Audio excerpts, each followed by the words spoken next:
put it together. Ever since I found you,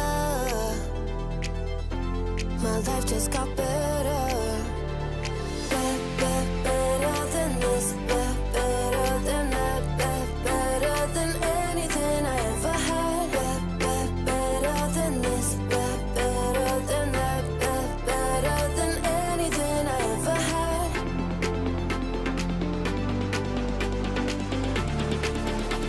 Than anything I ever had.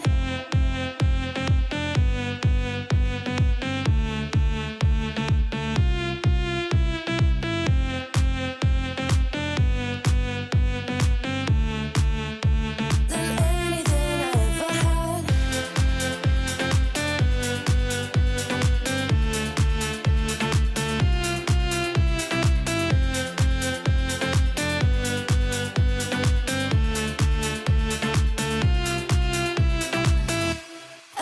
Every time I start to doubt if I'm good enough, looking straight in your blue eyes makes me feel better. Better than this, better than that, better than anything I ever had. Better than this, better than that, better than anything I ever had.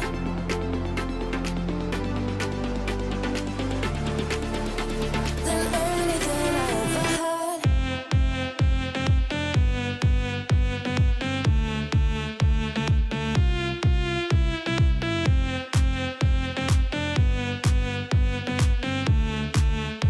Than anything I ever had.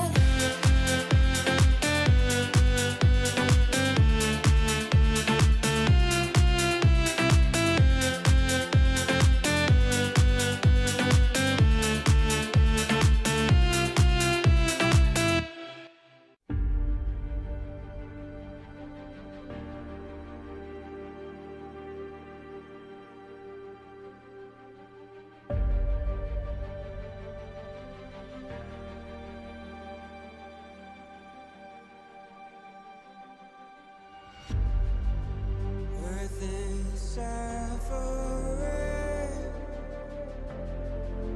trouble is rising, mountains are melting, there's gonna be nothing left to breathe. Raise the sirens now.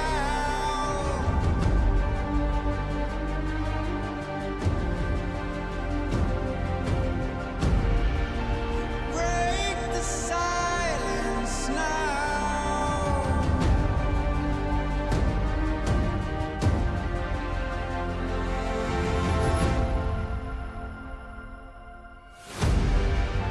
Our hearts are trembling. This can be the ending. We must begin to rise. It's now do or die. Raise the sirens now before it's too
in my blood, through my veins like a melody.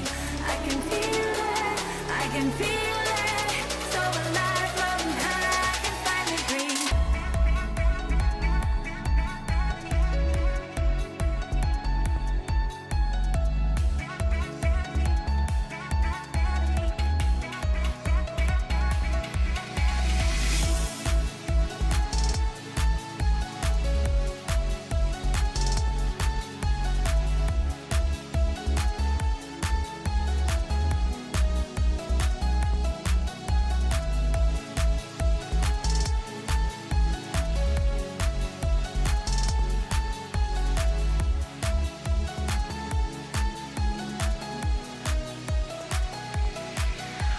Lately, I've been feeling lonely. Want you to call me, promise me you'll always be there. I've been getting so high, I can feel it. I can feel the gravity is pulling me away, pulling me away.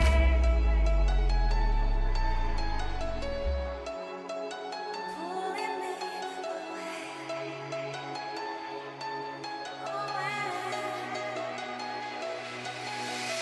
I can feel it, I can feel it in my blood, through my veins like a melody.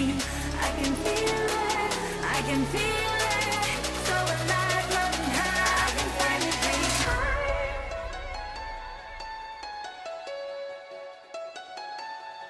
I can feel the gravity is pulling me away, pulling me away.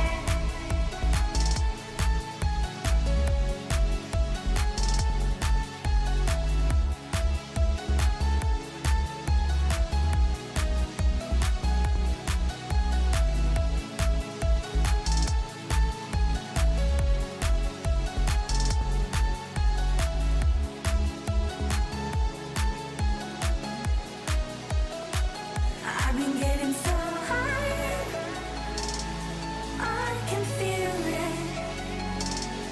I can feel the gravity is pulling me away, pulling me away.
Hello, everybody. Welcome to day 2 of the South America Closed Qualifiers for ESL One Birmingham with myself, Epidam Nelson. Joining me is Ardroff. We've got ourselves some more South American Dota to come. 3 series we'll be covering today. But just to recap, Ardroff, where we left off from day 1, we did have our first game of Isabax versus looking for Org, LFO, and it was LFO that had got themselves a 2-1 victory. But unfortunately for them, they were defeated by Amaru Gaming and they were pushed down to the lower bracket.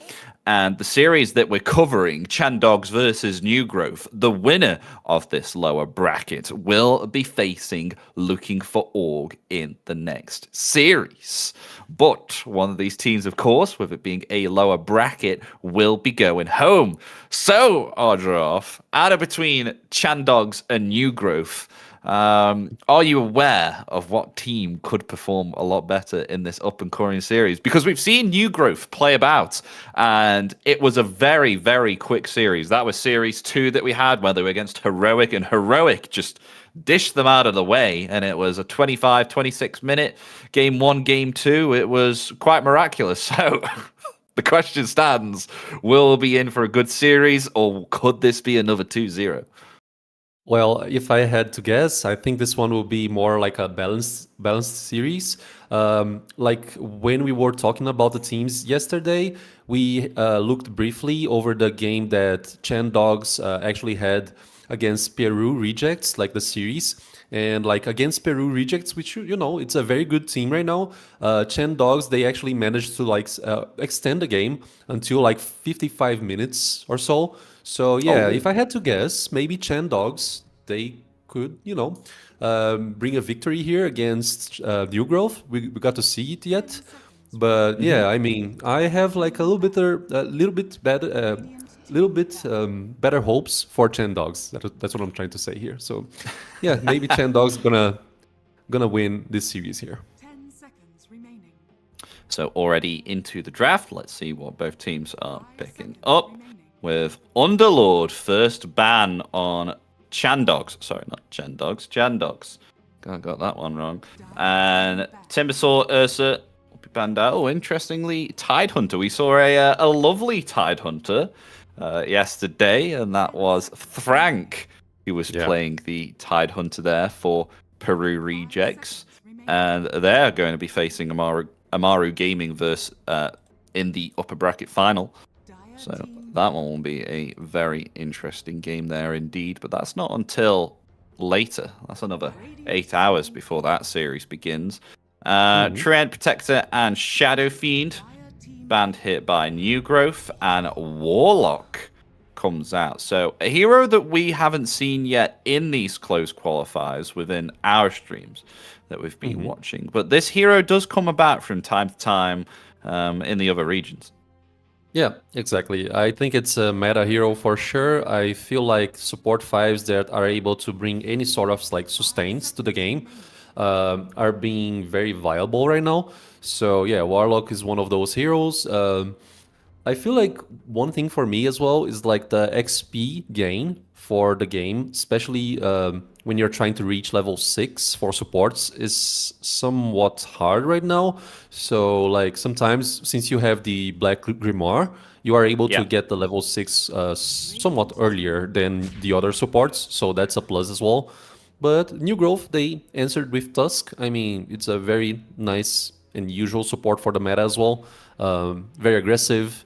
The tag team, the snowball, the ice shards are valuable skills to use in the laning stage. So yeah, that's a nice answer by New Growth.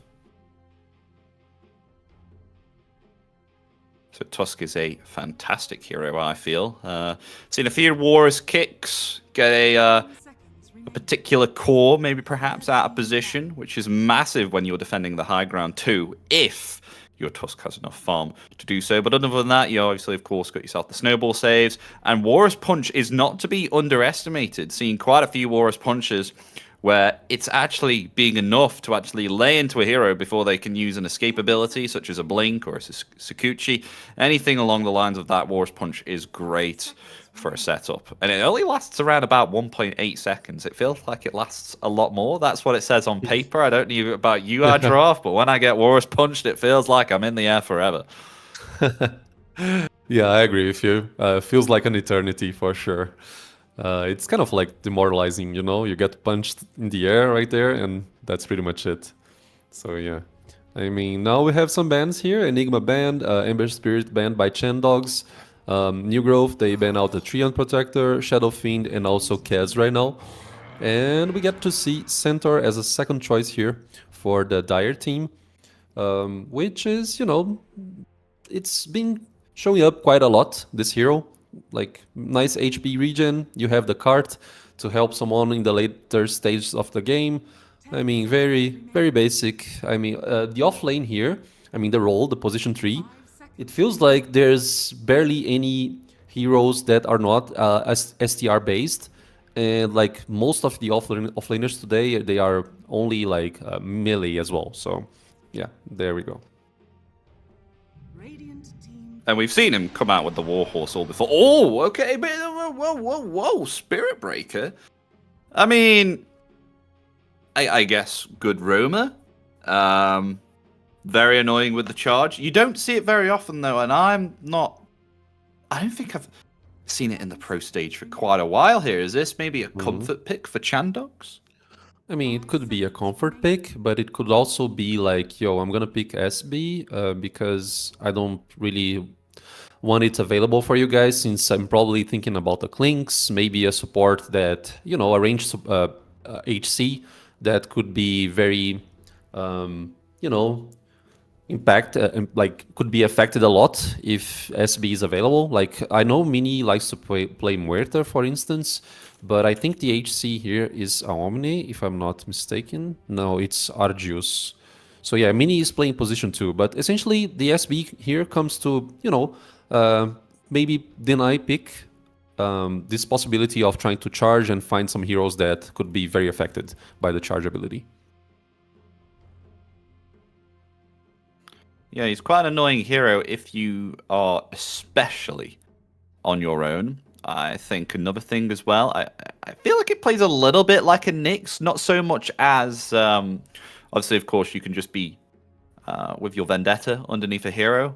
But if you're very, very far away and you've got yourself the Charge of Darkness upon a hero, you've got vision of them for eternity until you come charging in.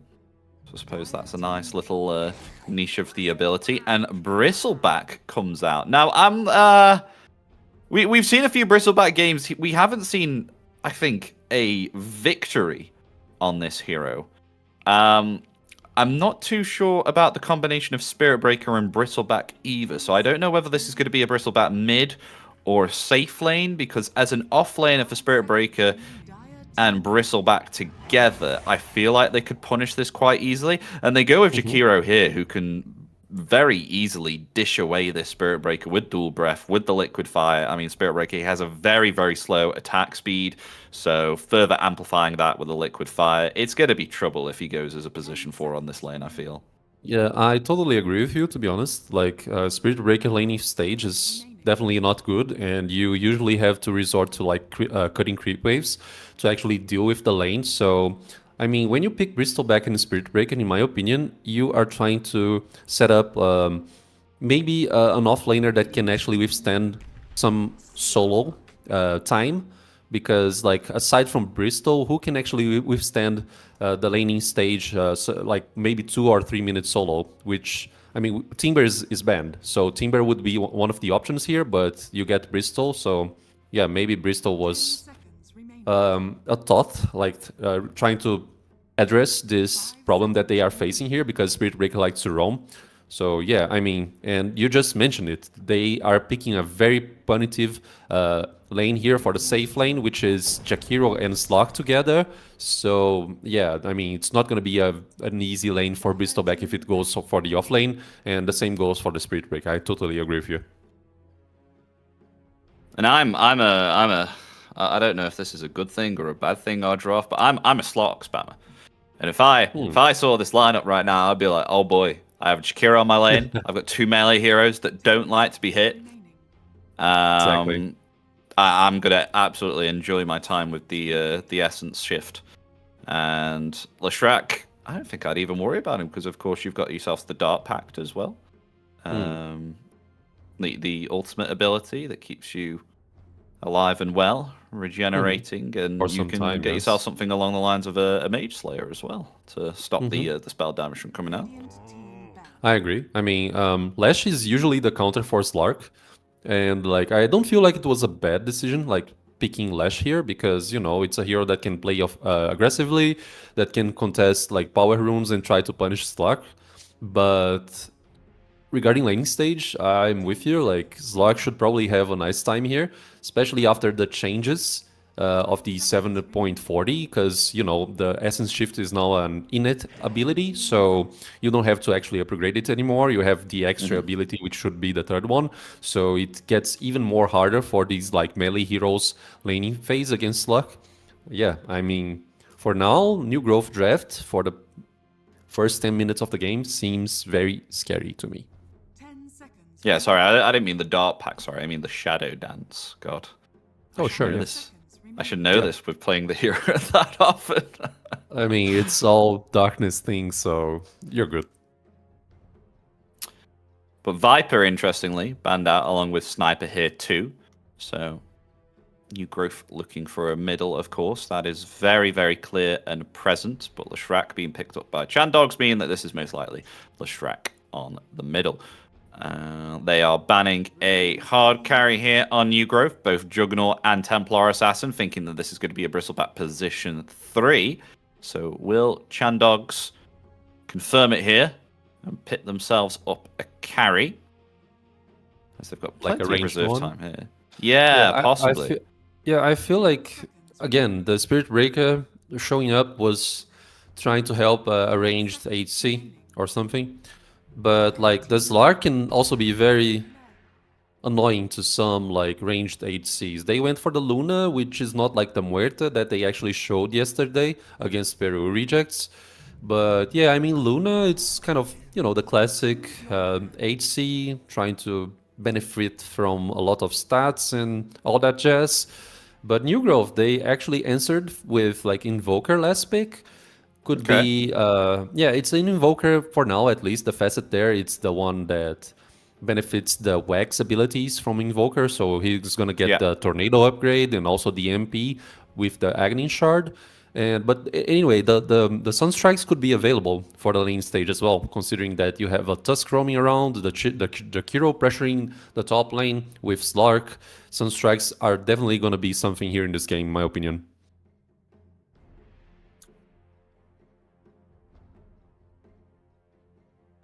I am wondering whether he just uses like he goes like crosswax Invoker and he just kind of like melts the mana here for mini on the Leshrac, because as a Leshrac you definitely do not want to be losing your mana, though he has Chronoptic Nourishment, I suppose, which gets his mana back, so helps a little bit. Yeah, I mean you can upgrade the Wax abilities later on, but the Exort combo in the early stages of the game are very strong, in my opinion. Like Tornado, Meteor, Cold Snap, they can like suffice the needs for damage on the early stage of the game. So yeah, something like this. But yeah, definitely Quasar X against Leshrac, it's very annoying, very harmful for the Lesh, for sure. So let's see how this game 1 goes, folks. Day 2 of the South America Close Qualifiers, with our first series being New Growth versus Chandogs. It's currently in the lower bracket, so these teams have got to go hard or go home. And they will be facing, I think it is looking for Org last time I checked. Yes, it is looking for Org. That will be the next lower bracket series, and they'll be facing this team.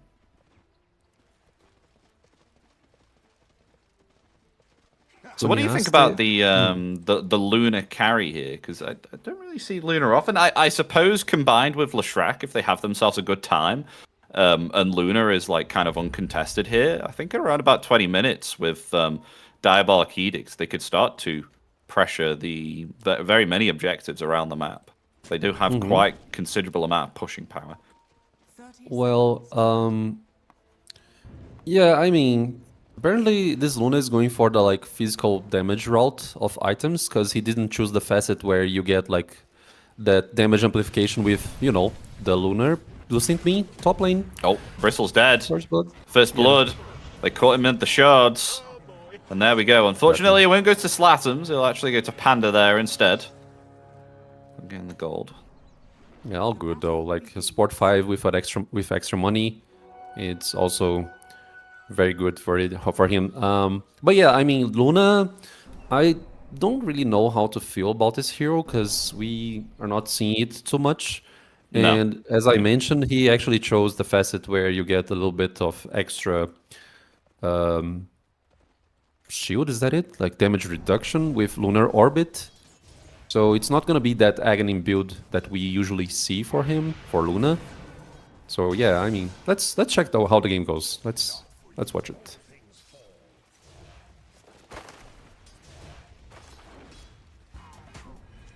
So yes, indeed, it's actually surprisingly on this top lane they have Warlock lane with the Bristleback here instead. So quite a bit of a change there. Where mine, he will be on the bottom lane, even though he's position 4. He's actually doing all right here against the Tusk. So I'd say this is a very nice switch here between the two. Ziambura is going to help sustain the Bristleback on the lane, and that's going to be really nice, particularly against the Jakiro and the Slog, because these two together, they can wreak havoc once the dual breath has got 2 points into that.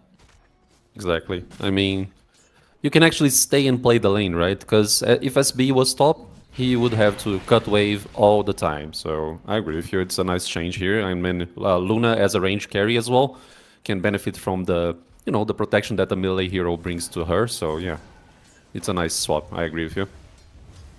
And I've just seen already that Ziambura is not having the greatest time here.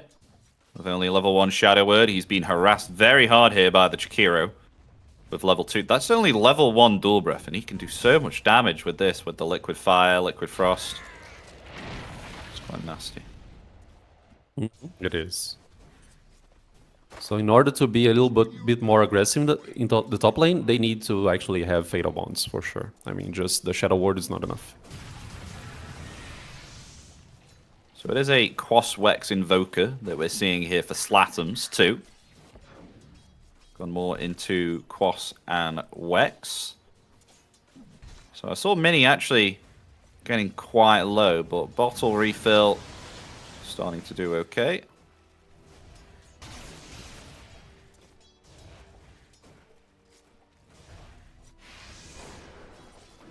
No, that's some nice damage done to Arcano there on the bottom. Mine's very, very lucky with these Greater Bashes here. Only 17%. It feels like 25 at the moment. Oh, and a contest for the Lotus. Who's going to get it? Pandit. Will he forfeit the Lotus? He will. Yeah, he has to. Otherwise, he would die for the Quill Spray, even though Quill Spray is just level 1 right now. But, I mean, it was stacking up so many charges. But yeah, imagine like hitting 1 out of 4 hits. If it was like 25% bash probability, that would be insane for SP. 70% is always like... It's a shady ability, if you had to ask me.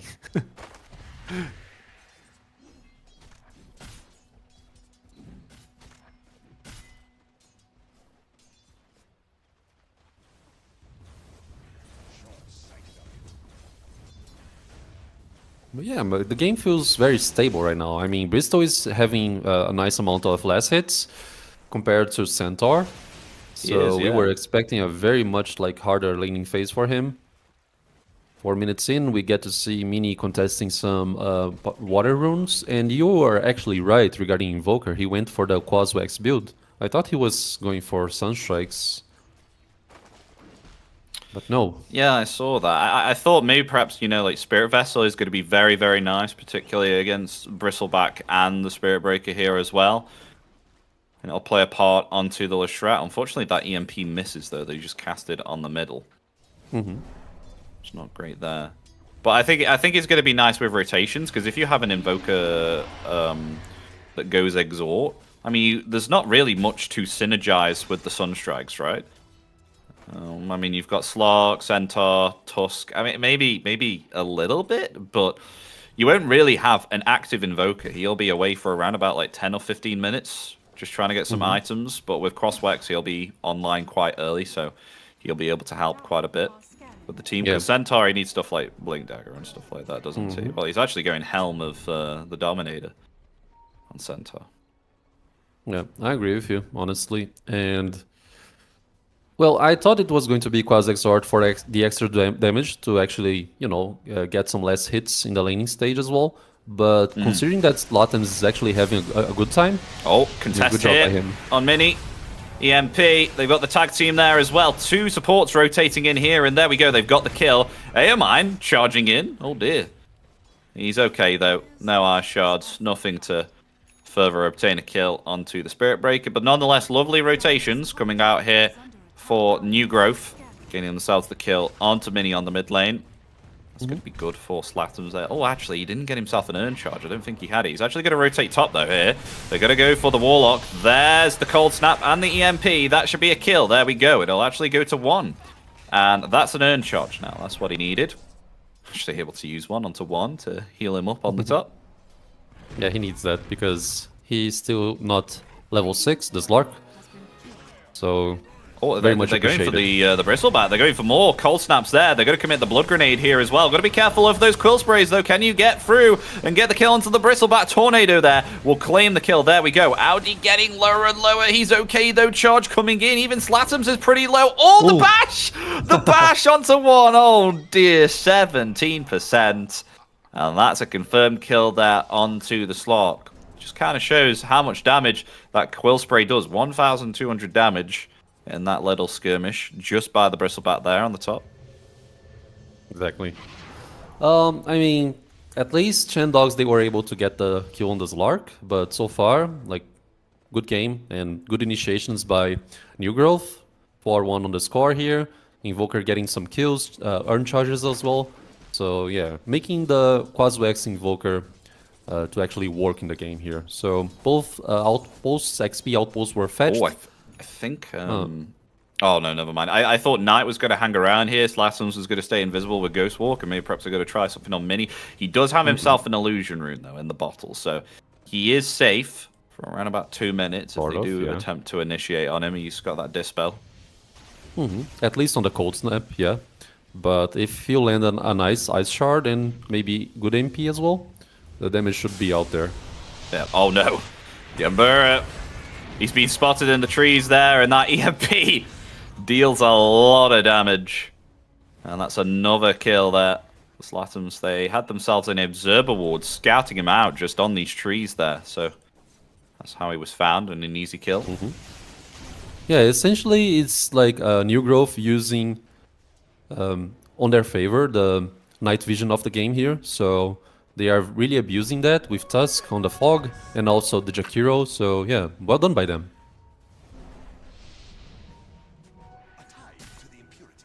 Slatum's got to use Ghost Walk again. He's walking with Knights. They don't have vision of this on Chandogs.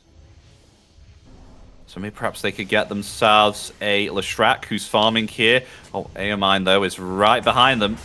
So who are they going to go for? They're really going for the Leshrac, but the charge effects too. Snowball incoming. They really want this kill until Leshrac. He's got the 1 charge there. Is it going to be enough? They got the ice shards. There we go. No, they haven't got the physical attack to take him out. Okay, there we go. There's the tornado. Now turning it around onto Yambura. They got themselves 2 kills, and Aomine doesn't have any mana here, so cannot help.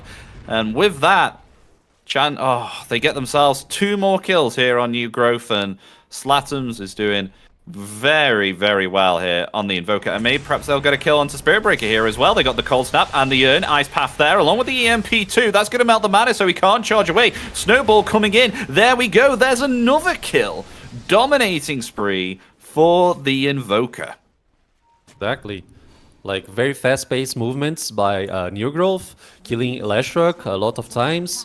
So yeah, Mini, I mean 2 times at least. But yeah, Mini is kind of struggling to pair up the net worth of Zlatans, and by doing so, like Zlatans is just like very near of the vessel that you just mentioned, so it's gonna be more damage for this Invoker, less healing capabilities provided by Warlock, so the game is starting to look troublesome for them, for Chandogs. Or maybe perhaps they'll try and find something as a charge is coming in for Slatums, unless he's able to disengage himself. No, never mind, just coming in to join the fight. Oh, EMP coming in. Oh, the Ice Path, it doesn't connect there on Mini, but no mana on the Leshrac. War's Punch is there. Maybe perhaps they'll attempt to turn it around. Just still no mana, though, on the Leshrac. It's difficult with the EMP. Yeah, unfortunate that Ice Path didn't land, or else that could have been a different story there. But Slatums is able to pick up a amplified damage. I don't know why they changed the name of it. It's so annoying. But now, oh my gosh, here comes a Cold Snap. And that is Yambura absolutely dead. He does try and catch someone else with the tornado there, but is unable to fetch the Leshrac. But Very, very many kills going on here on the mid lane, Adraf. It's a kind of a bit of a bloodbath for the Chandogs It here is. at the moment. Yeah, for sure. I mean, maybe they were a little bit more confident right now, considering that Warlock actually consumed the Black Grimoire, so he had his ulti up. But if you show up and, receive Cold Snap on your head, you are pretty much dead. Like, there's nothing to dispel the Cold Snap, you cannot really be protected, you don't have like a Shadow Demon to actually disrupt the play and protect anyone, so... Yeah, very hard situations here. They are trying to find a Luna, but... Oh, they are. They cut the ambush. The ambush is there. They have vision of the Luna. I mean, Eclipse is ready. That's going to do a lot of damage. That's a lovely snowball, which stops the damage from coming out. And it looks like they'll find the Luna here. Absolutely lovely plays from Knight as now Slatum's rotating in from the Twin Gate. Double kill for the Slark. If they did not have the snowball there, that would have been a different story because it was a level 4 Lucent Beam with the Eclipse. So very well done for Knight coming in there using his snowball effectively. And with that, will get themselves a tier 1 tower 2. They are dominating this early stage as of this moment in time. Yeah, and I feel like their draft with a Quad Swax Invoker, it has reached like a power peak situation because you have a Slark with a 12-minute Diffusal Blade trying to roam around and find people. Also now aiming for that Mage Slayer. Yambura should probably die on the top lane right now. I mean, you cannot really do anything about this because, you just get demolished by the Diffusal Blade right there. Oh, they're going for the Bristleback here as well on the river. That tag team and that Macropie is really doing work, and the two supports find the kill on the off lane. Oh, boy. Oh, no. Yeah. Maybe perhaps they'll go for more than that, because Slatum's is... Oh, no, okay. No, I was too optimistic. I was like, surely he's not going to have a look for more here. Because the Mini is farming in the same area. I mean, where else can he farm? 9. Yeah, and as you just said, like two supports being able to kill a very durable offlaner, which is the Bristleback, because the XP difference for both teams is actually quite nice for, for New Growth. They have like a level 7 Jakiro, and the Bristleback was level 8 at that moment of the team fight there, right? Of the pickoff, sorry. So yeah, I mean, now they can actually try to contest the outposts as well, so it's gonna be a snowball effect regarding the XP too, because if they fetch both outposts, it's not gonna be so easy for Chandogs to actually recover from that damage. So yeah, I mean, would you contest outposts here if you were Chandogs? That's the question. Because if they try to do, maybe they lose the team fight and it's gonna, secure more kills for New Growth, and that's even worse, like the net worth difference. I mean, they do have Chaotic Offering. They haven't been able to use that just yet. So that could be something that they use. Radiant are scanning. Not Slatums. Oh, they're going to cast the Spirit Vessel there onto the Bristle. Macropie comes down. Oh, it connects onto Free. Very nice there. They're going to disengage, though. As the Golem came down there, too. Near mine. Getting lower and lower. And the Shrine of Wisdom actually going there to New Growth as Bristle's getting lower and lower as one comes in on the Slark, finds the kill. So they get themselves both the Wisdom runes. Yeah, Tusk was able to be very sneaky there and fetch the outpost. Meanwhile, the team fight was happening. The Centaur is actually free farming in the bottom lane, and he didn't have to use the Stampede as well. So, like, it's just small victories over and over for New Growth. Chandogs, they need to react somehow. I don't know how, but they need to. Yeah, the Leshrac here is shut down, and it's so hard, like, outputting damage when your mana is constantly melted here. I don't think I've seen him above 50% of his mana this entire game when the game started. Yeah. I mean, he's going for the Guardian Greaves route to dispel some things, but is it enough?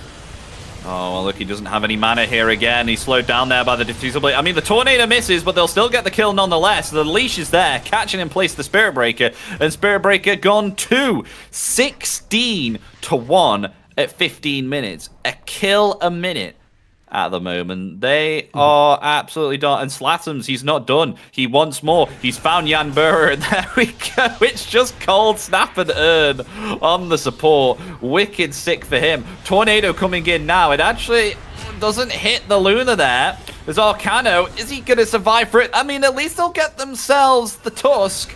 And and he gets the Lucent Beam there to get a double kill, but Slatums comes in anyway, gets the kill, and the disarm stops the Never Strike there. Oh, but charge coming in. Nice usage there of the Tornado, cancelling that charge. But in terms of gold, Luna got a lot from that, even though that she died. 861 gold to the Luna. Top of the net worth, actually, on this Luna.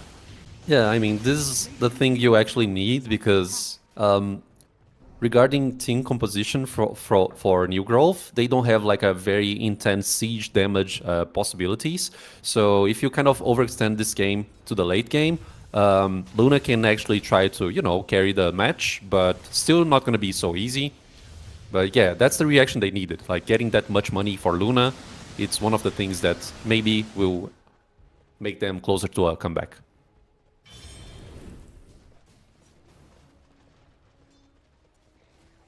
They're gonna find and Mini. Mini's been scouted out, yeah. The tag team's there, the War's Punch as well. Sunstrike. That's a kill. Cold Snap. Godlike spree on this Invoker. Radiant's bottom tower is under attack. He's having a great time here on this Invoker. 9 kills, 8 assists. Out of the 19 kills here, he's been involved with 17 of them. Are scanning. Very fast-paced, just moving around everywhere. Slotums. And now he has eggs, so it's Vessel Aghs at 17 minutes. It's a very nice marking timestamp here for the items that he has. Oh, they're going to try and attempt to go for Jakiro here. Never mind, turning it back around. Here comes Slatums again with the Ice Wall. As there we go, kill onto the Spirit Breaker with the Tornado. He might be in trouble now. But he might be. But in comes Slark now, attempting to turn it around. They've got the Diffusal Blade there to melt down the Bristleback man. But he's not actually taking a lot of damage there at all. So actually going to attempt to disengage. One is in trouble. He needs to get himself out of there. The Cold Snap turning it around, but Knight is gone. And Chandogs, they're actually doing very nicely here now. There's one, you have to get out of there. He's still hanging around here, surprising. Oh, okay, here comes Arcano. Okay, maybe perhaps now they can attempt to turn it around here. Mini, the Cold Snaps upon him along with the Urn, but the Dispel's there from the Lotus Orb of Usus. But in comes a Tornado to dispel that. Ice Path is there. They turn it back around. They get the kill onto Mini. Leshrac gone once again.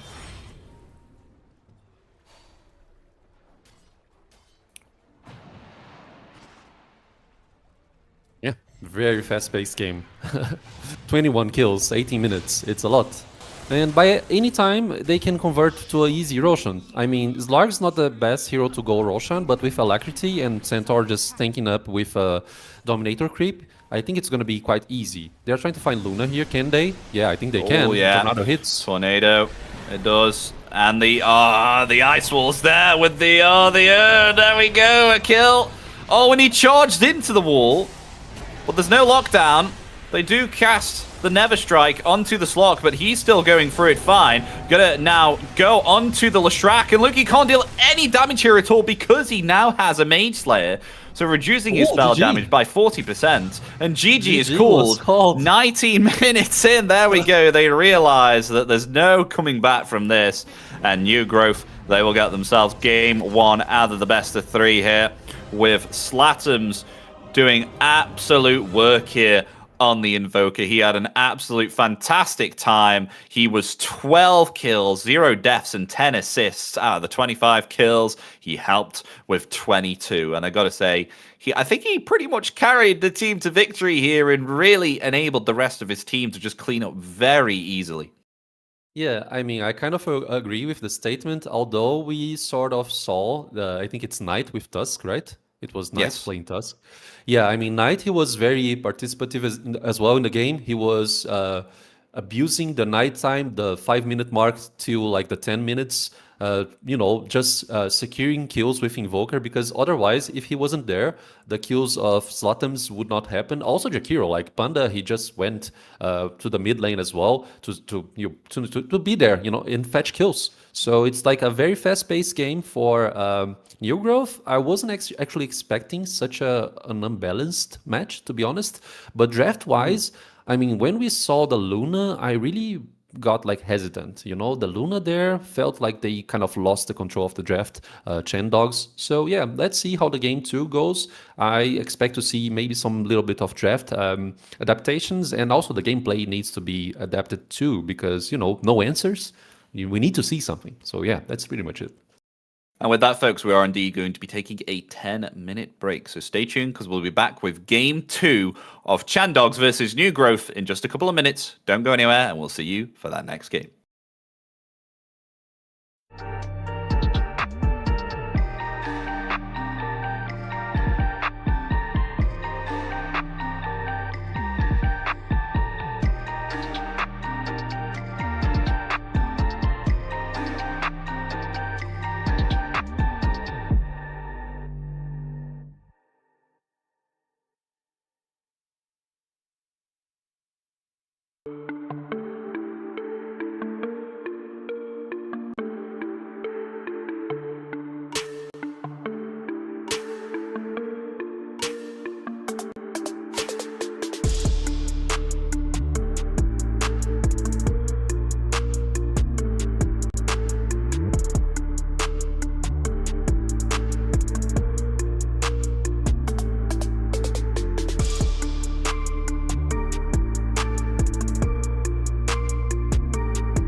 Hello, everybody. Welcome back. Myself, Epidamus, and Ardroff are back with Game 2 between New Growth and Chandogs.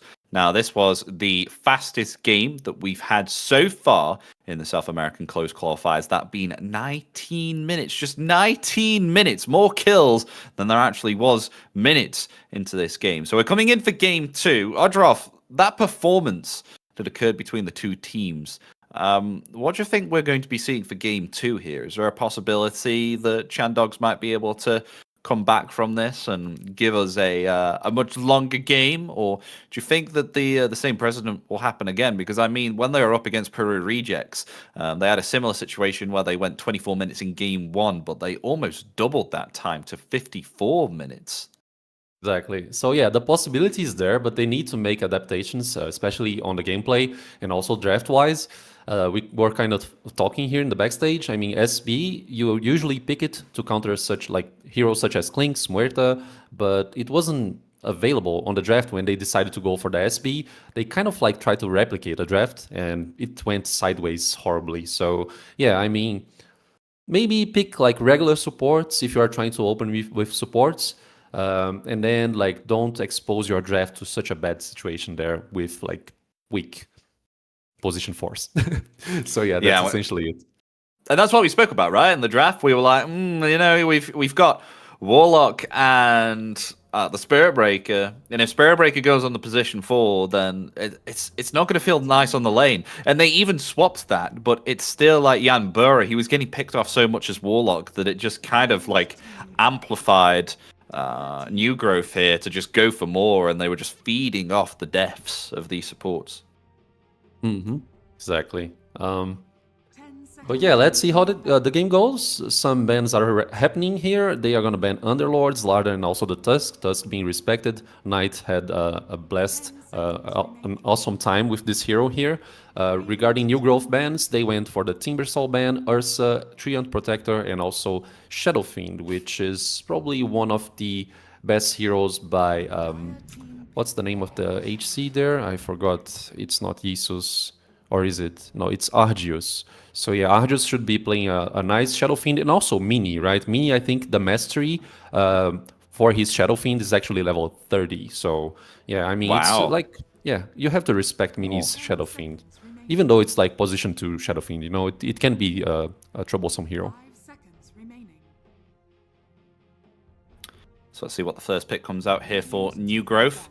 And it's going to be a Tiny. Good old Tiny. Classic Tiny. We've seen Tiny work. It's been quite impactful even with the teams that have lost.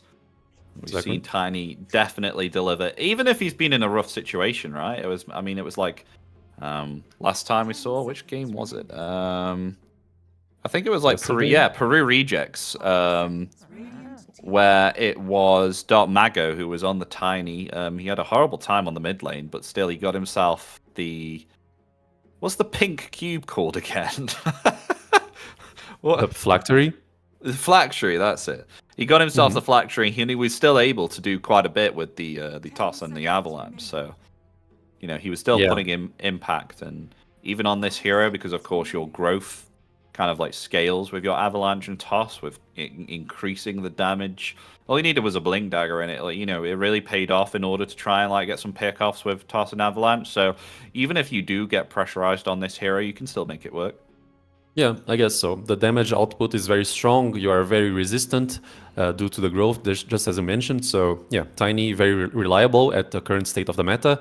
Chandogs, I like the opening. They went for the Shadow Demon, which is, you know, like a regular 101 support 4 here. You cannot really miss with it. So yeah, I'm fine with that decision there. Kodo being banned by Chandogs. They have another ban right about now. Let's see what they actually ban out, because I mean, Kodo with Tiny, it's such a nice combo, and you can actually, you know, maybe rotate Tiny to another position. Maybe you fetch a Kodo to actually help like an Ember mid, just as we saw yesterday with Peru Rejects. I think they had this combo set up as well. If not them, it was like another match, but it's fine. I mean, yeah, Gyro banned as well, another very contested hero for at least the South American region, and Cass being banned as well. I mean, maybe it's like a respect ban for a certain player for Chandogs, on Chandogs, I mean, and we get to see center again. So, yeah, Arcano gonna be playing center once again. I mean, it's a strong hero. It You is. got the Stampede for counter initiation. I mean, you don't even have to be with the team. But, oh, okay. All right, this is intriguing. So they pick up Axe here. Now, we know that Axe has one weakness, as we have seen it before in a few games, and it does take some time for this hero to be online. And if you pick yourself a safe laner that can really make Axe's life havoc to the point where he has to cut the waves, then it kind of like further delays that timing for him to get a blink, to get a blade mail. And by the time it's around about 25 minutes, you could be in a really, really tricky situation where the hero, it just doesn't pay off. So it's whether they can be able to dominate that lane as the Axe and decrease that time that it takes to become online and start to have a good game. So it's kind of like a hit or miss, I think, on this Axe. Yeah, I mean, I feel like the X approach here is probably because they are trying to set up Invoker for Mini, because it's one of the other heroes that Mini has like a level 30 mastery on it. So yeah, I mean, Axe and Invoker is just, a clean setup for Sunstrike. You also have the Shadow Demon there to actually go for that route as well. Disruption into Sunstrike is one of the possibilities.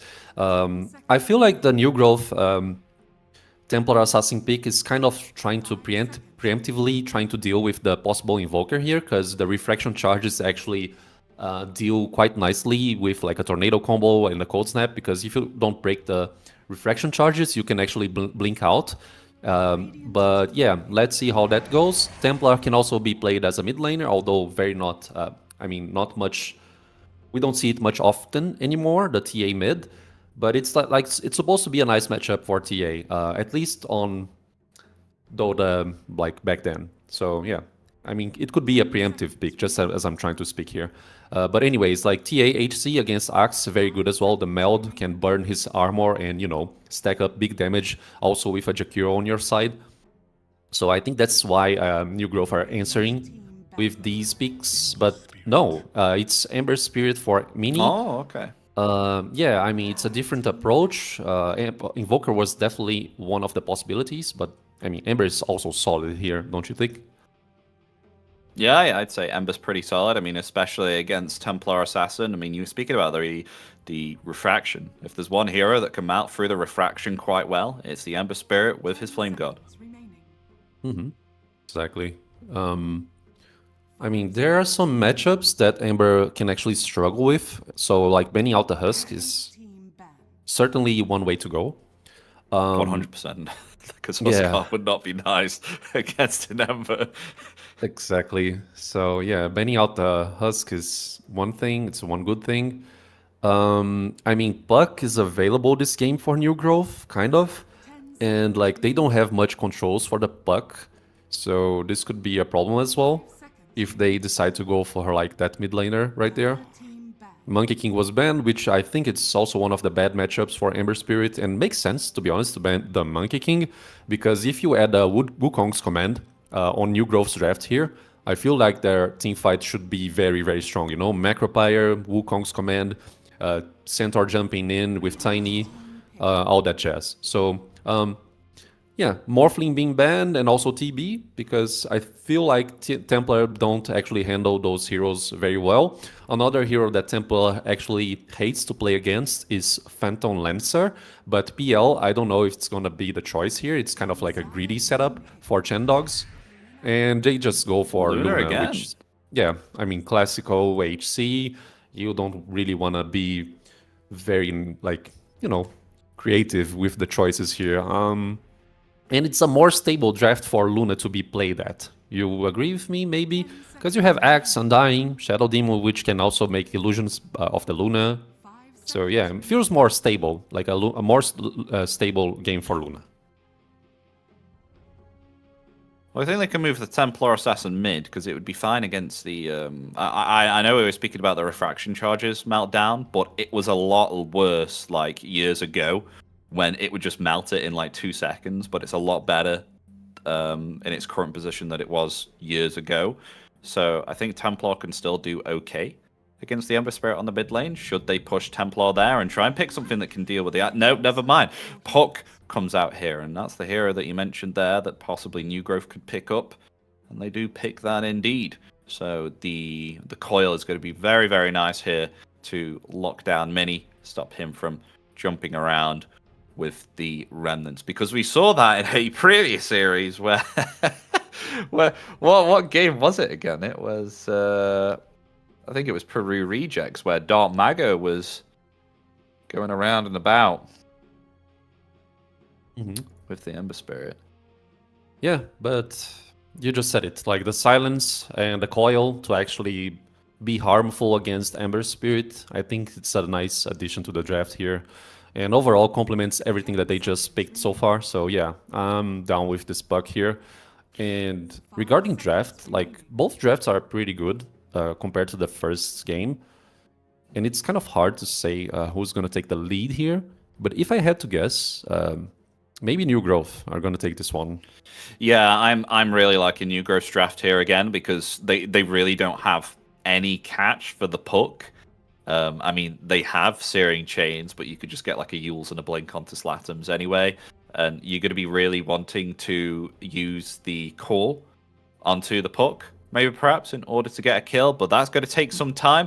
So Slatums has some free reign to do what he did in game 1 and maybe perhaps try and apply it in game 2, maybe with like a Witchblade and go around and start wreaking havoc, because I definitely think they can do that because Luna is going to be farming. Axe, he's going to be farming. So the pressure is very high on Mini here, I feel, whereas on New Growth, they can just play how they normally play, you know? Is it feel like it's a pub game, you know? They can just focus on what they need to focus on and they'll be okay. There's no pressure with their picks compared to Chandogs, who I feel have really got to make things work with their picks. Otherwise, it's just going to be the repeat of game 1.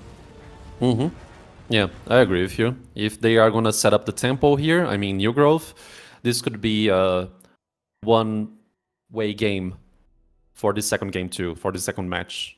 Let's see how it goes. I feel like the same possibility for the Tiny, in this case Knight, the support for New Growth. He is probably going to be able to roam at nighttime and try to fetch kills on the Ember as well with the assist of the puck. Because, as we just mentioned, the silence, the explosive magical damage as well can be something to fetch kills on the on Mini. So, yeah, I mean, it's the same thing. Shadow Demon should be sharp with the TP reactions because, you know, it's not the best hero to actually roam around until you get the boots. So, yeah, TP reactions here should be very, very crucial to let Mini play and make the Ember stay alive.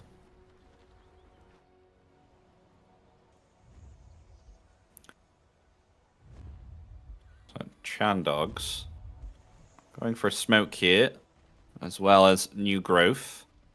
They might actually meet the Templar Assassin if one is going to be hanging here on the low ground. There is an Observer Ward, so if that smoke breaks, one should see that. Yep, there we go. You go see Jesus. And one is out of there. There we go, that Observer Ward. That actually really helps out. Otherwise, that could have been a first blood on the TA. Yeah. Oh, and speaking of other carries, the smoke's going to break here onto the Luna. Yeah. Luna is Arju's, the nickname. Arju's. The battle begins.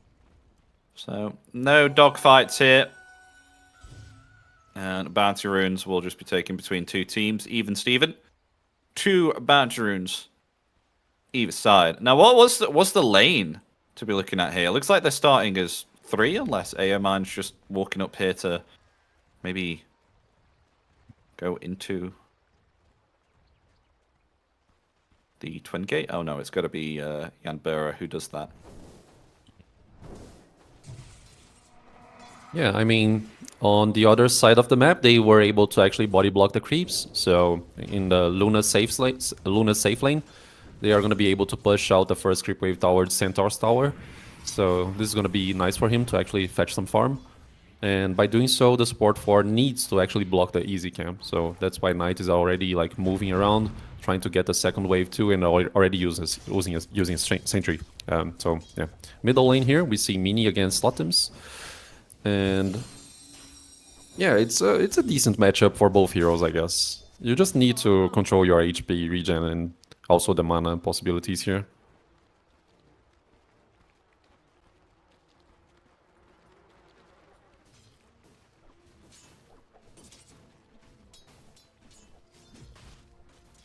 So what's the lane to look out for here at the moment? What lane is going to give us a lot of entertainment here in terms of kills? I mean, Creepwave's being cut behind the tier 1 tower here on the bottom lane, as we can see. Yeah, I think it's top lane. Like, if you want to check aggressions and maybe kills possibilities, it's going to be on the top lane. Oh, disruption coming in there onto Jakira. Oh, the body block stopping him from getting through the trees. He's still okay, though. Has a Fairy Fire. Gets away. Meanwhile, though, Blood Grenade committed onto AMI. And the Fairy Fire onto him, too. But the slow there from the Battle Hunger will stop Templar Assassin from pursuing the Shadow Demon. So, yeah, very good call there, Roger Office. We could have saw potential 2 kills there on the top lane. Yeah. I mean, they are gonna still go for it. No, it's just a small harass here at the X. Yeah. Because you still don't have the meld on the Templar Assassin. But essentially, just as you mentioned, the creep block, the creep skip on the bottom lane, it was happening, and you have like 2 durable heroes as well. Oh. I mean, And we've just missed First Blood there on the mid lane, unfortunately, but Slatums getting the kill there. And it looks like they were trading for that Water Rune there, so both of them fighting it out. But you've got a lot more damage here because... Oh, what was it? It was like level 1 Sleight of Fist, level 2 Flame Guard. And you're just able to take out that Flame Guard very quickly if you have yourself the illusory or magical damage. Or maybe it was even on cooldown when he was on the lane there, so... yeah. I mean, maybe poor management of HP as well. I mean, it happens. It's a hard matchup if you are not controlling that very well, or if you are taking up too many hits and skills. So yeah, I mean, Puck should probably have a little bit of edge on the early levels of this matchup.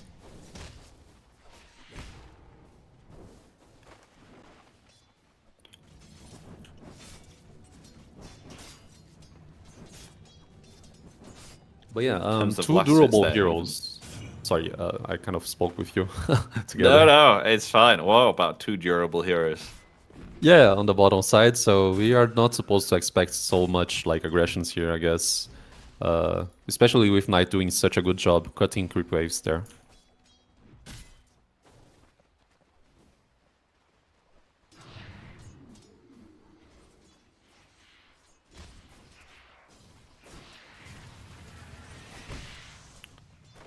So how is Slatums doing here? He's currently level 5. More Water Runes out there, and already doing a lot of damage there to me. I mean, he has a full bottle, I suppose.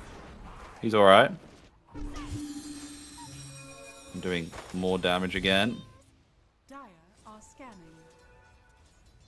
A curveball there being really handy, just really able to abuse as much illusory orbs as possible, and then just get down to the low part of the river and get the Water Rune.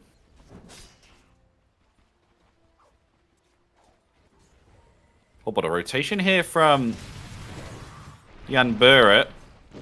AMI tier 2. Maybe perhaps they want to try and take TA. Never mind. Change their otherwise idea because Luna's in trouble. So they find a kill there with an avalanche and toss. With Argius being on his own. With Undying there not to help. And that's the problem there when you rotate with a support sometimes. Just can't protect the carry. Just look at Knight. He's trying to get Mini, the Tiny. Oh. Can Maybe he go? He can. Avalanche. Toss as well. Oh, he doesn't. I mean, there's a wand charge anyway onto Mini. And he has a Fairy Fire there too. So the infused raindrops actually keep him alive, maybe. Yeah, the raindrop too, kinda. So the raindrop helped a lot in this engagement here. But, you know, it's now a moment where Puck kind of stays free farming. Because she's like level 6 against this Ember. So yeah, Ember needs to, you know, play very defensively. And it's interesting how both supports from New Growth, they are aiming for the power runes here. Because they know that Ember is fragile at the moment. So securing the power rune for Puck is just too insane and too great for her. Radiant are scanning. And it's a DD. Oh my gosh, it's a it's an amplified damage rune. Maybe perhaps they can get the Shadow Demon here. Yeah, there's the silence. Oh, steering changes there, but the coil coming out onto 2.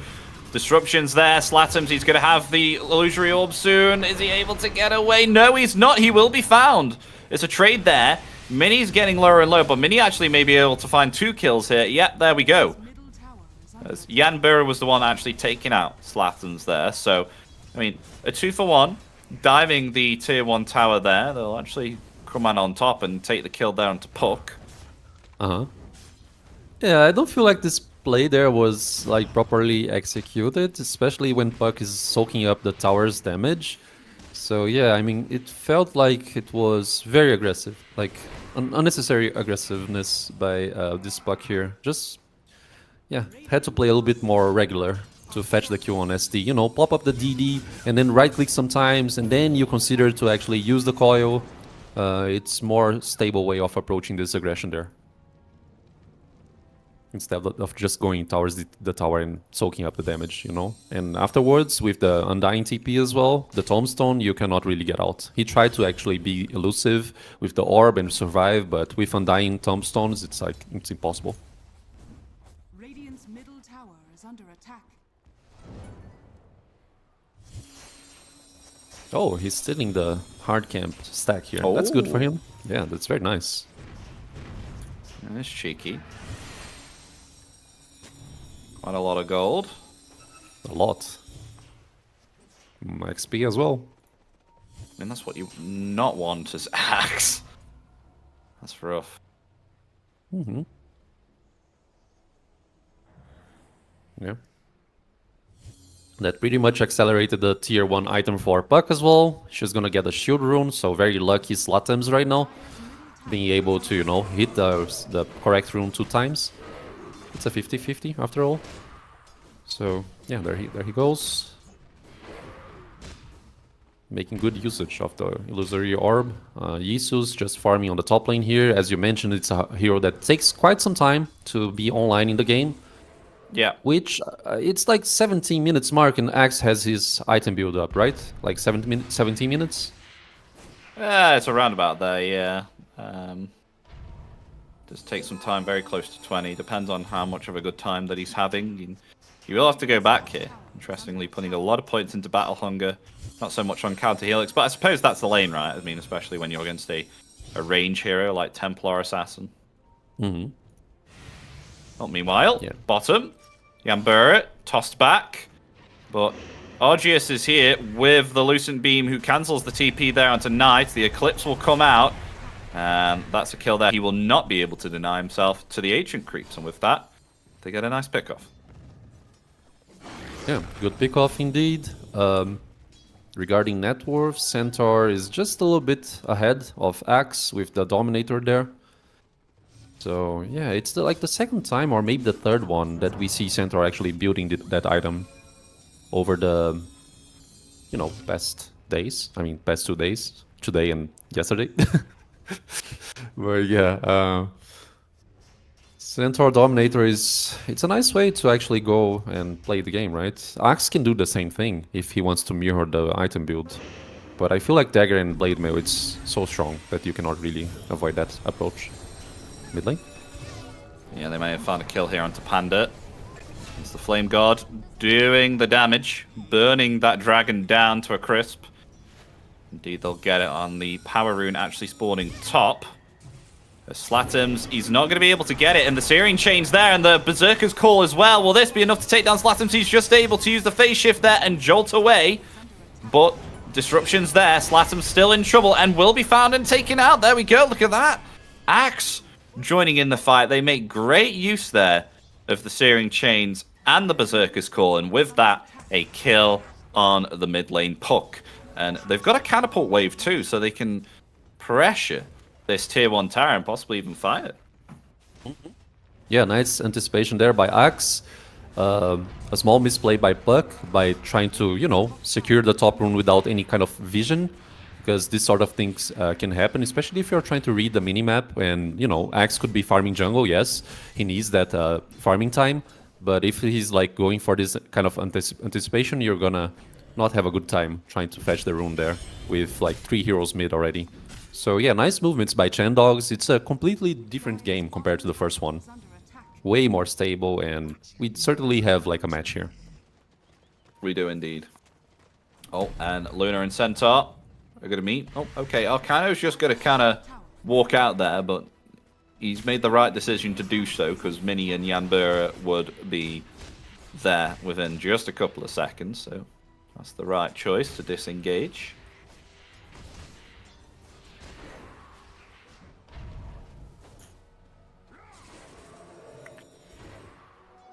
Slatum's still trying to go for this Witchblade here. He's still a while off. A little bit out of time here on the puck. If maybe perhaps he wasn't killed as many times, would have this Witchblade by now. I mean, I guess he did go into Power Treads and a Null Talisman here too, so not rushing the Witchblade. Oh my gosh, and the Searing Chains and the Decay really does work there. Waning Rifts to the high ground though is okay, and I find it funny that Yesus was actually coming back in again to actually participate in that. He's actually not going anything like a Blade Mail or a Blink here at all at the moment, our draft. He's going a Pipe of Insight. First item on the axe.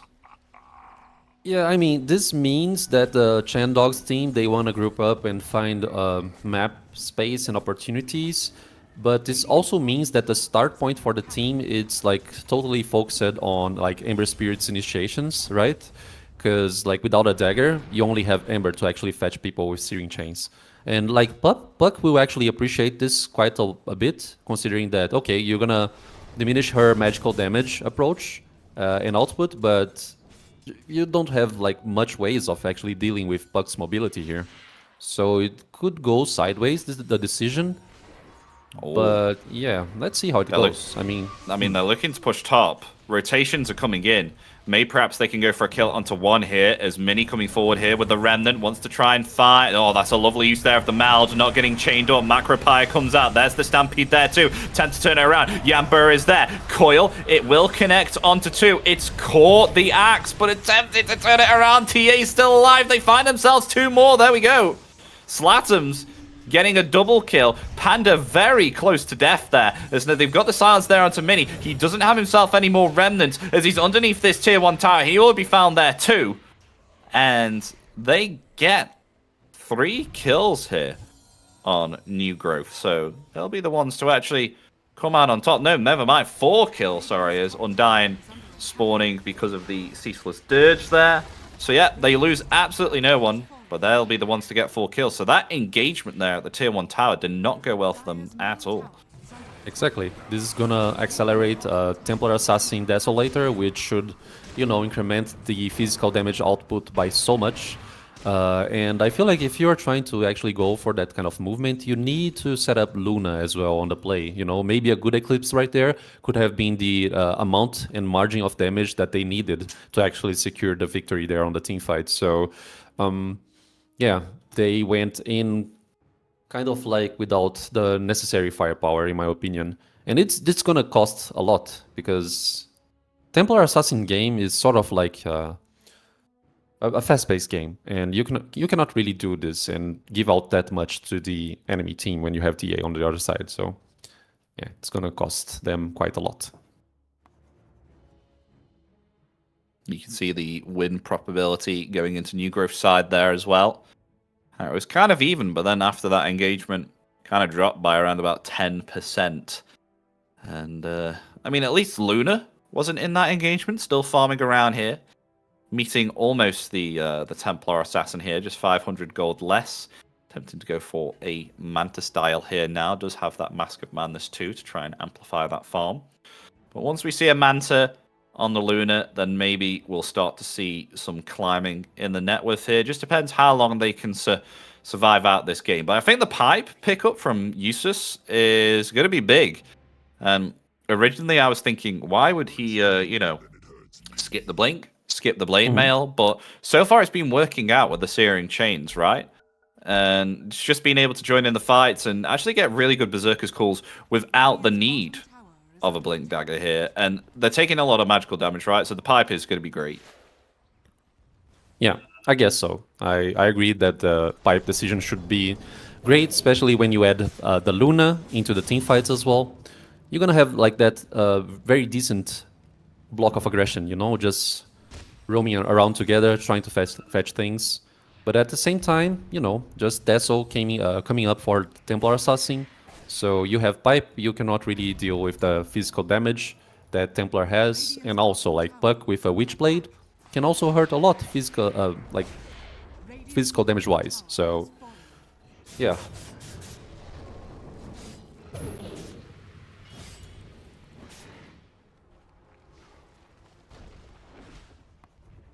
Harmony must be earned. Yes, what's the plan now? I mean, almost blink for the puck.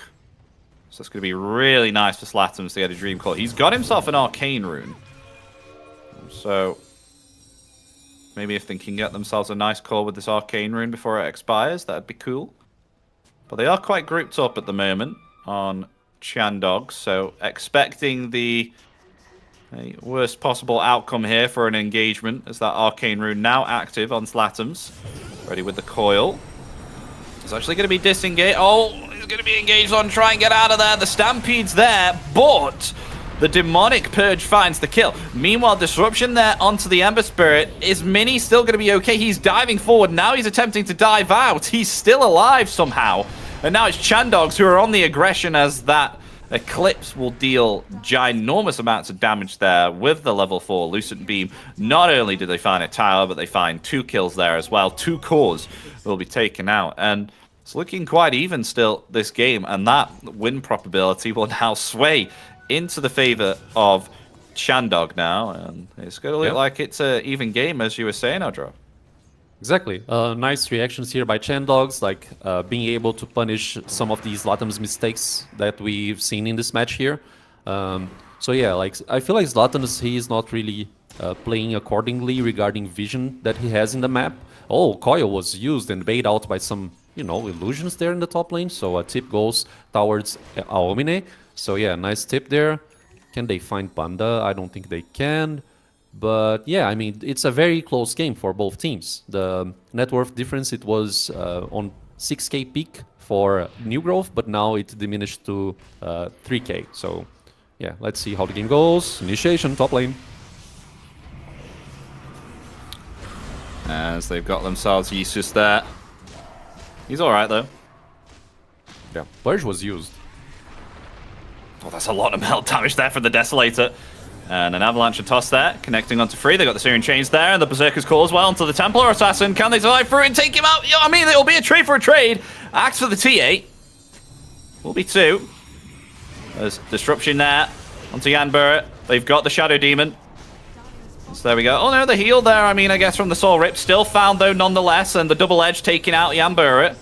So a 3-for-1 there at the moment, but in comes Luna now to try and see if they can take out a core, but they don't have Searing Chains. It's on cooldown, but Knight coming in again with another toss. Searing Chains there, connecting onto 2. Here comes the Eclipse now. The Dream Coil's there. I don't know if you're going to get the kill onto the Centaur, though the Eclipse won't land. And with that, Arcano, he gets himself out. So still, yeah, it is indeed. Oh, wait, no, they're going to go for the Luna now. Luna is being caught off guard. I mean, the Berserker's Call is going to go out there, but they're still going to try and find Luna here anyway. That's worth it for a support. But the Searing Chains and the Sleight of Fist helping to take down Panda. So Arcano now trying to flee, but the slow of the Battle Hunger will help to take down the Centaur. There we go. There he goes. And that's a 3-for-4 with the team fight going back and forth in that. Yeah. The fact that they were able to actually kill the Luna feels like New Growth were able to, you know, kind of correct the mistake that they suffered there on the top side of the map with losing TA. But yeah, it's still like a very contested game. It can go both ways so far.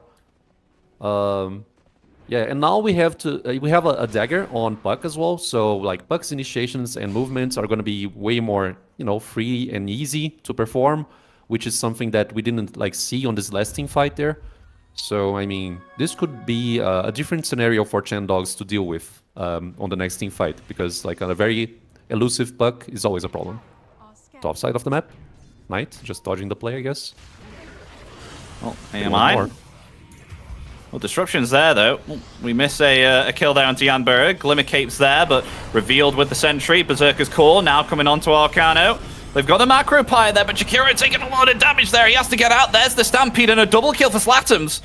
So he finds the second support there, and now the insane melt damage there onto Mini. He has to be careful. The silence is there, though, and the meld taking him out there with the physical damage. And now they got themselves the avalanche onto Axe. They'll toss him back, and look at that physical damage. It's just so huge. But the kill will go to Slatums there anyway. They will lose no one and get 4 kills here for them. So now it's New Growth who are coming out on top during these team fights here at the moment. They're doing very well. Exactly, and TA can actually kind of solo the Tormentor as well with the Refraction and also the Meld. He's gonna do it like, what's the name of the player? Tiburon Scene. So he's gonna get the Torm, and it's going for Tiny, which is not the best shard, but you know, the net worth is always good. Why not? And like just as I mentioned, kind of like having Puck with a dagger kind of changes the dynamic of the team fight so much. So Zlatans there were able to was able to actually get 3 kills without dying, and yeah, I think that's it. Like, it feels like this is power peak moment for New Growth.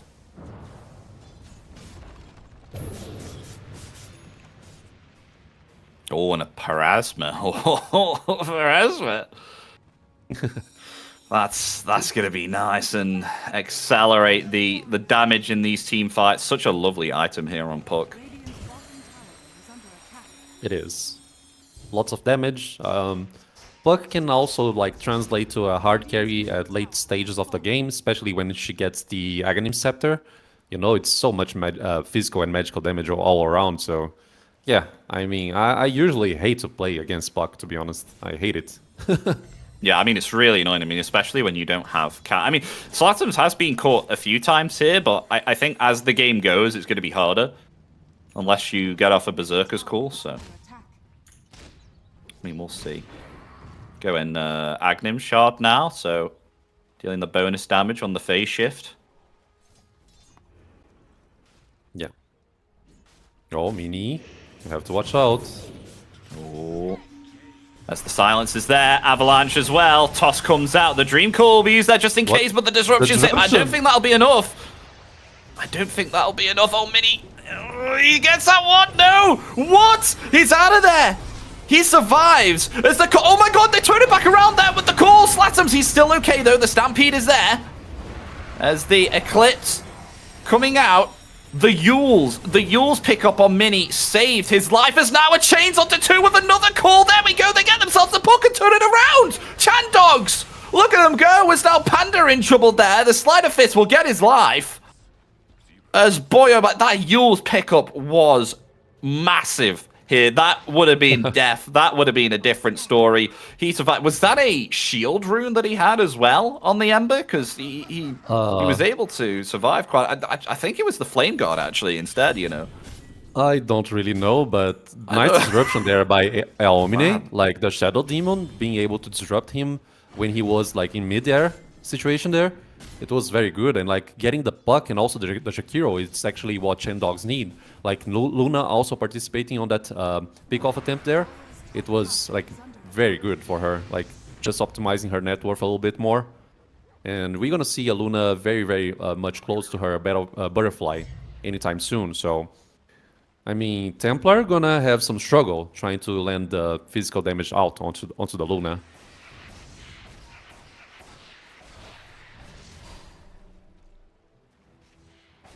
Yeah, we have a game. Epi. I mean, Roche is not even like being started by both teams. I feel like considering the advantage that New Growth has, they should have went for Roche pit sometimes and kind of like try to force a choke point team fight there. Yeah. Okay, Axe gonna TP out. Nice. But yeah, I feel like that's one of the things that both teams should be aware of. And the smoke here. Oh, that was a good blink. Slatum survives. Maybe perhaps they can turn it around. Jesus, no, he's okay. He's got the glimmer. The coil will ultimately come out here as they get 2. And there's a toss. They'll try and get Yambura. Now he's got the tombstone on the high ground here. No one can take it out, so they have to disengage here on New Growth. Macropie is there. Panda's attempting to flee as they get away from all the zombies. That was a lovely tombstone placed there by Yambura that helps to change the outcome of that fight. Yeah.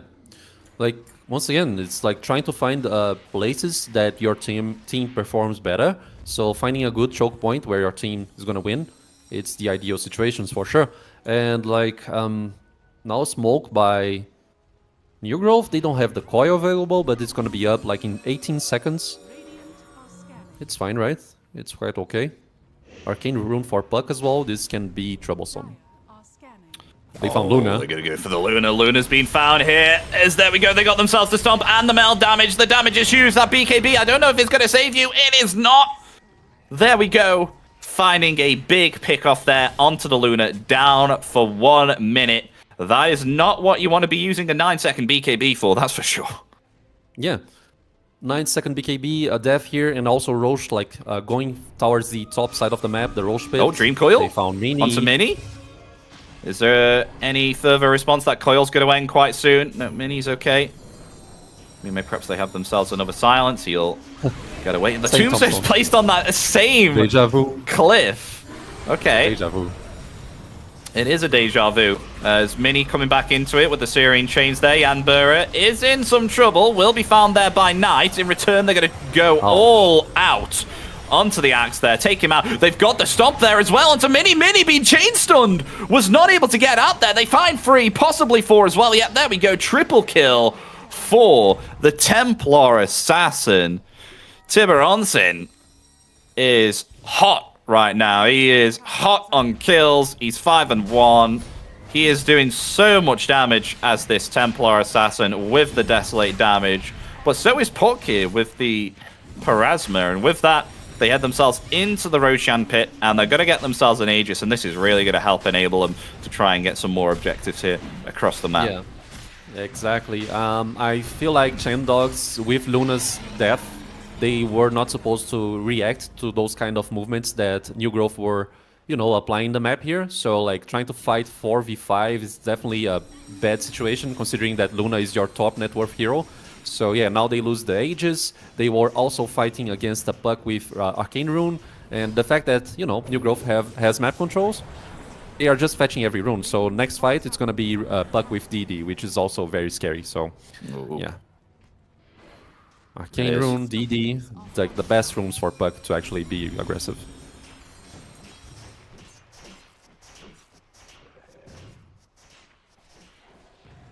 Dire's bottom tower. So yeah, it's gonna be towers for New Growth, and you also have the control of the XP outpost, considering that they are aiming for this T2 here at 28 minutes almost. Radiant's top tower has fallen. Quite There a we go. lot. There's 1 tier 2. It's gone.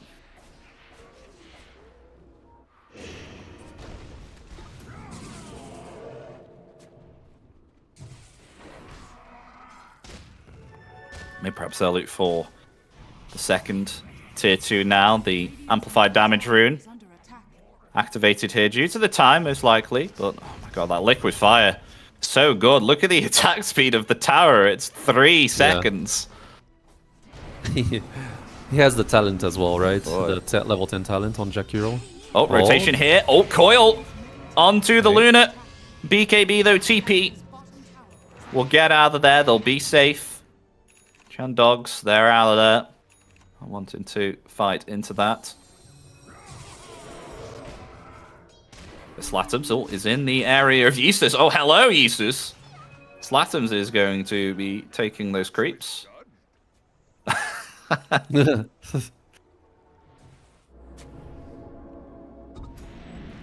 Octarine Core almost available. Is that the item? No, is that it? Like, wait up. What Puck is buying right now?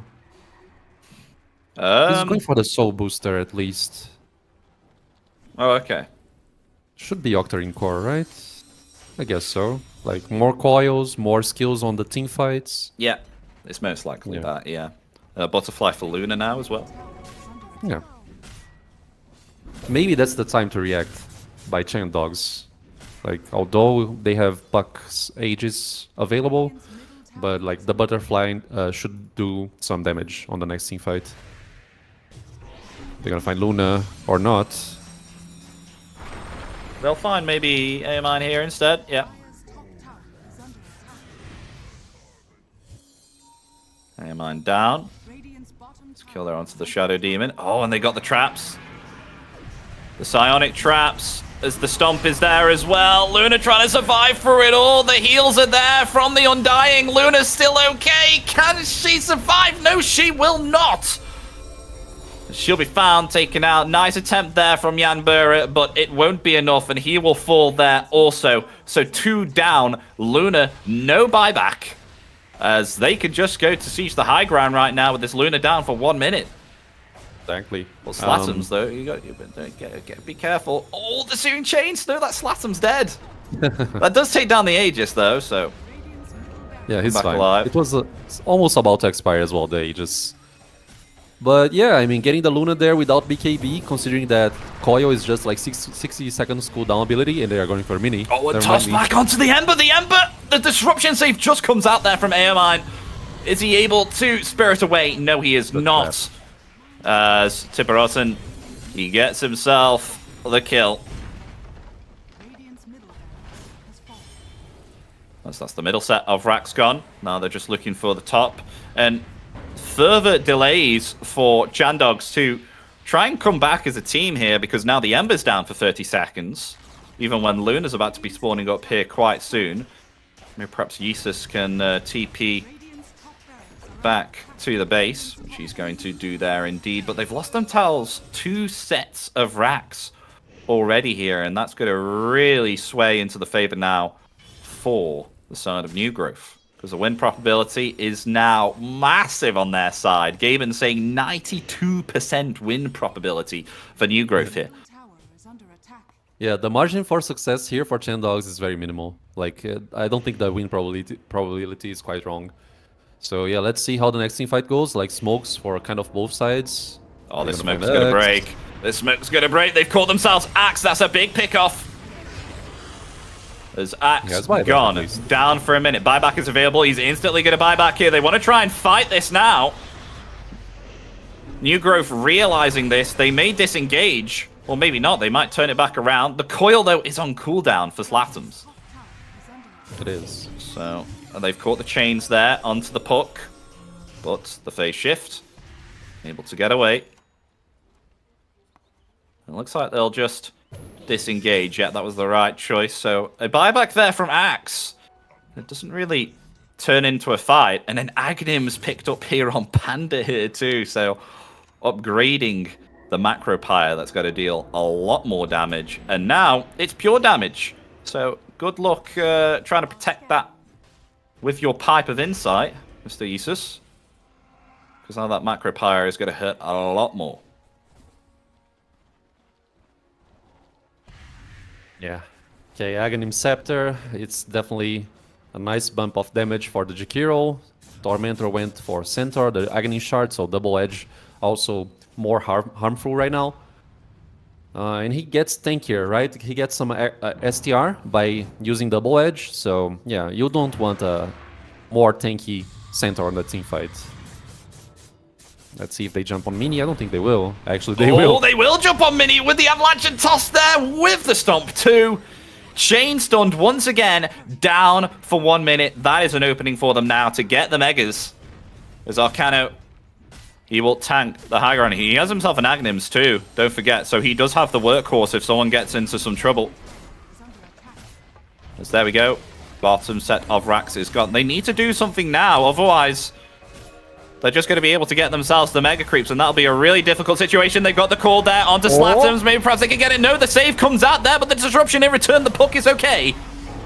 With thanks to the workhorse, Stampede comes out now. Macro Pyre placed down, and they've almost got themselves the Mega Creeps, as a range rack's top is the only barracks that remains. So, Yeah. no Mega Creeps as of yet, as they're going to get one last chance here on Chandogs to try and see if they can come back and outlive this game too. There's still 92% win probability in the favor here of New Growth. Exactly. I don't know, man. Like, at this point of the game, maybe just go straight for a Divine Rapier on Luna. Because, you know, how can you actually answer the game? They need so much damage. And yet you need to have a Luna that can actually survive and withstand the damage of New Growth. And also that, like, you have so much map control that you're going to take the Aegis for the dire side. And also it's an Aegis with Roche banner, so yeah, I mean, very hard situation to deal with here. Radiant are scanning. They have vision. Okay. Oh, maybe perhaps we will see Chandogs on the aggressor. I mean, they've just dewarded, so Ugrowth know exactly where they are. They will smoke up here as well. As they've got a coil in the backlines there. It's caught 3. This could be big now if they jump now. Mini is still okay. No, never mind. There's the silence. He will have to use the Yules. Mini in some trouble. He will be able to run that away, but the Macro Pyre coming down as they pursue on the side of New Growth. They got themselves the Shadow Demon. He'll attempt to buy back and come back to this fight. They find themselves Mini there too. Axe will fall. Yanburu gone. The only person remaining right now is the Luna, but the Undying coming back alive. But yeah, GG is called there. Never mind. As game 2 will be going here to New Growth. They get themselves a better game 2 here on Chandogs, but unfortunately for them, it will still not be enough. They'll be eliminated from these close qualifiers as New Growth will go on and beyond to face Looking for Org. Yeah. So maybe kind of like one-sided gameplay here by New Growth. The draft answer by Chandogs, it was actually fine, especially like setting up a better win condition for Luna to actually play with. But there were so like many mistakes executed on this game by Chandogs. And yeah, also on the other side as well, I feel like Slotums, he kind of missed sometimes where he should position his puck. But yeah, I mean, that's pretty much it. Like a clean 2-0 there. So yeah. Boy, oh boy. That was they definitely gave us a lot better game there, but it seems like there was a lot of pickoffs, and as much as Mini that he could do with this Yule Scepter in order to survive, there was just way too much to lock him down there. There was so many silences, the stuns as well. And I've got to hand it to Mr. Knight here again, because you were mentioning in game 1, he had himself a great Tusk game, which helped him to enable Invoker, which then Invoker enabled the rest of the team to get themselves a very quick victory here. And I think in game 2 as well, particularly with the Tiny, he was able to get off some really great avalanche and tosses on catching out many heroes here. So he really played a pivotal role in helping the team kind of lock down many of these heroes. Yeah, I agree with you. So like many good tosses and avalanches, and on the late game there, he also went for the Phylactery, which also is a very nice damage addition for the team. Even if like if he actually reaches the Kanda at some point, it would be even better, because you know you can break some passives there, such as I think the spin from Axe is actually breakable, if I'm not mistaken. The counter helix, yes, it is. So, it is, yeah. I mean, Tiny just doing a good job there. Knight, well played, good job. And folks, we are indeed going to take a very, very long break as it's a 2-0 closed quite quickly, with especially game 1 only taking 19 minutes. So if you're just tuning in, it is indeed New Growth who will be your victors here and will eliminate Chandogs from the South America ESL One Birmingham closed qualifiers. So we're going to be back in around about 2 hours and 20 minutes for our next game. And are you aware what our next game could be, Argerov? 4 p.m. Peru time, is that it? Like it's so I think it's like in like 2 hours from now on or something. Yeah, it's in 2 hours and 20 minutes. I'm just wondering which UTC team that we're going to be doing. Oh, I see. Which team you say? Yeah, so are we going to be casting Heroic versus maybe X5 Gaming or Starbucks, or are we going to be doing New Growth versus sure. Looking for Org? Well, yeah, I'm not sure. I suppose we'll find out, folks. Actually, you know what? I can get this really quickly before we come off here, because I do have the spreadsheet. Let me just check 1 second, and I'll let you know. Really, I should have this up now. Okay, so we are doing the lower bracket too. So it looks like we will be looking at Looking for Org versus New Growth. That will be our next game. So we're going to be watching these both teams again fight each other out, as we watched Looking for Org previously in day one, and we'll be seeing them again in around about 2 hours and 15 minutes. So guys, I hope to see you then for that series 2 of Looking for Org versus New Growth. Catch you in a bit.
disappear. You can see it's true that I want only you when we'll break free together, you and me.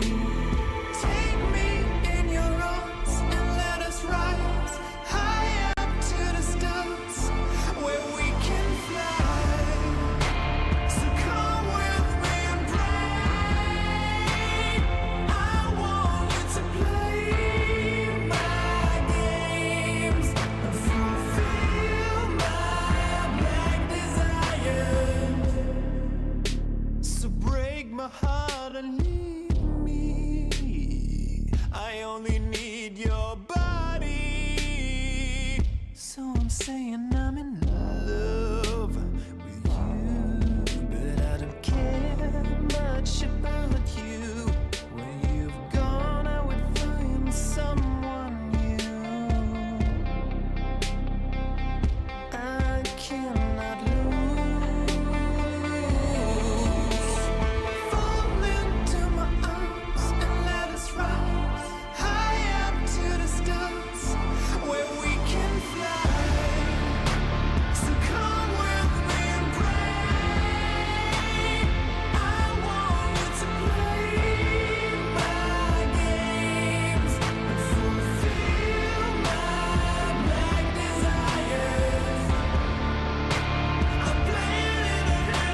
waiting for a second to push you to your limits, going strong and feeling better.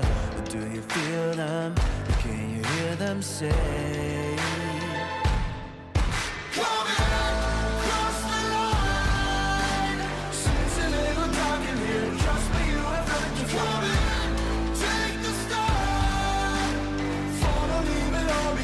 Welcome to the other side.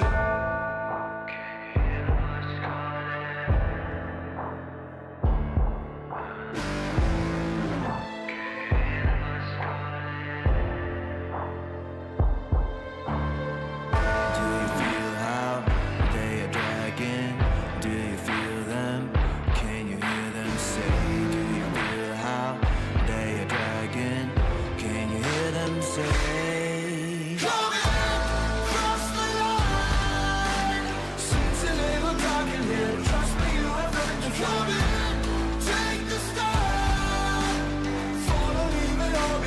Welcome to the other side. Cross the line. Seems a little dark in here. Trust me, you have nothing to fear. Take the start. Follow, leave it all behind. Welcome to the other side.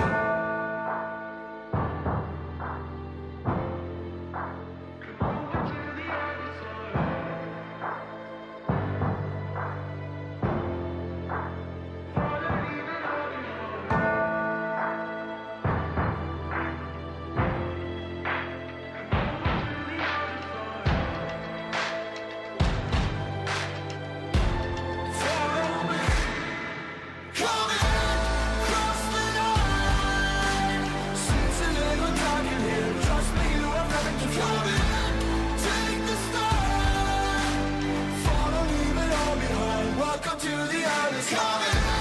Cross the line. Seems a little dark in here. Trust me, you have nothing to fear. Take the start. Follow, leave it all behind. Welcome to the other side.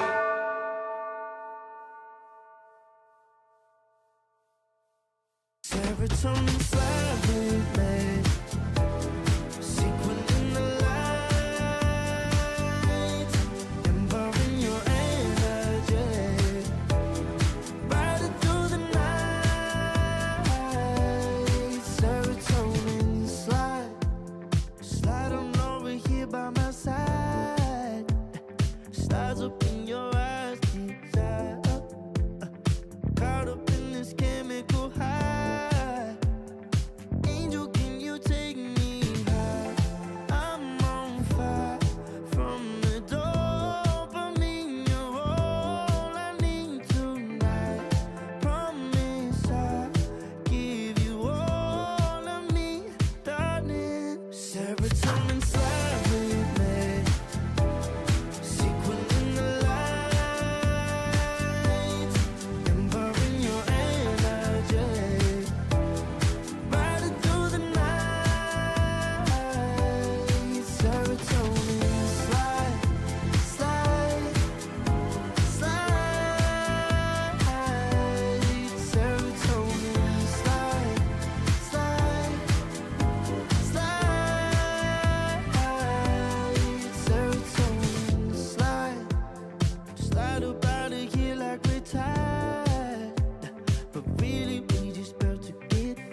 Serotonin slide, chemical high. Dopamine dive, love, take it higher. Serotonin slide, chemical high. Dopamine dive, love, take it higher. Serotonin slide, chemical high. Dopamine dive, love, take it higher. Secret in the light, empowering your energy. Riding through the night.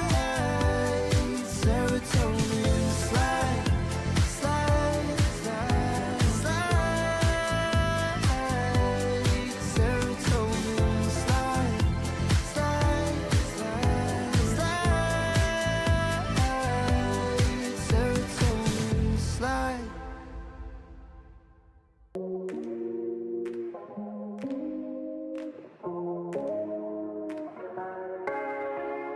No one, I'll forget the first time with you, and baby you make a moment.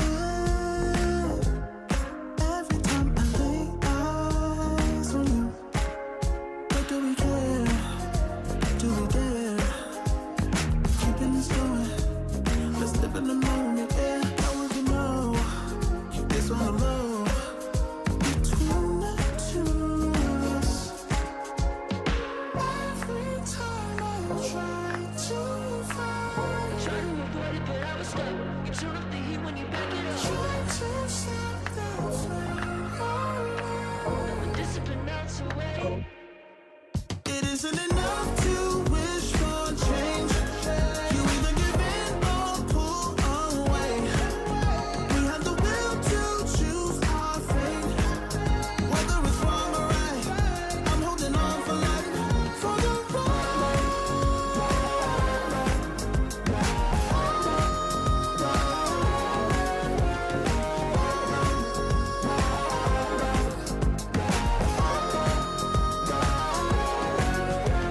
The day we woke up, lying in a pool of shame. Tears and makeup printed on the pillowcase. It's hard to apply restraint. I'm trying to stay away. It's so magnetic. Ooh, I gotta have it now. Let's keep it a private thing. I'll give you a secret name. Let's build a life on a lie. Every time I try to find, Try to avoid it, but I was stuck. You turn up the heat when you back it up. try to stop the flame. But discipline melts away. It isn't enough to wish for change. You either give in or pull away. We have the will to choose our fate. Whether it's wrong or right, I'm holding on for life, for the ride.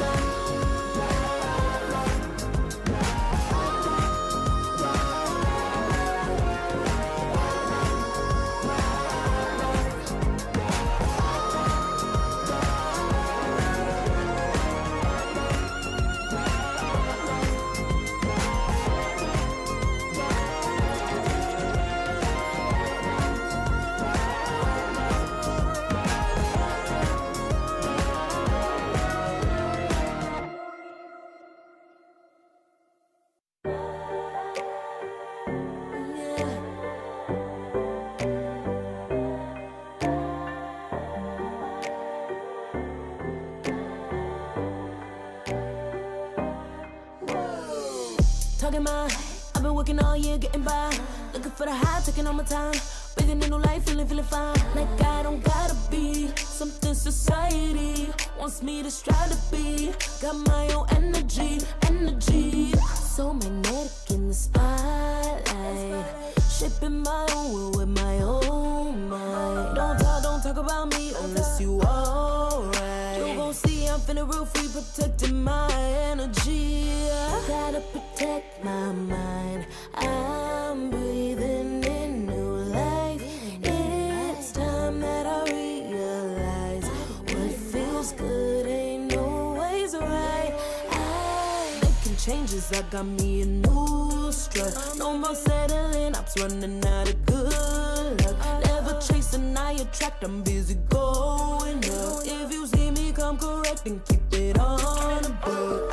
Get it, how I live it, that's the motto, how it goes. No more reaching in the distance, hit the lotto, I'm the one. Not denying myself anymore, I'm done with this. Sky is the limit, I'm living life with no energy, energy, and the energy, energy.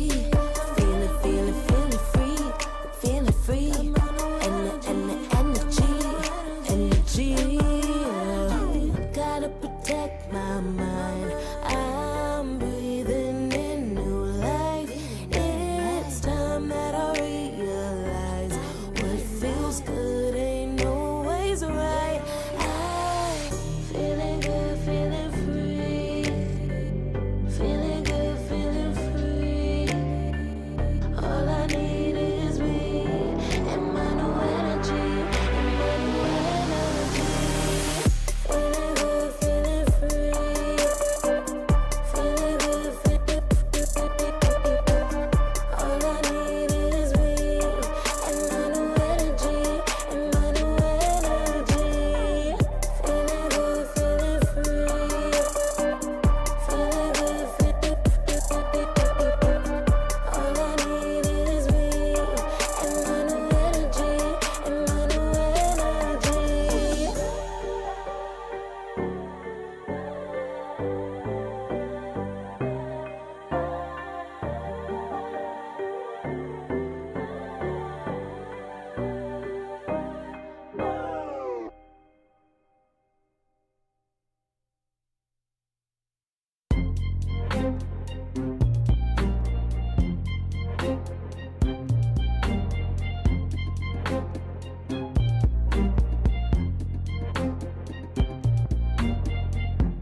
Took too long for me to feel, yeah. Tell me why you on your knees, yeah. Not my fault, I had a dream, yeah. Kicking off the covers, I'm too hot for this bed. Give me space, I need to breathe, yeah. Give a face, giving it beautifully, yeah. Yeah, it's just me and my clique, yeah. We might be the hottest, but we let you in.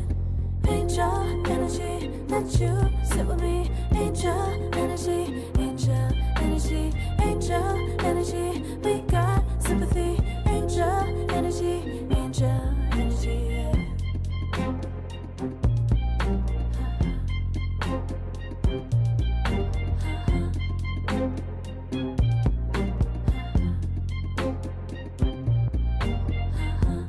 Take the time to breathe and rest. Let yourself feel the best. Feel it all so deeply, so deeply. Divine with how we be, yeah. Aligned with everything, yeah. More than a dream. Vulnerable and strong, yeah. We feel everything. Angel energy, let you sit with me. Angel energy, angel energy, angel energy. We got sympathy. Angel energy, angel energy, angel energy. Let you sit with me. Angel energy, angel energy, angel energy. We got sympathy. Angel energy, angel energy.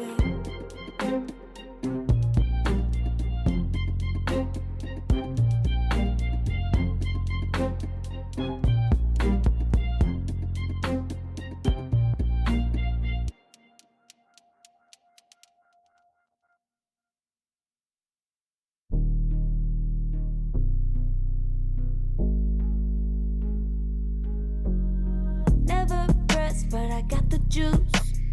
Taking the lead, that's just what I do. I made mountains move with one hand tied, and still this world ain't satisfied. Everywhere I go, they stop and stare. I tell the truth, I take it there. Call me vicious, persistent, overzealous, that's fine.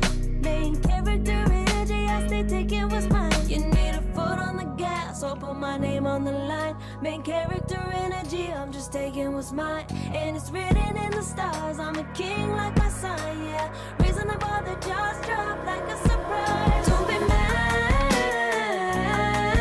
about it.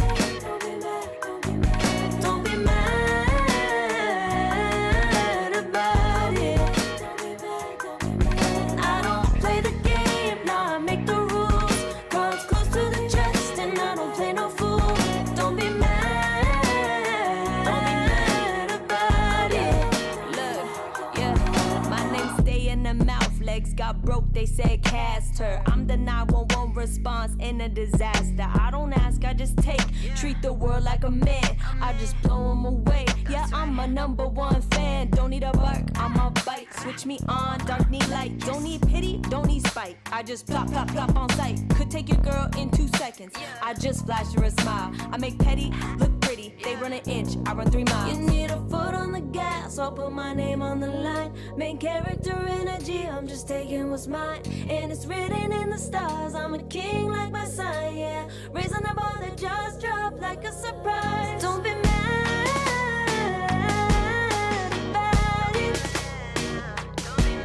Don't be mad about it. Don't be mad about it. Don't be mad about it. I don't play the game, nah, I make the rules. Cards close to the chest and I don't play no fool. Don't be mad about it. Don't be mad. Don't be mad.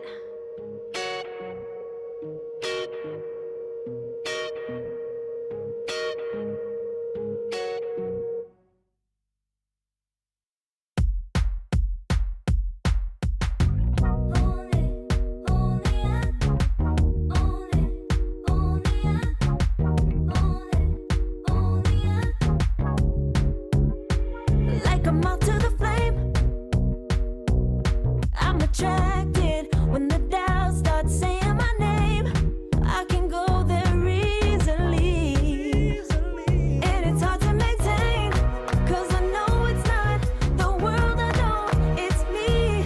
Believe in every little thing I hear, and no, I ain't no stranger to the fire, burning up all my desire to be great. It stays coming in waves, and no, I ain't no stranger to the fire, burning up all my desire to be great. I gotta just open the gate. All I need is saving from hitting the pavement, understanding when I'm impatient, that only I give to me. All I need is a little love in lonely places, the strength to stare fear in the face, that only I give to me.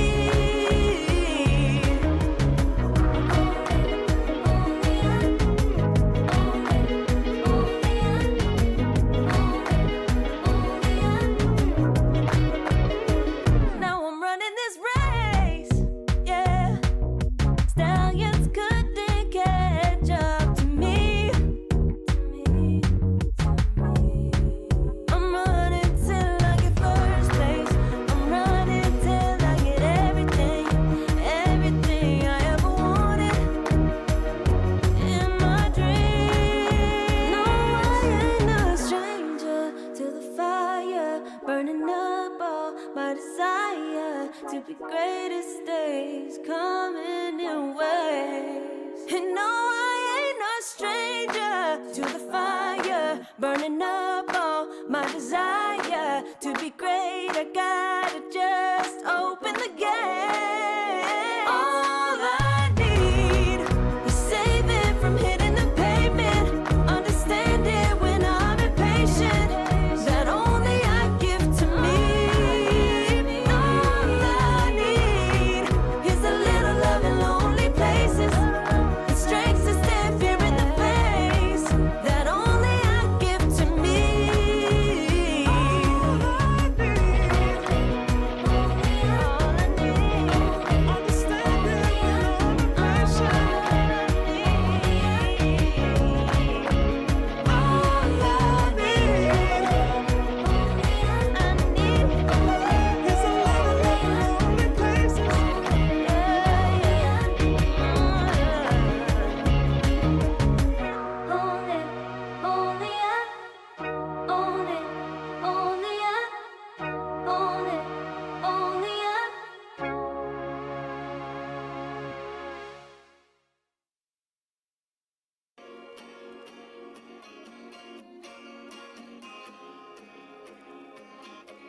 yeah.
Far from me.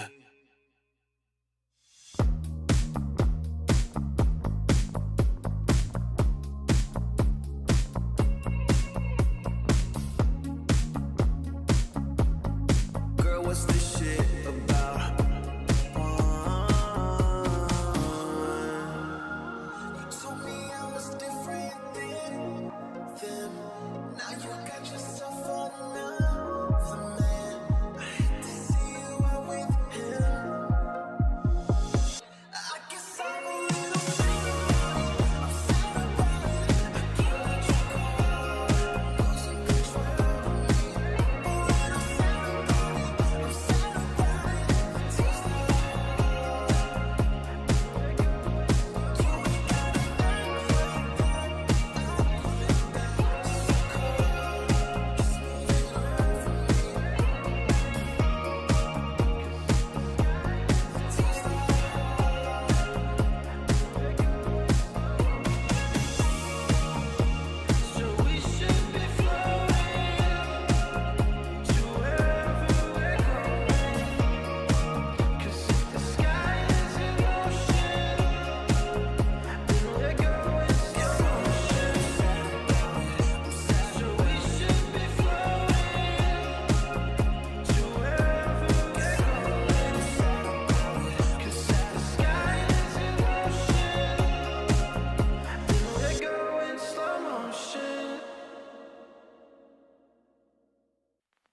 I pack my suitcase, headed out the door. I keep my shoes laced. 2,000 miles away from home. A couple dollars in my pocket, never stopped the boy before.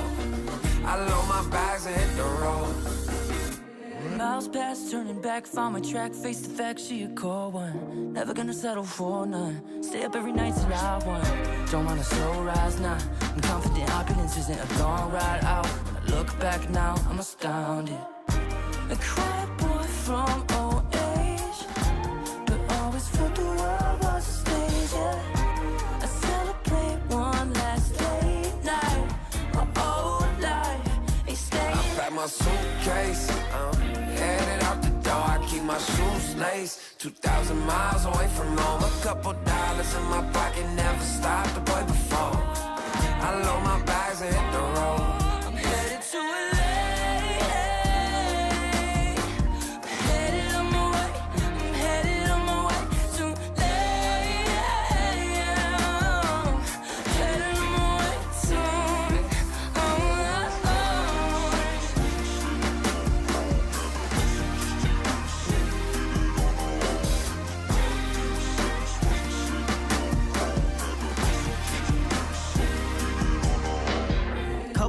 Miles, throw it on the dash.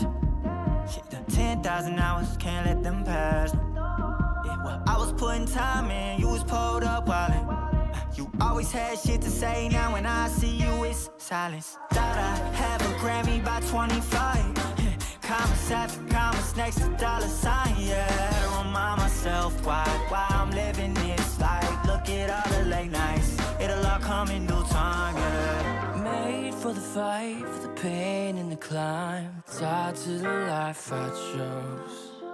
Stay through the night, another day, not a dime. Race against time. I couldn't just lay by and wonder what I could have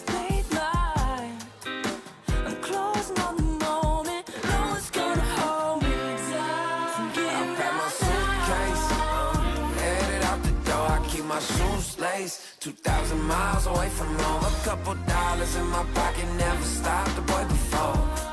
I load my bags and hit the road.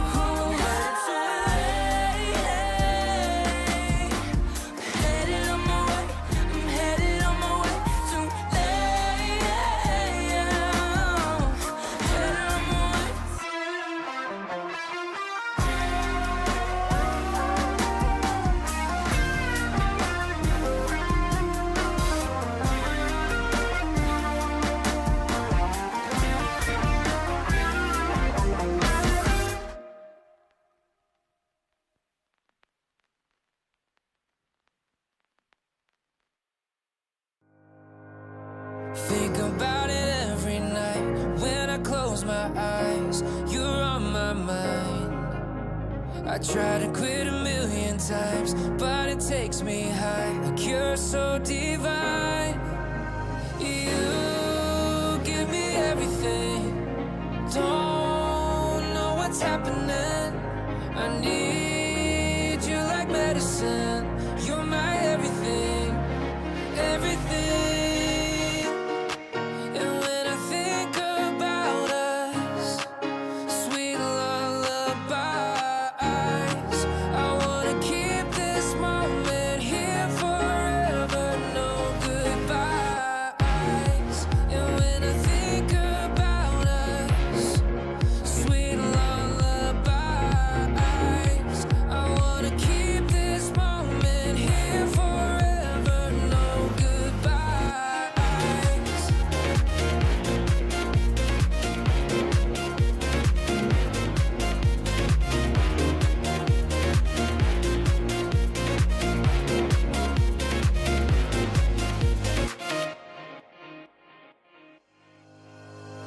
Think about it every night when I close my eyes. You're on my mind. I try to quit a million times, but it takes me high. Like you're so divine. You give me everything. Don't know what's happening. I need you like medicine. You're my everything, everything. And when I think about us, sweet lullabies, I wanna keep this moment here forever, no goodbyes. And when I think about us, sweet lullabies, I wanna keep this moment here forever, no goodbyes.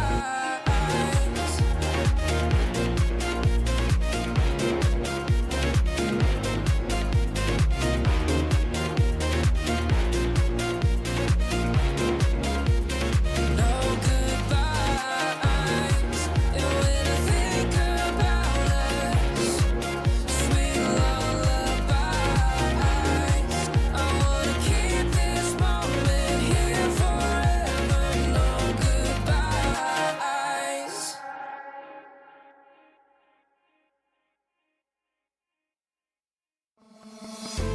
Oh, I don't know how to put it together.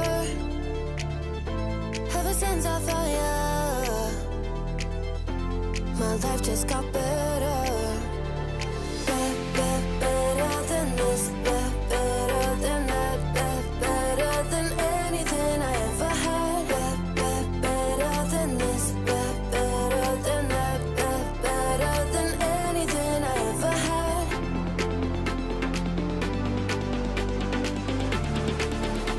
Than anything I ever had.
trouble is rising.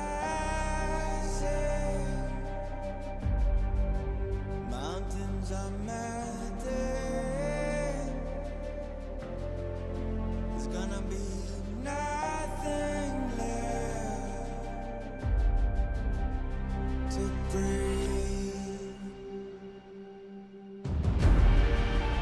Raise the sirens now.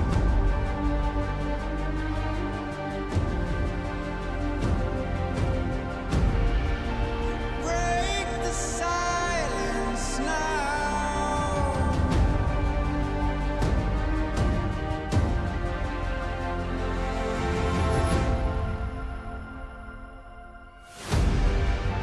Our hearts are trembling. This can be the ending. We must begin to rise. It's now do or die. Raise the sirens now before it's too late. Break the silence now before it's too late.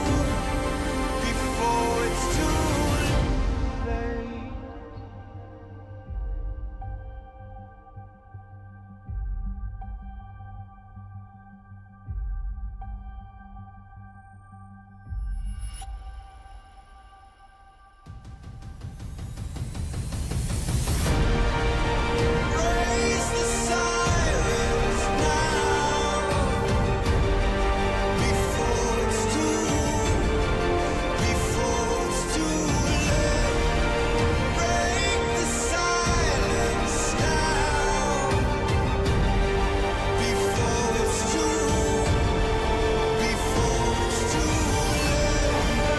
Raise the sirens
I can feel it, I can feel it in my blood, through my veins like a melody.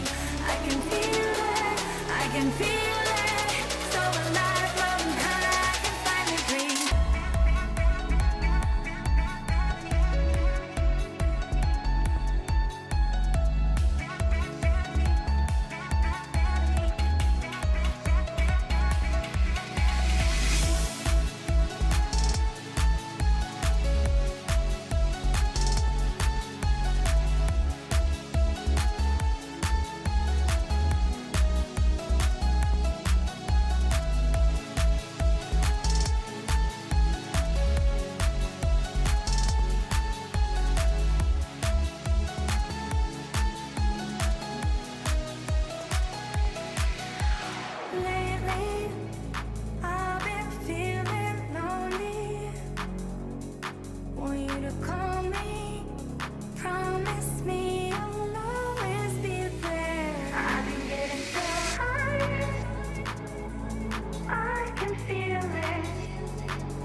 can feel it in my blood, through my veins like a melody. I can feel it, I can feel it. So alive, floating high, I can finally breathe high.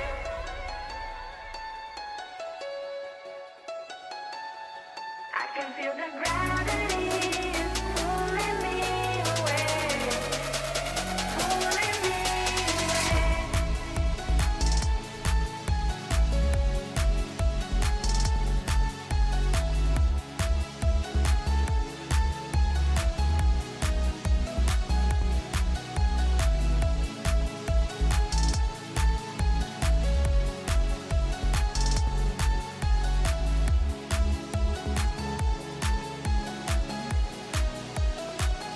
I've been getting so high, I can feel it.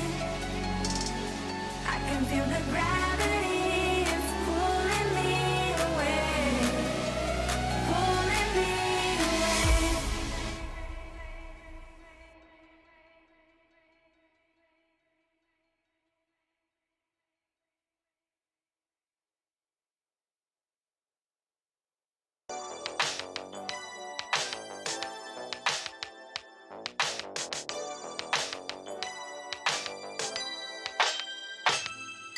Ooh, that day that boy walked my way. Won't forget his pretty face. It was like we both had something to say. Yeah, but as soon as I saw him, his fine ass was gone. Think I should have followed him home. I'll put my number into his phone. A moment in time, so divine. Hope I see you again. Hope I see you again. A moment in time, so divine. Hope I see you again. Hope I see you again. You're looking so good, made me wanna know you. Feeling the blue, and I got to show you. Come back, better come back. Want you to know that you're looking so fly. I wanna get to know you, but you're missing me by in just a moment in time. Oh my, boy, you better come back. A moment in time, so divine. Hope I see you again. Hope I see you again. A moment in time, so divine. Hope I see you again. Hope I see you again. You're looking so good, made me wanna know you. Feeling the blue, and I got to show you. Come back, better come back. Want you to know that you're looking so fly. I wanna get to know you, but you're missing me by in just a moment in time. Oh my, boy, you better come back.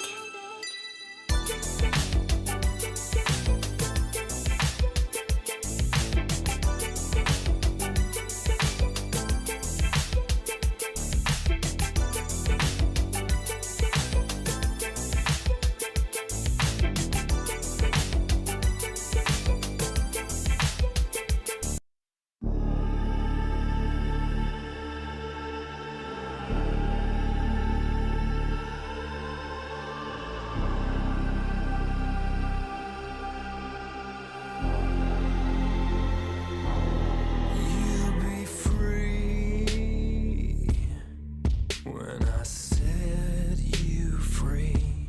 I breathe you in, but all your sins won't disappear. You can see it's true that I want only you when we'll break free.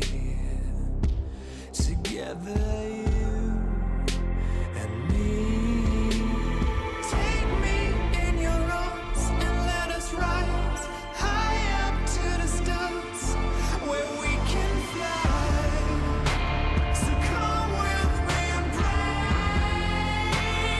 I want you to play my games and fulfill my black desires. So break my heart and leave me. I only need your body. So I'm saying I'm in love with you, but I don't care much about you. When you've gone, I would find someone new. I cannot lose. Fall into my arms and let us rise high up to the stars where we can fly. So come with me and pray. I want you to play my games and fulfill my black desires. I'm playing in a hidden world.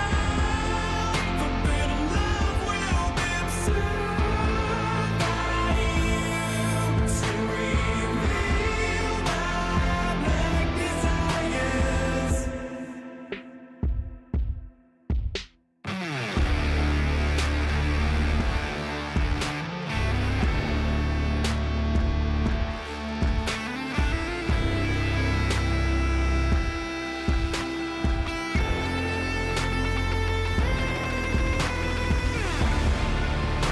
So come with me and pray. I want you to play my games and fulfill my black desires. I'm playing in a hidden world. Forbidden love will be absurd by you to reveal my black desires.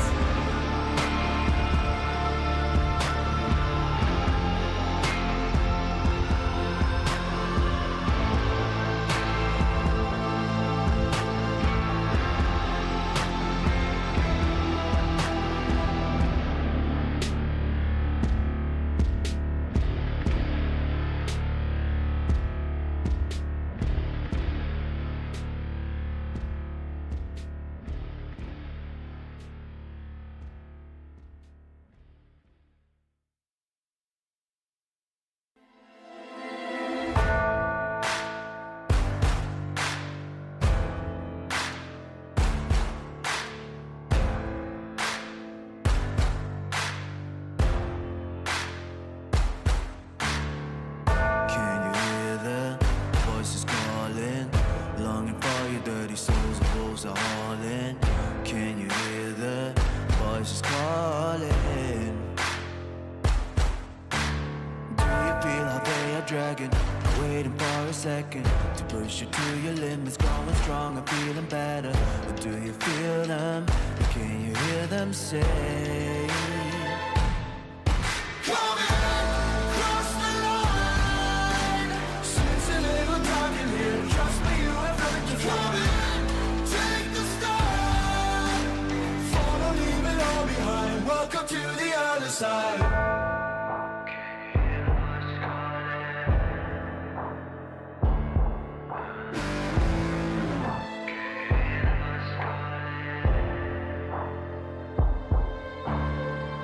Do you feel how they are dragging?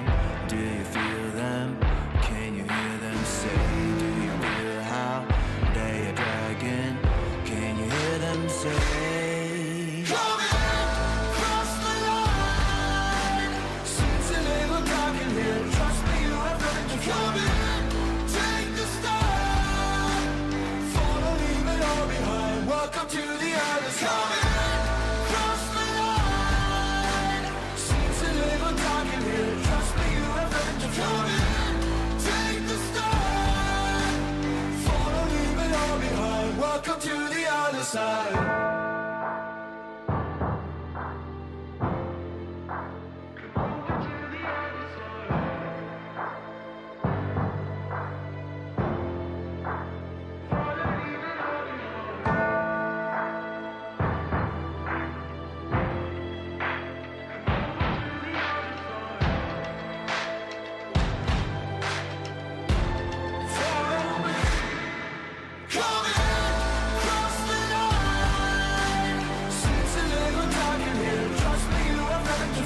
serotonin slide with me. Sequin in the light, empowering your energy. Ride it through the night. Serotonin slide. Slide on over here by my side. Stars up in your eyes, deep up. Caught up in this chemical high. Angel, can you take me high? I'm on fire from the dopamine. You're all I need tonight. Promise I'll give you all of me, darling. Serotonin slide with me. Sequin in the light, empowering your energy. Ride it through the night. Serotonin slide, slide, slide. Serotonin slide, slide, slide. Serotonin slide. Slide up out of here like we're tired, but really we just about to get wild. Loving at the speed of light. Your body, I can help but admire. I'm on fire from the dopamine. You're all I need tonight. Promise I'll give you all of me, darling. Serotonin slide with me. Sequin in the light, empowering your energy. Ride it through the night. Serotonin slide, slide, slide, slide. Serotonin slide, slide, slide, slide. Serotonin slide, serotonin slide, chemical high. Dopamine dive, love, take it higher. Serotonin slide, chemical high. Dopamine dive, love, take it higher. Serotonin slide, chemical high. Dopamine dive, love, take it higher. Serotonin slide, chemical high. Dopamine dive, love, take it higher. Sequin in the light, empowering your energy. Ride it through the night. Serotonin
the strain. I'm trying to stay away. It's so magnetic. Ooh, I gotta have it now. Let's keep it a private thing. I'll give you a secret name. Let's build a life on a lie. Every time I try to find, Try to avoid it, but I was stuck. You turn up the heat when you back it up. try to stop the flame. Put discipline out your way. It isn't enough to wish for change. You either give in or pull away. We have the will to choose our fate. Whether it's wrong or right, I'm holding on for life. For the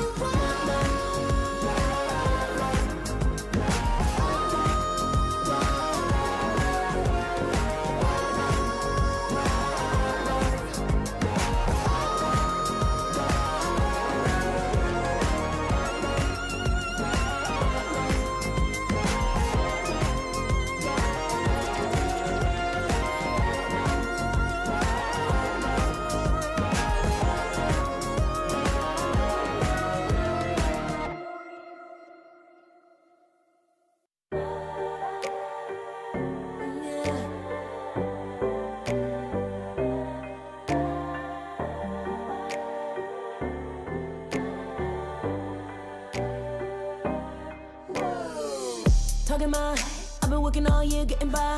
Looking for the high, taking all my time.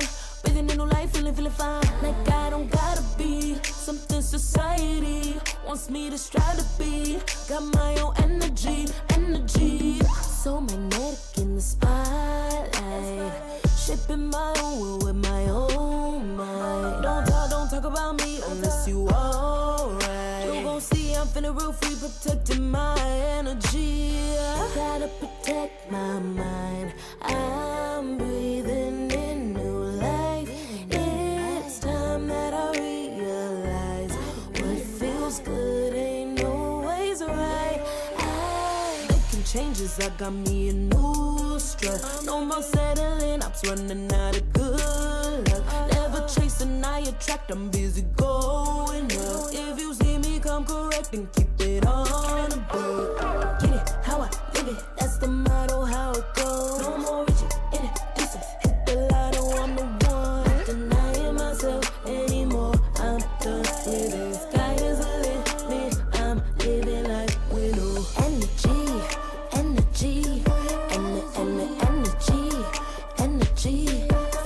feeling free. Energy. Gotta protect my mind. I'm breathing in new life. It's time that I realize what feels good ain't always right. I'm feeling good, feeling free. Feeling good, feeling free. All I need is me and my new energy. Feeling good, feeling free. Feeling good, feeling free. All I need is me and my new energy. And my new energy. Feeling good, feeling free. Feeling good, feeling free. All I need is me and my new energy. And my new energy.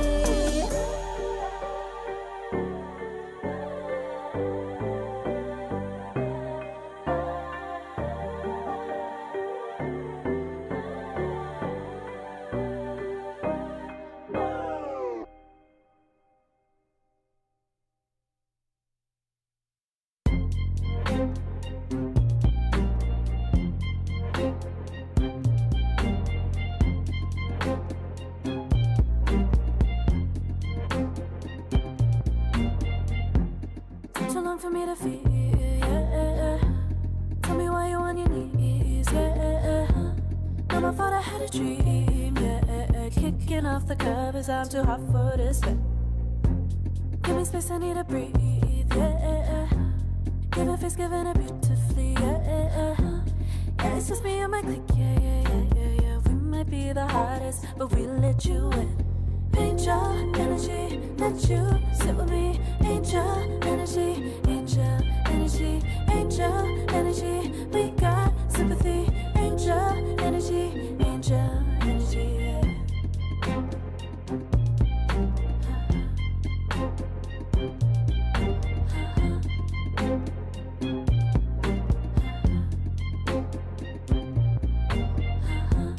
Take the time to breathe and rest. Let yourself feel the best. Feel it all so deeply, so deeply. Divine with how we be, yeah, yeah.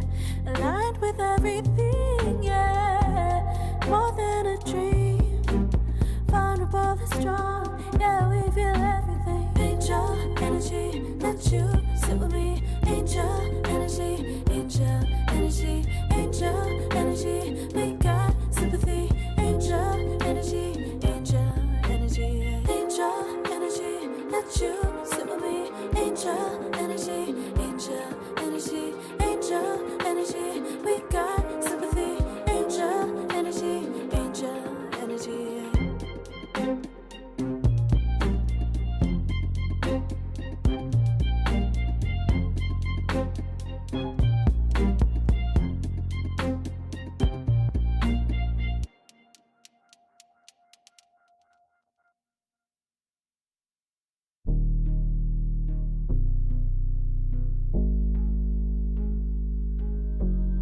Never pressed, but I got the juice.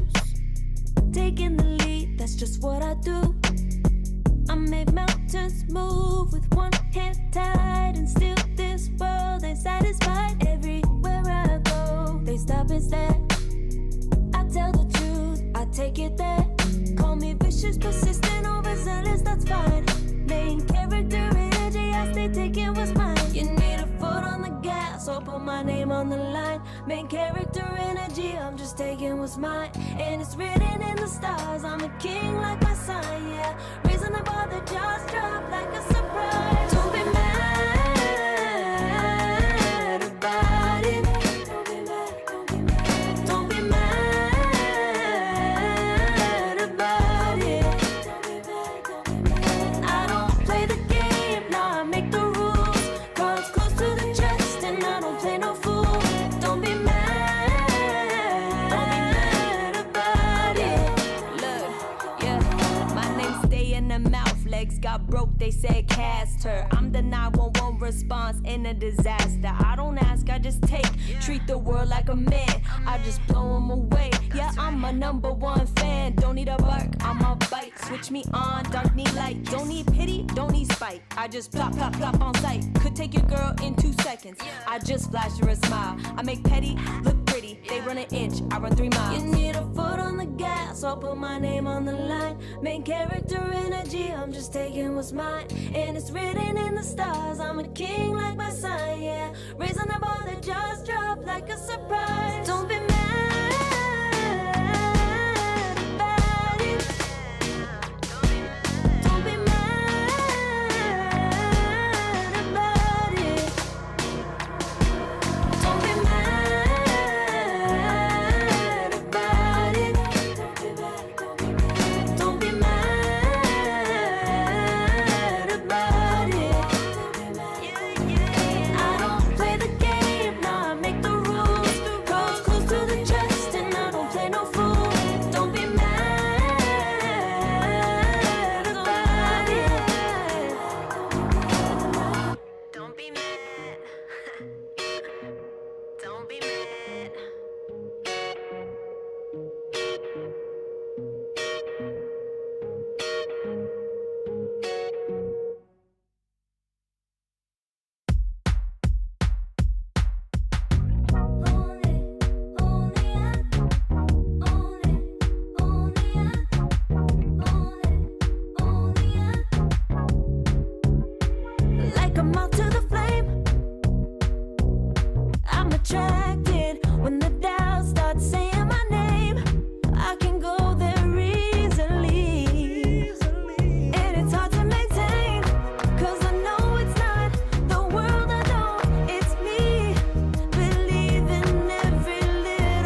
desire to be greatest days coming in waves. And no, I ain't no stranger to the fire, burning up all my desire to be great. I gotta just open the gate. All I need is saving from hitting the pavement, understand it when I'm impatient, that only I give to me. All I need is a little love in lonely places, the strength to stand fear in the face, that only I give to me. All I need, understand it when I'm impatient. All I need is a little love in lonely places.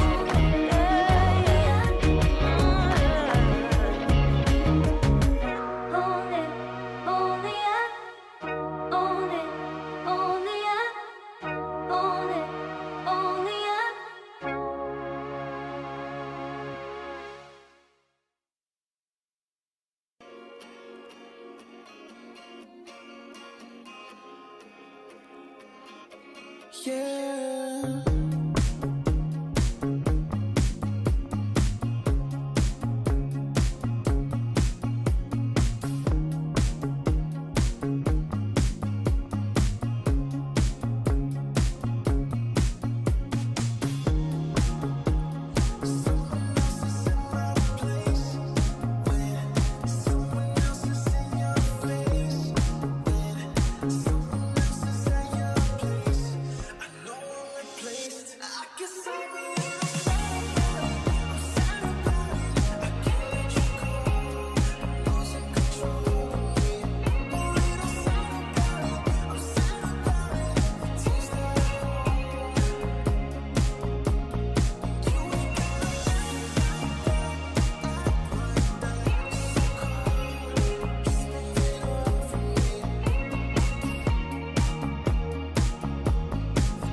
Far from me.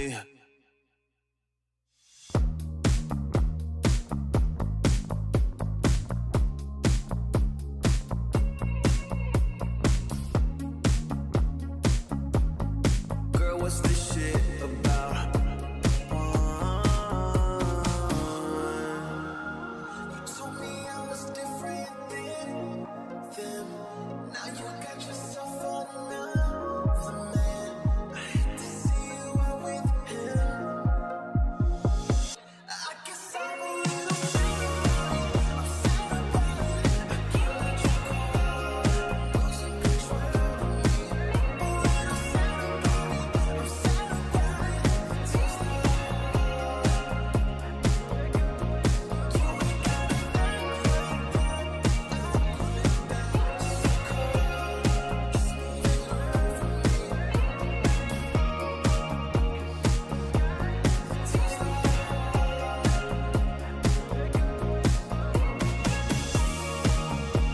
So we should be floating to wherever we're going.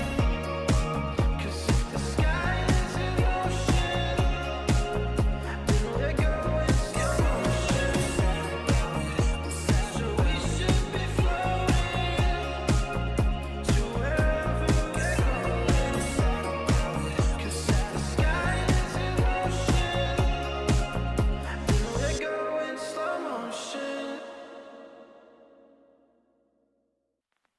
I pack my suitcase, headed out the door. I keep my shoes laced. 2,000 miles away from home. A couple dollars in my pocket, never stopped the boy before. I load my bags and hit the road. Miles past, turning back, found my track, face the fact she a cold one. Never gonna settle for none. Stay up every night till I won. Don't want a slow rise now. I'm confident opulence isn't a long ride out. When I look back now, I'm astounded. A quiet boy from old age, but always felt the world was a stage. Yeah. I celebrate one last late night. My old life ain't staying. I pack my suitcase, headed lace. 2,000 miles away from home. A couple dollars in my pocket, never stopped the boy before. I load my bags and hit the road. I'm headed to LA. Headed on my way. I'm headed on my way to LA. Headed on my way soon.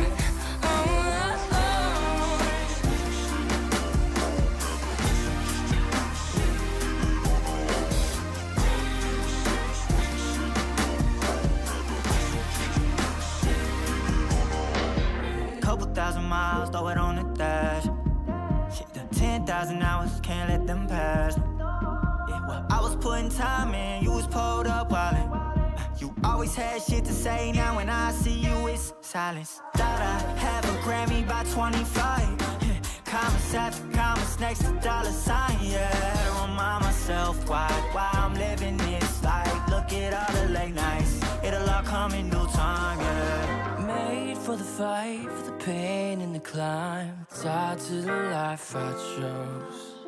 Stay through the night, another day, not a dime. Race against time. Yeah. I couldn't just lay by and wonder what I could have made mine.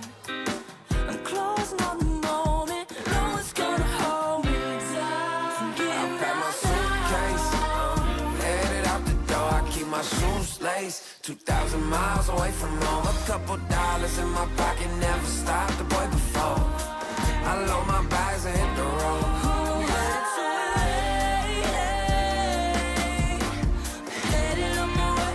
I'm headed on my way to LA. Headed on my way.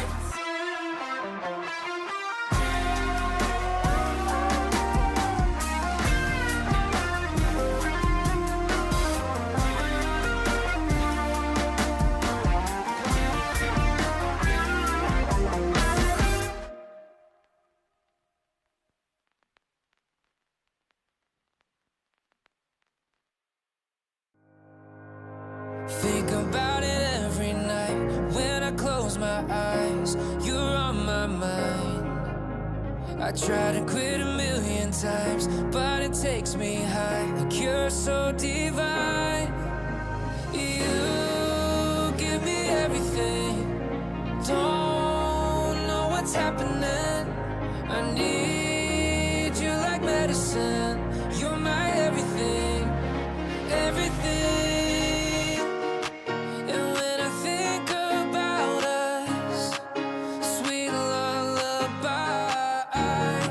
I wanna keep this moment here forever, no goodbyes. And when I think about us, sweet lullabies, I wanna keep this moment here forever, no goodbyes.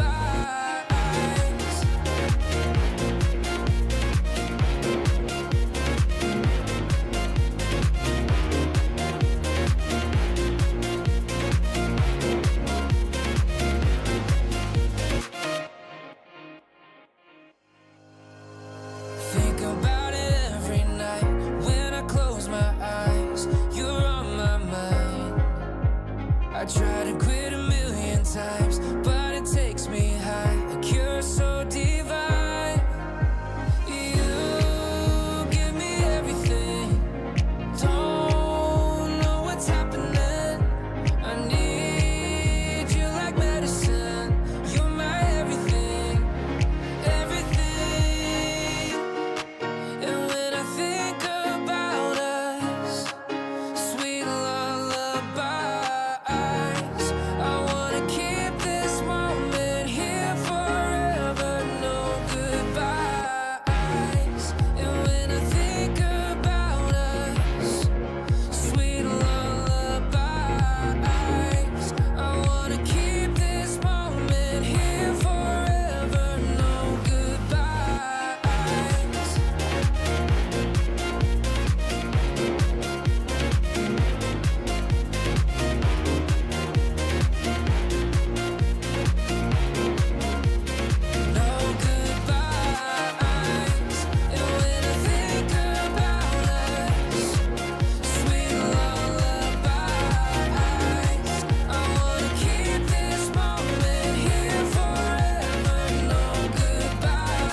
since I found you.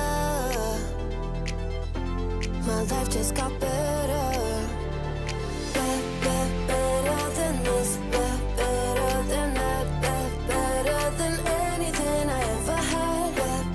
Better than this. Better than that. Better than anything I ever had.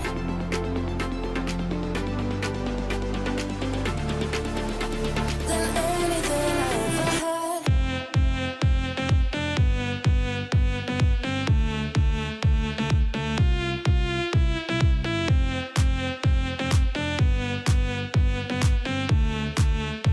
Than anything I ever had.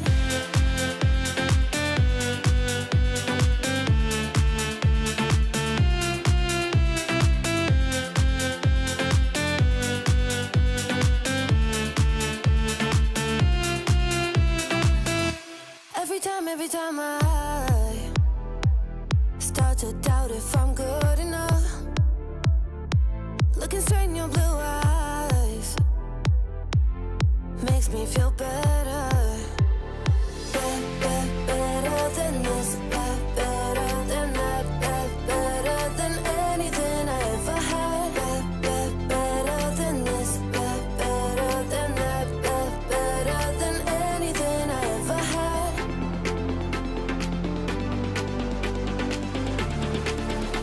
Than anything I ever had.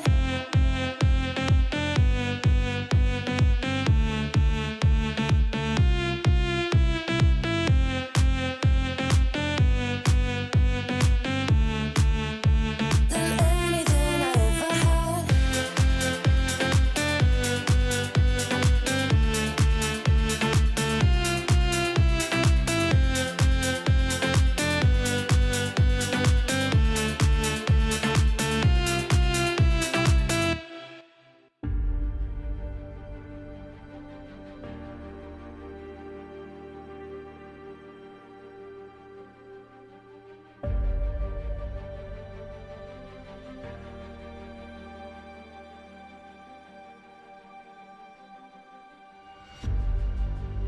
Earth is suffering, trouble is rising, mountains are melting. There's gonna be nothing left to breathe. Raise the sirens now.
can feel it, so alive, love how I can finally breathe.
dragon. Waiting for a second to push you to your limits. Going stronger, feeling better. But do you feel them? Can you hear them say? Cross the line. Since a little dark in here, trust me, you have nothing to fight. Take the start. Follow, leave it all behind. Welcome to the other side.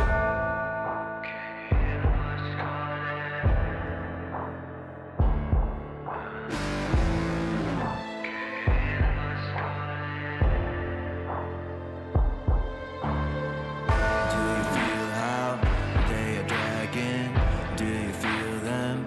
Can you hear them say? Do you feel how they are dragging? Can you hear them say? Cross the line. Since a little dark in here, trust me, you have nothing to fight. Take the start. Follow, leave it all behind. Welcome to the other side. Cross the line. Since a little dark in here, trust me, you have nothing to fight. Take the start. Follow, leave it all behind. Welcome to the other side.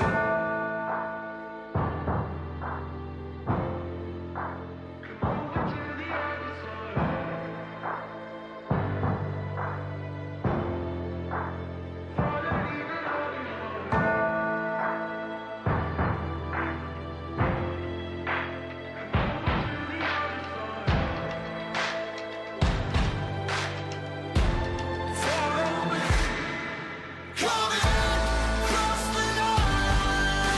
Since a little dark in here, trust me, you have nothing to fight. Take the start. Follow, leave it all behind. Welcome to the other side. Cross the line. Since a little dark in here, trust me, you have nothing to fight. Take the start. Follow, leave it all behind. Welcome to the other side. Hello, everybody. Welcome back to the South America Close Qualifiers for ESL One Birmingham. With myself, Epidamnos, and joining me is Ardroff. We're coming in for Series 2 out of Day 2 of the day. We've got ourselves Looking for Org versus the victors of the previous series that we were looking at, which was New Growth versus Chandogs. And it was New Growth that took a 2-0 victory here. So now we'll be seeing them going up against Looking for Org. Ardroff, how are you feeling for this one? Because New Growth, they got themselves quite a quick defeat in Day 1, but they were able to completely turn that around for Day 2 and kind of reverse it onto a different team this time, other than the previous game that went a little bit longer. So will we be seeing maybe perhaps a even game this time again, or could we possibly look at a 2-0? Because I think LFO, they were in a pretty strong position last time we saw them, and they were able to play well together. Yeah, I think LFO is playing a good Dota for sure, but you just mentioned it, like the New Growth, they are just turning everything around. So I feel like this could be a very balanced like series. I don't think it will be so unbalanced. So yeah, in short, that's pretty much it, I guess. All right. Fair enough. I mean, well, looking at the bracket right now, just so people can understand where things are, if you are still currently on this channel, thank you very much, on ESL Dota 2 Clarity. Amaru Gaming versus Peru Rejects in the upper bracket final. That will be the decider to see who will go to the grand final. And currently at the moment is Heroic versus Easterbucks.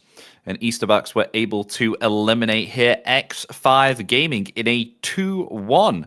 And the first game went for 86 minutes. Oh my gosh, that is absolutely mental. I'm going to have to actually have a look at this Dota buff for game 1, because that sounds crazy. But we do have ourselves a draft underway, folks, so we're going to bring this to you straight on your screens in just a moment. But boy, oh boy, what went on here? God. And Easterbucks are able to win that first game as well. 86 minutes, quite a long game indeed. Maybe like a brief look on that game that you just mentioned. I feel like Easterbacks, they had like a very strong high ground situation, so they were able to actually hold the game up for quite that long time. Meanwhile, X5 Gaming, they had a draft with Ursa, Kunkka, and Slardar, so they had to establish fights before going high ground. That would be my hard guess, just by looking at the heroes here.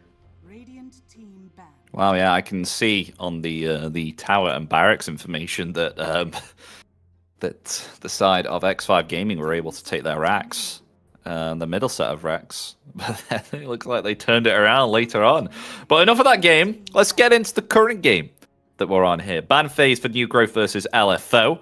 We've got Train Protector, Chen, and Tiny. No Tiny. I'm actually kind of glad that we don't have ourselves Tiny again, because I was getting a little bit bored of the hero coming out quite often.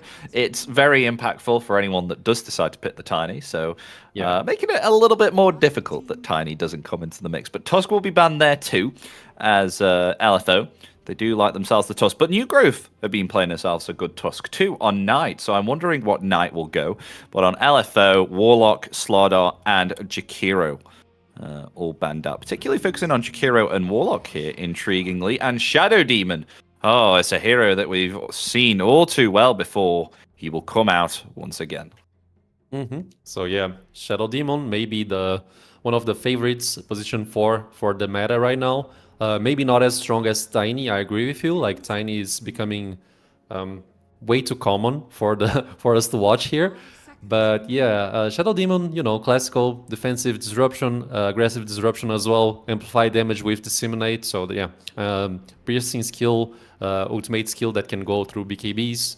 Very strong, very solid opening that, it's not like anything innovative, but it works. That's the main thing you need to bother with here. So yeah, Centaur being the answer here for New Growth. Centaur also another hero that's been showing up a lot in in a lot different regions as well, not only SA. So yeah, Centaur very strong. I mean, the Stampede regarding Shadow Demon's aggression, it's pretty good, because we saw last match actually, the Centaur just presses R, and then if you are on the Demonic Purge, you can actually run away easily. So that's one of the main reasons why people are picking Centaur against Shadow Demons as an answer. So only 3 bans remaining between both teams here. Actually taking some time, LFO, to maybe try and do a protect ban here. I mean, because it'll be New Growth that will have the pick first here. So something that they don't want them to snatch up. It's going to be a Puck. Puck will be banned. I mean, Slatums did have himself an okay Puck game. I mean, he did very, very well. I noticed that there were a little bit of a few mistakes where he was caught off guard, especially with the Searing Chains and the Berserker's Call. But nonetheless, LFO, they will respect ban it. They will take away the Puck. But it might just not be a respect ban. It might be something that they do want to pick up. Maybe perhaps a Storm Spirit, maybe, because Storm is... he definitely does not like the Dream Coil. Could be Ember as well. I mean, if you are aiming for Ember or Storm, just as you said, Puck is very good against those heroes. The Silence, the Coil, it can be very harmful for those elusive mobile heroes. But yeah, let's see the next ban here for LFO. If they are going to stick with mid laners bans, no, they just go for the Muerta, which can be, a support 4, but can also go for HC position. And now New Growth has the last ban of this ban phase here. And they essentially ban out 2 possible position 4 heroes, which is Tiny and also Tusk.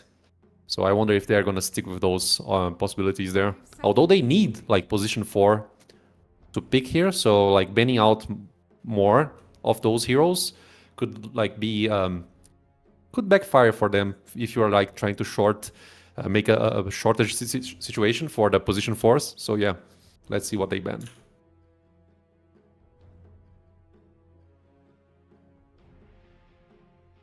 I mean, funnily enough, I'm seeing here that they have played Ringmaster previously. Kez has come into the mix. Kez came into the mix, and they'll ban that there on New Growth. Yeah, Kez was also banned on the last series against Chandogs, but they just go for the Dark Willow. I mean, it's a nice pick for Knight to play with. We barely see some Dark Willows playing as support 5, because I feel like the firepower is just underwhelming. But yeah, Yeah. Willow 4 is very strong. I like it very much. Especially paired up with Centaur. I think that's great because obviously, of course, you can set up with the Bramble Maze, you got Hoof Stomp, and then you've got the Cursed Crown as well. So quite a lot of kind of chain stuns on the lane, so you can really punish a carry. But obviously, of course, they got the Shadow Demon and Shadow Fiend getting out the Shadow heroes. Okay, so Shadow Fiend for looking for Org. Slardar is currently banned, so you won't have the like classic combo of armor reduction here. Let's see if we have any other heroes that can pair up nicely with Shadow Fiend. Like, I feel like if you want to play Shadow Fiend, you need more controls. Like, you need setups. So yeah, Clockwork is a nice addition here, and it's a flexible position. Shadow Fiend. I mean, he can go mid. He can be HC as well, hard carry. So like, it's an open situation for LFO, and like flexible scenarios is always good because you kind of like 10 seconds remaining. you act like in a tricky way, so you are not showing up much things to your opponent. But yeah, I mean, Clock is a nice pair for sure. It's quite a good disruptor in the fight as well, and I think particularly against Stampede as well, it might help to impede maybe perhaps Centaur saving someone with Warhorse, for example, or even someone trying to get away with Stampede. So it's great counter initiation tool, good initiation tool as well, which they require currently with their draft at the moment, unless Shadow Fiend decides to go the magic build where he can basically just jump in and able to cast Requiem very quickly. Yeah, that's one of the possibilities. But yeah, I like what you said, like impeding Centaur's aggression and, ways of escaping with the Stampede. It's the job that Clock's gonna have for this game here. Okay, Oh, and Ursa. Okay, we've seen this get banned quite a lot, and Enchantress we haven't seen that yet either. Yeah, Enchantress is a new pick for the series that we've cast together, for sure. And Ursa, I mean, just strong enough to withstand some of the Shadow Fiend's pressure, especially if you press any rage before you actually get the effects of the Requiem of Souls. Like, it's too much like stats resistance and also damage reduction. So yeah, very solid hero. One of the heroes that can actually jump on the backline and find Shadow Fiend as well. So yeah, nice solid option here. And they are basically like making statements with the choices here, because like Ursa pairing up with Enchantress, you kind of want to win the lane and play kind of aggressive. You have like one extra creep to help you out with Enchantress as well, the enchant ability. And Centaur and Dark Willow, as we already talked, it's a nice combo as well. So the statement is just right there. But I feel like the same goes for LFO. I mean, the statements are being built, although we don't know exactly where Shadow Fiend is going to play at. Oh, and Brewmaster coming out. Okay. You like it? So how do you feel like? Yeah, I do. I mean, especially against Ursa, it's great in disrupting him in the fight. Obviously, of course, because you've got the Cyclone there. You've also got Cogs as well that will also impede the Ursa too. So it's kind of annoying for him to fight into that because he's always cycloned up all the time, and then you've got the evasion on Brewmaster as well. And he has the ability to kind of get away as well with the Drunken Brawler if Ursa does decide to jump him on the lane. So it's a good matchup, like one of the few melees that can handle the Ursa. Yeah, I agree with you. It had like some recent big changes on the 7.40 patch. It's a little bit hard to talk about Brewmaster in my opinion currently because he changed so much, especially because I don't think he has a facet at the moment, just as like Treant. Let me check real quick here. But like one of the main things about Brewmaster currently, I'd say it's the innate ability, because if you drop your HP below like 50%, you get like a nice movement buff that can actually disengage from Ursa. Also, you get stats resistance as well with this innate, so maybe you can try to like dispel the enchant ability and just run away essentially. So yeah, Brewmaster very good here. If he has like the farm amount that he actually desires, he can be a problem. Maybe Brewmaster with Earn and then translating it after to Radiance or something. It becomes very like a nuisance for the other team to deal with.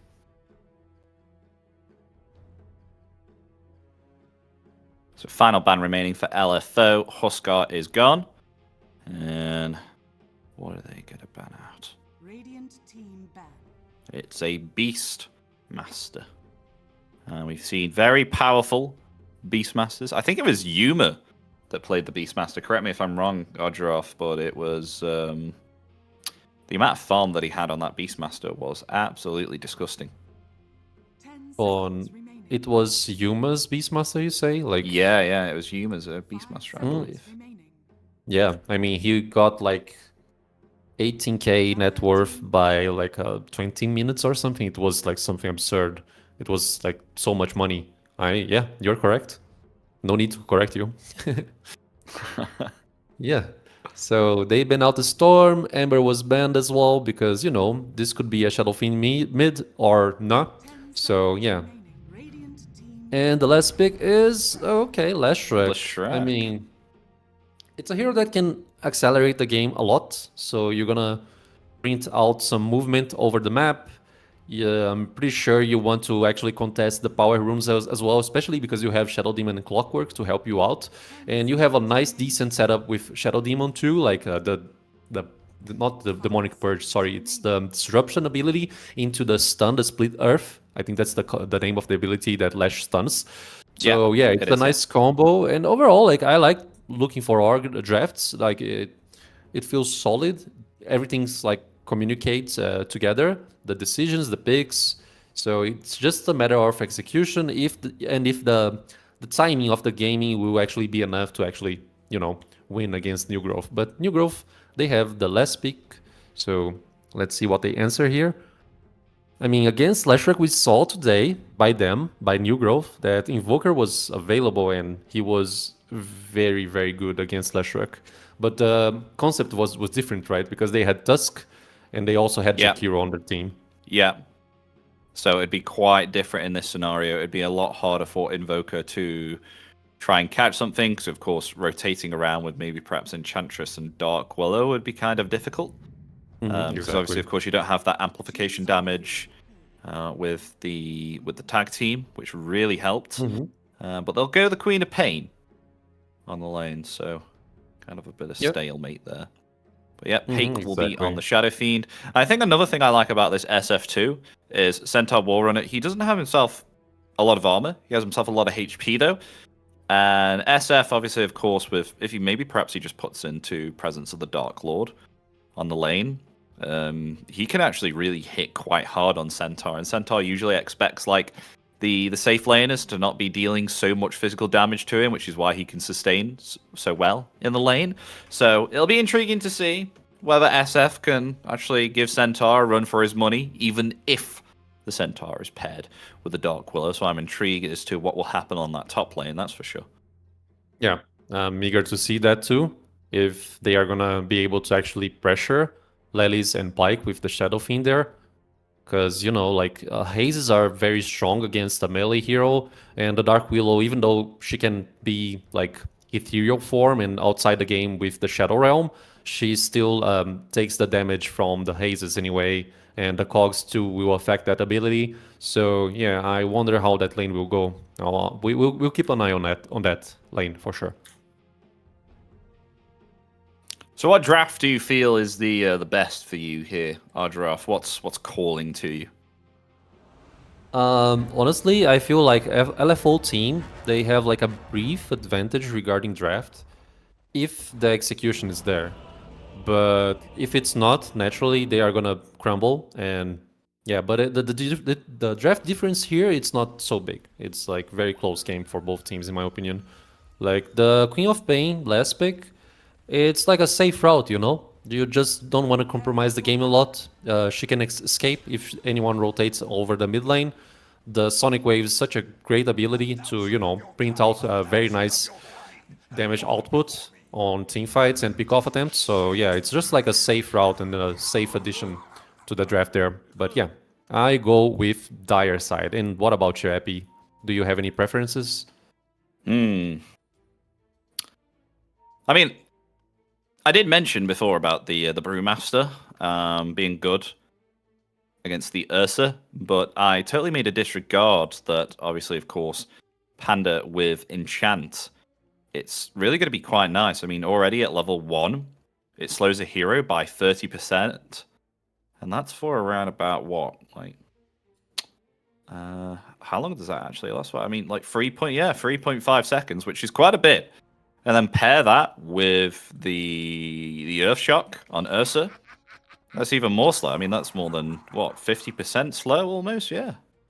Like 53% slow. So they could definitely work around that and maybe perhaps get some good kills on the Brewmaster. But of course, you do have, I think it's, yeah, Matthew is going to be on the off lane there as the Disruptor. It looks like, with Lelis going on the safe lane with Shadow Fiend. So actually, counteract my own statement here. I think he might be okay with the disruption. So it'll be a stalemate. But thinking of the draft wise, I'm not sure. I feel like Ursa's just all around a better hero in terms of carry. SF's kind of like hit or miss. His success rate as a carry is a lot lower compared to Ursa. Like, with Ursa, you don't have to worry about going wrong almost. It's pretty easy hero. It's not as complex as Shadow Fiend, so there's less to go wrong. And all you need to do is kind of just lay in your damage, right? So I think I'm going to go for the opposite here, Adroff. Let's make it interesting. You're going for Dire side? I'm gonna go for New Growth. I mean, Looking for Orc has played strong, but I do like the draft with the Centaur and the Dark Willow. Centaur has been like dominating the all of the regions at the moment with him being picked up here. Yeah, that's fair enough. Like split decision here between the casting, so it's fair enough. 2 runes for each side, biased. apparently. Yeah. Nice start for both teams.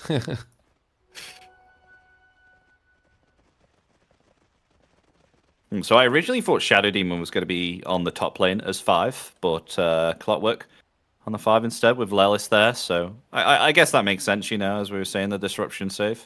But Matthew is actually going to start out top here. As you can see, he's hiding behind the trees. Oh, never mind. Never mind. I thought there was going to be a play, but he decides to TP away. I thought the same, to be honest. It was quite a long time that he stood back there. Yeah.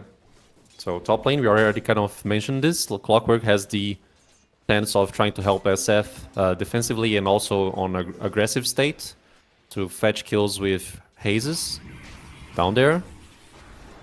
Okay. Panda gonna upgrade the healing as a level 1 because he's training so much. Oh, courier! Yeah, the courier is left there. Oh, and a courier top as well. Lelis' courier is taken out by Knight. Yeah. As well. Trying to deny the range creep. They actually get it. Top lane. Yeah, Lelis wasn't able to actually block the hard camps. So there's this possibility where the Radiant side can actually try to execute a pull to retreat the lane. But I feel like both teams want to play the lane as long as they can. Oh, and Slotham's actually taking the beat here on the middle lane.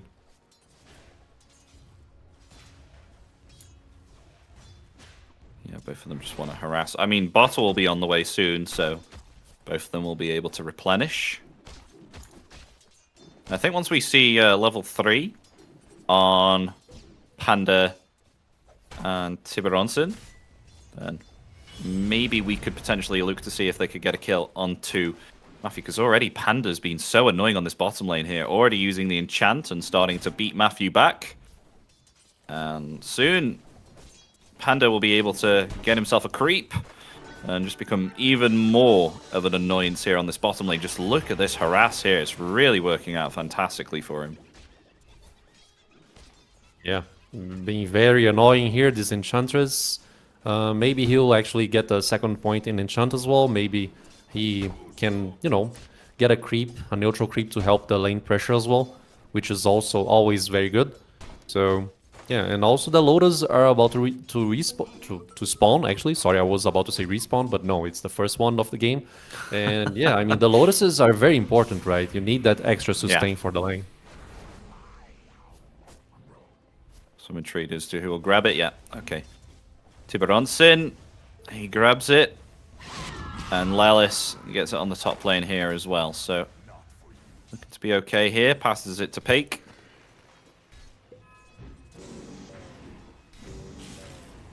Oh, and the cogs being annoyance as well. Oh, he got a double cog. Melt that mana.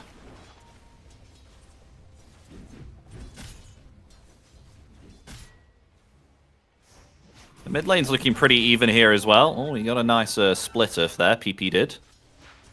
Beating back Slatums. The harass is very strong by PP. He's really abusing the max range from his attacks there to land those hits on Quap. But, you know, it's rune time. The bottle is just right there for PP, I guess, to fetch another, like, a water rune.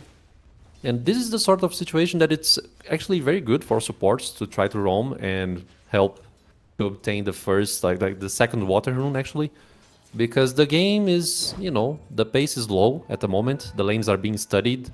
No real, like, kill potential apparently. Especially on the bot lane. I mean, Brewmaster is very elusive in a sense to actually run out the aggression from Ursa. So, like, trying to contest the rune from Quap should be big, but yo, look at this. Oh, that's a blink forward. And maybe the split earth will catch, yes! Kind of a misplay there from Slatums. Was not expecting that. I think that was the magic one to get enough mana to turn it back around with a lightning storm and the split earth. I'm not sure whether the scream of pain landed there, but it was only... I mean, level 1, and meanwhile, there's an attempted kill here onto the Centaur. He can't get off his stomp because of the battery assault. Oh, dear.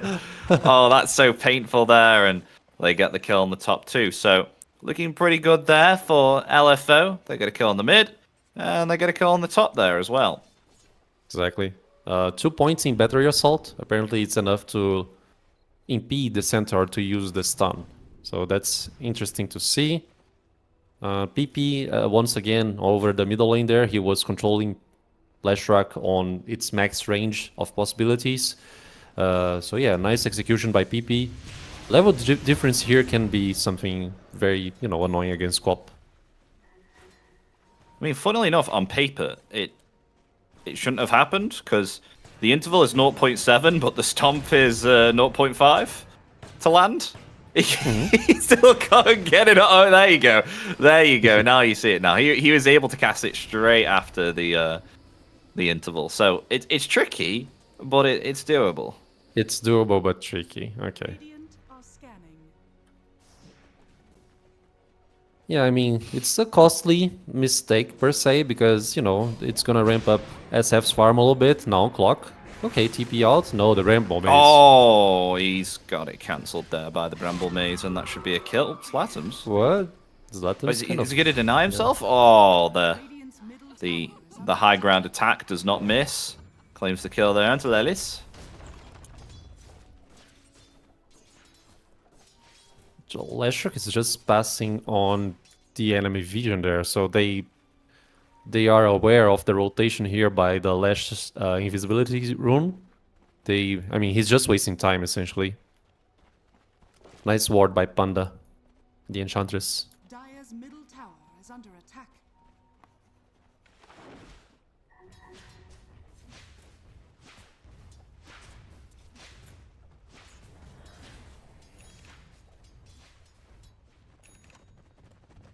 Pushing in now with a Hellbear Smasher 2 and a nice double stack there for PP.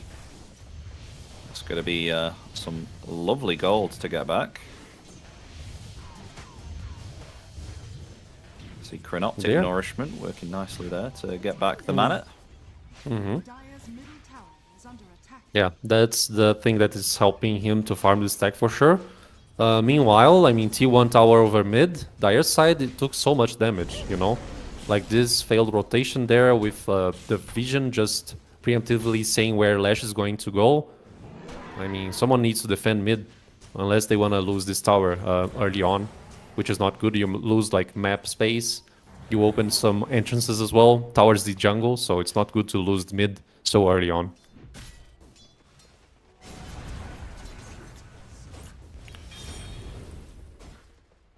Peak does so much damage there, like physical attack wise. To the center.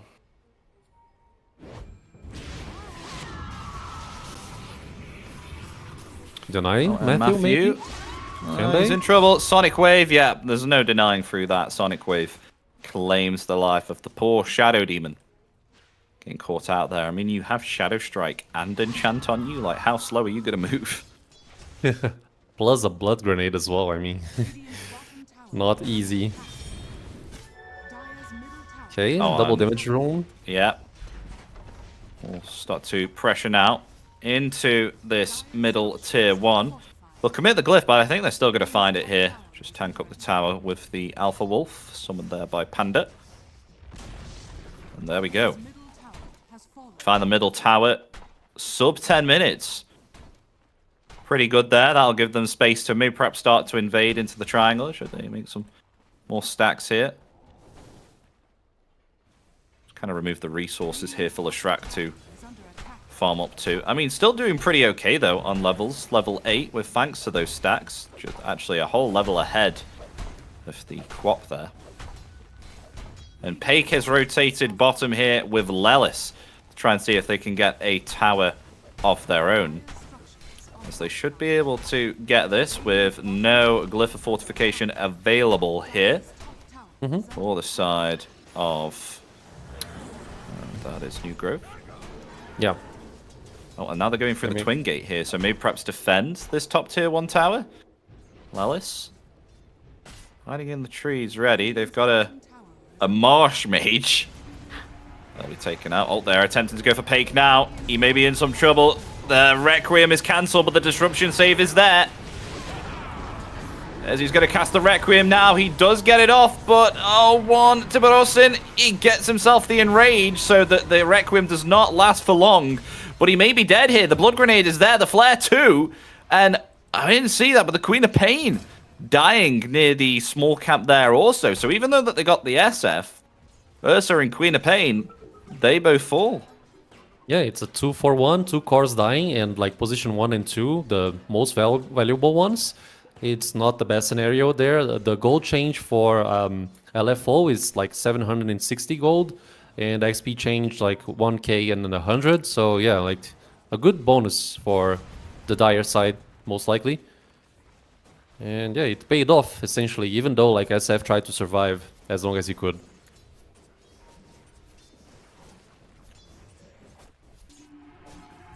Almost got that dragon that lance now.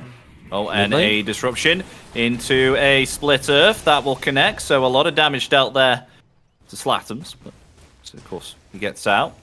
Infused raindrop used there though, so would have taken even more damage if not for that infused raindrop.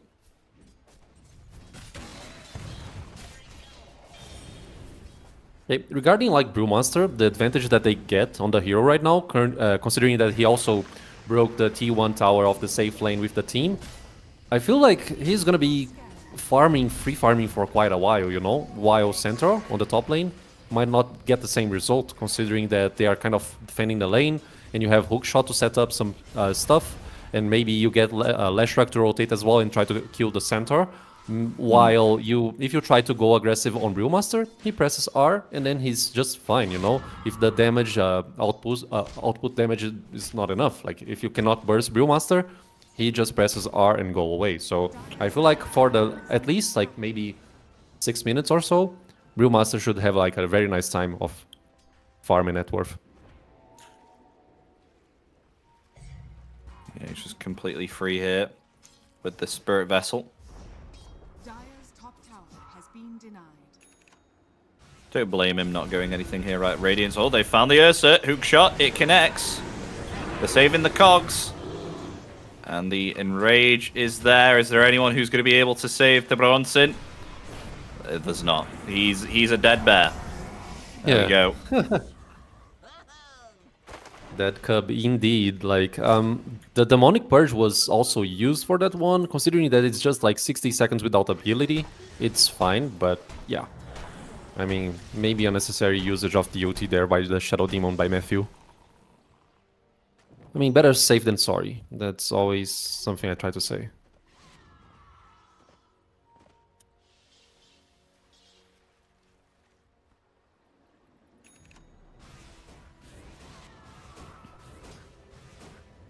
Got a net worth. It's still pretty even. Less than 1k net worth advantage for LFO, so...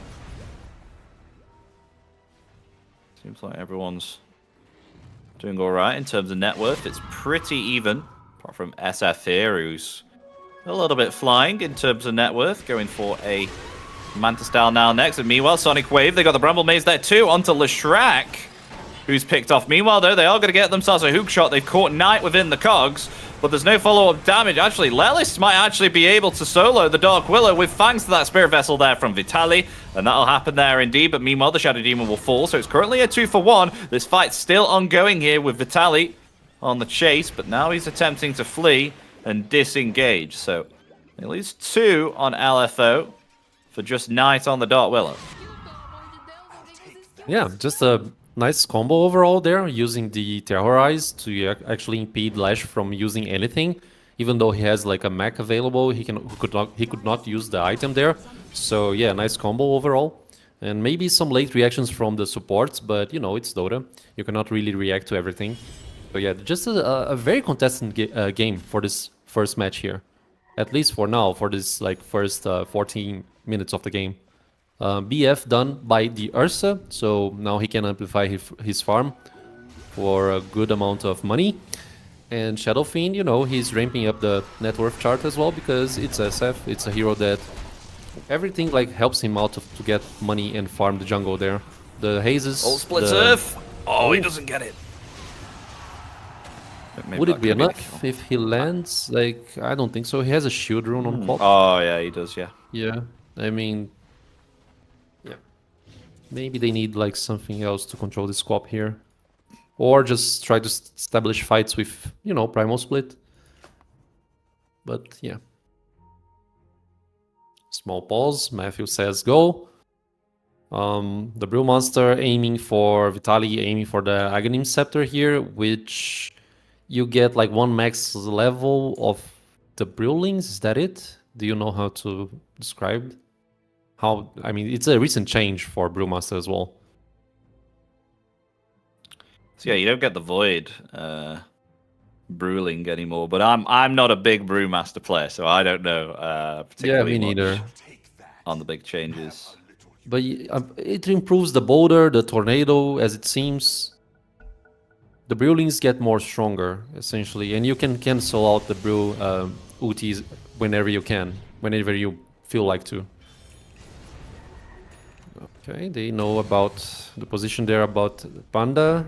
That is just scouting out as well, participating, covering his Shadow Fiend. And there's like a smoke here. They want to play aggressive.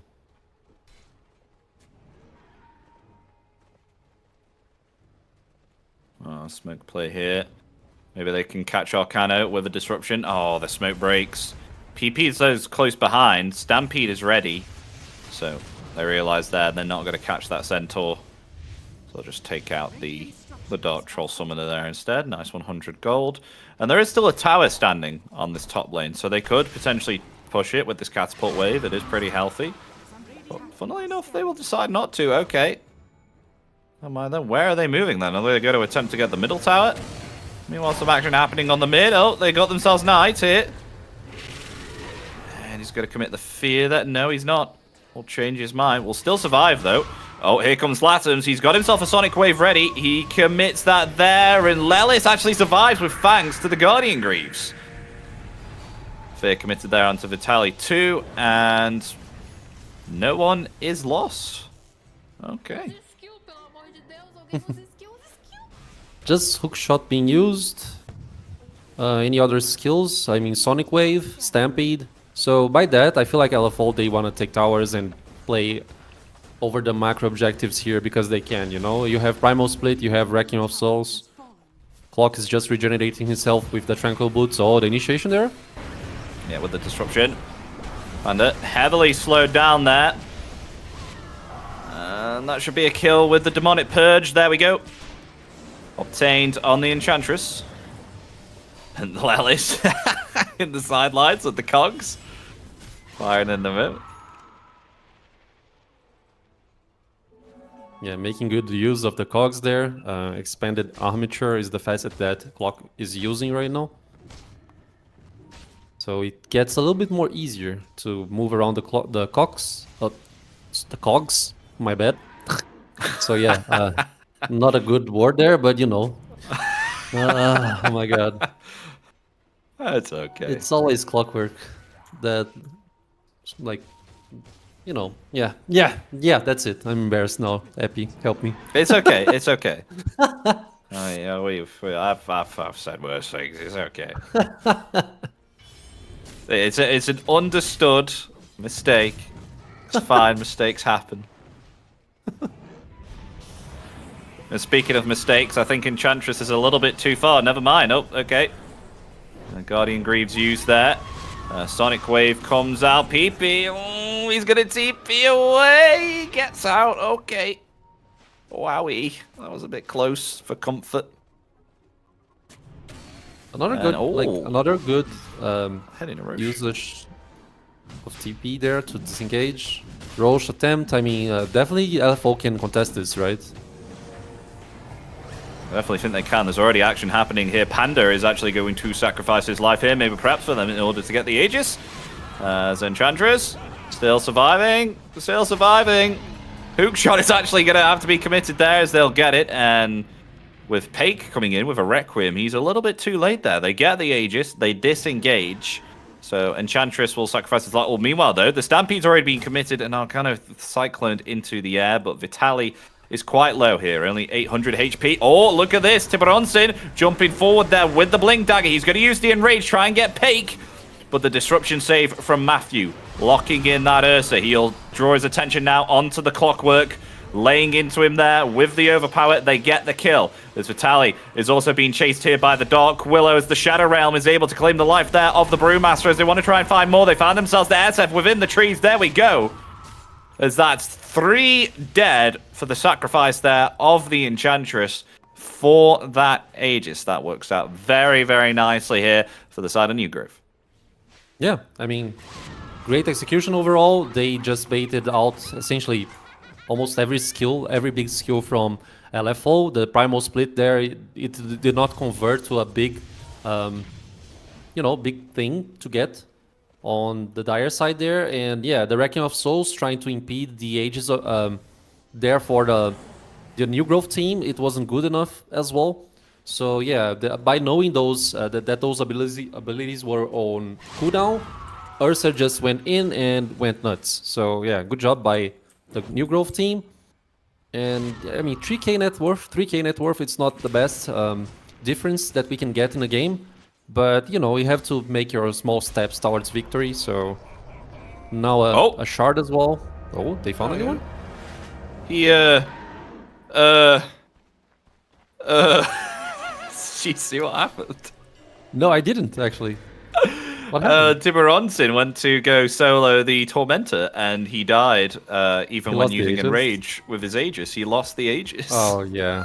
Okay, I didn't see that, sorry. I guess it happens, right? You know, even professionals commit mistakes. Why not? I mean, will LFO know on their side that the Aegis is down? I don't know if they can hear the Resurrection Aegis noise from afar, if they don't see it. I don't think you'll see it unless you click on the hero. I mean, the sound won't be available actually if you don't have the vision, you know? Yeah, I thought that too.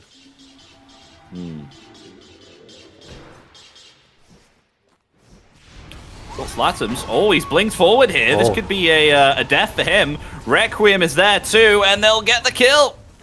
Punishing the aggression there from the Queen of Pain. Lovely Requiem there too from Pake. Really throws the Quap feared back into some cogs again. Yeah, they played on the limit of their resources there, so it was a nice kill indeed, considering that it's hard to stun lock this Queen of Pain at this point of the game. I mean, they even have to use the Primal Split, but it's a very justified usage of Primal Split. Okay, they are going in. Wow, okay, Tiburonson. Oh, he's coming forward. He has to commit the Enrage there. The fear comes off onto Leshrac. He's okay.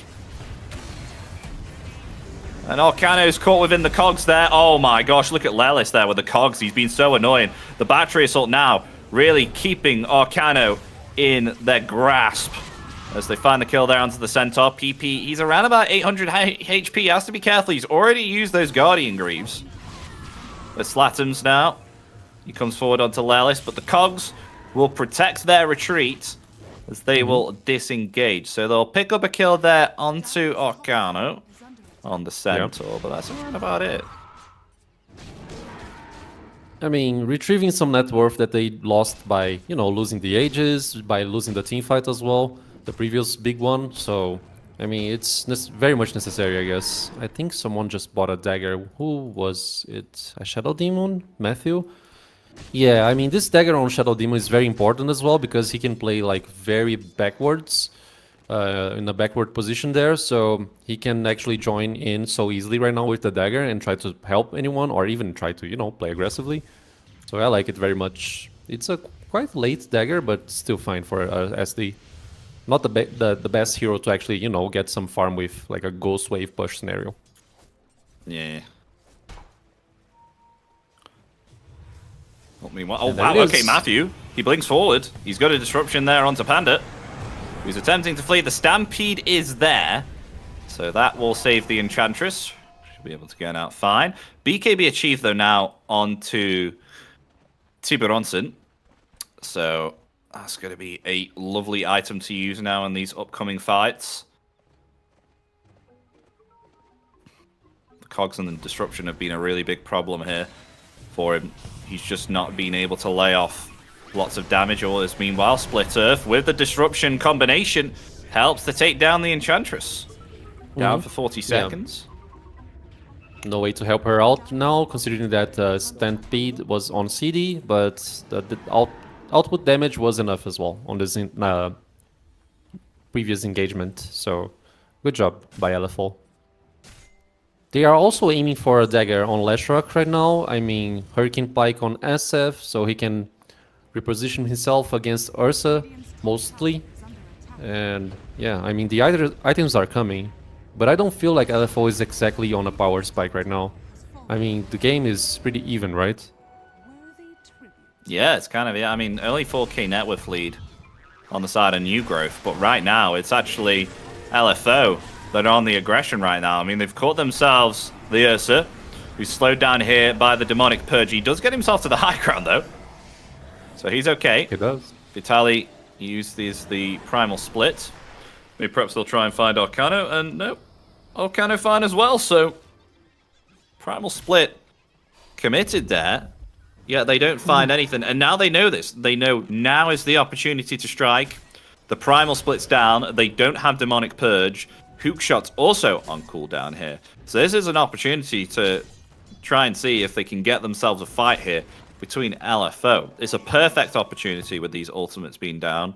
Now's the chance. Slatums attempting to scout here along the river with the smoke. He's heading in the right direction here. They could possibly grab PP, but Matthew's not too far behind. He has the disruption save if needed. He's going to commit it there. Lovely stuff.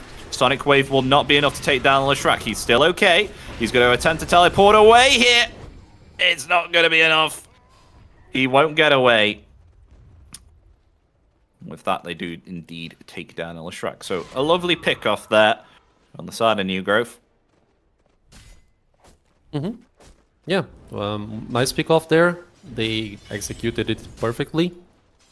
Lesh tried to attempted to use the TP to get out, but it was somewhat a late one. Maybe if he used like instantaneously when he could, he would leave this one alive. But yeah, I mean, and Roche is about to respawn, right? So they need to watch out and not get picked off if the Roche is it's about to respawn.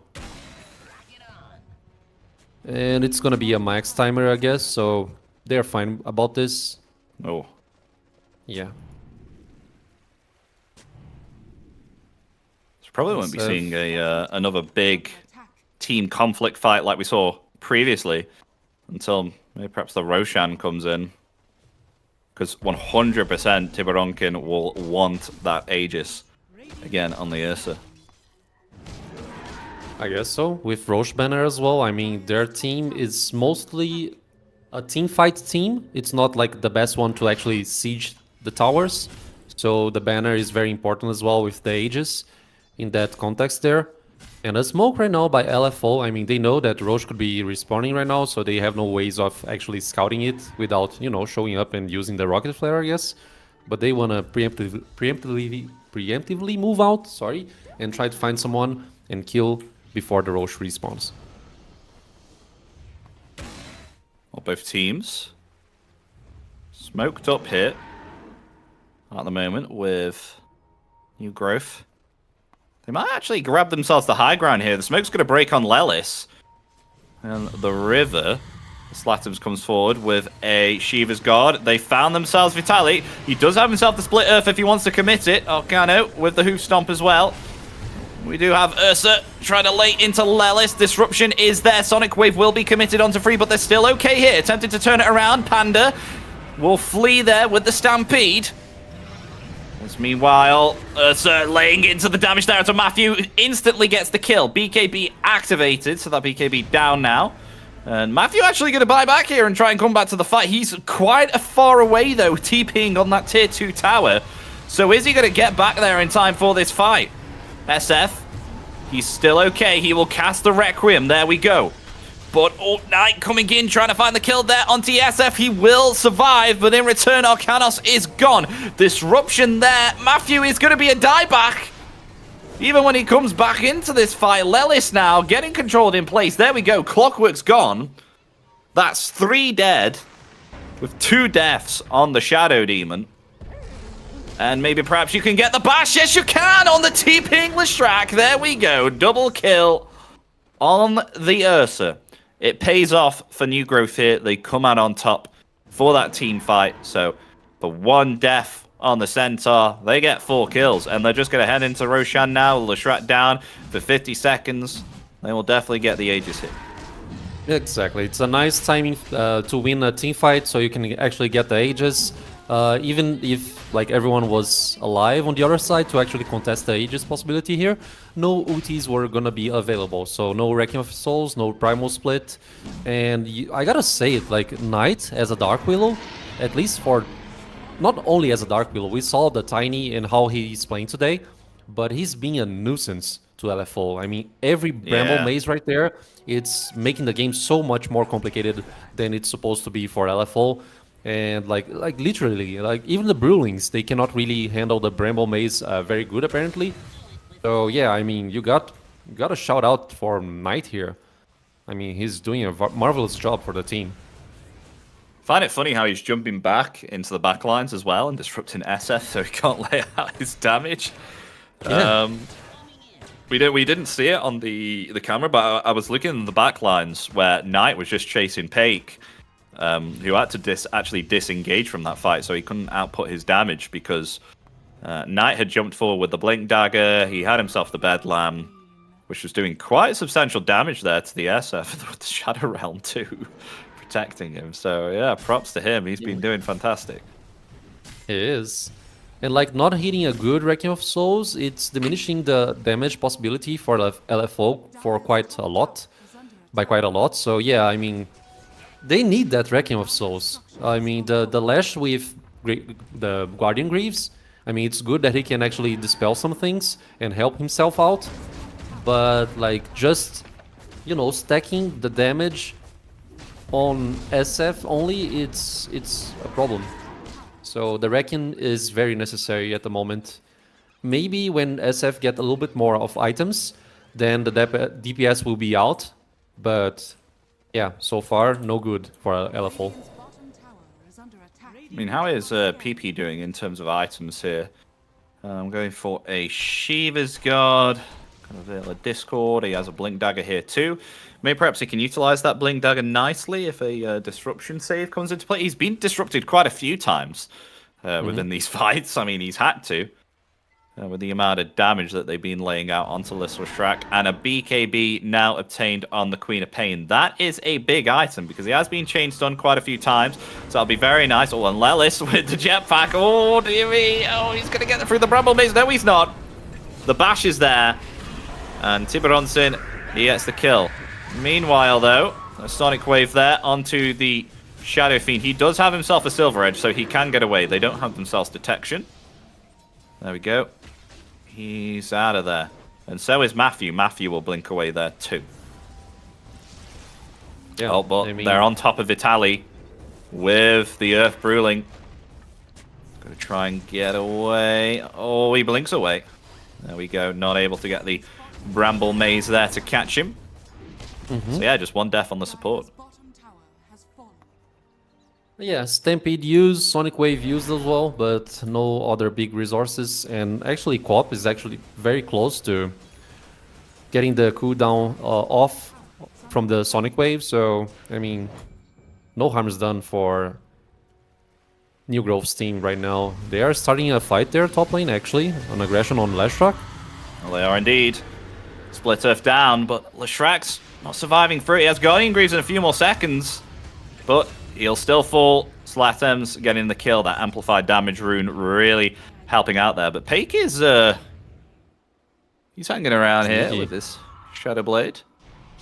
Yeah. Oh, they're going to set up with a Requiem. Is it going to... No, he already knew. He knew. He knew something was going to float there. Is now SF trying to TP away there. Oh, the Bramble Maze will just not be quick enough there. It wasn't in time. But they may perhaps find Matthew, who's going to try and attempt to TP now. The Cursed Crown will stop that TP. And there we go. 2 kills for the side of New Growth. They are doing quite well now and further increasing their net worth here. Oh, meanwhile, though, Ursa's on his own. Oh my gosh, he commits the Enrage. He's okay. I guess he still has himself that Aegis, but they'll really pressure him back and say, hey, look, Ursa, you can't do that on your own, or else we're going to destroy you. So they all do actually group up right now, and they're still pushing the tier 3 with the Roshan's banner to protect this creep wave here, and they might even be able to find this tier 3 because Lashrak still down for 10 seconds. Exactly. Getting the tower down, maybe get the melee hacks as well. Let's see how that goes. The fight is being initiated. Forward. He's got himself the Primal Split, going to throw Centaur up into the air with the Cyclone. Meanwhile, Lelis, he's kind of split on his own here. He's going to fall. Meanwhile, though, they get off the Stampede there, but the Disruption comes out, stopping Centaur from fleeing. He's still able to actually gain some distance away from the rest of LFO, as now the Ursa jumping forward. But another Cyclone coming out. PP's heavily slowed down there by the Enchant and the Shadow Dagger. Oh, it's looking rough for the Lashrak here at this moment. And you see New Growth still unfazed here by the damage laid out by LFO. Will they continue to siege the high ground? They're still hanging around. BKB available for Tiburonsin. And no. Okay, they disengage. They don't want to fight this. Yeah, getting the tower down. I mean, the fight recap here shows like more money towards New Growth. XP-wise as well, the same thing. But yeah, I mean, maybe you were right, Epi. So far, feels like a victory for New Growth. And SF is not hitting the mark that he needs to actually, you know, carry this game out. So you mentioned it was supposed to be a hero that can be like a 50-50 kind of probability hero. You know, 50-50 is not good enough. I mean, you can see why all the teams ban Ursa. It's just also that, yes. Very reliable hero. It is. I mean, the Enrage ability, it's so strong. Like, you cannot really deal with it properly. You just have to wait things out, and if you're not able to kill like Ursa on that downtime of the Enrage, you are just pretty much done, because the cooldown is just 30 seconds, so he can just like circle around and join the fight once again. And if he gets Aghanim Scepter, the cooldown reduces to 18 seconds, so it's even less. Enchantress, Stampede's there. Is Panda going to survive? Hookshot will be committed there too. Yeah, no. Nah. Enchantress gone. It's too much damage. Yeah, he cannot withstand that. I mean, okay, it's fine. The Roche, it's about to respawn, but not necessarily gonna be on the minimum timing here. Minimum time, yeah. Lesh, he already has his Shivas up. PP also wants to get a Scythe of Vice for himself. That's a very, you know, impactful item to get at this point of the match. Queen of Pain actually, Slatum's aiming for the Aghanim Scepter, and he has to justify the talent that he got on the level 20. I mean, if you want to get the Screen of Pain damage, you need to have that Aghanim Scepter up. Otherwise, you just go for the Sonic Wave cooldown reduction. He's almost got it now. It's not far away. 200 gold.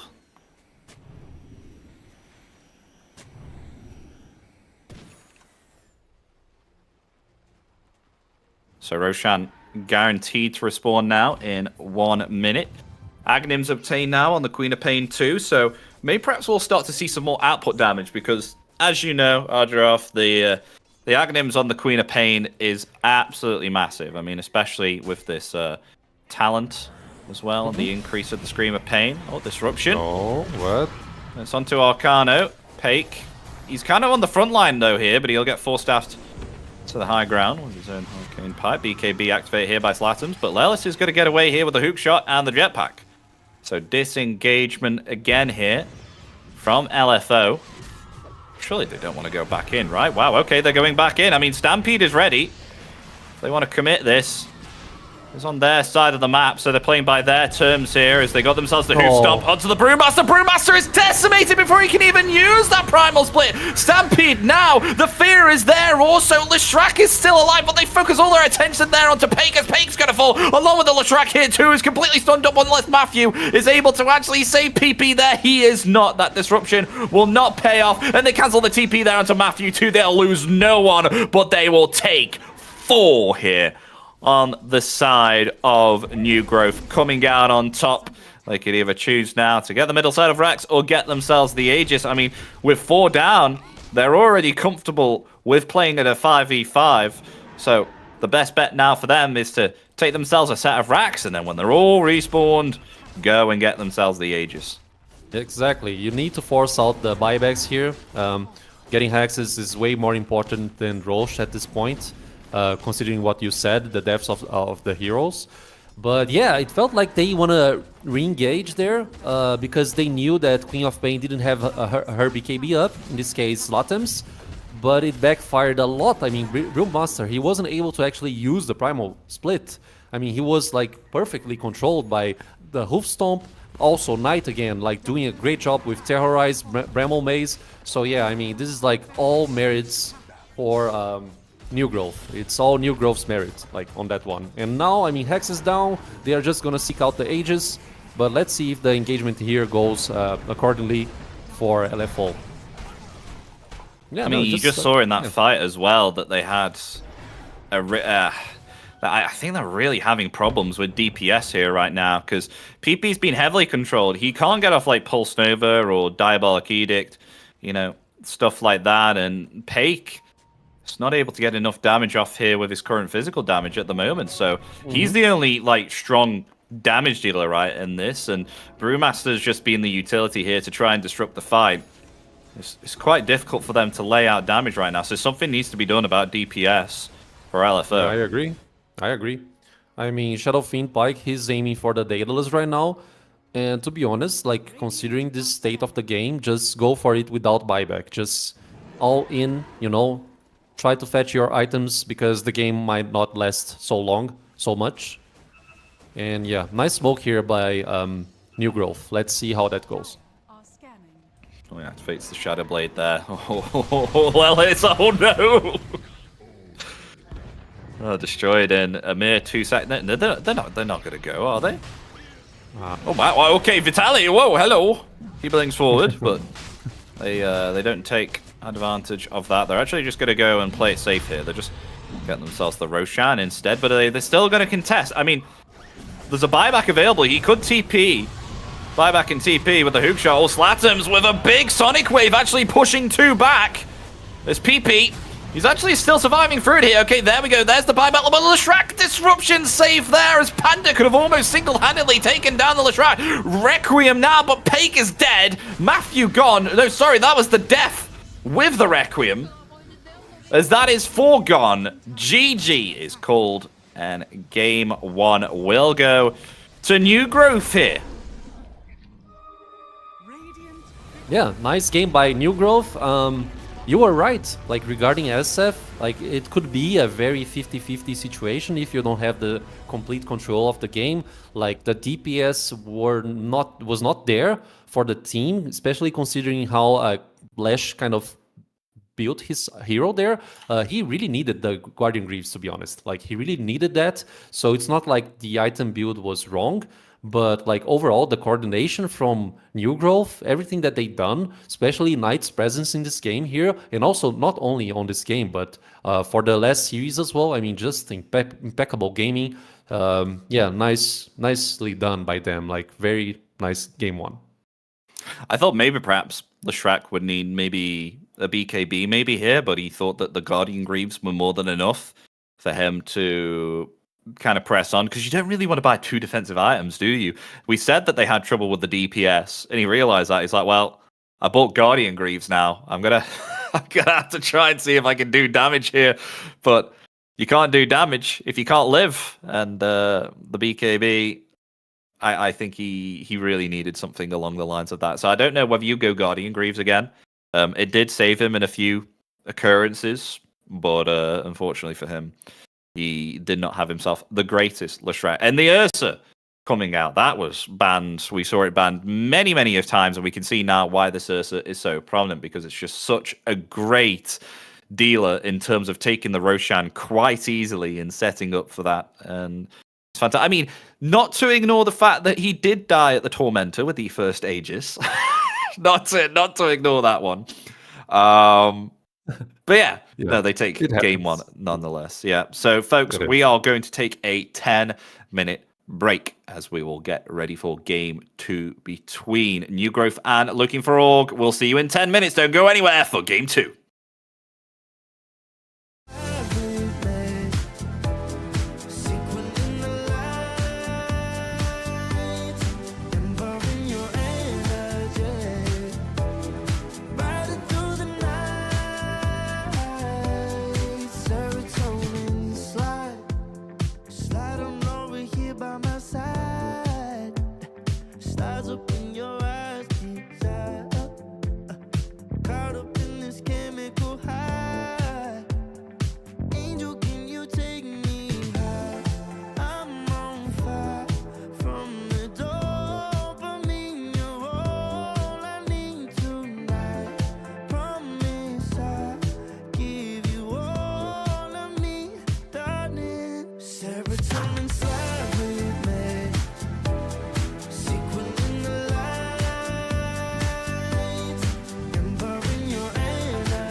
take it higher. Serotonin slide, chemical high. Dopamine dive, love, take it higher.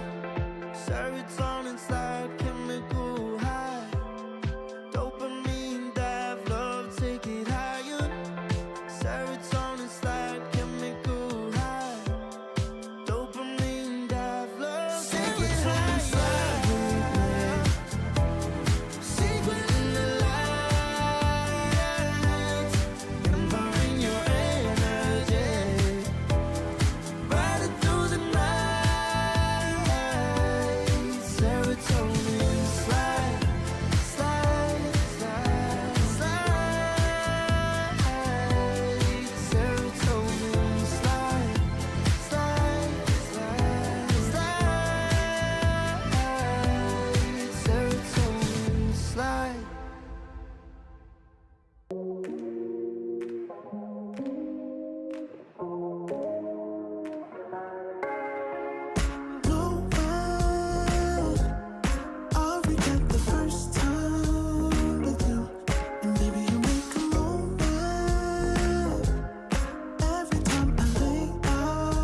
It isn't enough to wish for change.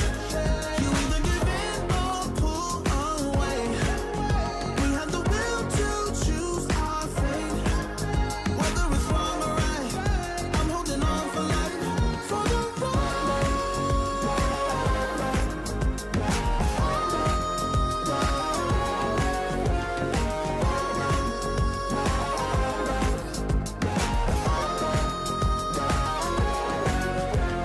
Today we woke up, lying in a pool of shame. Tears and makeup printed on a pillowcase. It's hard to apply restraint. I'm trying to stay away. You're so magnetic. Ooh, I gotta have it now. Let's keep it a private thing. I'll give you a secret name. Let's build a life on a lie. Every time I try to find, try to avoid it, but I was stuck. You turn up the heat when you back it up. Try to stop the flame. Your discipline out your way. It isn't enough to wish for change. You either give in or pull away. We have the will to choose our fate. Whether it's wrong or right, I'm holding on for life. For the ride.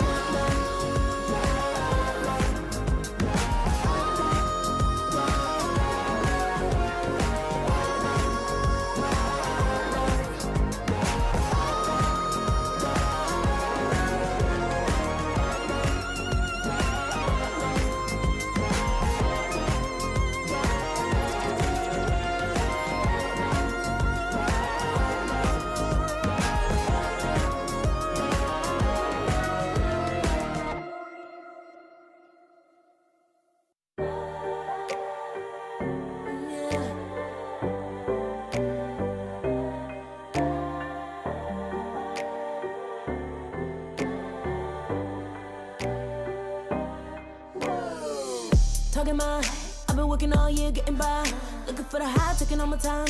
Breathing in new life, feeling fine. Like I don't gotta be something society wants me to strive to be. Got my own energy.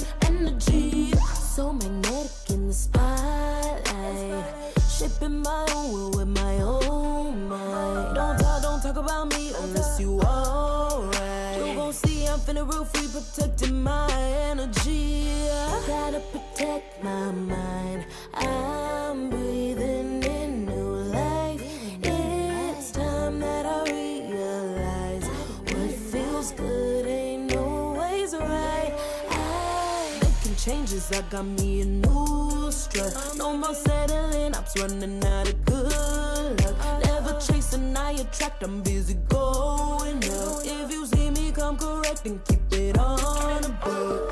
Get it, how I live it, that's the motto, how it goes. No more reaching in the distance, hit the lotto, I'm the one. Not denying myself anymore, I'm done with it. Sky is the limit, I'm living like widow. Energy, energy, energy.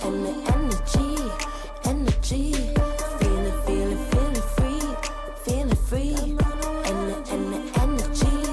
Energy.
I feel, yeah.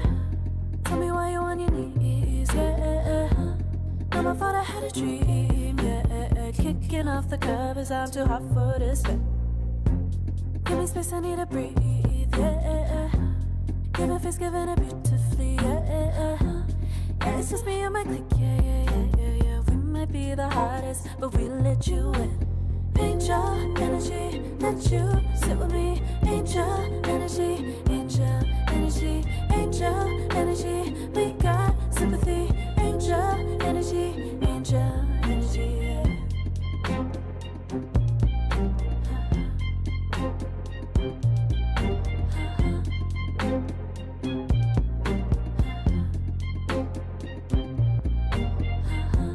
Take the time to breathe and rest. Let yourself feel the best. Feel it all so deeply, so deeply. Divine with how we be. More than a dream. Vulnerable and strong. Yeah, we feel everything. Angel energy, let you sit with me. Angel energy, angel energy, angel energy. We got sympathy. Angel energy, angel energy, angel energy. Let you sit with me. Angel energy, angel energy, angel energy. We got sympathy. Angel energy, angel energy.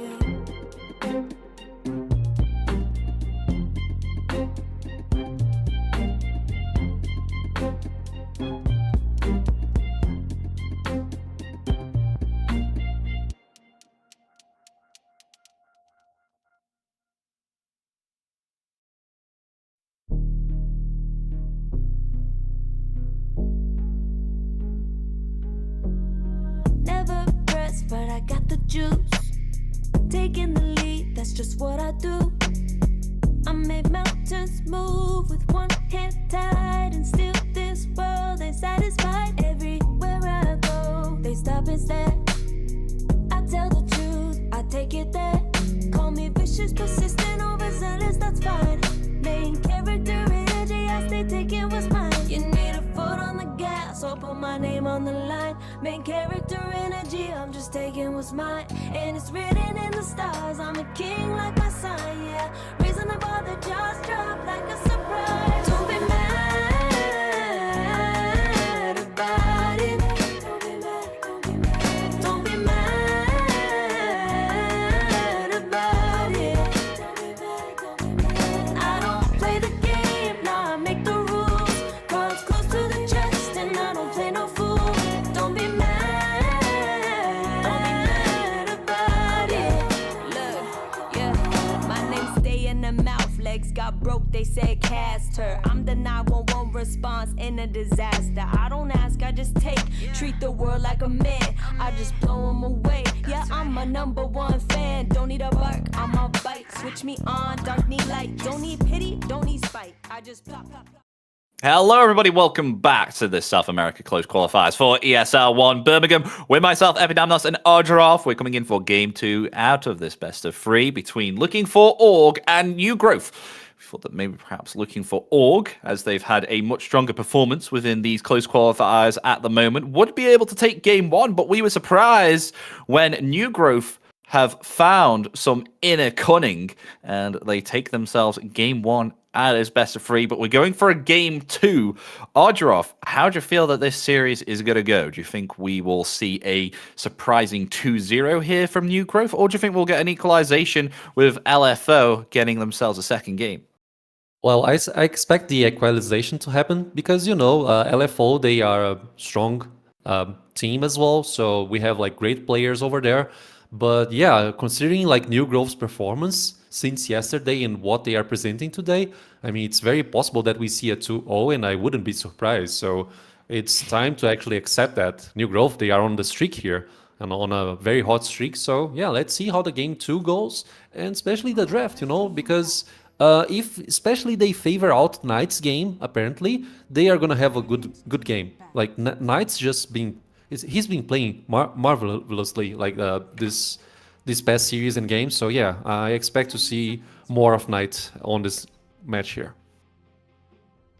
5 seconds. Yeah, we were mentioning off stream that we're very impressed with how Knight's been performing. I mean, he had himself it was a great Tiny game. He's had himself a great Dark Willow game. He's been fantastic throughout the tournament. I feel as a position 4, quite strong position 4. But we'll see what he gets this time, as I'm intrigued as what his hero will be again. Looking at the ban, Centaur is banned. I'm actually quite happy that Centaur's gone. I'd rather prefer Tiny. I take back my statement at game 1. Get Tiny in, remove the Centaur, because Centaur has just been picked so many times. But would you happen to have a guess at what the most picked hero is for these qualifiers? Like throughout the Oh yes, all the regions, yes. all the regions. Okay, Shadow Demon. Tiny. It's Tiny. Tiny. Tiny has so Okay. far been picked 125 times, followed by Tusk 121 times, now 122 with LFO picking up the Tusk. So they'll pinch it off Knight. Knight won't be able to play the Tusk. LFO, they will have it now. And funnily enough, New Growth were the ones that banned Tiny here. So there you go. Yeah, so Tusk available. Thank you for the stats there, Epi. It would be my hard guess, like Shadow Demon should probably be one of the most contested heroes as well. But Tiny, it makes sense. Like, it's so flexible. We even saw, like, Tiny HC, like, yesterday, right? So, like, essentially, you want to prioritize those picks that can do well in almost every position. So, yeah, it doesn't actually surprise me that much. Tiny. Tusk has a first pick for LFO. Great hero as well. I mean, can provide so much aggression over the map, especially over nighttime. Past 5 minutes of the match, and now we get to see Underlord, which I feel it's a direct answer to Tusk. Because the Pit of Malice, it's a nuisance for Tusk. You cannot really use the snowball, and that by itself it's a lot, and also the trophy aura that helps to diminish the damage. Overall, I feel like it's very good against Tusk as well. And it's like a natural aura builder hero for the offlane. So yeah, I like the Tusk reaction against... the Underlord reaction against Tusk is very good. I think it's just a great all-round hero as well. I mean, we saw it in the previous series within day 1, where not only is it, you've got aura builders on the hero, but you also, when you get yourself the ultimate, of course, you've got yourself global presence on the hero. Get yourself an Agnims, and it's a second Pit of Malice too, which can be really, really handy within these team fights. It is very handy indeed. Willow being respected here. I mean, you should, because it's part of Knight's hero pool here that we've seen him shine on. Yeah. What else can they ban?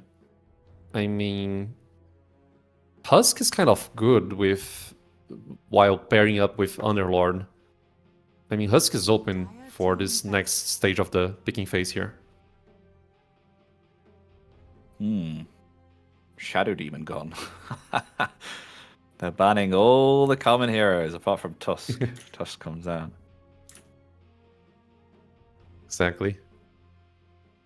So we see a meta being available for us, right? I mean, it's right there. All the heroes that are banned, it's essentially the meta currently. I mean, Jakiro's still in the pool. And funnily It's enough, not. New Growth... Oh, sorry, It's- no, it's not. Never mind, no, it's Yeah. banned. I forgot, I didn't see that one. Moeta, okay. Mm-hmm. Moeta comes in. It's a nice support I guess, for Knight. Did he show up his Muerta yesterday? Let me check real quick. New Grove. I don't think so. So this could be a Muerta HC as well, but I mean, if it's paired up with Underlord, it's a nice combo as well. You get the Bait of Malice over the Calling. I guess that's the name of the second skill of Muerta. So, I mean, it's like a very nice AoE for the team, especially with Deadshot, which can set up so many things as well. I mean, I like it. I like this opening here. Do you like it? Yeah, I do. I think it's a great combination with the Underlord, and I'm quite surprised that LFO, they've gone for the SF again, particularly against the Underlord, because if you're going magical or physical, it's quite hard to actually take out this Underlord. I suppose you're a Vivid Silver Edge builder on the hero. And Ringmaster, okay, something that we haven't seen yet on this stream, but it has been played currently in the close qualifiers, but not as often. But yeah, I like the Underlord here, and particularly if that paired with Moeta, you can push people into Pit of Malice with the dead shots, and obviously, of course, you said as well, the calling. It's really, really nice with the fact that you can slow within the calling and place it above a Pit of Malice as well. And you've got the silence with the ghosts going around it. So it's just kind of really tedious and annoying to actually play against here, because when you've got Underlord being like a big beefy boy at the front lines, like not being able to get past him, you've got Moeta in the back lines, and she's got fantastic attack range, right? So she can just harass, and she's really, really annoying at doing so. It's like having a sniper on your lane that's actually decent and a support. A Gyrocopter comes out for new growth though here in return for a carry, which is the kind of conventional heroes that we've seen like Ursa. So you can't really go wrong with Gyrocopter. We have yet to see an Agnims on Gyro, but Ogre Magi, all right, Ogre. Another hero that we haven't seen. Support's coming we out. haven't seen Ogre, but it pairs up with Gyro so nicely, the attack speed and the Bloodlust, I mean. Also, the Bloodlust for the Underlord is also very, very good. So, yeah, I mean, I like it so much. The Ogre addition here. A melee hero to benefit the aggression of a ranged hero as well. I mean, good synergy here for New Growth's draft so far. We just need to see the mid laner here, essentially. Yeah, you kind of mentioned the Shadow Blade, not the Shadow Blade, the Silver Edge against Underlord. I mean, I agree with you, but it feels like it's going to be the same context like last game, because you need to buy the Silver Edge, yes, but where or when are you going to get the BKB? It's like SF needs to bring out the DPS and actually survive the engagements, which could be a problem. Unless they place a Shadow Fiend over the mid lane here, which kind of shifts the item build that he wants to actually get. But yeah, now we see Bristol back, which, I mean, it's a nice front laner for Shadow Fiend to actually calculate his positioning and see where he's gonna play. But like overall, I feel like I prefer New Growth's draft so far. Like, I prefer it, to be honest. Yeah, I do too. I mean, I don't know who's going to be on the Tusk lane with Shadow Fiend. They have some very nice saves with the Ringmaster.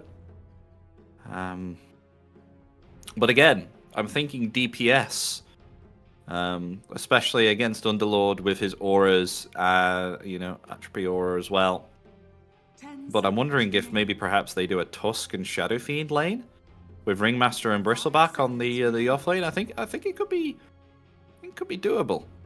Because I don't think if they put Bristleback with Tusk that they might be able to get a kill onto Gyrocopter.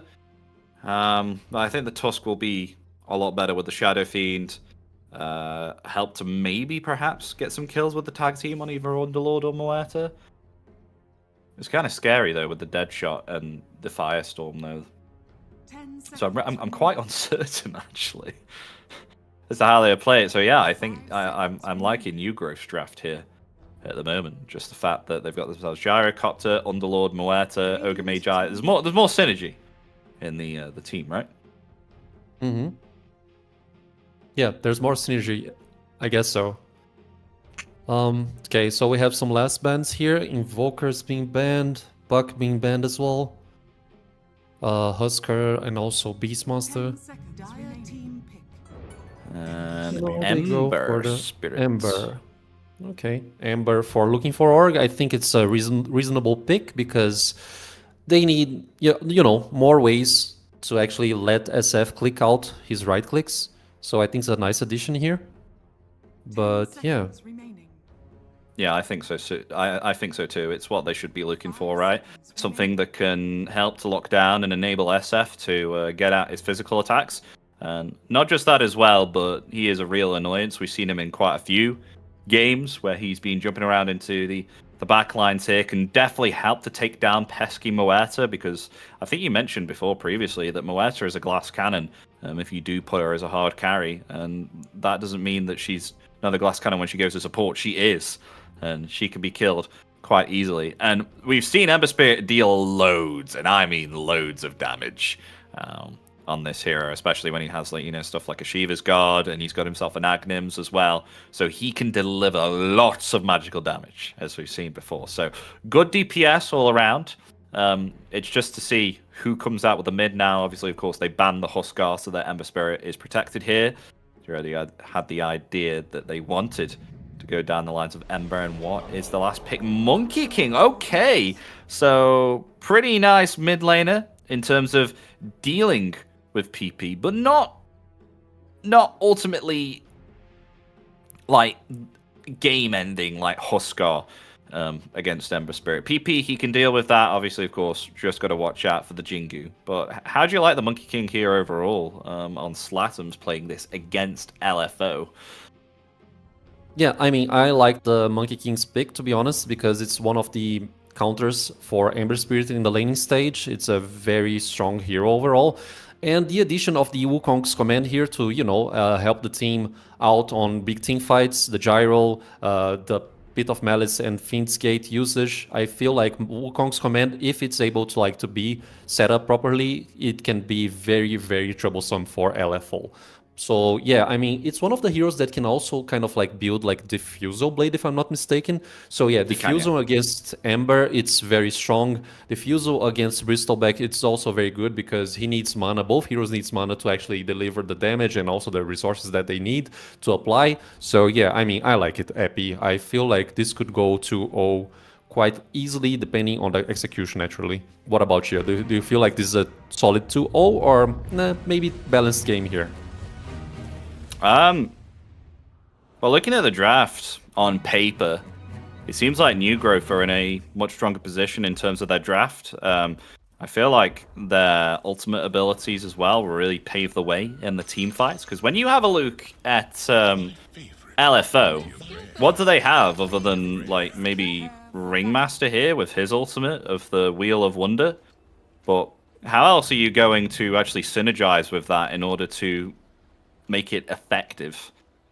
You know what I mean? So I when I have a look at New Growth, I just see, oh right, okay, they got cooldown, they got Wukong's command as well, they've got global presence here through the Fiend's Gate as well. Ogre Magi is going to be fantastic to both enable both the Gyrocopter. Oh sorry, wait. Gyrocopter is, yeah, so they've got both Gyrocopter and the Monkey King here with the Bloodlust, so it just works out fantastic. Exactly. Yeah. So much synergy for New Growth's draft, for sure. Yeah, the smokes here, they are trying to find vision, trying to know where the heroes are. It was late smoke usage by both teams, I guess, not the one that you actually use while leaving the base. So, Bristleback, Vitaly just roaming around. He is going for a double bracer item build, as it seems, because he already has one of the gauntlets of strength available.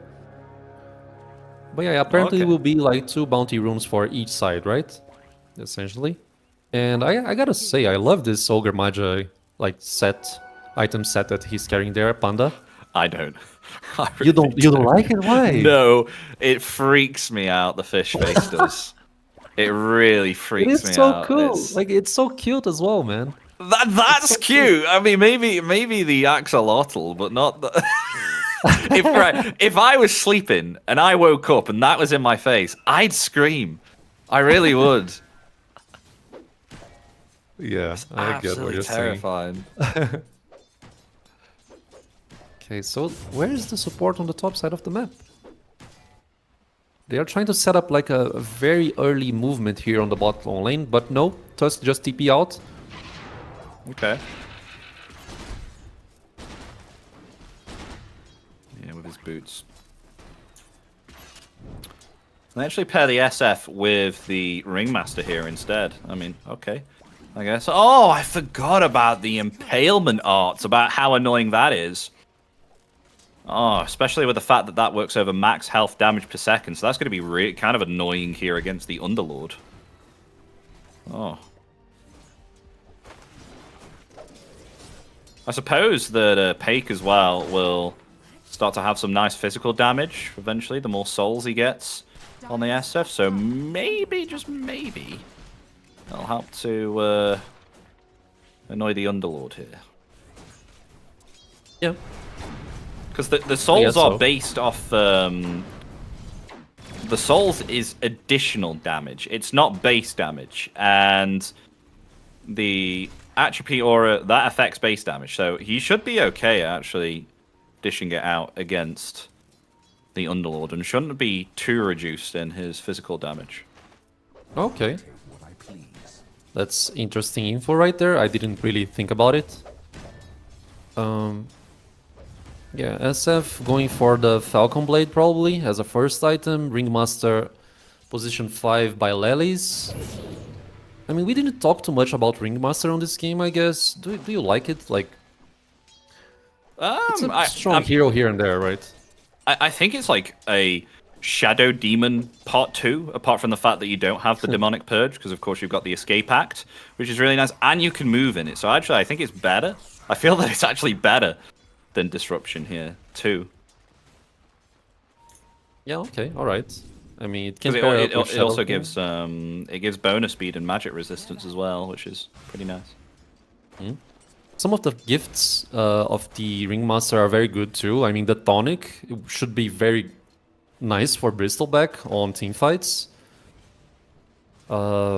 Yeah, so yeah, the tonic is the most broken one for this facet there that Elias is currently using.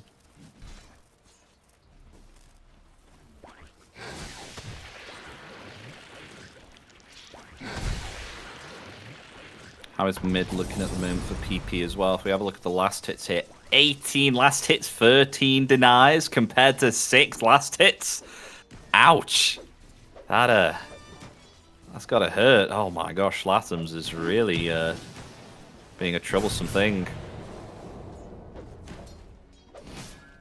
Yeah, it really hurts. I mean, Dark Mago yesterday kind of showed us that Ember, even though you have like a bad matchup throughout the laning stage, you can actually be very harmful for the game if you get some items here and there. But you know, this is looking like a wreck for Ember Spirit, not looking good at all. Yeah, it's looking difficult. But I mean, he could like purchase like an urn, maybe, because Spirit Vessel would be fantastic here against Monkey King and the Underlord here. Yeah, Vessel is good for Ember. It's one of his item builds like currently. But he needs to get Bottle first, right, for that extra sustain, because he's getting dominated. Yeah, the early boots of speed, I totally understand it. Been chased by a banana. Yeah, if I woke up someday and I was like being chased by a banana, this would scare me more than the Ogre Magi, I guess. Don't you think so? Like, I think it's kind of hard to showcase this game to new players. Like, if they were to tune into the stream right now, I'd be like, why is a hero being chased by a banana? And why can that monkey turn into a banana, you know? Oh, Boundless Strike, onto 2. Matthew, Blood Grenade is committed there. I mean, Snowball's coming in. He's actually going for the creep wave. That's going in the different direction. Oh! Well, he doesn't have himself a TP, though, and Homing Missile is coming in upon him. He has committed the healing salve there to try and heal himself up, but this is a lot of time wasted here with that rotation. He's actually going to be okay, and they're not going to pursue him, so Matthew will survive. yeah, I mean, the healing salve there, just providing enough health for Matthew to run. Monkey King, I mean, Zlatan, he should have like just stand still and wait for the Tusk, you know, to come at him if it was the target. But he decided to kind of play safe through the trees. But I mean, yeah, that just happened. So it's not the first blood. I'm just seeing Pake is a bit low on this bottom lane here. Radiant's bottom tower is under Gotta say, dealing with Ignite is absolutely horrible. It really is. Have an ignite casted on you all the time. Oh, wait, maybe a kill here onto Panda. Oh, look at this. Rotations. And PP's actually going to get it. First blood. There we go. That will really help him. Oh, but the shield rune has been pinched there. Are they still going to go for this? I don't know. Slatums is turning it back around here. Blood grenade committed onto Lelis. Blood grenade back onto Slatums. But yeah, Lelis will survive. He's okay. He'll get back, but that's quite a bit of juicy gold here for PP. That's going to really help with getting himself the Urn of Shadows. He's only around about 200 gold remaining in order to get that, and he really needed the experience there because he is just got himself to level 5. Slatums is level 6, a whole level ahead, because this mid lane has been rough for him. Yeah, I agree. They are moving out. They want to kill the MK, but nice movements. The Trident's going to be enough. They are trying to contest the XP top. Yeah, I just seen they're going to pinch the Shrine of Wisdom. If they can keep Vitaly out of here, yep, they've got the Ignite as well. Level 3 Rocket Barrage. Not only are going to get a kill onto Bristle, but they're going to find the Shrine of Wisdom there as well. Wow. Okay, look at that. New growth. Boy, oh boy. It's going to hurt a lot because when you check it, Tusk is only level 2 right now, and, you know, Lel is almost level 4. But I mentioned this today already. I mean, I feel like this current meta, the supports are getting a very late level 6. Like, on 7.39, I feel like you could get a nice solid 6 by, you know, sometimes like 8 minutes, 10, but on this patch, feels like not even like this. You can get level 6 so early on. And it's always, you know, a nice addition to have your ultimate up. But yeah, let's see how the game goes. They are pressuring top. Mid lane kind of being pressured as well. Oh, and an attempted kill here onto PP. He doesn't have himself his ultimate, but the Searing Chains does help to keep Slatums away. And Lelis here, very annoying with his impalement arts. Actually trying to protect the regen rune here for PP. That will be very helpful. Taking that, very nice. Radiant's top tower is under attack. Yeah, getting regen, it's fine for him. They tried to get the kill before he reached level 6, the Ember, so now he has access to the Remnant, so he can easily dodge some kind of some fights, not every fight. Knight was trying to find a good dead shot to use, but yeah, it was not enough. Like, he didn't have the move speed to fetch a nice dead shot over Ember top lane. Oh, they're going for Bristle. Rotations are coming in. Matthew, can he get there in time with a snowball? Yes, he can. He'll stop that cooldown from hitting the Bristle. Bristle will be able to escape. Now, PP also rotating in here, and so is Slatums with the tree dance. And Lelis, he's in a tricky situation here. He might get killed here by Slatums. He will do so indeed. But turning back around here onto Panda. They get the kill onto the Panda, and they will move out of this Wukong's command. So, support for a support works out, and Pake with the rotation there, actually getting the kill on the support. Radiant's top tower. Yeah, but like Shadow Fiend also joined the fight. Meanwhile, Underlord is just free farming bottom side of the map. They got the tower as well, so overall it's just like small victories for LFO. Doesn't feel like a nice scenario for for New Growth. Doesn't feel like a good scenario for LFO.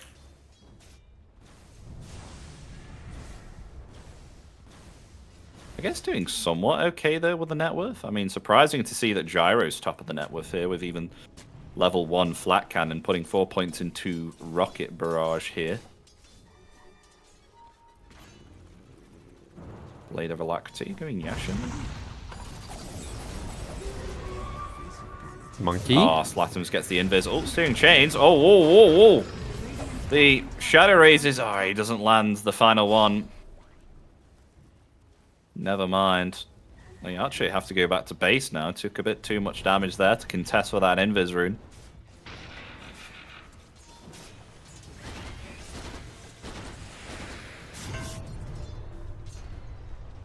Yeah, I mean, game is rolling. Net worth-wise, you just mentioned, the game is not so bad for LFO. Although I see some difference being built up here. Especially on map space, how the teams might feel comfortable or not regarding those movements. No, he's been he does have himself Requiem. Dead shot. He's not able to get it off because of the dead shot. Oh, and now the stun as well. He can't get off his Requiem. Oh no! The dead shot and then the fire blast. Ah. Dear me, you just can't escape. Yeah. So much controls for SF to actually land the Wrecking there. He was alone. So not the best farming route for Pike. But yeah, another tower for New Growth, and they keep piling up those victories. Gyro free farming, already has Dragonlance. And I mean, will he go for the Yasha right now, or he wants to actually finish the Hurricane Pike? That's the million-dollar question for us. Hurricane. Oh, yeah. I don't know. Yeah, I mean, we saw that yesterday. It's kind of a trend for Gyros right now. It seems to be the current build. They are totally like ditching out the Aghanim Scepter, and Crystal is already on Ogre Magi. Attempted kill here onto Panda. Panda's not surviving that one. Pake will get the kill.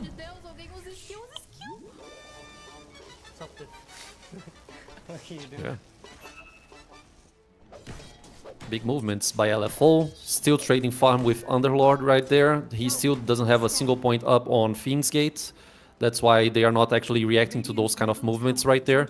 When he gets that point on the OT, then you will see the Underlord joining up. He's kind of close to his Vanguard right now, but he's aiming for a Crimson Guard. And like, I feel like most of the damage for LFO is kind of physical damage, right? I mean, they have solid magical damage as well, but Ember, like with Sleight of Fist, the Bristleback with Cool Spray, and also the Shadow Fiend's damage. I think Crimson here is very good for them. Yeah, I mean, PP maxed out his Searing Chains at the moment, so valuing lockdown more than magical damage from the Flame Guard.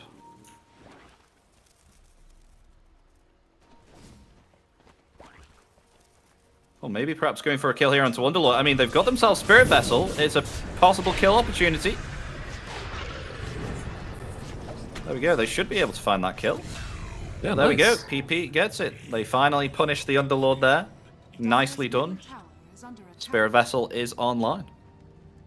Yeah, they should. Like, he was standing there for quite a long time, just free farming, so that's a nice and obvious rotation that you actually need to secure. So good job by LFO.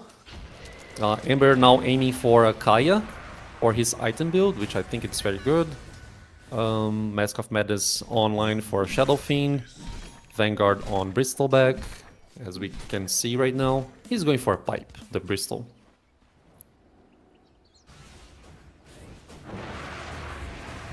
Okay. Radiant are scanning. Suppose that'll help to stop the damage of Firestorm. Homing Missile coming in for PP. He gets the Haste Rune.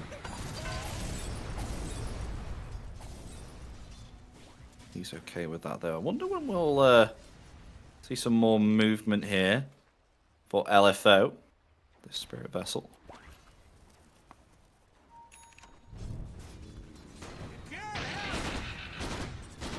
This is the time you want to start to try and use it and abuse it. Oh, like this for instance, like this. They're going onto the Gyrocopter, locking him in place. There we go.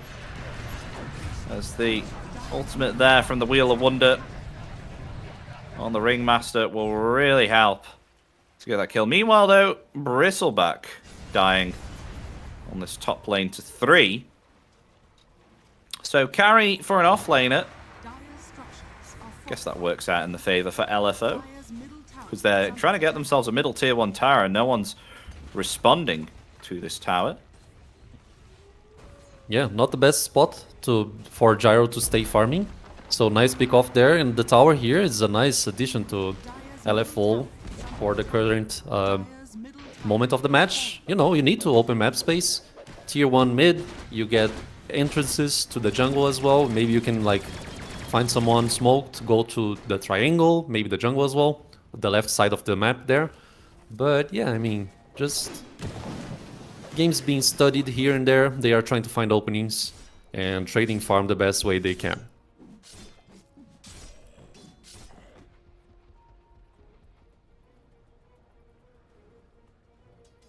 Okay, Knight is going for ADOS here. It's good, right? It's more stats for Muerta. Yeah.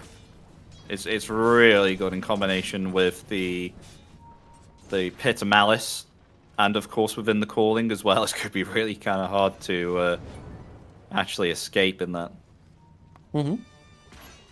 Yeah, at least Bristol is like one of those heroes that naturally kind of builds the Lotus Orb, but apparently it might take a while considering that he's aiming for a pipe, which is also a very costly item. But nonetheless, we see some movement here, top lane. Can they get Panda? I don't think so. They're just seeking orbs and, you know, trying to reward some stuff as well.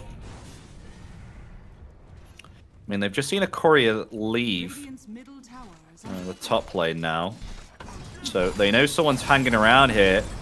PP's heading in the right direction here for Gyrocopter. There's meanwhile action happening to attempt to try and take down the Bristleback, who's going to be teamed up here. Slatums. Well, looks like he'll find the kill. Oh, but not before the escape act will be committed there onto Vitaly. There's now the Monkey King getting lower and lower, and he'll be found. PP is going to get the kill. He's going to try and use the Sleight of Fist and jump away there with the Fire Remnant. He gets out, uses the Fairy Fire. Ooh, that was close, but they all went on the Bristleback there. Vitaly was able to tank it up, and the escape act really helping to prolong that fight. And with that, they pick up at a kill and actually turn it around there to the Monkey King, though they did lose the Tusk. Yeah, the gold swing and XP change benefit like LFO team for sure. And like everyone like left out with so little HP, man. Like it was probably like 5% HP for Bristol, Ember Spirit, and kind of Lelis as well. Matthew just burned out through the Ignite by Ogre, Panda Ogre. So yeah, I mean, very close call by LFO. And just look at the net worth now as well. Add the XP level difference between the MK and the Ember. Ember is now above the Monkey King by 200 gold. He's got more experience than the Monkey King here as well. So the rotations here with the Spirit Vessel really paying off. Amplified Damage Rune now acquired also. And they've got themselves some really, really nice vision beyond New Growth's side of the map. So able to have a look, see if they can get perhaps another kill. No one's going to want to go around here. We've got a Tiburonkin. He's farming the triangle here. Oh, okay, maybe perhaps they're going to go for PP here. Okay, they've got themselves the Science. Oh, snowball save from Matthew. Gets him right out of there. Everything committed for him. It will be gone. Nice Wheel of Wonder usage as well by Lelis. Like, he also impede the aggression there on the Ember Spirit. But, like, okay, maybe picking off this Ember won't be so easy without the Pit of Malice. I mean, the Underlord was a tad bit late, and that pretty much cost, like, big resources for the Dire team right there. And now Roche, you know, it's open since they wasted so much.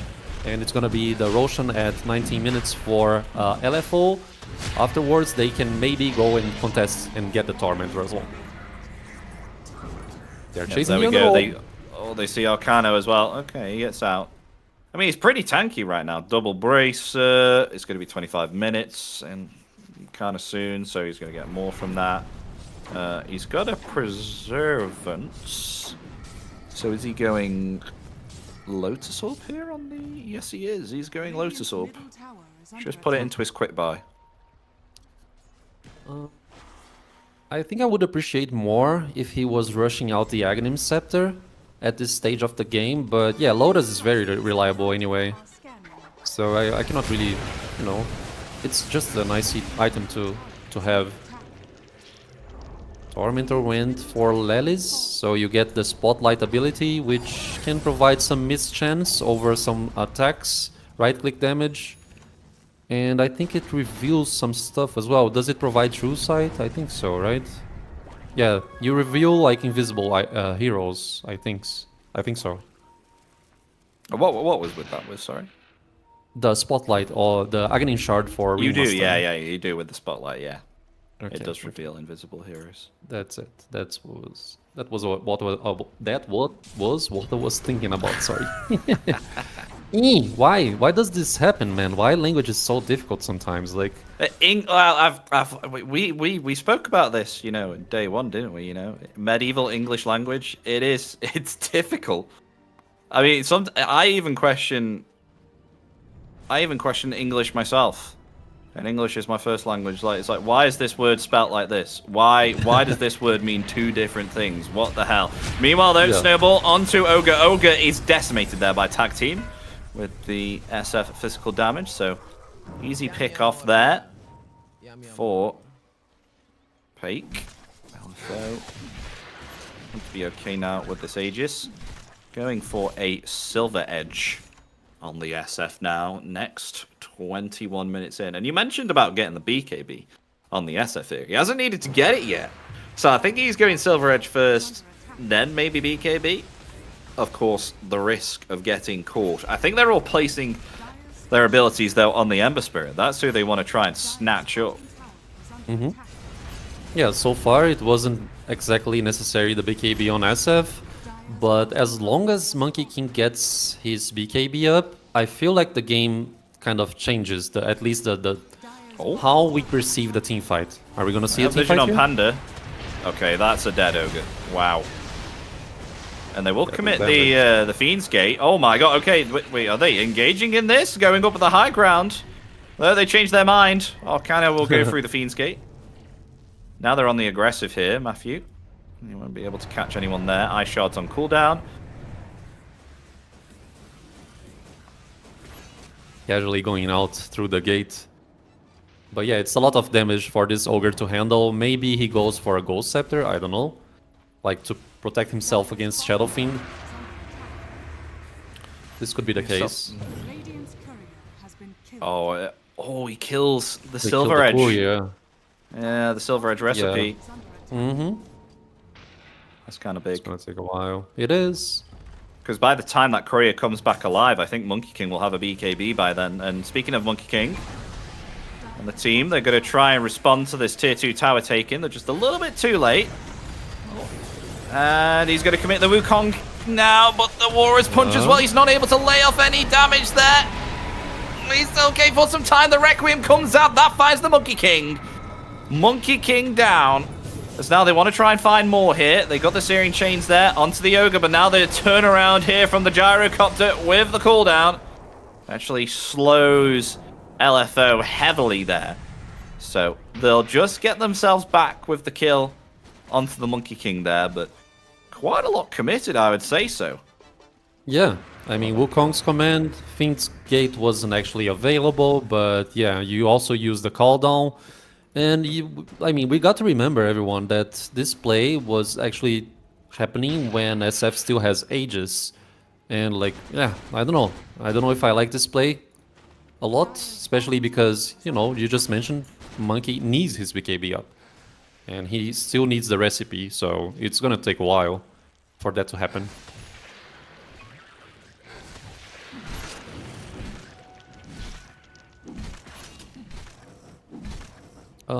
Like, I think we can kind of comment on this as well. I mean, Gyro's build, current build, you get lots of farm possibilities with the Manta, and you get some ways to reposition yourself with Hurricane Pike, yes.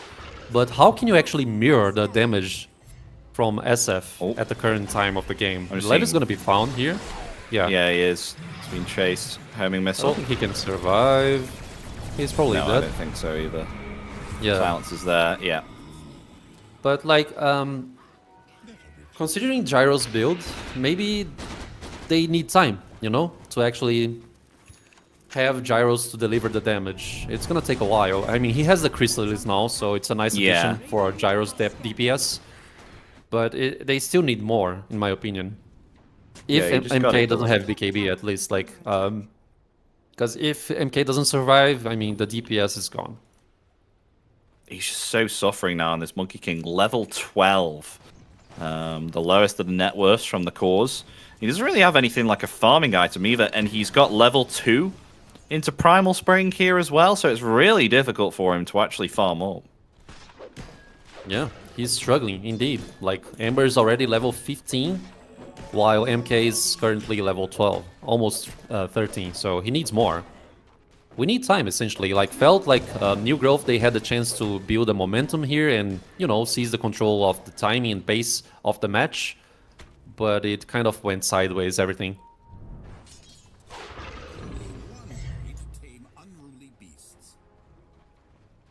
Organo's still constantly farming here, always. Level 18 now. Tanky almost got that Crimson Guard there also. Wait, they got a smoke maybe? Group top is 4.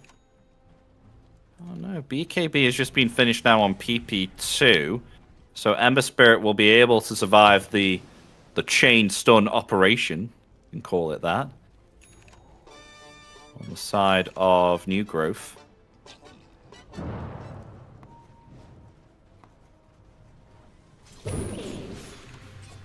But there we go, BKB finally finished now on the Monkey King. Very big item.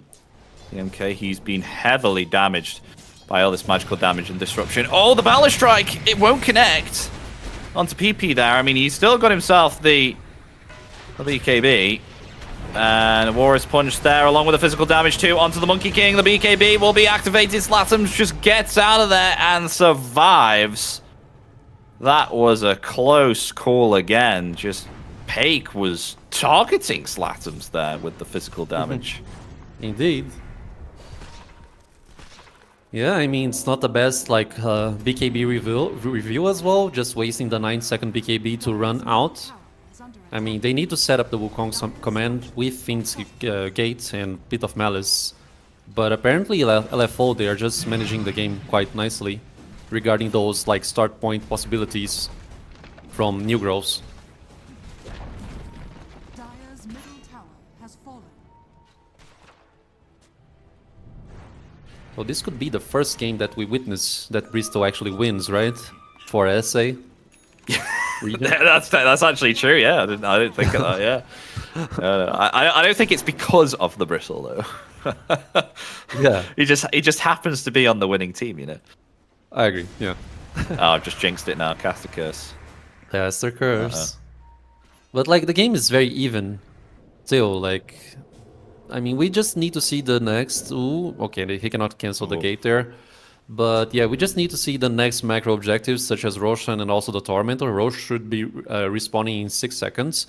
And feels like New Growths, they are kind of like dodging this map space of Rosh Pit area. But they need to be aware and, you know, sharpen their resources right now to actually try to contest the Rosh. It's a very important one, the second one. I mean, Daedalus is online now for the Gyrocopter, so the DPS is there, and I feel like in terms of DPS, Gyrocopter will do a lot more than the SF will. And PP, he has to be forced to use the BKB there, and it comes to Veronkin, the Daedalus, so he has to zip away, but BKB down on the Ember Spirit, so at least they forced that out. That's very nice, and look at this now. They decide New Growth, the time is now. The BKB's down, Ember's gone back. Wait everything up. Like, I'm very confused. I just clicked on Arcano and he has like double Crimson Guard. He's gonna sell. Yeah, I mean, some mistake happened there. Meanwhile, the Warrior's Punch there onto Slatums, but he's been able to survive through it with thanks to the BKB, so they turn it back around and take down the Tusk. Tusk is going to buy back here, actually. And New Growth are going to disengage. So what happened there? Did he... I think he's lost net worth because of that issue. Yeah, I'm not very sure what happened. Oh, Matthew? Matthew? Oh, gosh. Okay, he's back in it again, and Snowball is coming back for him because of that Lotus Orb, and that's a dieback onto the Tusk. There's no BKB here for the Ember Spirit either, and they're all focusing right now. Vitaly, Slatums coming forward. They got themselves the Pit of Malice there, and there we go. They take down the Bristleback there too. So that's 2 down. On the side of LFO, with New Growth coming out on top, even with the double Crimson Guard. Yeah, just Shabumble. What happened? Because, yeah, I don't get it. I just never mind it. Just let's roll with the game. And now Roche is happening here for New Growth. They're gonna get this Roche. I mean, it's a dieback for Matthew. I really enjoyed how Zlatams used the Boundless Strike. He used it like towards the secret shop because maybe he knew that Lelis should be around this area there to actually land out the escape act, trying to help the Bristol. But yeah, I mean, overall, like now New Growth is showing up their faces there, shining on, trying to, you know, establish the dominance over again. Yeah, now Tiburonson is going for a Satanic here on the Gyrocopter, so this is really going to help him sustain in the fights. He's already quite powerful already with the Daedalus and the Manta Style. His physical attacks with this Bloodlust is so quick. Currently at the moment, 420 attack speed, an attack every 0.41 seconds. You can just see how quick his physical attacks are there.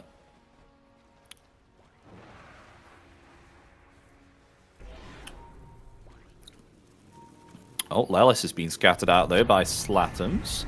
And TP cancel. Escape axe there. The Pit of Malice. There we go. I get a kill onto the Ringmaster.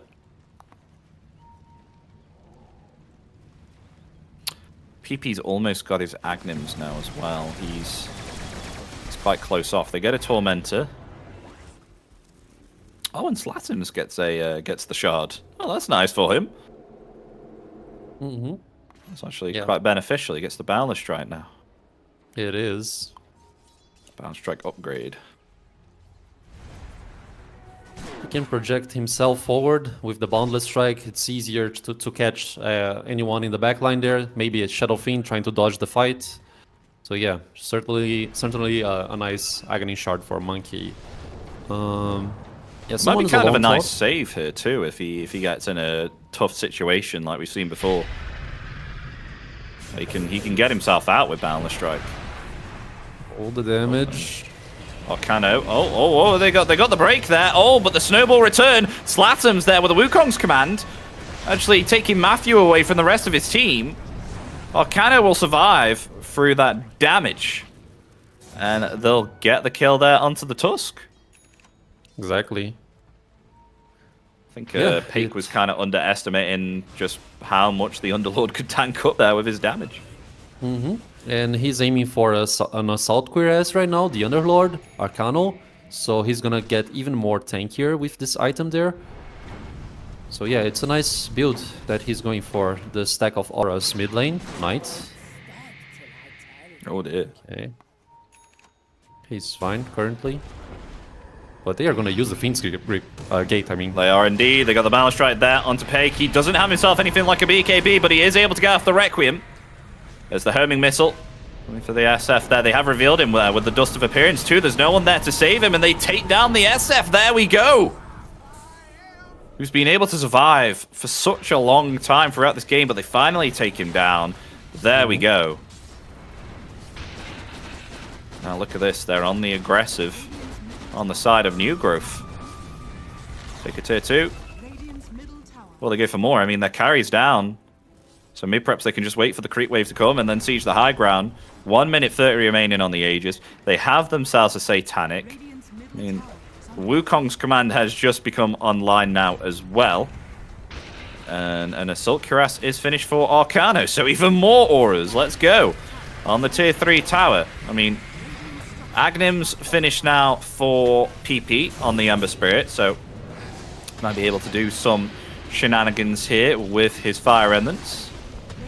We'll see. Oh, there's the Satanic usage there. Turn it down still. Aegis available. Matthew coming in with the War's Punch. The return there with the Pit of Malice. Escape Act be used. Matthew will be fine, and they'll only take a range Rax here with SF coming back to life. So with that, I realize that LFO are still in this game, and they'll disengage here and proceed to take the safer objectives here, like the tier 2. They'll get that with ease. Yeah, they're gonna get it safely without any issues. Like the lack of BKB on SF is still like hurting him out. What I mean, last game was the same scenario, and we talked about this. Like, he needs a BKB, bro. Like, I understand that you need Daedalus as well, and you need to be the main DPS for your team, but the BKB is very much necessary, so you can actually handle things out. I mean, if they are fine with extending the game to like 15 minutes, then okay. Oh, fight. Yeah, they got the nullifier there onto Lelis, slowing him down within the Wukong. Slatums gets an easy kill there. They know Dust about of that. appearance, it reveals the Shadow Fiend.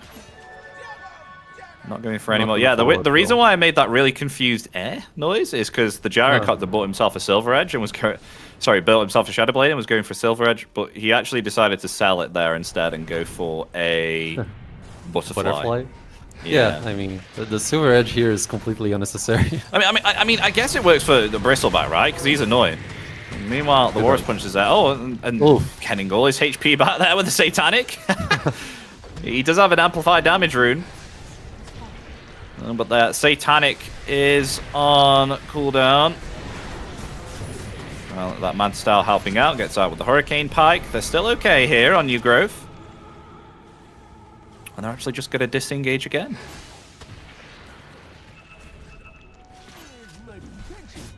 Yeah, nice disengage. I mean, he took the melee hexes, the Tiburon Scene. Now he's aiming for the Butterfly, as you already talked about. So just, you know, wait the macro objectives to come out again.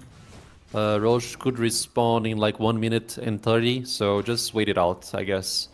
And once again, like, considering the Daedalus being acquired right now by SF, it's gonna take some time till he gets the BKB possibility. I mean, at least more, 5 minutes more, essentially.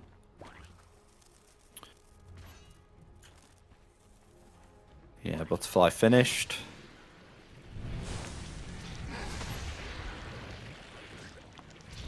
Bronson is looking scary right now on this gyro. All smoke play. The two could meet. That smoke has broken there onto Vitaly. They don't really want to go onto the Bristleback. It's not really the right target to go for. Yeah, I agree. So they won't go smoke break. Oh, they may have found themselves a support in the back line. They pierce the veil. Will be used there by Knight, as he's just able to actually get himself away and disengage. But here comes Latips. Oh my god, this is aggressive. Wukong's command coming out. He's got a Battle Strike there onto 2. And Vitaly is still in the midst of it all here. They don't want to go for him. They're ignoring him. What sort of fight is this?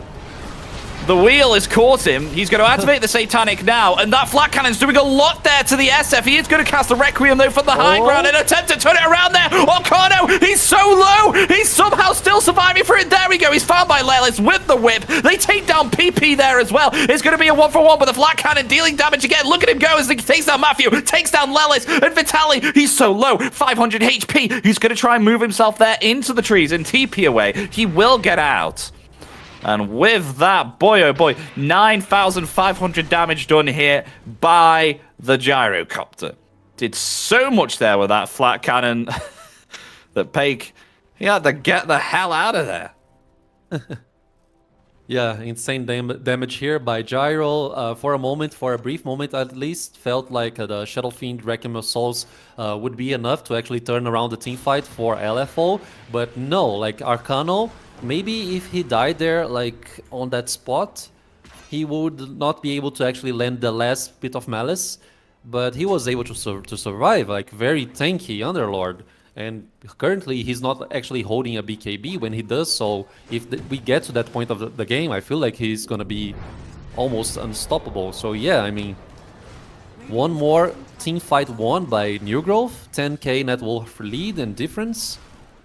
Let's see how the game goes. Like, I mean, SF still needs the BKB. He's very close to it since the game is prolonging for quite some time. Roche, it's gonna respawn. So it's the third Roche, and this one has lots of resources to actually be used. Yeah, they should be able to take this easy peasy. The Roche does roar, revealing to LFO that the Roshan is being taken here by New Grove.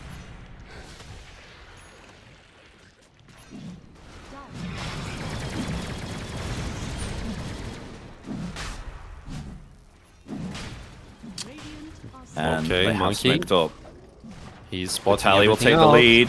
The Roshan's just about to be taken. Aegis in the hands of Tiburonkin.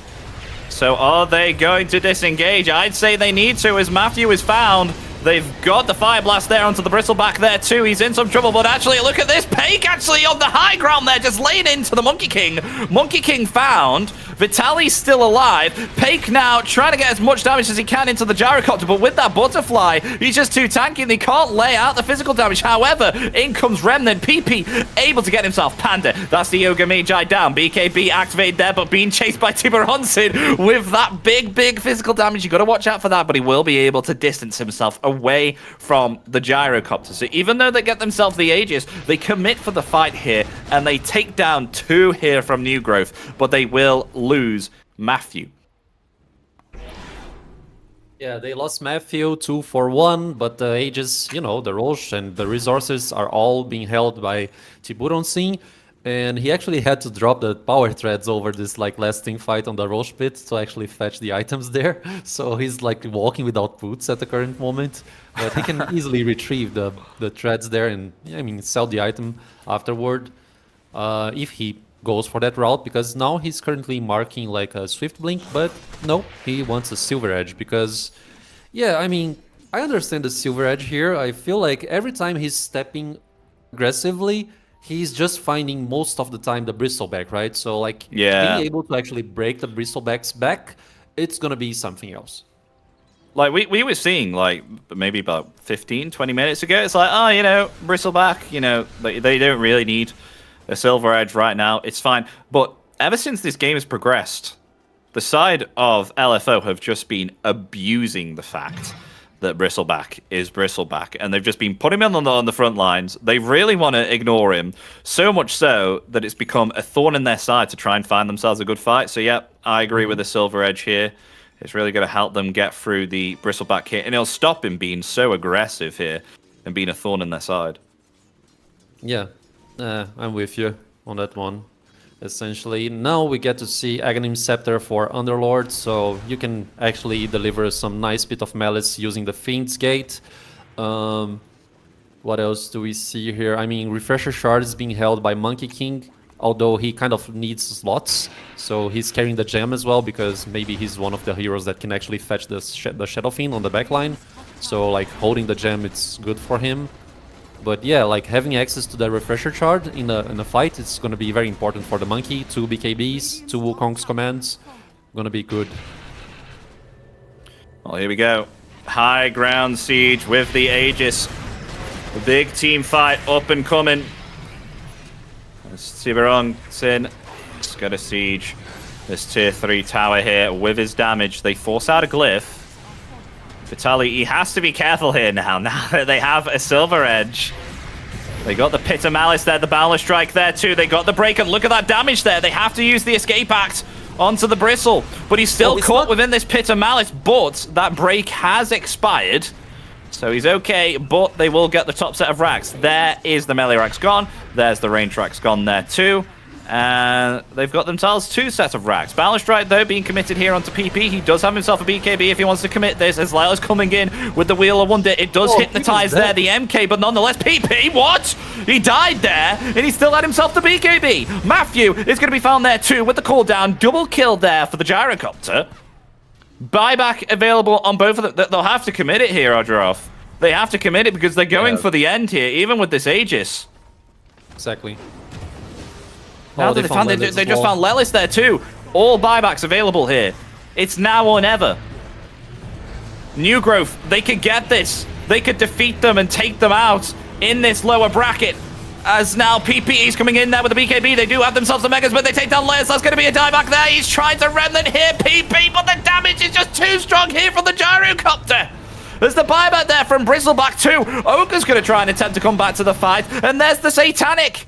Tiburonsin has just got all of his HP back. Looks like he's barely being touched here at all. Maybe perhaps they go on to Vitaly here. Yep, they are.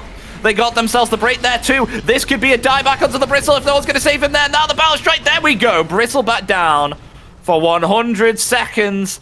It's looking rough here. It's 3 versus 5. with an Aegis here onto the gyro. I mean, it is about to expire, but the Mega Creeps are hitting into the tier 4 tower. It's now or never. They have to really try and do something now. Pake, he doesn't have himself a Requiem, but he's going to try all that he can with the physical damage here, but he's just been stunned up there by the Fire Blast. There's no way to output the damage. GG is called. Game 2 will go here to New Growth. This gyrocopter just spiraled out of control. They have nothing to respond to this gyrocopter, and with that, they will claim Game 2. They will get the series, and they will eliminate Looking for Org and continue on in the lower bracket of these closed qualifiers. Yeah, they are just on a hot streak today. I mean, impeccable gameplay, almost, at least, because you see some errors here and there, but I mean, overall, just nice execution. Like, Knight has been playing a nice support 4 today. The drafts are very solid. They are communicating the resources between the heroes' decisions and how they play over the map. So yeah, nice games here by New Growth. 2-0 against LFO, and yeah, it's not too shabby because LFO, they have great names playing on the team there. So yeah, I mean, nicely done. Good job. Yeah, they did a fantastic job, I'd say, but I've got to hand it to New Growth. They didn't have themselves the greatest times within the upper bracket. I mean, they were defeated 2-0. We thought that LFO could possibly be the stronger team, but they proved us wrong. They did indeed prove us wrong, and they got themselves 2-0 here. They're going to continue on in this lower bracket now, and they're going to be facing either Heroic or Easterbucks if that game is still ongoing. It is indeed. Heroic are still 1-0.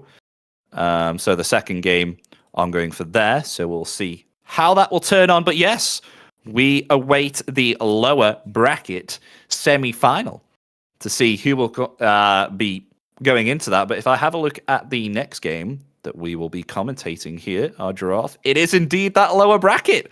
So we are commentating all the teams that potentially get eliminated here from these closed qualifiers. But yes, massive congrats to New Growth here, who prove us wrong. They were the stronger team in the end of this, and they will move on to the lower bracket to either face Heroic or Easterbucks. But we're going to go for quite a substantial break here, our giraffe. I think it's an hour and 40 minutes until our next game, folks, since this was a 2-0 close.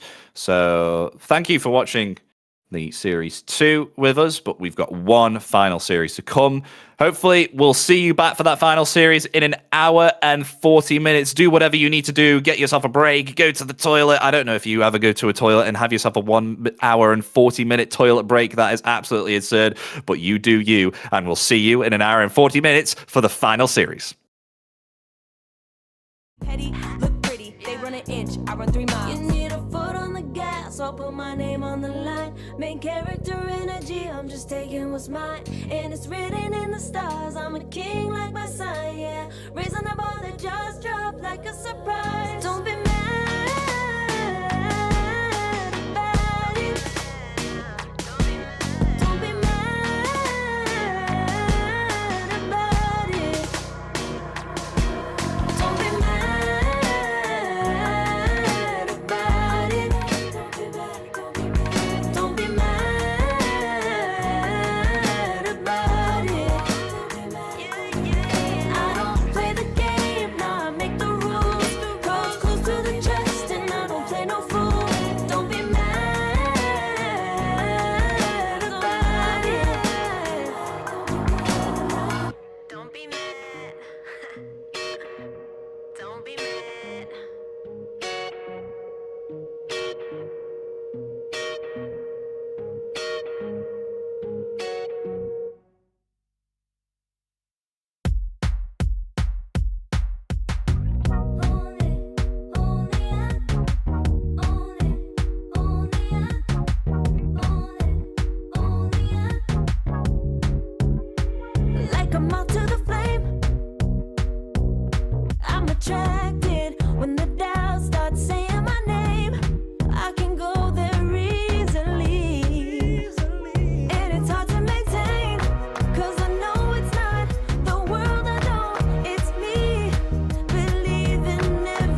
greatest days coming in waves. And no, I ain't no stranger to the fire, burning up all my desire to be great. I gotta just open the gate. All I need is saving from hitting the pavement, understand it when I'm impatient, that only I give to me.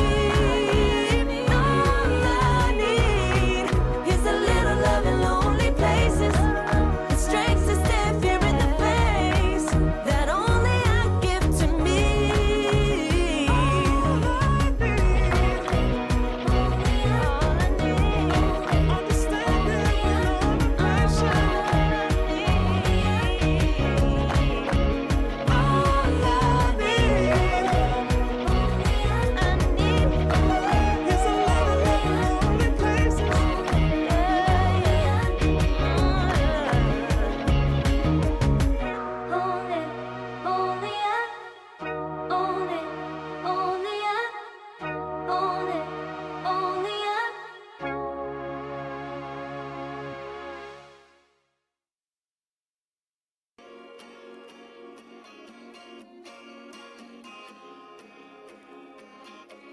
Yeah.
I pack my suitcase, headed out the door. I keep my shoes laced. 2,000 miles away from home. A couple dollars in my pocket, never stopped the boy before.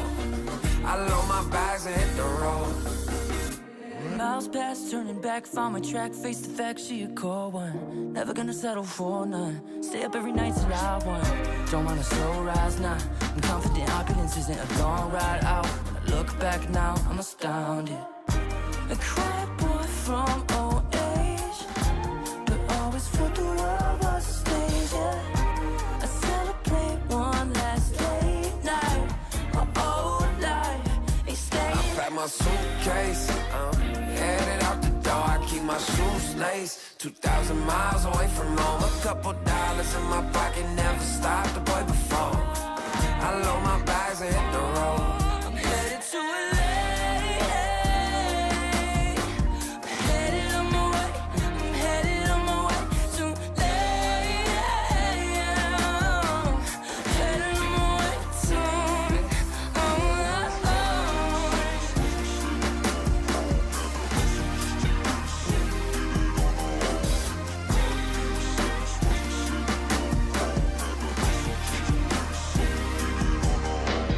Couple thousand miles, throw it on the dash. Shit, the 10,000 hours, can't let them pass. Yeah, well, I was putting time in, you was pulled up wildin'. You always had shit to say, now when I see you, it's silence. Thought I'd have a Grammy by 25. Commas after commas next to dollar sign, yeah. Had to remind myself why I'm living this life. Look at all the late nights, it'll all come in due time, yeah. Made for the fight, for the pain and the climb. Tied to the life I chose. Stay through the night, another day, not a dime. Race against time. I couldn't just lay by and wonder what I could have made mine. I'm closing on the moment, no one's gonna hold me down. I pack my suitcase, headed out the door. I keep my shoes laced. 2,000 miles away from home, a couple dollars in my pocket, never stopped the boy before. I load my bags and hit the road.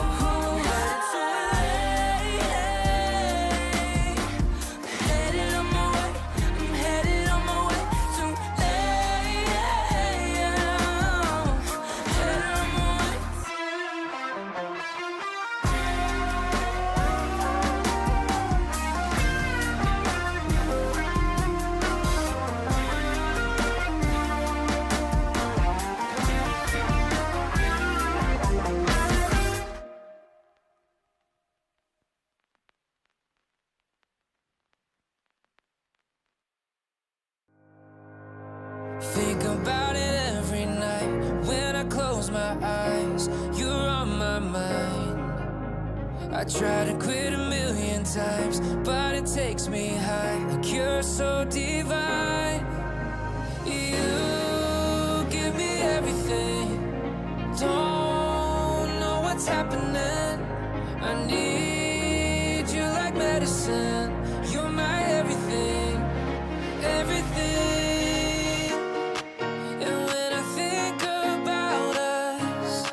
Sweet lullabies, I wanna keep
this moment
together. Ever since I found you, my life just got better. Better than this, better than that, better than anything I ever had. Better than this, better than that, better than anything I ever had.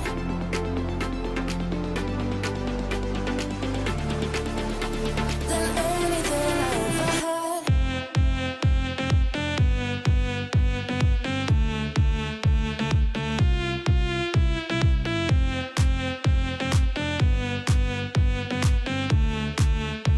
Than anything I ever had.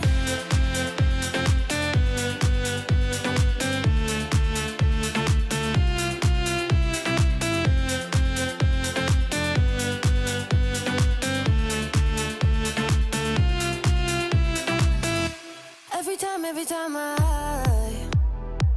start to doubt if I'm good enough, looking straight in your blue eyes makes me feel better. Better than this, better than that, better than anything I ever had. Better than this, better than that, better than anything I ever had.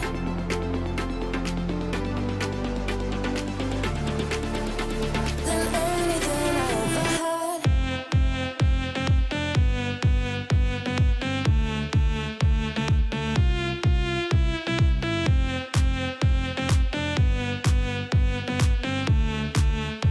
Than anything I ever had.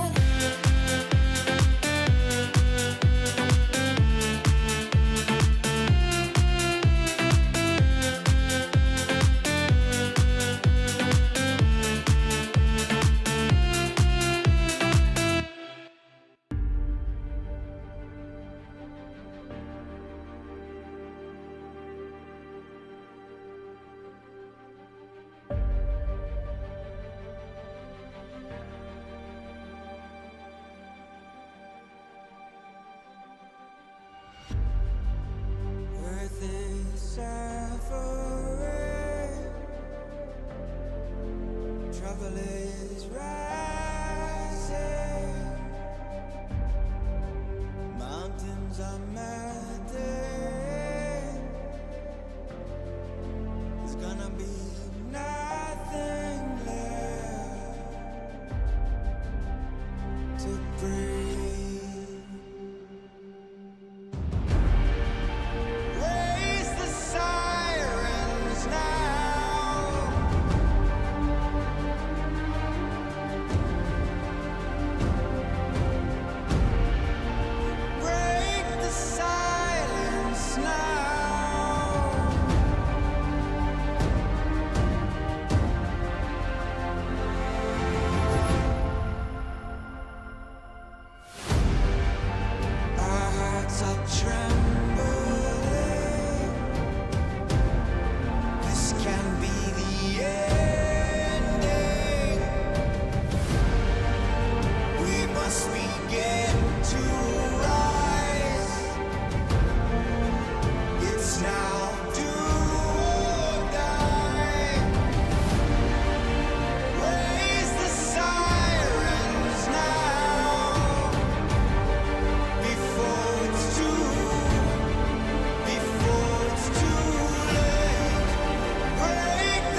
can feel it, so alive, floating high, I can finally breathe.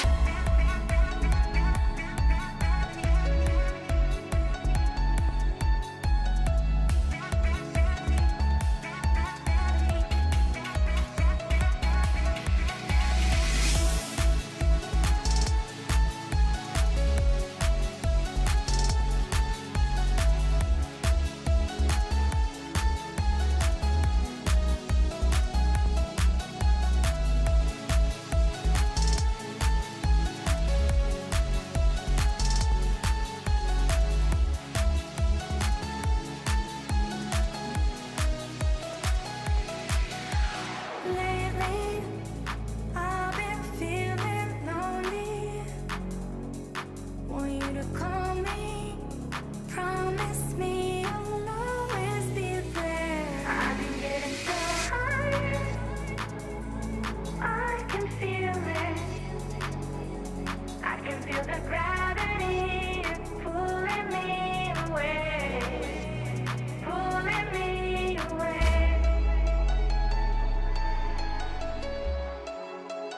Pulling me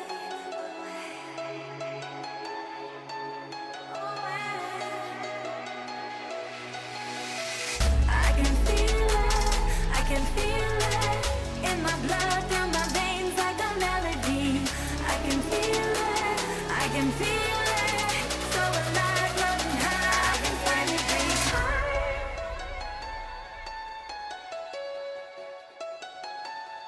I can feel the gravity pulling me away, pulling me away.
together, you and me.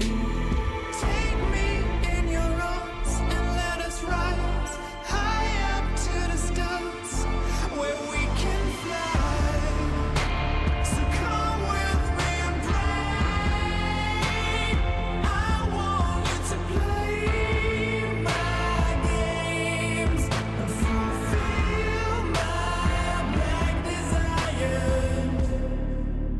So break my heart and leave me. I only need your body. So I'm saying I'm in love with you, but I don't care much about you. When you've gone, I would find someone new. I cannot lose. Fall into my arms and let us rise high up to the stars where we can fly. So come with me and pray. I want you to play my games and fulfill my black desires. I'm playing in a hidden world. Forbidden love will be soon by you to reveal my black desires.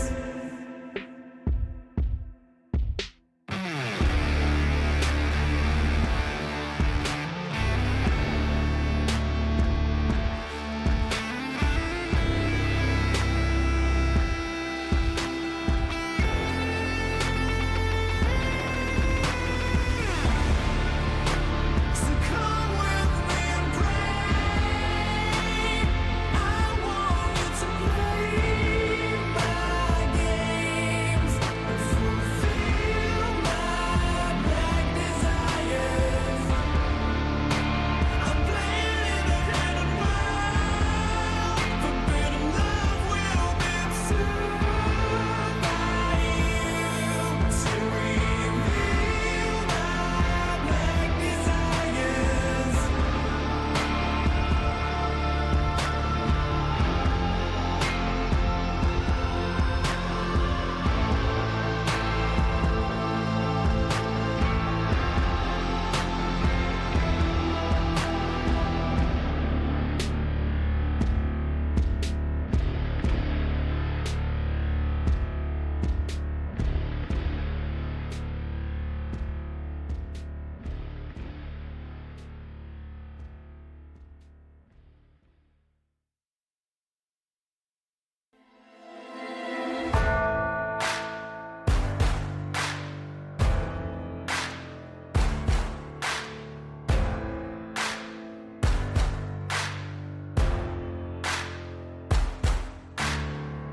Can you hear the voices calling? Longing for your dirty souls, the wolves are hauling. Can you hear the voices calling? Do you feel how they are dragging? Waiting for a second to push you to your limits, growing stronger, feeling better. But do you feel them? Can you hear them say? Cross the line. Seems a little dark in here. Trust me, you have nothing to fight. Take the start. Follow, leave it all behind. Welcome to the other side.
inside.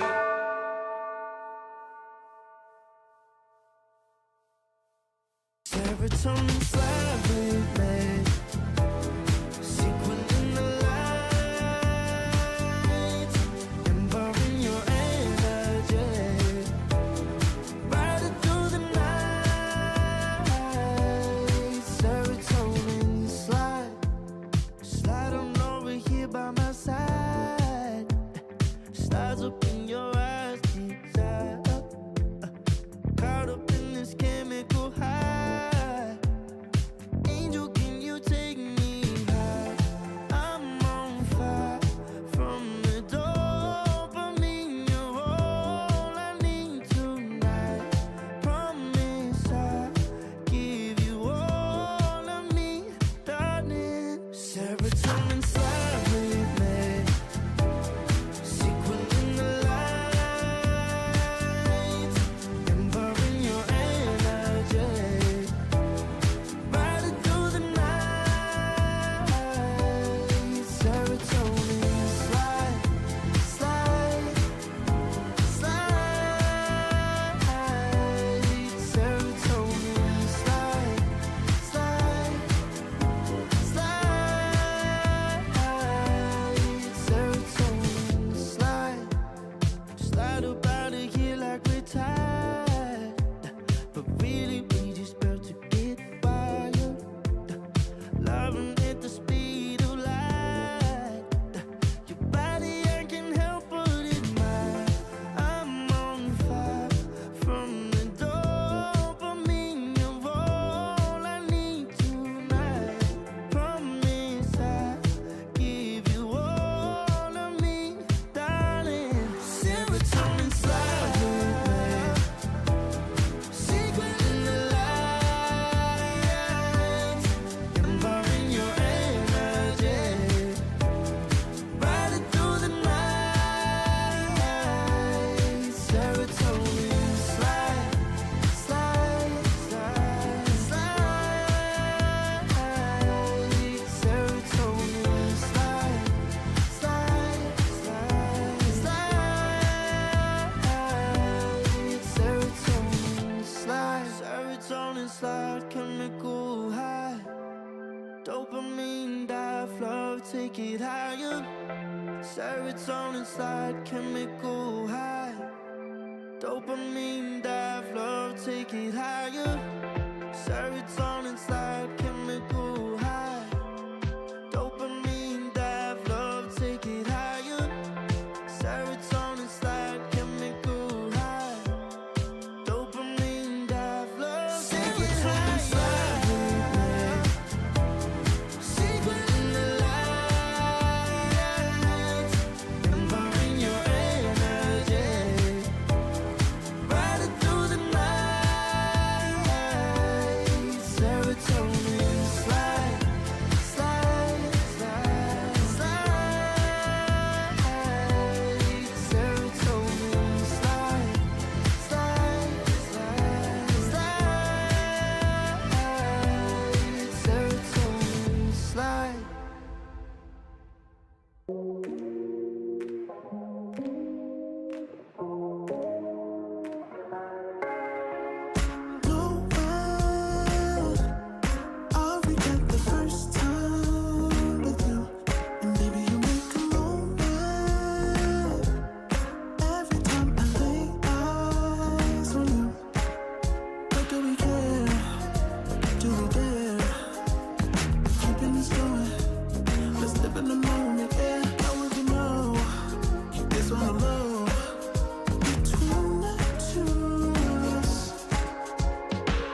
isn't enough to wish for change. You either give in or pull away. We have the will to choose our fate. Whether it's wrong or right, I'm holding on for life, for the ride.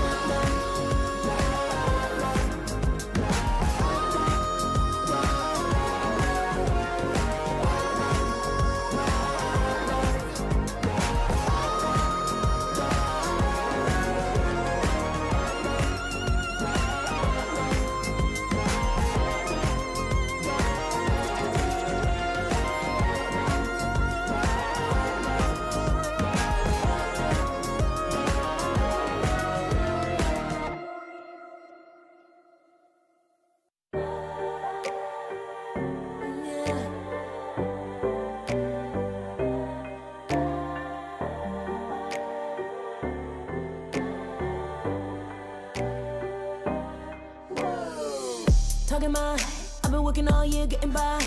Looking for the high, taking all my time. Breathing in new life, feeling fine. Like I don't gotta be something society wants me to strive to be. Got my own energy. So magnetic in the spotlight. Shaping my own world with my own mind. Don't talk about me unless you alright. You gon' see I'm finna real free, protecting my energy. Gotta protect my mind. I'm breathing in new life. It's time that I realize what feels good ain't always right. Making changes, I got me a new strut. No more settling, I'm running out of good luck. Never chasing, I attract, I'm busy going up. If you see me come correct, then keep it on the book. Get it, how I live it, that's the motto, how it goes. No more reaching, introducing, hit the lotto, I'm the one. Not denying myself anymore, I'm done with it. Sky is the limit, I'm living like we know. Energy,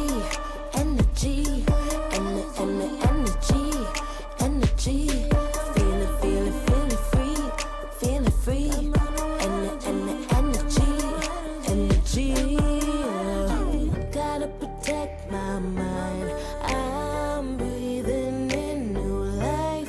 It's time that I realize what feels good ain't always right. I'm feeling good, feeling free. Feeling good, feeling free. All I need is me and my new energy.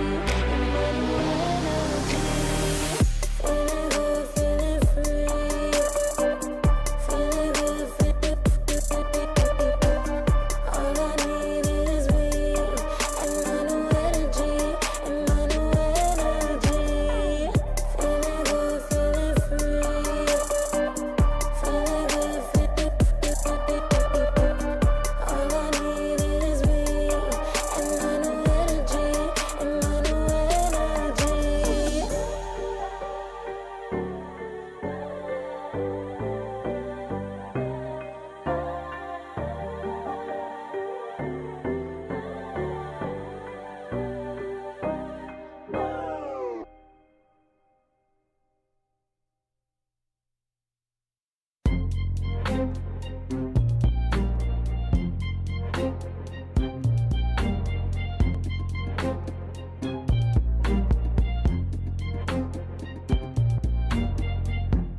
Took so long for me to feel, yeah. Tell me why you on your knees, yeah. Never thought I had a dream, yeah. Kicking off the covers, I'm too hot for this fit. Give me space, I need to breathe, yeah. Give a face, giving it beautifully, yeah. Yeah, it's just me and my clique, yeah. We might be the hottest, but we let you in. Angel energy, let you sit with me. Angel energy, angel energy, angel energy. We got sympathy. Angel energy, angel energy.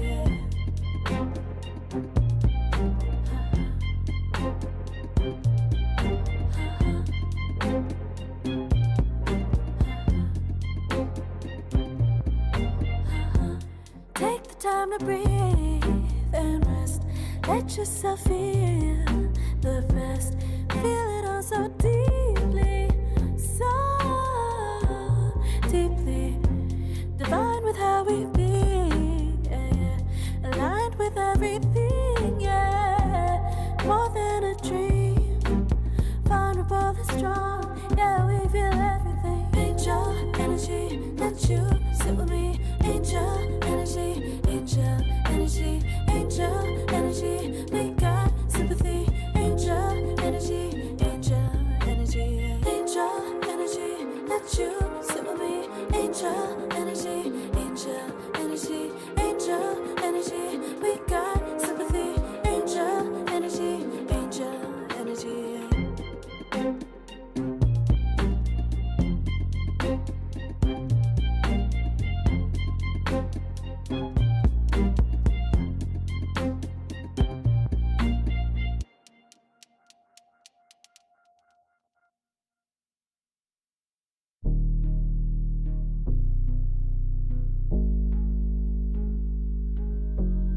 Never pressed, but I got the juice. Taking the lead, that's just what I do. I make mountains move with one hand tied, and still this world ain't satisfied. Everywhere I go, they stop and stare. I tell the truth, I take it there. Call me vicious, persistent, overzealous, that's fine. Main character energy, I stay taking what's mine. You need a foot on the gas, or put my name on the line. Main character energy, I'm just taking what's mine. And it's written in the stars, I'm a king like my sign, yeah. Raising the bar, the jaws drop like a surprise. Don't be mad about it. Don't be mad, don't be mad. Don't be mad about it. Don't be mad, don't be mad. I don't play the game, nah, I make the rules. Cards close to the chest, and I don't play no fool. Don't be mad about it.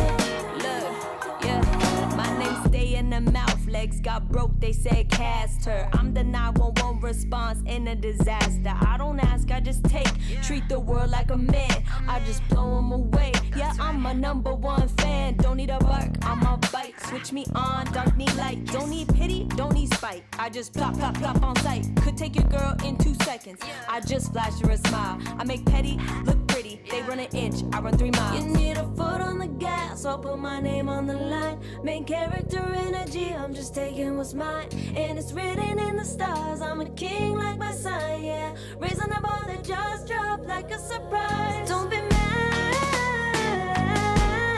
about it. Don't be mad about it. Don't be mad about it. Don't be mad, don't be mad. Don't be mad about it. Don't be mad. I don't play the game, nah, I make the rules. Cards close to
desire to be great. I gotta just open the gate. All I need is saving from hitting the pavement. Understand it when I'm impatient. That only I give to me. All I need is a little love in lonely places. The strength to stand fear in the face. That only I give to me.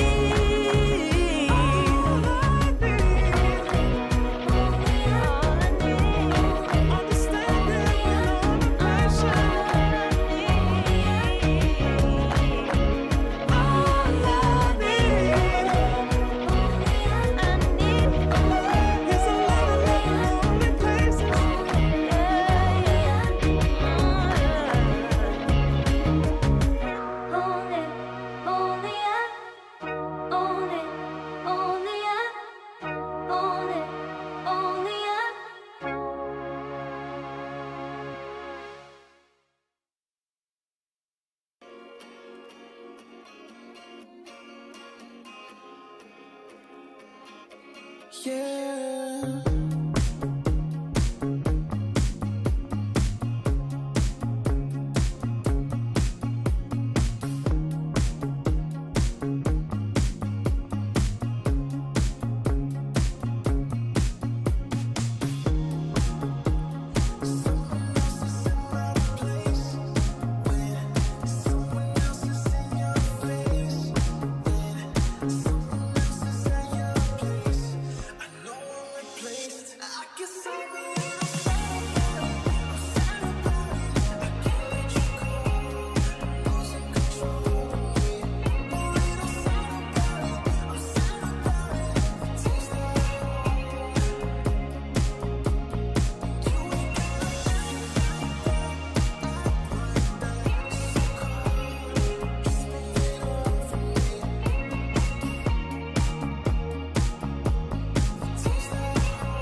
Far from me.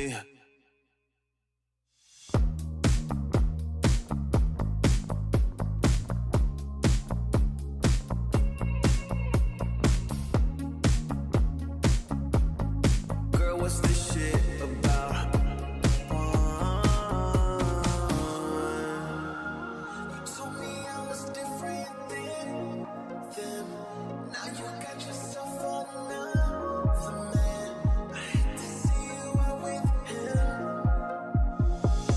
I guess I'm a little sad about it. I can't let you go. Losing control of me. A little sad about it. I'm sad about it. Tears that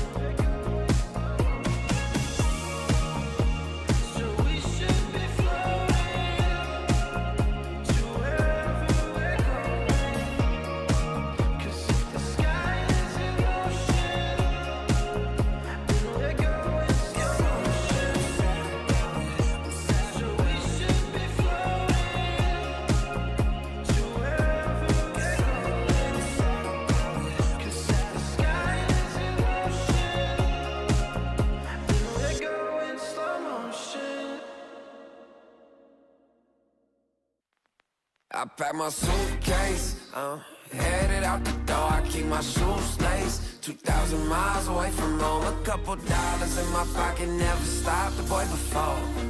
I load my bags and hit the road. Miles past, turning back, found my track, face the fact she a cold one. Never gonna settle for none. Stay up every night till I won.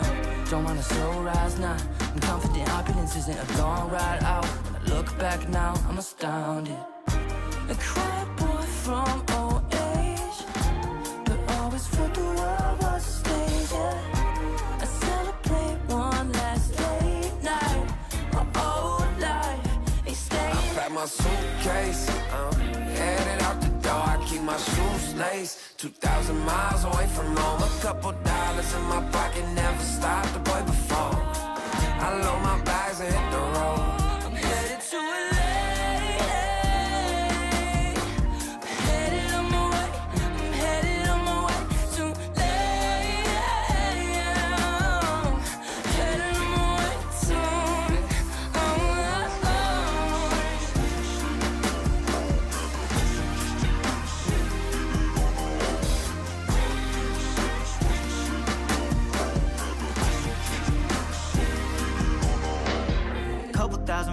throw it on the dash. Shit, the 10,000 hours, can't let them pass. Yeah, well, I was putting time in, you was pulled up wildin'. You always had shit to say, now when I see you, it's silence. Thought I have a Grammy by 25. Commas after commas next to dollar sign, yeah. Remind myself why I'm living this life. Look at all the late nights, it'll all come in due time, yeah. Made for the fight, for the pain and the climb. Tied to the life I chose. Stay through the night, another day, not a dime. Race against time. Yeah. I couldn't just lay by and wonder what I could have made mine. I'm closing on the moment, no one's gonna hold me down. I pack my suitcase, headed out the door. I keep my shoes laced. 2,000 miles away from home. A couple dollars in my pocket, never stopped the boy before. I load my bags and hit the road.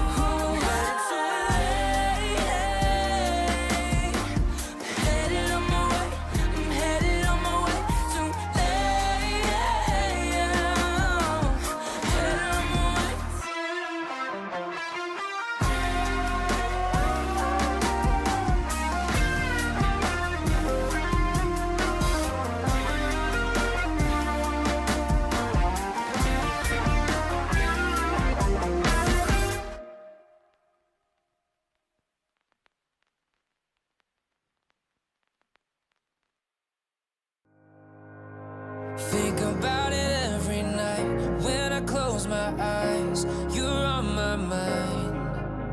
I try to quit a million times, but it takes me high. Like you're so divine. You give me everything. Don't know what's happening. I need you like medicine. You're my everything, everything.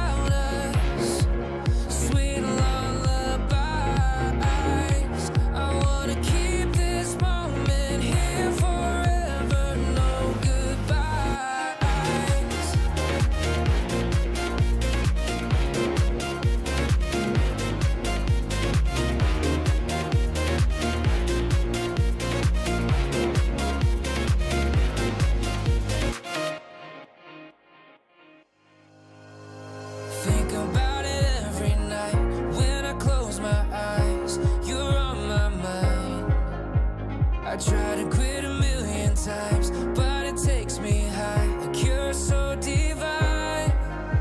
You give me everything. Don't know what's happening. I need you like medicine. You're my everything, everything. And when I think about us, sweet lullabies, I wanna keep this moment here forever. No goodbyes. And when I think about us, sweet lullabies, I wanna keep this moment here forever. No goodbyes.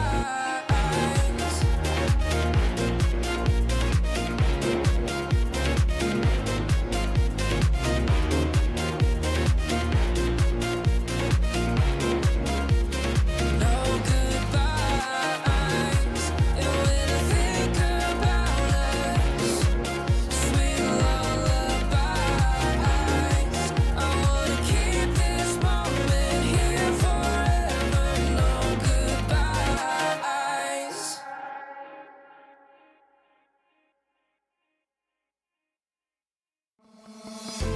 Oh, I don't know how to put it together.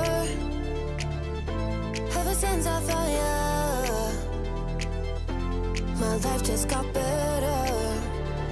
Better than this, better than that,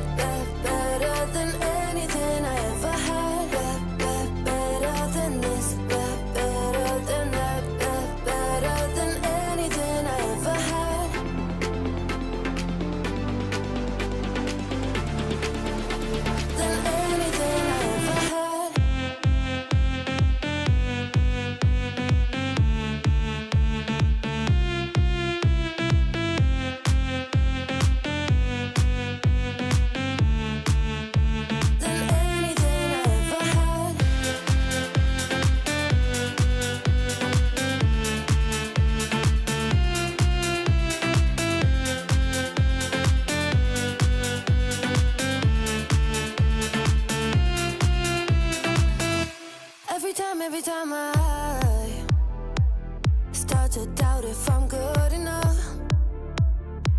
Looking straight in your blue eyes makes me feel better. Better than this, better than that, better than anything I ever had. Better than this, better than that, better than anything I ever had.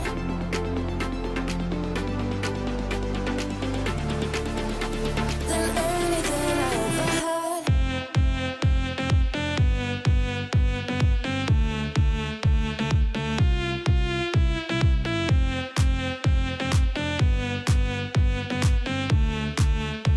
Than anything I ever had.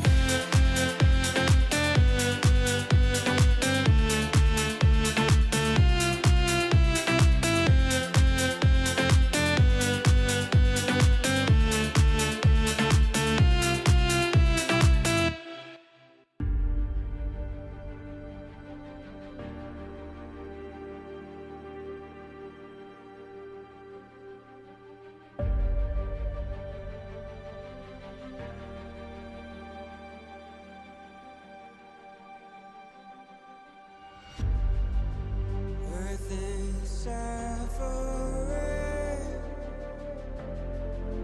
trouble is rising,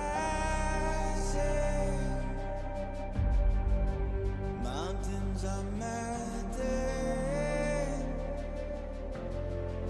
There's gonna be nothing left to breathe. Raise the sirens now.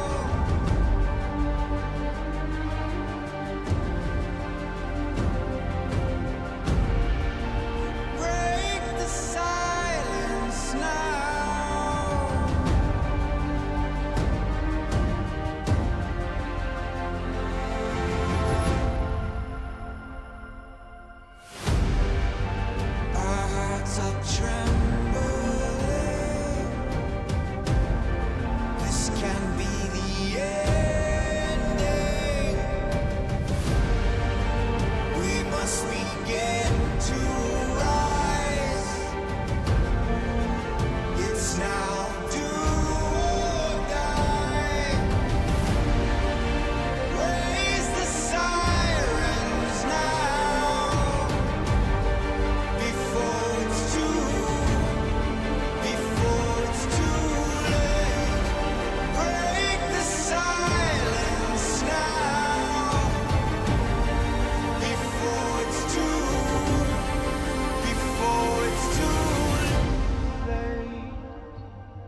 divine. Hope I see you again. Hope I see you again.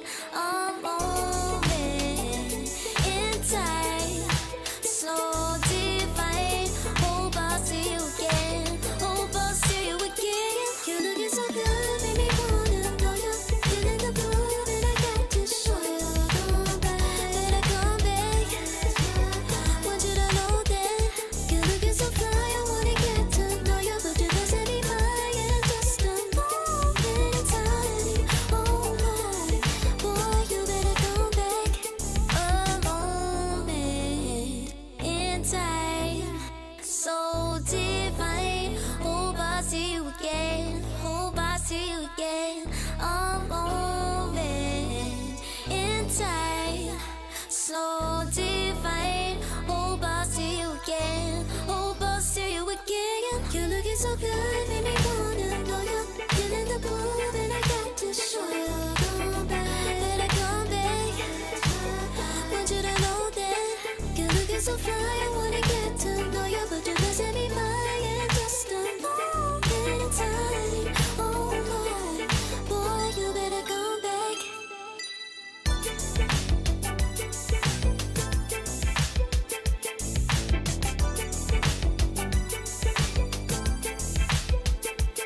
dragon, waiting for a second to push you to your limits, going strong and feeling better. But do you feel them? Can you hear them say? Cross the line. Since a little dark in here, trust me, you have nothing to fear. Take the start. Follow, leave it all behind. Welcome to the other side.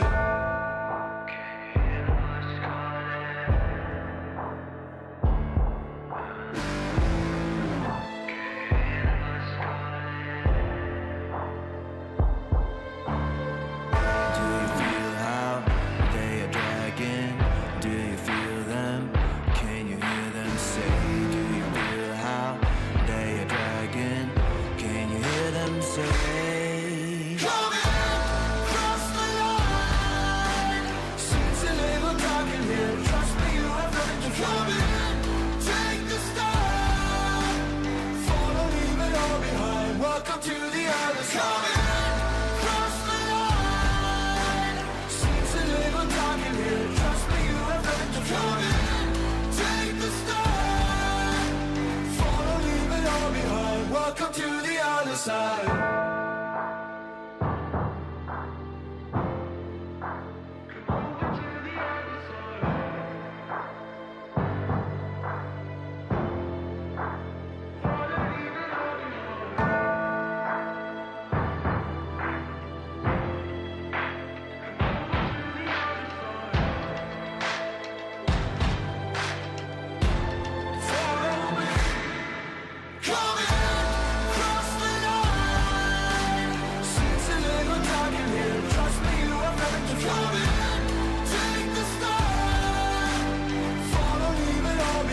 Welcome to the other side.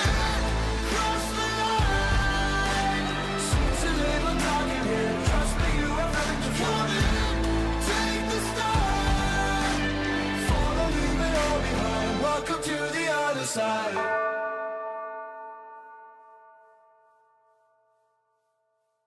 Serotonin fly with me. Sequin in the light, empowering your energy. Riding through the night. Serotonin slide on over here by my side. Stars up in your eyes, desire. Caught up in this chemical high. Angel, can you take me high? I'm on fire from the dopamine. You're all I need tonight. Promise I'll give you all of me, darling. Serotonin slide with me. Sequin in the light, empowering your energy. Riding through the night. Serotonin slide.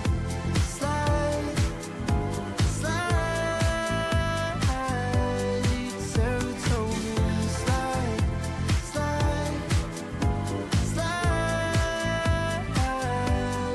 Serotonin slide up out of here like we're tired. But really we just about to get wired. Loving at the speed of light. Your body, I can help but admire. I'm on fire from the dopamine. You're all I need tonight. Promise I'll give you all of me, darling. Serotonin slide with me. Secret in the light, empowering your energy. Riding through the night. Serotonin slide. Serotonin slide.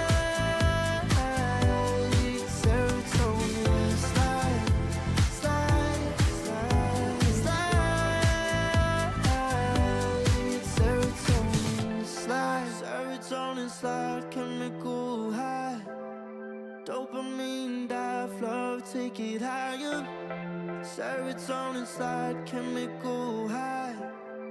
Dopamine dive, love, take it higher. Serotonin slide, chemical high. Dopamine dive, love, take it higher. Serotonin slide, chemical high. Dopamine dive, love, take it higher. Secret in the lights, empowering your energy. Riding through the night. Serotonin slide, slide, slide, slide. Serotonin slide, slide, slide, slide. Serotonin slide.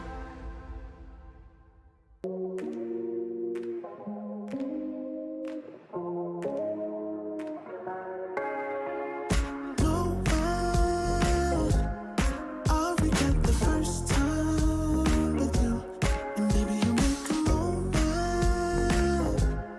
every time I lay eyes on you. But do we care? Do we dare? Keeping this going. Let's live in the moment, yeah. How would you know? It's on the low between the two of us. Every time I try to find, Try to avoid it, but I was stuck. You turn up the heat when you back it up. try to stop the flame. But this has been out to wait. It isn't enough to wish for change. You either give in or pull away. We have the will to choose our fate. Whether it's wrong or right, I'm holding on for life, for the ride.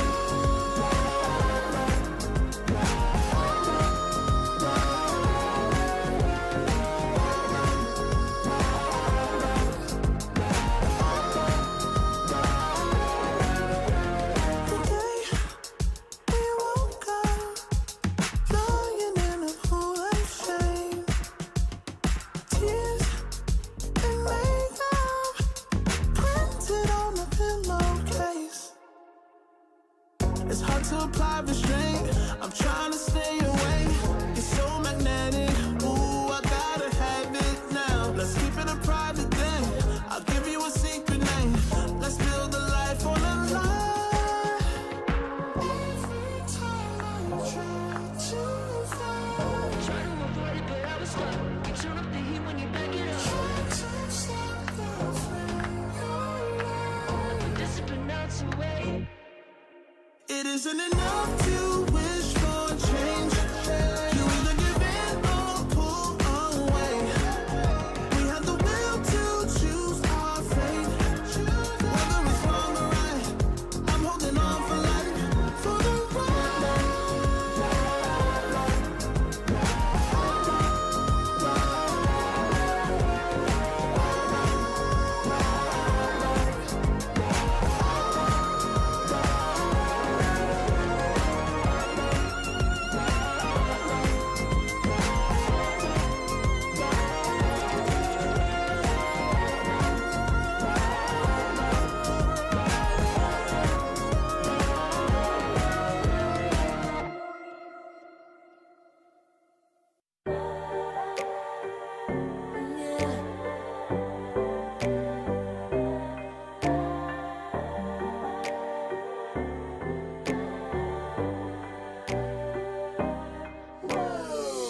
Talking my, I've been working all year getting by.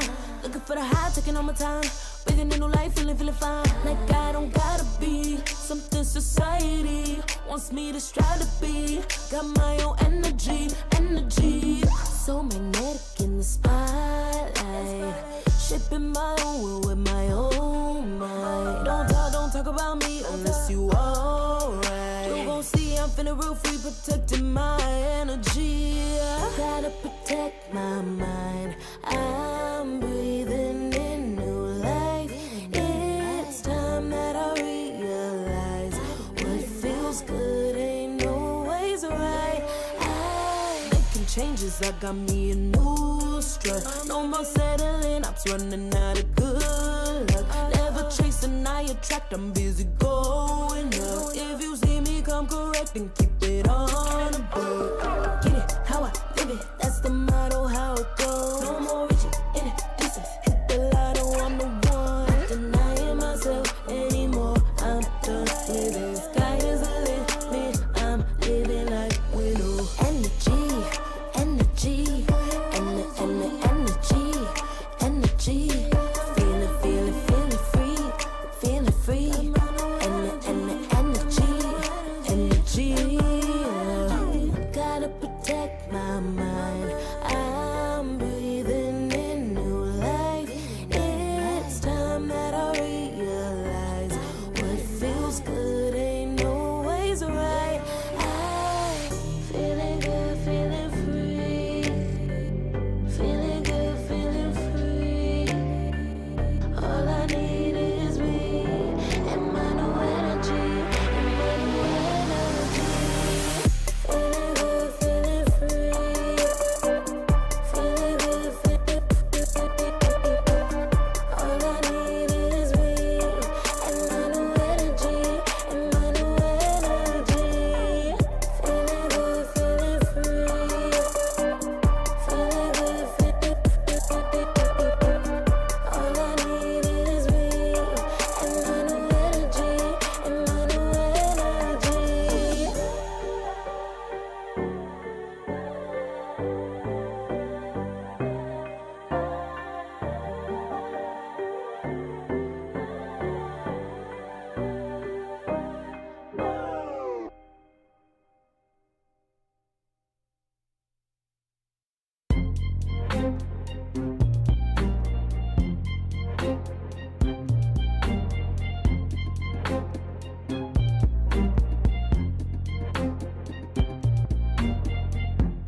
Took too long for me to feel, yeah.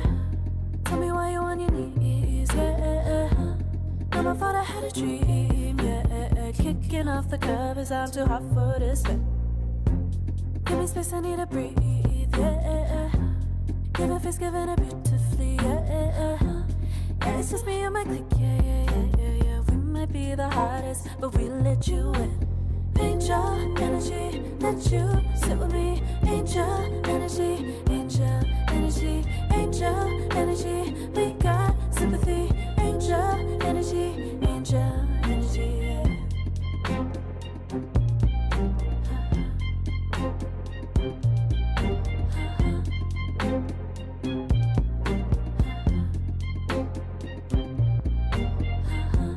Take the time to breathe and rest. Let yourself feel the best. Feel it all so deeply, so deeply. Divine with how we be, yeah. Aligned with everything, yeah. More than a dream, vulnerable and strong, yeah. We feel everything. Angel energy, let you sit with me. Angel energy, angel energy, angel energy. We got sympathy. Angel energy, angel energy, angel energy. Let you sit with me. Angel energy, angel energy, angel energy. We got sympathy. Angel energy, angel energy.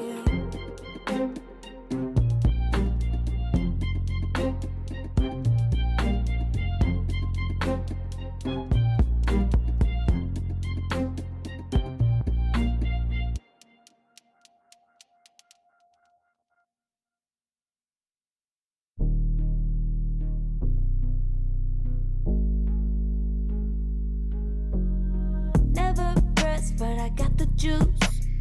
Taking the lead, that's just what I do. I made mountains move with one hand tied, and still this world ain't satisfied. Everywhere I go, they stop and stare. I tell the truth, I take it there. Call me vicious, persistent, overzealous, that's fine. Main character energy, I stay taking what's mine. You need a foot on the gas, or put my name on the line. Main character energy, I'm just taking what's mine. And it's written in the stars, I'm a king like my sign, yeah. Raising the bar, the jaws drop like a surprise. Don't be mad about it. Don't be mad about it. I don't play the game, nah, I make the rules. Cards close to the chest and I don't play no fool. Don't be mad about it. Look, yeah, my name stay in the mouth. Legs got broke, they said cast her. I'm the 911 response in a disaster. I don't ask, I just take. Treat the world like a man, I just blow them away. Yeah, I'm a #1 fan. Don't need a bark, I'm a bite. Switch me on, dark need light. Don't need pity, don't need spite. I just plop, plop, plop on sight. Could take your girl in 2 seconds. I just flash her a smile. I make petty look pretty. They run an inch, I run 3 miles. You need a foot on the gas, I'll put my name on the line. Main character energy, I'm just taking what's mine. And it's written in the stars, I'm a king like my sign, yeah. Raising the bar, the jaws drop like a surprise. Don't be mad about it. Don't be mad about it. Don't be mad about it.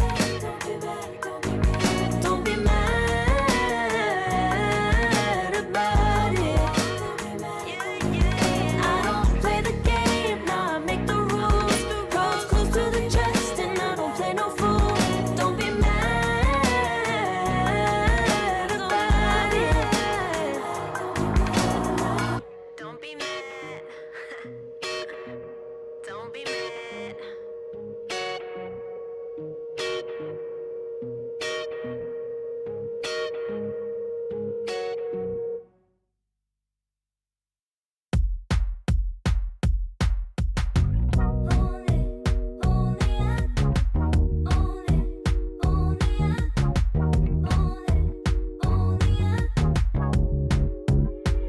Like a moth to the flame, I'm attracted when the doubts start saying my name. I can go there easily, and it's hard to maintain, 'cause I know it's not the world I know, it's me. Believe in every little thing I hear, and no, I ain't no stranger to the fire, burning up all my desire to be great. It stays coming in waves, and no, I ain't no stranger to the fire, burning up all my desire to be great. I gotta just open the gate. All I need is saving from hitting the pavement, understanding when I'm impatient, that only I give to me. All I need is a little love in lonely places, the strength to stare fear in the face, that only I give to me.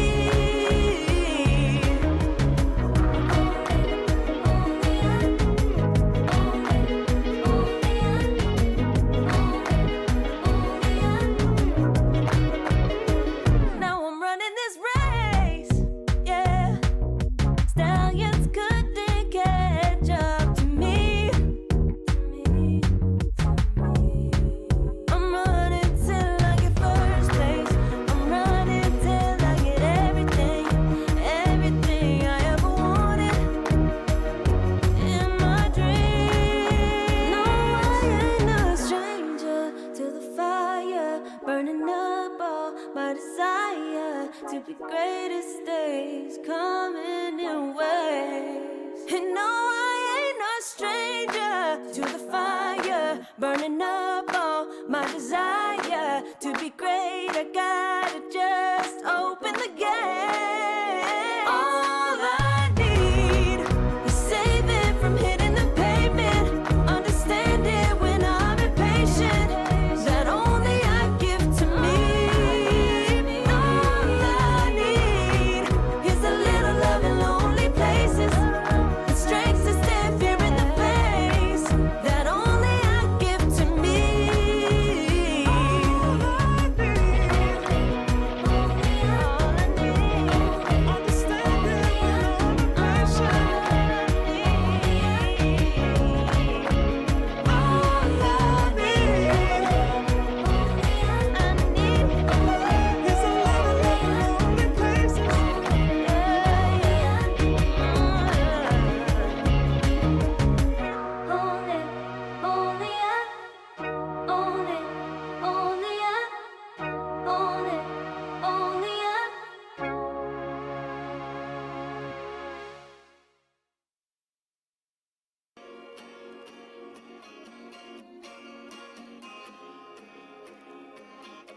Yeah.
Far from me.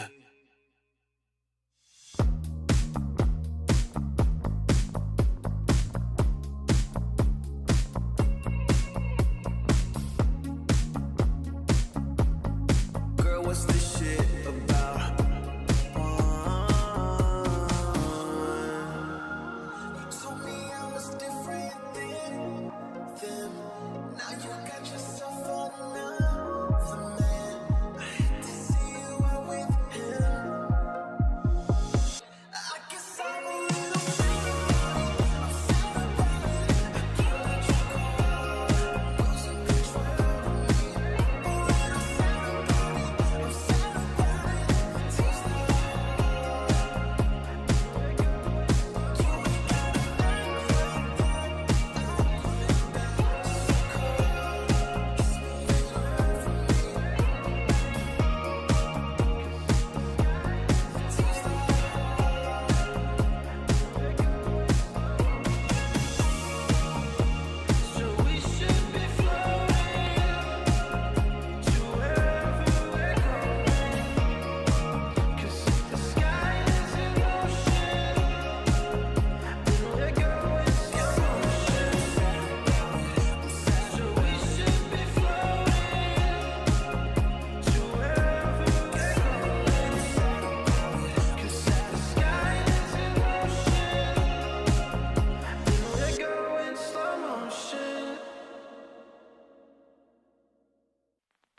I pack my suitcase, headed out the door. I keep my shoes laced. 2,000 miles away from home. A couple.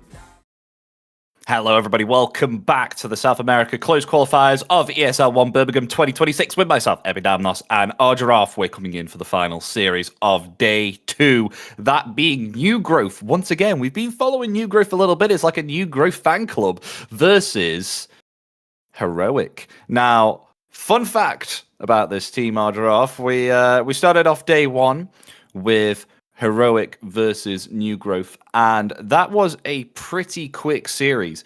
Looking at the bracket here, a 26-25 minute. So far throughout the day, we thought that New Growth were possibly going to be eliminated here, but that turned out to be incorrect as they prevailed the odds here. They have so far defeated Chandogs. They've gone ahead and defeated Looking for Org, which we thought were the stronger team, but we were proved to be wrong. And now finally they are coming up for a rematch against Heroic. So my question to you, Adroff, is, do you think it'll be same as the first series that happened in day 1, or do you think we might see some different potential here and possibly give Heroic a run for their money or even win the series? So I feel like this hot streak that the New Growth is currently in, I feel like they are gonna probably give more work to Heroic. You know, they need to find better openings against them because felt like they had some adaptations here and there. So yeah, I don't think it will be actually that one-sided like it was yesterday. So yeah, I'm currently eager to see this match here, since you just said it's like a New Growth's fan club. So yeah, let's see how it goes, man. Yeah, we just practically been following them, haven't we? Because we watched them against Chandogs, we watched them against LFO, and now we're watching them against Heroic. Yeah, Constantly like ongoing. I'm gonna be a fan of Knight's gameplay after today for sure. So yeah, it's New Grove's fan club right here at a moment. But naturally, like Heroic is, I mean, you can also be, um, you can also join Heroic's fan club as well because I mean it's a very strong team.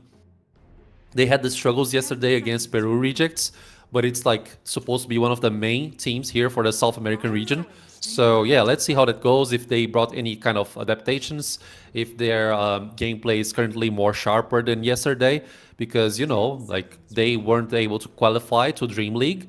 They actually lost to Peru Rejects, and now it's their chance to actually, you know, qualify for ESL One Birmingham as well. So let's see. So let's take a look at the ban phase here.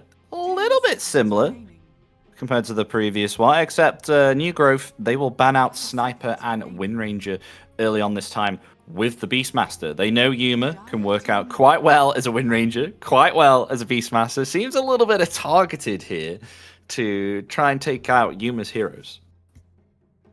Yeah, exactly. I mean, yesterday's Tai Lung Sniper as well was somewhat a nuisance for, I think it was Peru Rejects, right? Or maybe was it against, let me check real quick.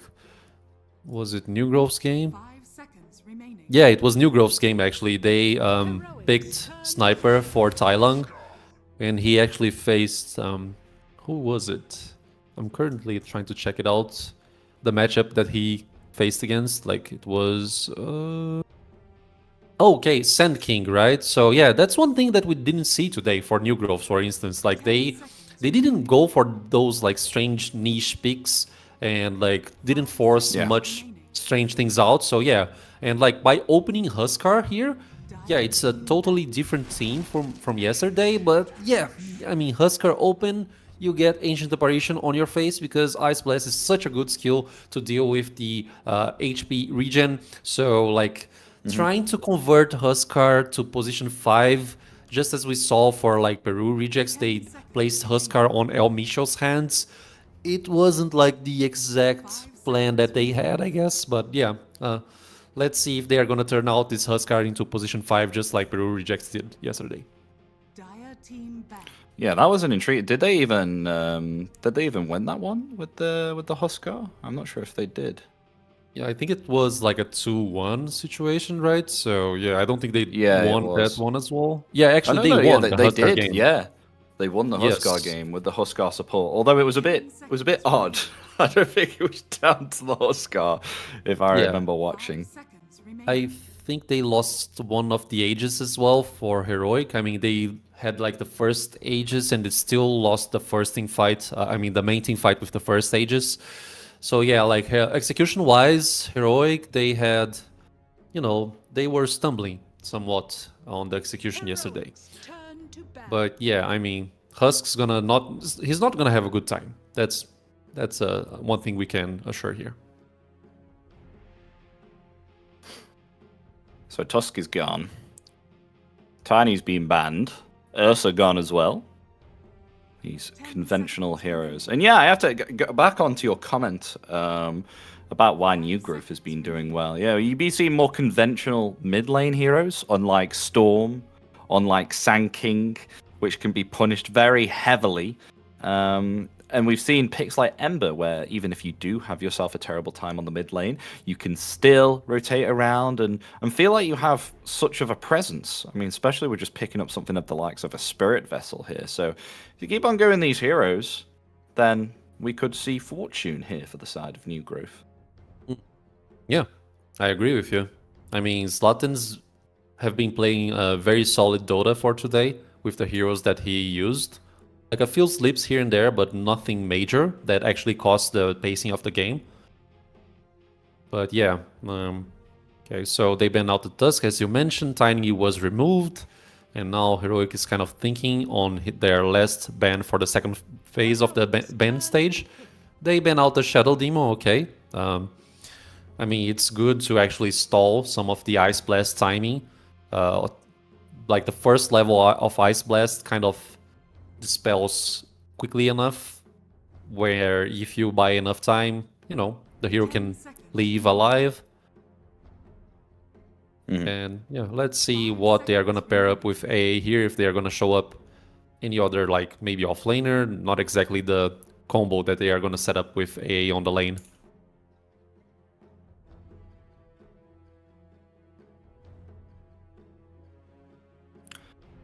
So eating into reserve time here, and there we go. Shadow Shaman. Okay. Well, we haven't seen this hero, have we, Ardroff? Yeah, we haven't. Although, like on C region, at least for the Dream League qualifiers, I saw a bunch of Shadow Shamans over there, and I like it, to be honest. Like, you are trying to get more ways of controlling. You can also go for the facet where you get the big snake, so it's a nice way to, you know, deal with and securing the space over the team fights. So yeah, Shadow Shaman is great for that. Can also set up the Ice Blast for Ancient Apparition, so I like it, it's not so bad. Do you enjoy it, like the choice of Shadow Shaman, or you feel like it's... What do you think? No, I think Shadow Shaman is a strong support that most people tend to not pick up. I'm surprised that Jakiro hasn't been picked up into the mix, though, with it still being present. If they decide to move Huskar to a core position and maybe perhaps pick up Jakiro, I don't think they will, though. With Ancient Apparition, it's way too risky to put that Huskar on a core. But yeah, they pick up Underlord here. But yeah, as I was saying, I feel like Shadow Shaman, I love the hero. He's great. You know, Shackles and Hex, it just provides so much utility here for the team to take someone down if they're lacking a catch. And you can push out the wave as well, and you've got a very strong nuke, and you can trade very well in the laning stage of the game as well, because he's got quite a beefy hit. He hits quite hard, and you've got the Aftershock as well, like level 1. That's pretty good.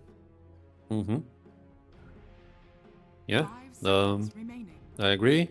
Leshrac being shown here as the third pick for Heroic. I mean, it can definitely accelerate the game with Shadow Shaman by his side. Regarding like matchup, if it's like a Huskar core mid, which I don't think it is, like I'm gonna say this right now. I mean, Lesh can actually kind of deal with the game quite nicely. The Broodmother here, I think it's a HC Broodmother, right? For Yuma? I think Yuma plays Brood, yeah. That does ring a bell in my head. But yeah, it would definitely be safe lane. And I think the Spiderlings, I think the Spiderlings do have magic resist. But then Ember Spirit comes out, so that is a quite a counter to the Broodmother Spiderlings. Not to Broodmother, well, actually maybe a little bit to Broodmother herself with the Searing Chains, but this completely just dispatches apart the Spiderlings, because obviously, of course, you can build yourself either a Maelstrom or a Battle Fury here, and you can just wipe out those spiders with the Sleight of Fist. Yeah, I mean, that's one way to do it, I guess. The Searing Chain is very good against Broodmother as well. I mean, it's like a nice addition of control there for new growth, so I think it makes sense. I mean, matchup-wise, if it's like a Leshrac mid against Ember, I feel like Ember can feel some pressure, but won't exactly lose the lane, you know? It's not like the worst lane for Ember Spirit to deal with. So yeah, I wouldn't say it's like an even matchup as well. Depends on the execution from both sides, I guess. But yeah, Broodmother should be the HC here. The farm conversion for Broodmother HC is actually incredible.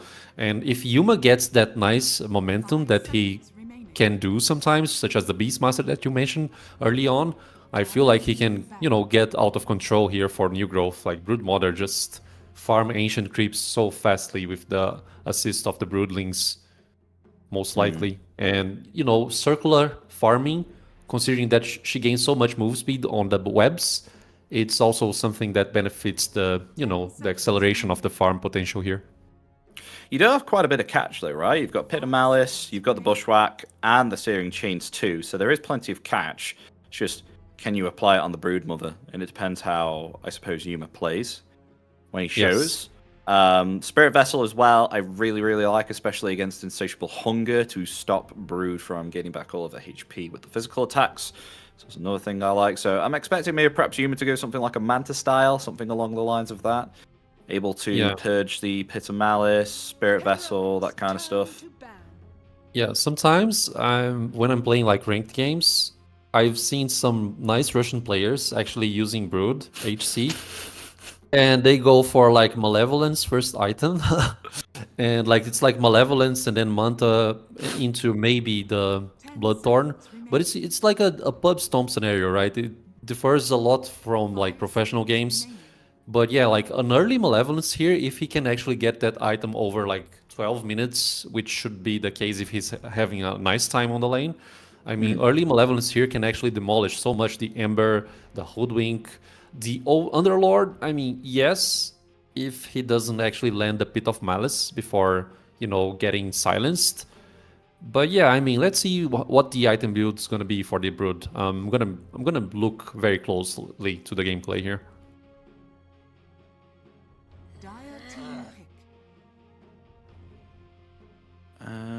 Let me have a look.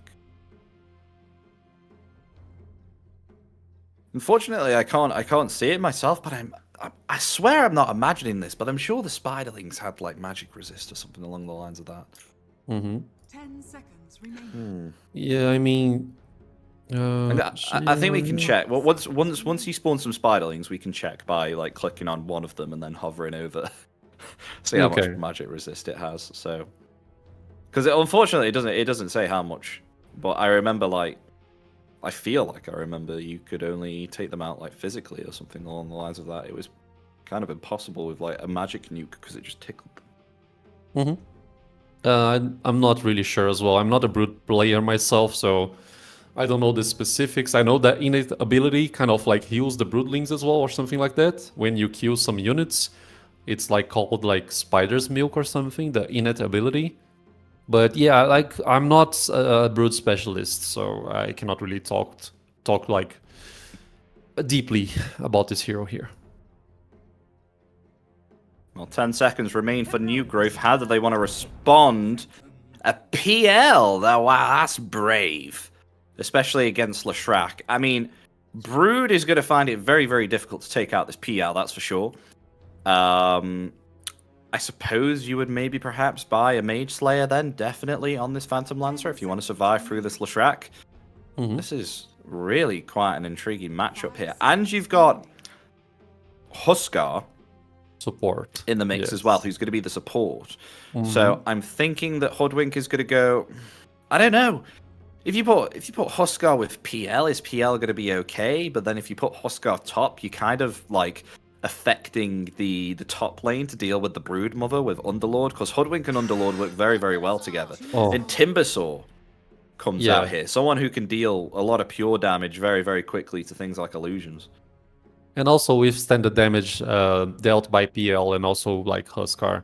And actually punish Huskar very strongly over the laning phase because it's a strength hero. So the Weirdling Death should probably deal with Husk quite nicely. Yeah, I mean, I like the last pick by Heroic. I think it's a very strong last pick.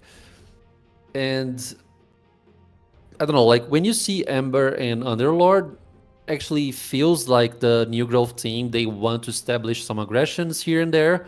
But when you pick PL as a last pick, that means they want to actually overextend the game to like 50 minutes plus or something. Like PL's power peak moment becomes online at 35 plus minutes in. So yeah, I mean, draft wise, I'm not sure if the PL here was the greatest addition to the draft. I'm very curious to see how the game's gonna work for him, especially because I think it dissonates the timing that they wanna, execute their heroes here. So by saying those things, I feel like I prefer Heroic's draft, to be honest.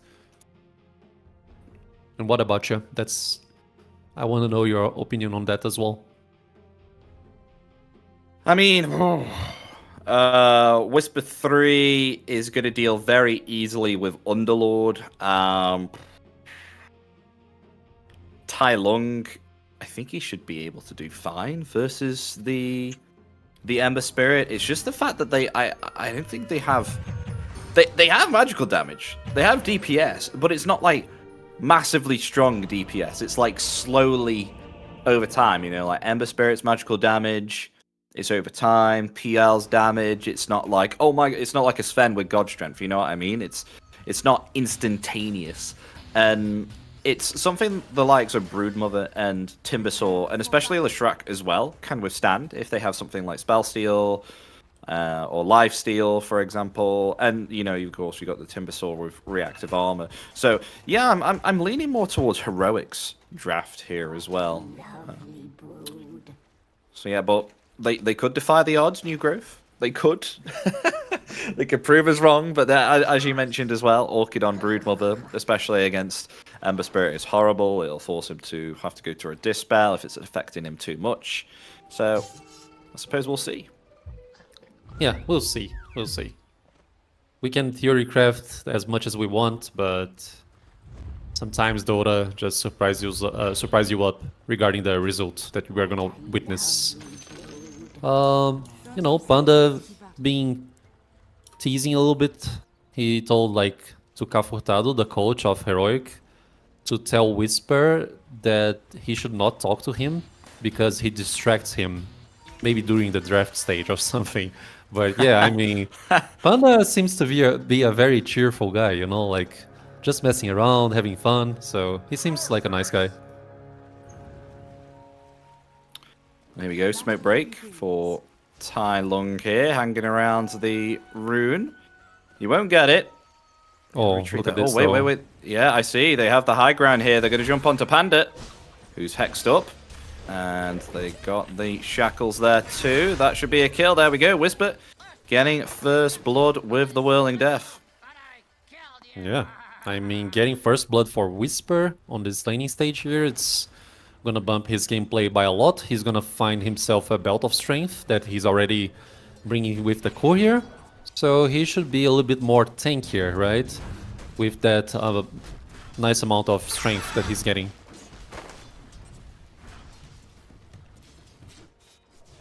I mean, I suppose the Burning Spears will kind of work nicely over time here. And oh my gosh, look at this already. Really bullying Huskar on the top lane. He doesn't have himself Berserker's Blood. He's already 160 HP. Gotta watch out. One more Weirding Death and he's dead, essentially. I mean... And, okay, is that it? Oh, that might be... Oh, Fairy Fire. Yeah. But the lane top is definitely the one that we need to keep watching for a little bit, because it's a very aggressive lane regarding the potential and firepower that they have. Down there, the safe lane, Broodmother needs time, you know, to actually be effective and deliver the damage out. And also the same goal for both heroes here. I mean, Underlord and also Hoodwink, they need levels to actually be effective with their skills. And over mid lane, we already see a nice skirmish, right? Like, I kind of told this, it's somewhat of an even balance, even matchup, sorry. But yeah, it depends on the execution here. I mean, Lesh can get an edge and whatnot. I'm just seeing constant harassment on this top lane. Theolicor is using the shackles all the time, but he's finally ran out of mana now, so they can't do that again. But his harassment is so annoying here against the PL. Look at it, I mean, only level 2. This is when Timbersaw is meant to be weak, but Shadow Shaman is like so strong, like backing up Timbersaw on this lane, that PL is having a really hard time to try and get himself some last hits here. Yeah, but like you talked about the mana there, but Shadow Shaman already has some mangles and already consumed one, so he already has mana. And let's see if the aggression keeps coming. They are going in. No, it's just the chicken fingers here. Facet over mid lane. We can see Tai Lung shackles. There we go. And blood grenade committed. There we go. First blood. Easy kill onto the Huskar, and Theolicor with his physical attacks. Look at him go. Well, Slatum's getting low here on the mid lane too. He's finally got his bottle though now, so he's able to regen here. But Tai Lung is dominating from the looks of the CS stats at the moment. 19 last hits to 7 denies. Just spamming the lightning storm. He's level 4. He's saving his 2 points here, so I'm wondering whether he's going to put it into like 1 point into Split Earth and then a bit into Diabolic Edict. Like, what's going on here? Yeah, depends on the lane necessity, right? Because since he's already zoning out the Ember with only the lightning storm, he's like considering if he should place the Diabolic Edict on a specific opportunity or something, or yeah, he just upgraded the 2 points over the Diabolic Edict. TP rotation? Oh, and yep, Bushwhack there. That might be a kill onto Tai Lung. It is indeed. Lovely stuff from Knight there with the Acorn shot and the Bushwhack. Really helping out to get the kill there. And Slatums will definitely benefit from that now. He needed that assist, to be honest. He was suffering a lot with 10 eyes and less hits. So I agree. Nice rotation by Knight. Top lane. Yeah, Panda just getting beat up there by Whisper. I've kind of just realized something as well, Adroff, with the Broodmother. The spin web, enemy restoration reduction, 70% of health reduction, regen. That's a lot, right? Yeah, I mean, against Huskar as well, I mean, that's pretty good, isn't it? I mean, especially against Underlord too, who is renowned for having health regeneration too. Yeah, like for instance, last game, New Grove, mid lane, Slatens. Okay, he's dead. Like, nice rotation there by King Jungles. But yeah, like Underlord, we witnessed from the last game by New Groves. Arcano, he actually went for a Crimson Guard, which is an item that can actually replenish his HP per second quite nicely. And yeah, I mean, regarding KJ rotation over the mid lane here, I feel like it's fine because, you know, Underlord doesn't have much damage to actually burst out the Brood. And the Brood can, you know, withstand the aggression, has some regen by herself. By Cold the Feet? Top lane? Is that going to affect? No. Okay. He's fine with the Doppelganger, able to dispel the Cold Feet there from KJ. They're stacking up heroes here, especially because they want to contest the power rune, so I think it's a good movement by Heroics, although they are not contesting the bottom side of the map. And look at Hood Knight's positioning here, the Hoodwink. Amazing stuff. Oh gosh, I'm just seeing here that something that we really haven't seen before. Underlord, he's usually, you know, having a great time on the lane. He's always won. Nothing can hurt him. And he's had to cut the wave here, all because the Firestorm that he placed down on a creep wave, it doesn't do anything to the Brood because of the Spider's Milk is just constantly regenerating Yuma here on the lane to the point where the Firestorm barely does anything. It gets his HP back. So I saw him just sitting there in the creep wave with Firestorm upon him, and he didn't have a care in the world. He was just getting his last hits. Yeah, I feel like Brood is one of the broken heroes for the meta if you can actually, you know, perform it and deliver the potential of the hero there. It reaches like a certain state that it's very scary to deal with. So yeah, I mean, Broodmother, when she gets like level 5, almost into level 6, she can ditch out most of the offlaners for sure. And now the circle farming is gonna happen for Brood because, you know, level 6. So yeah, just abuse the movement speed over the webs, and that's pretty much it. Okay, so they just have a 25% magic resist. So they have some magic resist. That's not entirely wrong. Oh, Slatens. And that's a lovely shackle there, along with the Hex too. Lovely stuff, as they see a lovely kill onto the Ember Spirit. And unable to get the kill there onto Panda, unless Whisper's diving underneath that tier 2 tower. He's not going to.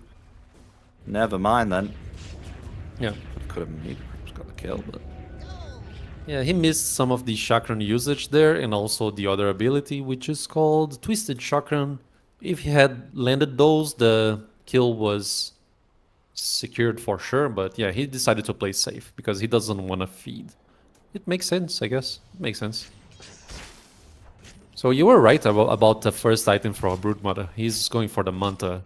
But yeah, as I mentioned, like I really fear the first item Orchid. It can leave like Brood to be actually killed, but the first item Orchid, man, it accelerates the game so much when you're having control of the map here, just like Heroic is having.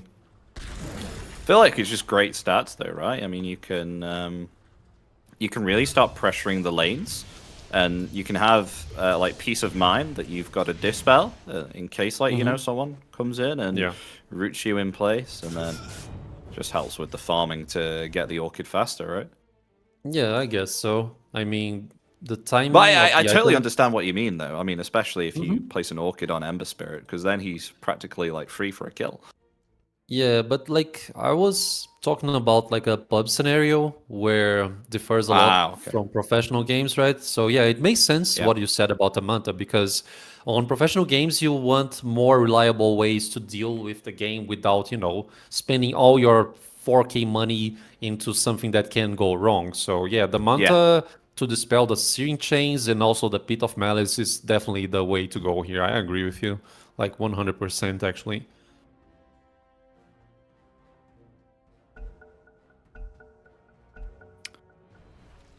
So how is Slatum's doing? He is indeed going that Spirit Vessel that we spoke about. That'll be nice for him. PL on the other end. Are fortified. Going for a Manta style here also.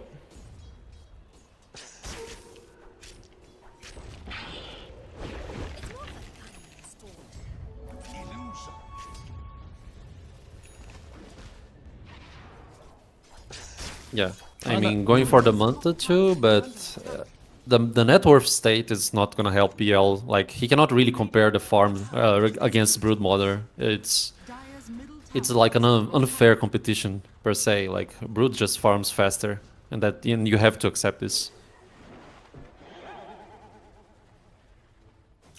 It's kind of scary looking at it right now, because Tai Long, he's going for the Guardian Greaves here. And then you're going to have the problem of Broodmother pushing in your bottom lane, and Timbersaw as well. Like, all these heroes like Excel are playing like the early stages of the game if they've had a good time. I mean, you can see Whisper like pushing Tiburonson out of this lane.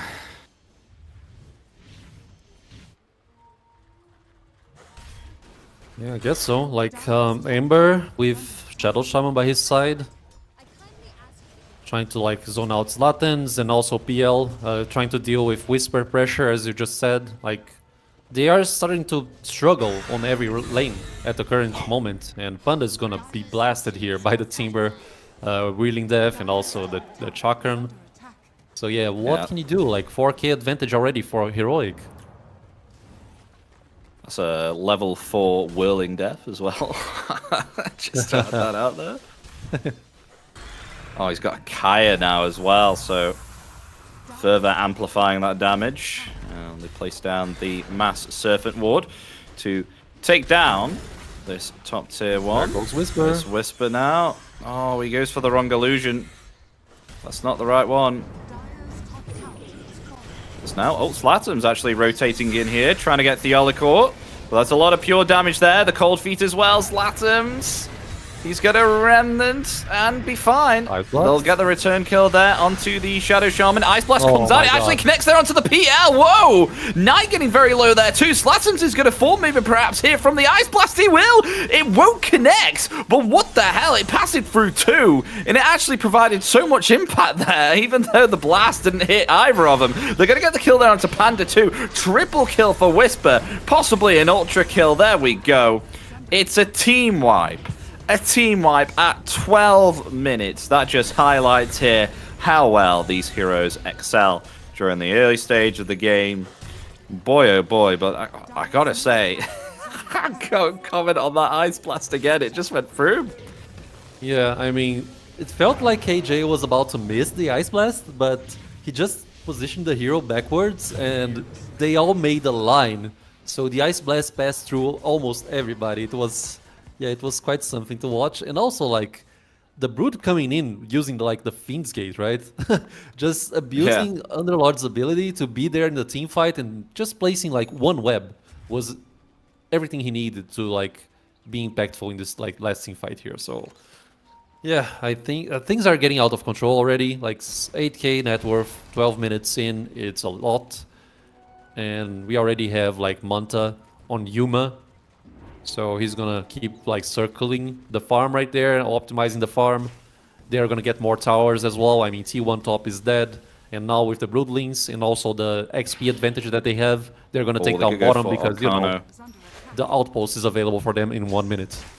Yep, slowed down there. The Hex is out. All but a bushwhack. On to 3. Turn it around with a Pit of Malice. Ice Blast coming in, though. That is going to affect the Underlord nonetheless. And Theolicor is going to trade his life here, maybe perhaps in return. No! Knight gets decimated there by the nuke damage. And actually, Theolicor gets the kill with his Mass Serpent Wards. And with that, they succeed in getting 2 kills. I mean, that could have been a nasty turnaround there with the Firestorm, but unfortunately for New Growth, it wasn't enough. Yeah, it wasn't enough, and just as I mentioned, they are gonna fetch like 2 XP outposts on the 14 minutes mark. I mean, Panda just... Yeah, I mean, this first pick Huskar is backfiring a lot. It's not being able to produce anything. And like, we were actually, you know, boosting up New Growth's decision by picking more classical decisions over the draft and not like trying to be creative, you know, but the first pick Huskar and not actually banning out the Ancient Apparition, it's becoming a problem for them. And also the Timber Soul last pick, I mean. Yeah, I mean, let's see how the game goes. Let's see. We already have some nice role to witness here. Oh god, here comes Yuma. Oh god, here comes Yuma. They're all trying to flee here from the spider. It's just panic. He rotates in and then he gets out.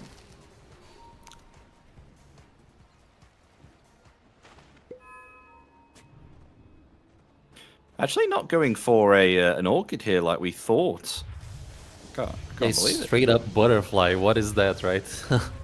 I mean, it can work. It can work. It can work, most definitely, but... Yeah, I appreciate the Orchid more than the butterfly second item. But I understand, like, most of the damage that they have here is currently, like, physical damage or something. Do you agree with this, or nah? Yeah, no, I agree here. I mean, PL is going to find it really, really horrible. I mean, even if he finds some way to get some net worth here, it's going to be horrible for him to hit into the, you know, the Brood Mother. But they have some magical damage, you know, Ember Spirit and Underlord. They're mainly magic, so I'm not a massive fan of the Butterfly, but I understand that it excels in, you know, giving you like good attack speed and damage as well. It'll work well with the insatiable hunger, so might be able to just actually sustain with that ability once you get a Butterfly. So helps in that aspect, but obviously, of course, Ember and Underlord, they have the magical damage with the Firestorm, and then, you know, vice versa with the Ember Spirit. Yeah. I agree. I understand your points here. Wait, hold on. Was that a Manta on Whisper then for a second? What? I wonder what the hell happened there. I think he did an accident. Wait, did he? I don't know. He's got a... No, apparently he wants the Manta, indeed. Okay. But he's like using the fact that you can actually disassemble the Yashin Kaya for at least sometimes, you know. So maybe he wants the Manta, but then later on, will he get like a Sanjin Kaya or something? I don't know. Let's see how the build goes there. But he's just like, you know, using some gimmicks over the items. Does he like disassemble it like mid-fight if he needs a purge? Could be the case, yes. But like, can you I don't know, 'cause it disassemble the locks it. Manta? The Manta does not, right? Like, you cannot disassemble a Manta, right? Is that it? I'm not certain. I'm pretty sure. Yeah, I mean, he literally just got it came up saying that he had got himself a Manta, so surely he can disarm it. Like, he's just disarmed it again. Oh, they get a kill onto KJ. See, like, now he's got a Manta style. He's swapped it out for the Manta. yeah, I mean, he So- can disassemble it on the first 10 seconds, but afterwards, no, he cannot do it anymore. So Ah, yeah, I okay. mean, he needs to settle with the decision there, essentially. Radiant's bottom tower has fallen. Okay, fair Yeah, enough. nonetheless, like a casual Kaya for Timber's build, it's fine. I mean, Timber essentially just needs a Kaya to actually perform in the game. Ah, so dead Huskart.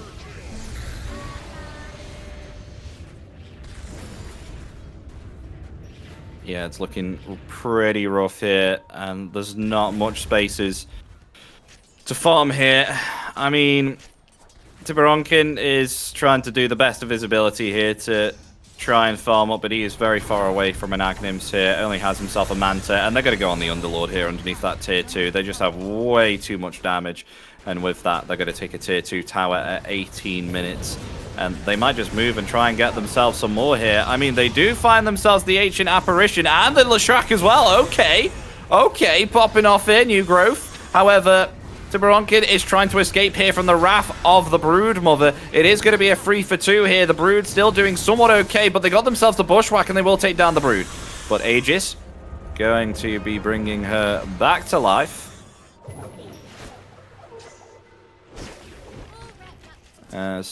There we go. But interestingly, from New Growth, they didn't like falter from that. They still got some kills out of that. They got some big ones. I mean, especially against the Leshrac there too. Yeah. Who, bear in mind, has Greaves there. And that's a 1,500 gold swing. I mean, almost 1,000 gold here for the Ember Spirit. And Exactly. PL got some gold even though he died. Yeah, they needed that for sure. I mean, Leshrac, he didn't have the Guardian Greaves up because if he had it like out of CD, then he would be able to like withstand the Searing Chains, the Vessel, and maybe even use the regen that he has on the bottle right there. But I mean, nice approach by New Growth. That's what they need to maybe establish a comeback. But it's still looking very hard for them, to be honest.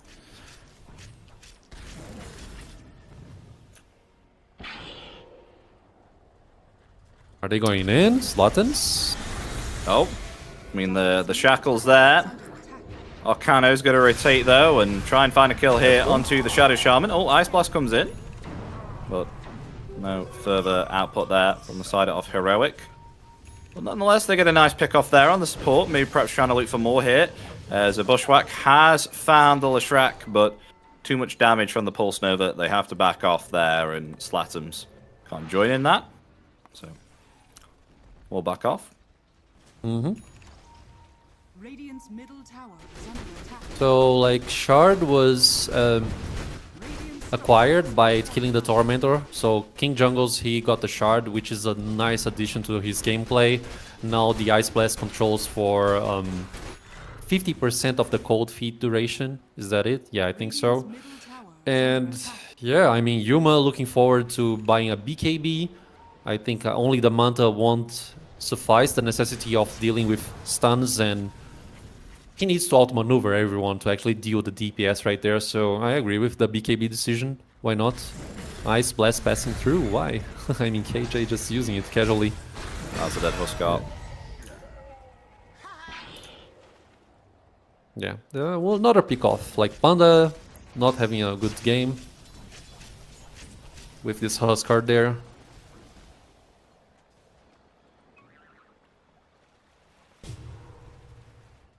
Nice hanging around the bottom part here. No one to help though. How's Yuma? 14,000 net worth on the Brood.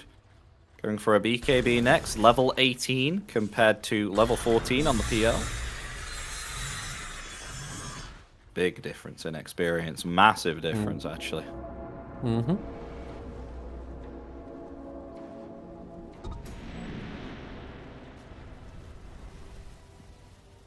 Well, I guess now it's kind of like a sit and farm situation and find the best opportunities for Heroic, because, you know, you don't want to lose the Brood on the next engagement, most likely. Dire's middle tower But they can definitely move out as a team and try to fetch objectives, because I would be scared if I was New Growth to actually try to contest anything. You don't want to stack deaths, mostly, because this would mean more net worth, more XP, just as you mentioned. So yeah, just play a little bit more safe and passive. Dire's bottom tower is under attack. Well, they're attempting to kind of creep cut the wave here, but they still have themselves a range creep. And Yuma, wait, he's not going to try and take a tier 3, right, Yuma? Can Trying he? to find the PL here too. He can, actually. They need PL's to going to TP back. TP, but Yuma's just taken half the tier 3 tower off the bottom lane. Yeah. I mean, considering that it's daytime, you kind of see everyone moving around over the daytime vision. So he was safe and sure about that. And he also had a Tumbler's toy to actually go backwards if necessary. Oh, Zlatan, top lane. Oh, hexed up. They got the shackle there. The split earth comes down. There we go. There's one kill, possibly two. Yeah, double kill for Tai Lung. Checking out the Huskar there too.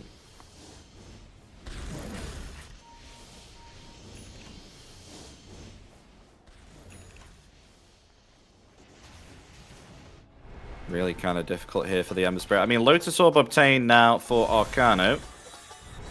With a Pipe of Insight here too. It's just the case of they're starting to close up the space here to the point that New Growth cannot grow on their heroes.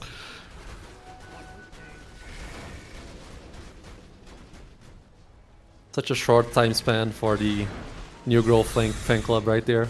At least for this first game. I mean, just joking around, fooling around here. Because we mentioned about the fan club at the start of the match. But yeah, I mean, they need space. And I don't think they can have much considering how the game is going. Oh, nice. They Oh, got a pick off. I mean, they find KJ. Now they'll attempt to go onto the Brood there. With the Bushwhack, but still surviving through it. Insatiable Hunger is still online. And PL, this Ags is coming into play. They do find Panda fairly quickly. Oh, they've hexed the right PL there. If they can get the shackle, this would be good. Oh, PL's able still to survive through it. Gets to the high ground there with a doppelganger as the BKB from Tai Lung, but PL's dead. PL is gone. Down for 50, as meanwhile they'll chase Latums here too. That's a third one gone. Underlord is dead. They're chasing the Ember Spirit now within the trees, who's attempting to flee. And there we go. Ember down. Doesn't look like anyone is lost here on Heroic. There's Yuma now. He has himself to the bottom tier 3 tower to continue sieging into this. Exactly. And what Ice is Blast? what's Panda doing here? That's an Ice Blast and that's a dead Huskar. Yeah. And all this happened while Yuma had like fetched the Arcane Rune for himself, so the BKB cooldown, it's not so huge considering the rune usage. And yeah, bottom hexes are down. This was all performed without Aegis, without the Roche banner. So now, I mean, the question is, can they hold the game for PL? Well, they've got the Hexes Pit are of being Malice sprayed. there. Still okay though, he has the BKB, but this Insatiable Hunger is going to expire quite soon, so Yuma gets himself back. And so do the rest of Heroic. They'll move away. They might as well just go Roshan here. Roshan's up. Get the Aegis here for the Brood. It'd be happy days.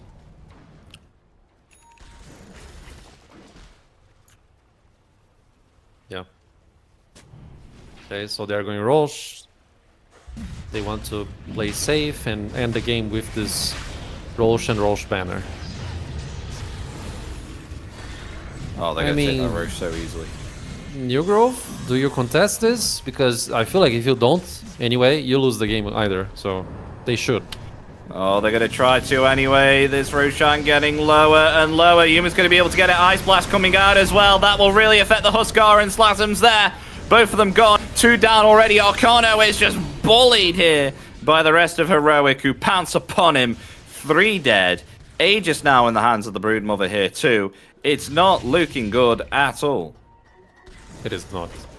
They found PL, They found themselves the PL, or has PL found them as he is attempting to try and fight Tai Lung here, but they just wipe out all those illusions there, and there's the Hex coming out from Fiolical. Look at that! It's GG's called, 27 minutes in. Game 1 will go to Heroic here, who get themselves a pretty easy game. I do say so myself. I agree with you. I'm with you on that one. I mean, the hot streak from New Groves today apparently is being broken by Heroic, and it was the team that had so much success from them against them yesterday. So yeah, I mean, once again, I'm going to talk about this. Like, the decision there to go Husk, it's different from everything we saw today. Like, they were very right on their draftings today. They were committing very nice choices and, you know, thinking through. But then suddenly against Heroic, they just go for a very risky choice, and clearly does not pay off because, you know, apparently Heroic, they just are foreseeing the layers here of the gameplay against New Grove. So yeah, once again, I would like to see the same New Grove that we saw today, which is essentially more classical choices and draft possibilities. That's pretty much it. Yeah, me too. I would like to see maybe perhaps not the first pick Huskar, because it made PL's lane quite horrible. Although even if they didn't have the Huskar, I'm not sure how the game would have gone, because obviously, of course, they had themselves the Broodmother there too, and they had themselves the PL in the end of that for New Growth. And I feel even with a different support, maybe perhaps it would have been a little different, but I still think Heroic would have taken that game. So I suppose we'll see in the next coming draft of Game 2 whether Heroic will be able to take this 2-0 and move on into the lower bracket grand final and eliminate New Growth, or will New Growth be able to equalize this and at least get a game? Because currently they're 3-0 down with this current rematch going ahead, but they could be eliminated. Find out, folks, because we'll be back in just 10 minutes for Game 2 of a Heroic versus New Growth. See you in a bit. I load my bags and hit the road. Miles past, turning back, found my track, face the fact, she a cold one. Never gonna settle for none. Stay up every night till I won. Don't want a slow rise now. I'm confident opulence isn't a long ride out. When I look back now, I'm astounded. A quiet boy from old age, but always felt the world was a stage, yeah. I celebrate one last late night. My old life, it stayed. I pack my suitcase, headed out the door. I keep my shoes laced. 2,000 miles away from home. A couple dollars in my pocket, never stopped the boy before. I load my bags and hit the road. I'm headed to LA.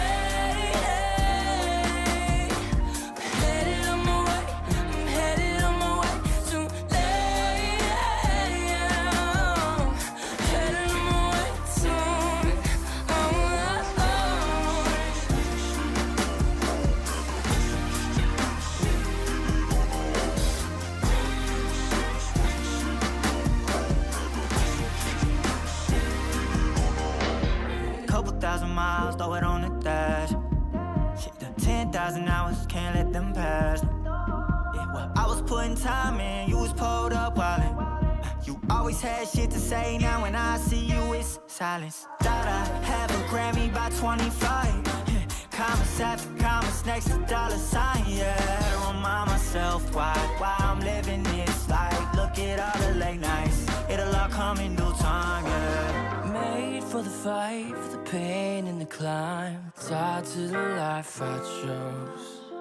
Stay through the night, another day, not a dime. Race against time.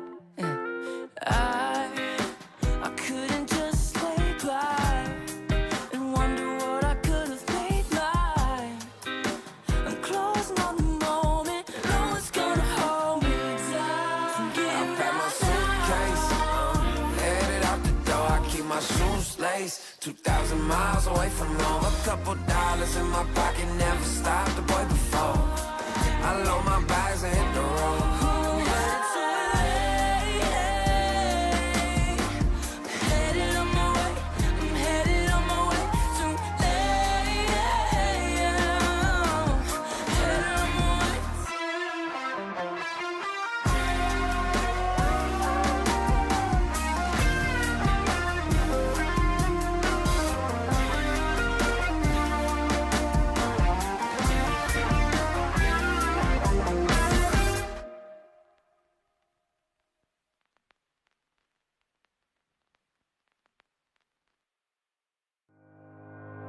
Think about it every night when I close my eyes. You're on my mind. I try to quit a million times, but it takes me high. Like you're so divine.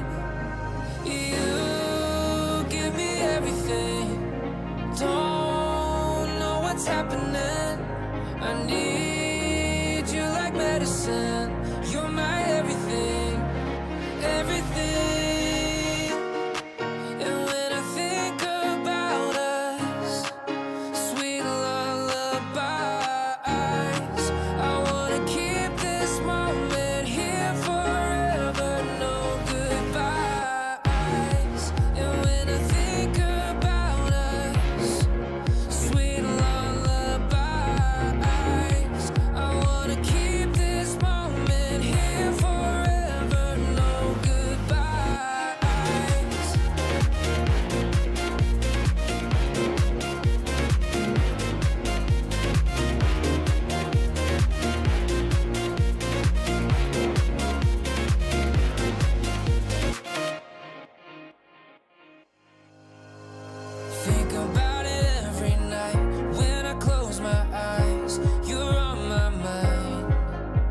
I try to quit a million times, but it takes me high. Like you're so divine. You give me everything. Don't know what's happening. I need you like medicine. You're my everything, everything. And when I think about us, sweet lullaby,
put it together. Ever since I found you, my life just got better. Better than this, better than that, better than anything I ever had. Better than this, better than that, better than anything I ever had.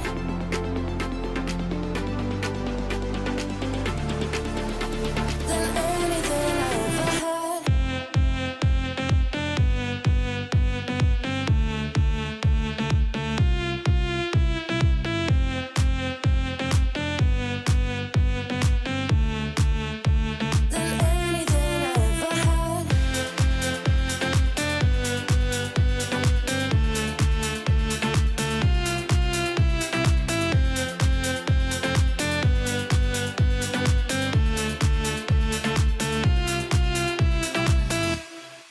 Every time I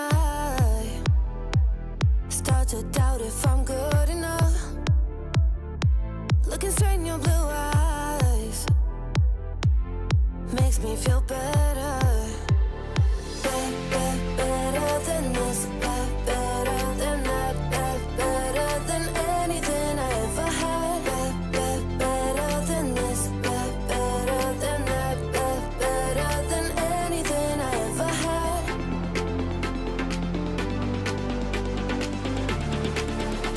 Than anything I ever had.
Hello, everybody. Welcome back to ESL One Birmingham 2026 Closed Qualifiers for South America with myself, Epidamnos, and Argerov. Game 1 has concluded between Heroic and New Growth, and it was indeed Heroic who got themselves a sub 30-minute victory against New Growth. But we're coming in for Game 2 very soon. This is a rematch between both teams if you are just joining in, because they started off with both of these teams in the upper bracket in day 1, and it was Heroic that knocked New Growth down to the lower bracket. But they meet again, and Heroic are 1-0 up.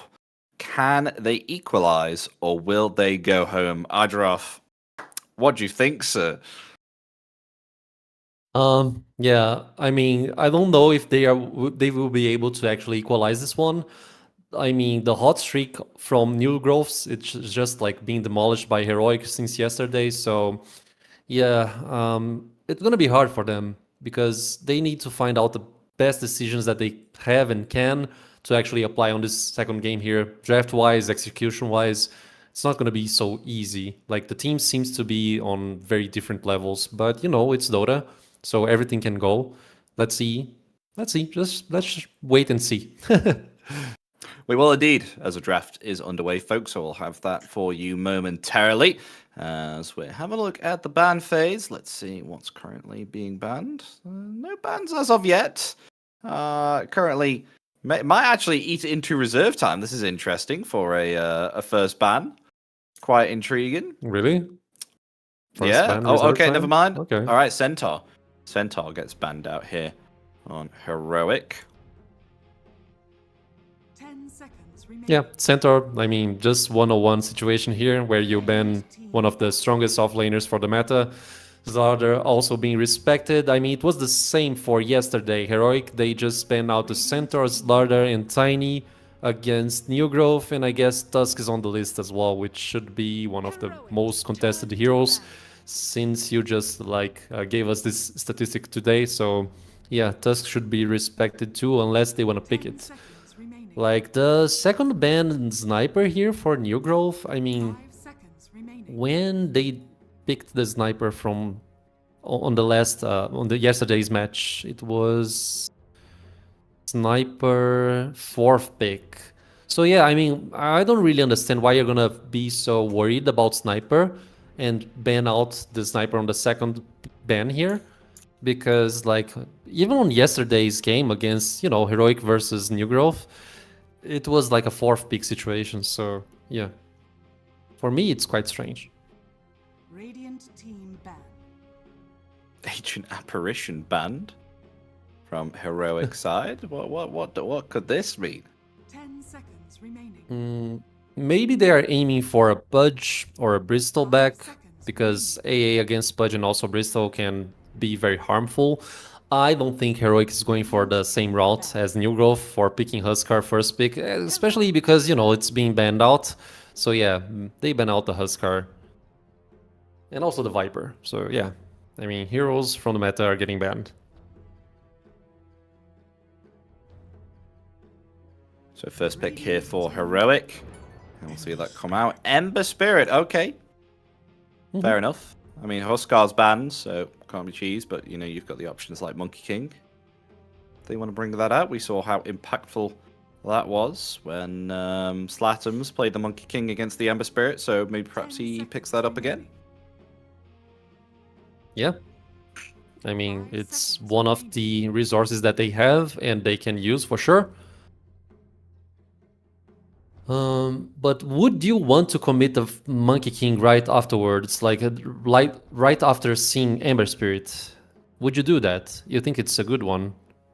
I mean, Well, it could be, but they could be yeah. ban it. They could ban it if they don't pick it up and pick a support. So it may be now or never. I think I've said that like 5 times now today. Yeah.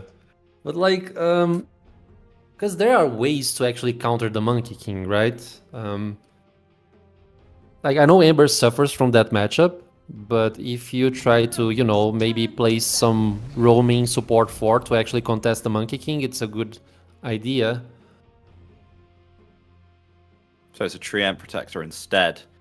It gets picked up first. I mean, I like this. We've seen great impact with this hero with the living armor, 10 especially seconds keeping the towers alive as well, along with being a remaining. strong 5 support on seconds the lane.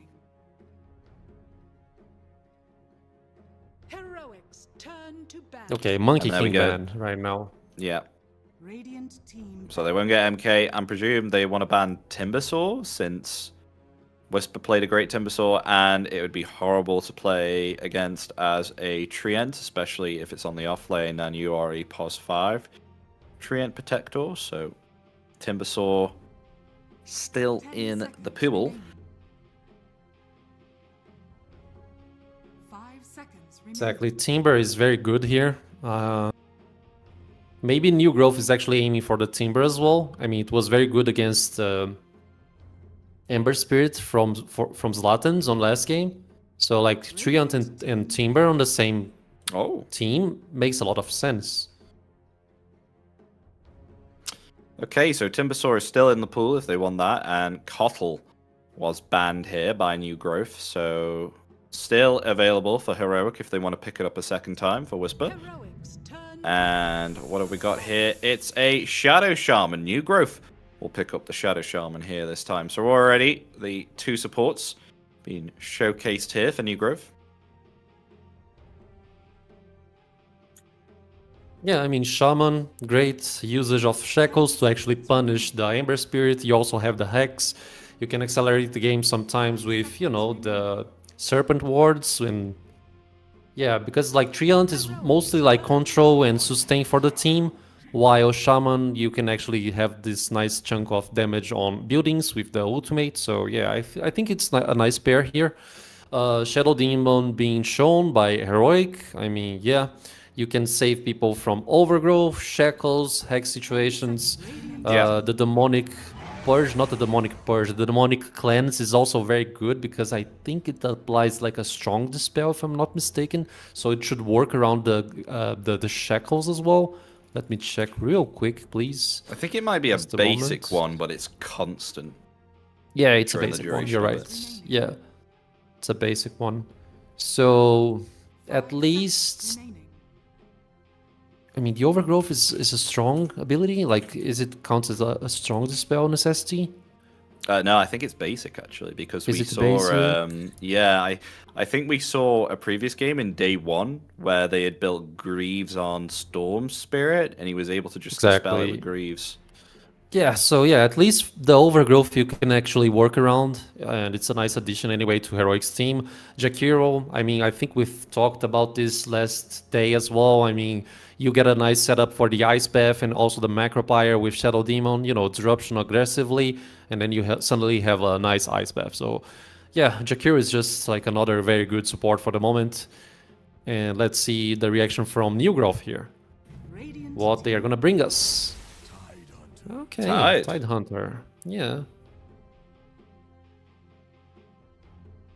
I mean, it's fine, right? I mean, this means that they probably want to have like a very strong right-click HC to help establish like a big team fight for them. Which Ursa could be good, you know? Ursa is fine. But at the same time, like, what if like Heroic they bring like a draw here? I mean, it's not the most common 8C, but I feel like draw sometimes can actually be able to 10 seconds remaining. kite the Ursa, considering that naturally she tends to buy a Hurricane Pike, and also like you get a dual setup for dual ranged heroes against Tide Hunter. And also the silence against Shadow Shaman, it's very good. The silence, the gush as well from draw can actually, you know, repel Ursa aggression for a couple of times. But yeah, I don't know if they are going that route, to be honest. It's like draw is good, but it requires some time to actually to become online. Yeah. I mean, they could go conventional and go Gyrocopter here. Yeah, I guess so. Yeah, another ranged hero as well, I guess. Someone that likes also doing this- Hurricane Pike that we've seen quite a lot, and is a valid butterfly builder too. Plus Satanic, right? If you get Ravage, then you Yeah. you extra survive. then just go for the Satanic. And yeah, I mean, Razor is also one of the heroes that actually can build the Satanic here. And we saw Yuma actually playing the Razor yesterday also. So it can definitely work out. Very good against Ursa, very good against Tidehunter too. So yeah, I like the Razor on this game more than yesterday's game.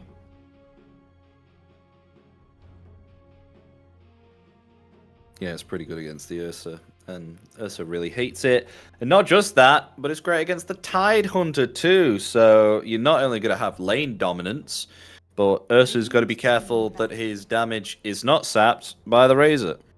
So it's actually quite an excellent pick. Although they do have Shadow Shaman and Treant Protector to limit the maneuverability of the Razor, of course, with Overgrowth, Shackle, and the Hex. 5 seconds remaining. Heroics. Exactly. Turn to ban. Very good against Tide. Enigma being banned, so they are respecting Whisper's Enigma. Storm Spirit being banned by Heroic, considering that they lack some sort of controls. On the team here, I mean, Puck is also a nice ban in my opinion, maybe. Because you don't want to actually deal with the silence on Ember Spirit, the coil as well. The coil is also a nuisance for Razor, I mean, until you get BKB at least. But they had banned out the Shadow Fiend. It would have been a nice armor reduction for the Ursa to play with. Plus, it's a very bad matchup for Ember Spirit. Like, it's so insane to play against Shadow Fiend when you are Ember mid. It's so bad. 10 seconds remaining. Final ban Seconds remaining. for New Growth. Obviously, of course, you can see you're looking for a mid laner here by Heroic's bans.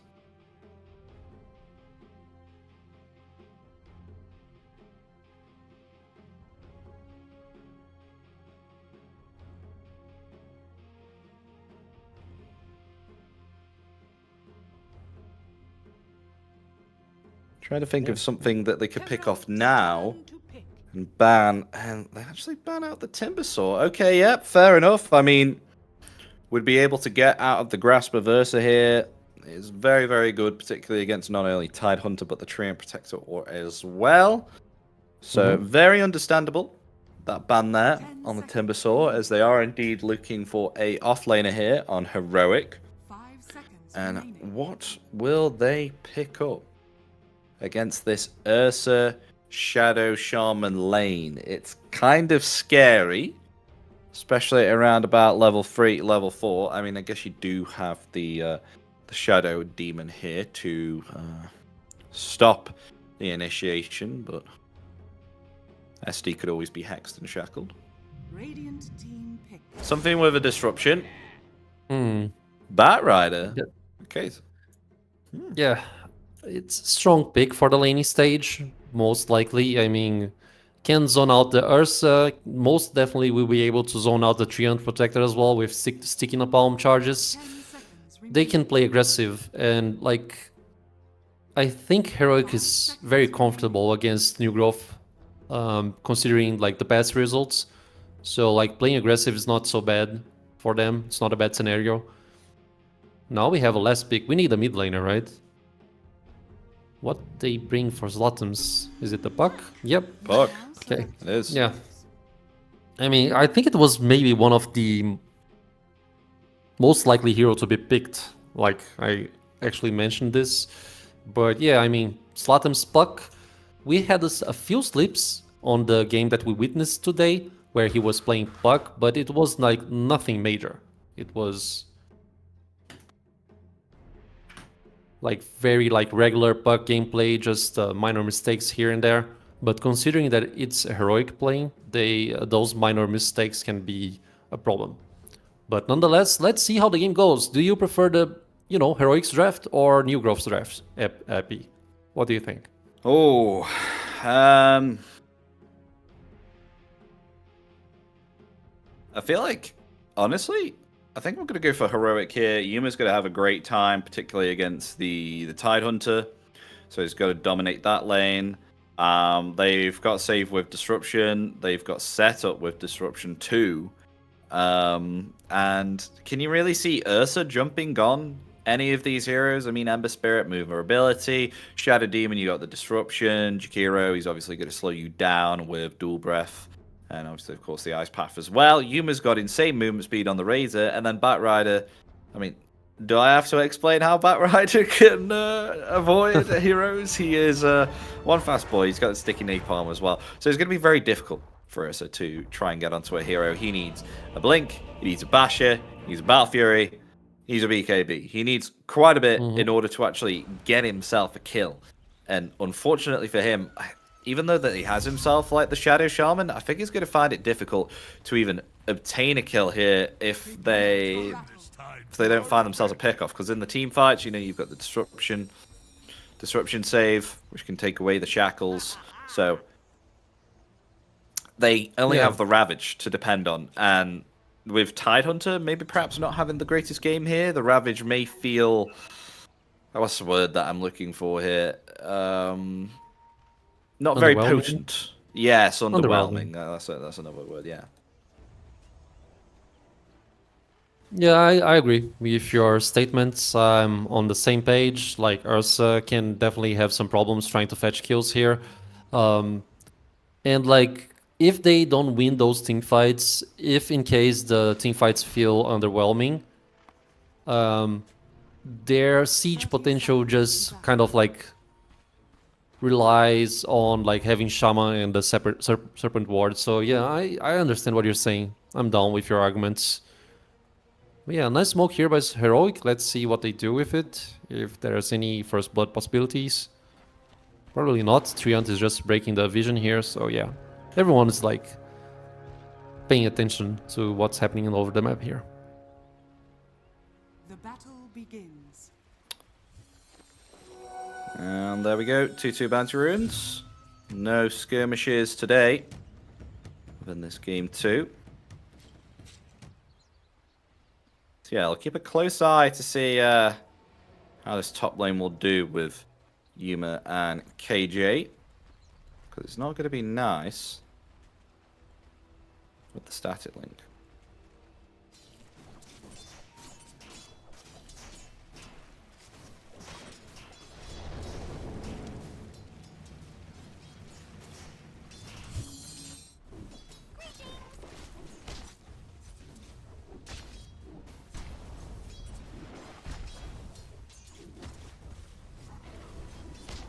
Okay. Was checking something here, but yeah, down there we see Treant Protector and also Ursa playing against Batrider and Jakiro. We already see some dominance early on by both heroes because, you know, it's two range heroes against melee ones. And the sticky napalms here can actually hurt a lot, but, you know, it's just like 1 point in Flame Break, and why not? Meanwhile, top side of the map, Yuma. He's gonna get first blood here, so it's the first blood for Knight, the Shadow Shaman. I wonder what happened there, because, you know, it's supposed to be not a very bad matchup for Razor, and, like, he was very close to the tower as well, so it should be alright. But no, like, nice advantage here for New Growth. Down there we see Treant and also Ursa, still dealing with the aggression here provided by those ranged heroes. Yeah, Ursa usually goes for the early boots, and why not, right? You want to get the extra movement speed to actually chase down the ranged heroes here. So yeah, it's already coming through the Ku here. And over mid lane we see Zlatums and also Ember Spirit, so Tai Lung. He has like 2 points over Flame Guard because he wants to deal with the heavy magical damage against Puck, which should be a thing. And yeah, down there, Ursa getting harassed quite a lot.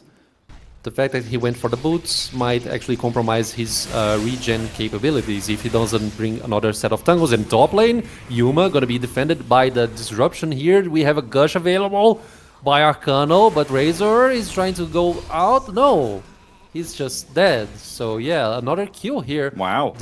The lane top is not going in favor of like Heroic at all. Epi. It's really not, yeah, is it? And now we got a kill. shackle on the Shadow Demon, and there we go.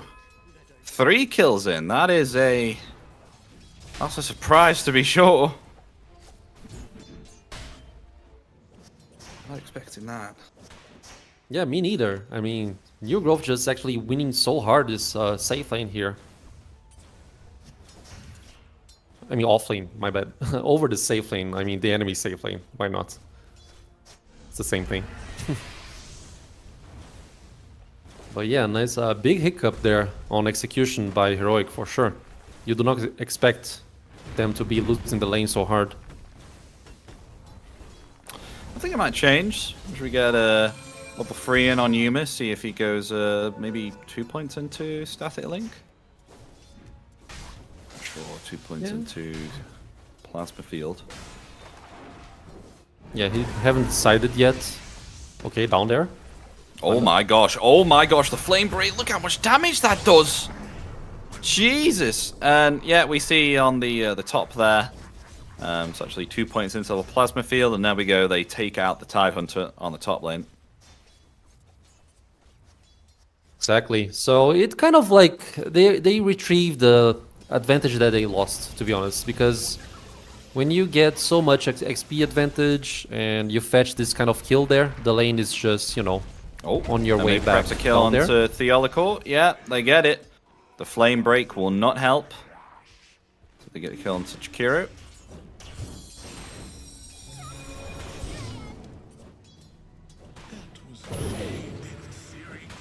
Mid lane, some aggressions over Zlatans. Can he die though? He used the roar. No, he won't die. Very close though. That.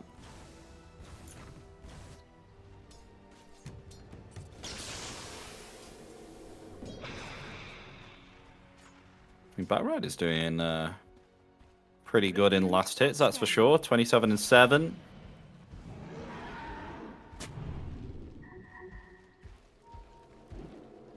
Yeah, he's doing very and fine. what's this?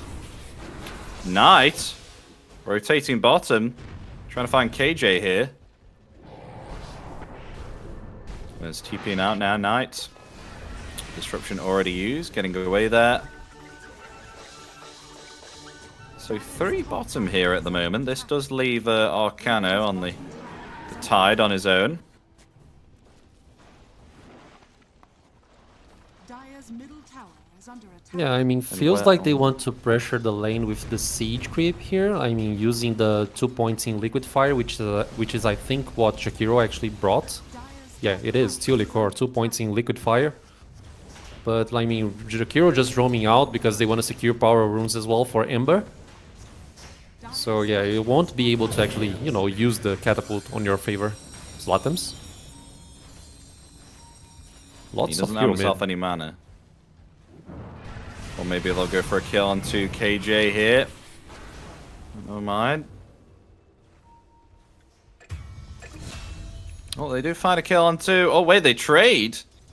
They trade on the bottom here. Whisper gets the kill first. Looks like maybe perhaps Batrider died to the tower. The tower, yes. I mean, it's not bad for Whisper, right? Because if he was on such a low state HP scenario, then you just like go back to the base faster, and like by almost reaching level 6 as well, considering the solo kill there, he's gonna have like Lasso available, and Ursa probably won't have the enrage possibility. So it's like a level 5 Batrider, almost level 6 on this case here. And they are kind of rotating top to actually fetch the outposts. They are, and they found a Tide. Surely they can't get that kill, right? Oh, well, they're still pushing him away. And there we go. Oh, but Ursa coming in, trying to capture this Shrine of Wisdom. Knight's also here too, and they get both of them because of that disruption there. Exactly. Now Trient also joining in the fight. Here comes Ember though, in an attempt to take down the Ursa. There we go. The support for a core. Man, they didn't get the Shrine of Wisdom, and they lost the Ursa as well in that fight. That's not nice. It's gonna hurt them for sure. Yeah, we have the fight recap right there. More money and gold and XP. And also the kill here on the top lane as well. I mean, New Grove, they just started the game quite nicely with the kills on Yuma and also the King Jungle's Shadow Demon, but now the table have turned, like, they are being read. all over the place. 2k advantage net worth wise, so yeah, I mean, it's not gonna be so easy for them. Yeah, I feel like it's only going to go up from here as well. Oh, Whisper. Oh dear. Oh, he gets away. He's alright. Middle tower is under attack. Maybe perhaps he could have been caught.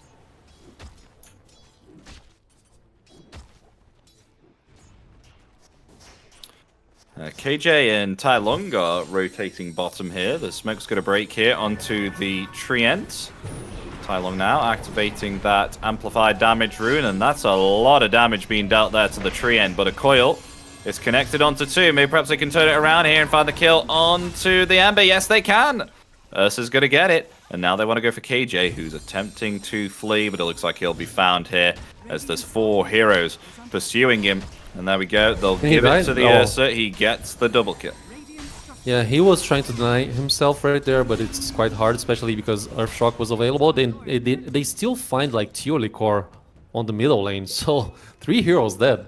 I was just talking about the net worth difference already diminished to like less than 1k, so everything's fine, everything's good. I mean, at least they get themselves the Treant though. The game just, you know, accelerated quite nicely on this past minute. The tower is going down as well on the bottom side of the map. Oh, regaining some and maybe Shackle as well on the Ember. Oh, he doesn't have himself overpower though, as Tai Lung will get away. Teolicor is around here also. Maybe Knight dead here. Yeah. On the hands of the Batrider. So quite a lot of kills this game between both teams. It's fairly chillaxed when everyone was farming up, but this is a completely different game here. Almost 16 kills at 10 minutes.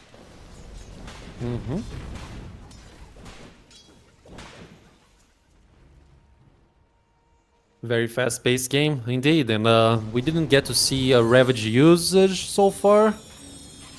Will it be here in the middle lane? Let's see, because they are trying to pressure with this other catapult from the minute 10 to actually seize another tower. Tidehunter is currently out of mana, farming stacks on the triangle, so I don't think that will happen actually. And Jakiro is just being annoying with the liquid fire over mid lane there, trying to damage the tower. Oh, and that might be a kill onto the Treant. It is indeed. Free kill for Yuma.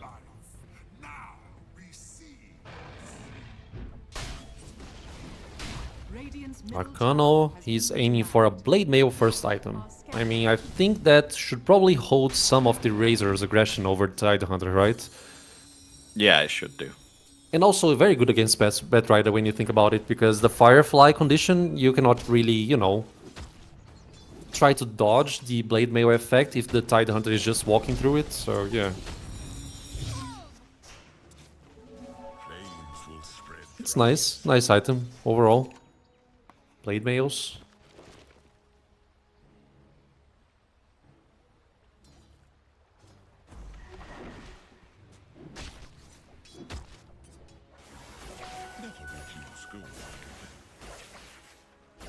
Never refuse gold given, Epi. It's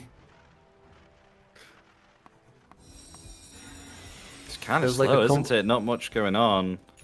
There's a common saying, like, sorry, I was thinking about something. Yeah, sorry for interrupting. Like, it's like, you don't look at horse's teeth if you actually, someone actually gift you a horse. It's in Portuguese, it probably won't make much sense in English. But you should not look at horse's teeth if you, like, receive a horse or something like that. Oh my gosh, they got, I mean, they got Dream Coil onto 2. Oh, KJ. KJ dead. And I mean, I was going to say here, they're, I mean, even though they've just lost themselves KJ here, I mean, they've taken all the tier 1 towers.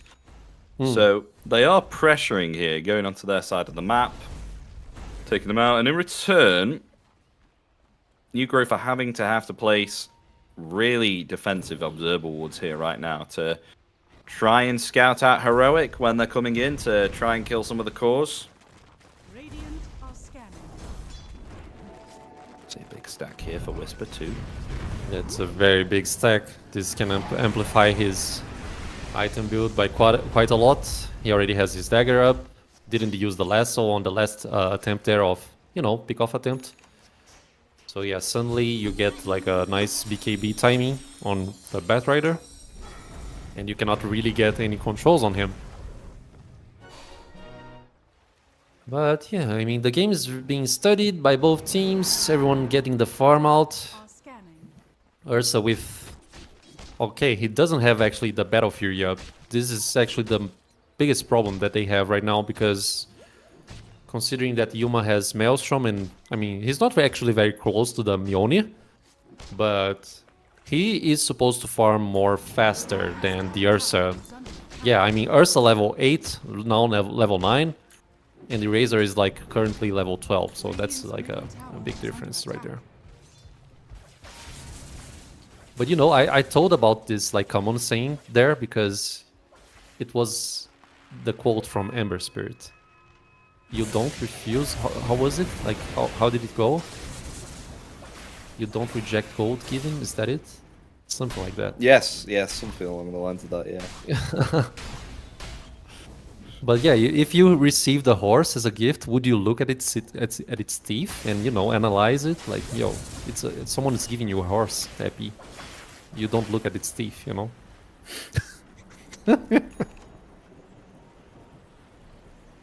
Okay, Does it Battle make sense in Fury. English? Okay, never mind. No, it Sorry. doesn't. It doesn't. Well, they get a very cheeky kill there onto Zlatums. Put down. Dire's top tower is under attack. Yeah, nice kill over Puck. I mean, she's supposed to be a very elusive hero, so... I mean, as long as you keep punishing her, it's a very good thing for your game. Considering that, like, Zlatums is not having the best moment over the net worth chart as well, so... He still doesn't have the Witchblade up. Yeah, we currently see, like, New Grove's... is like, they are struggling with finding their timings here and the items. Yeah, that's it.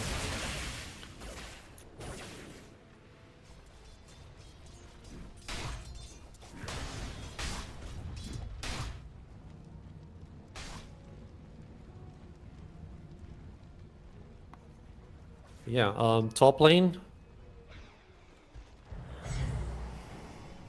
I mean, mid lane, Zlatums just finished the Witchblade, which, it's gonna amplify some of the physical damage that he can actually deliver.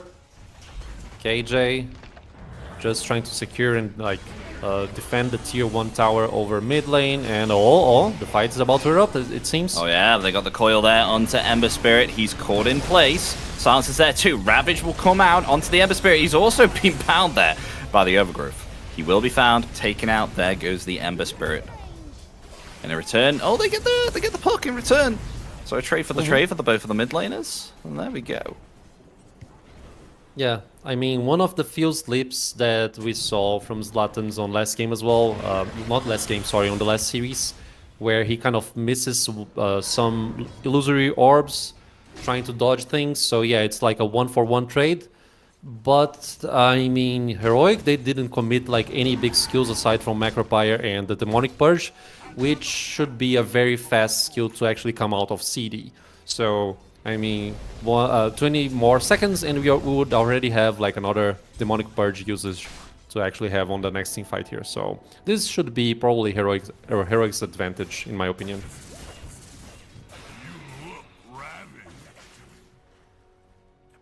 I mean, Yuma and Whisper are doing pretty good right now. I mean, almost a BKB here for Whisper. Oh, no, he's got it. 17-minute BKB. On the way.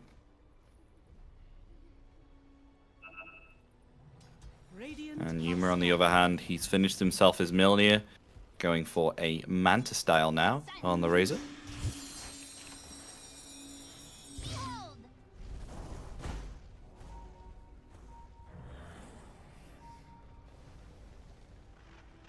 So I asked ChatGPT to actually translate the saying to me, and it's like, "Don't look at a gift horse in the mouth." Does it make sense now? Is it better? No. No? it's worse. Okay. So it's like you should not critique and examine something that you are receiving by like a free a free gift. That's it. That's the best way to put it.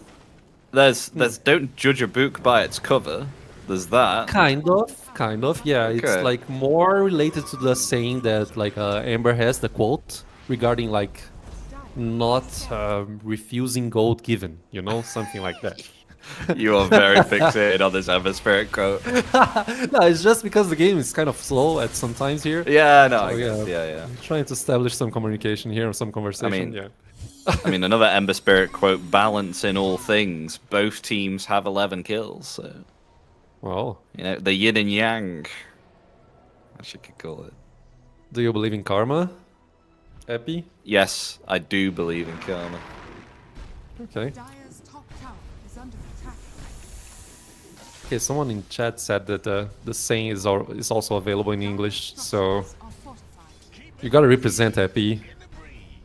Dire's top tower is under attack.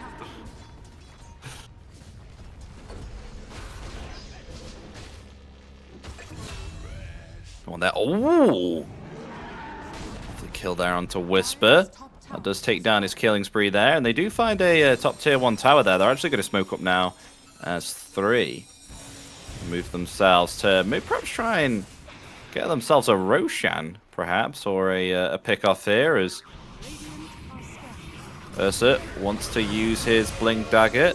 And a nice phase shift there, but the Ice Path still has an effect there. The root in place as well. Oh my god, Slatums is deleted. Meanwhile, though, they will find the Razor there in return. So it will be trade for a trade. And I think Ursa is actually going to head himself into the Roshan pit here. Maybe. Unless they're trying to take this middle tier 1 tower. Slowly falling. The glyph is there, but Whisper's coming in. This Batrider, he has himself a BKB. He's got himself a lasso too if he wants to commit this. There we go. Shadow Shaman should be falling. They got the lasso there onto the Ursa, but he used himself the Enrage.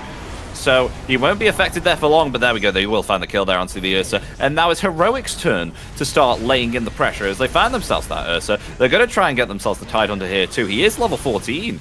He's quite beefy, surprisingly. He's trying to get out there now, slowed down there by the sticky napalm. He's getting body blocked there by Tai Lung. You will stop. He's got himself the Dispel, though. He's going to actually commit the Ravage there and maybe perhaps try and get out. Slatum's trying to join in the fight here to try and push them away. Arcano still alive. He will actually get out of it, and the Ravage will save him. Yeah. Yeah, he used the Ravage to protect himself, but felt like at least on this last moment of the team fight here, KJ was actually trying to to apply the disruption over the puck instead of the Batrider.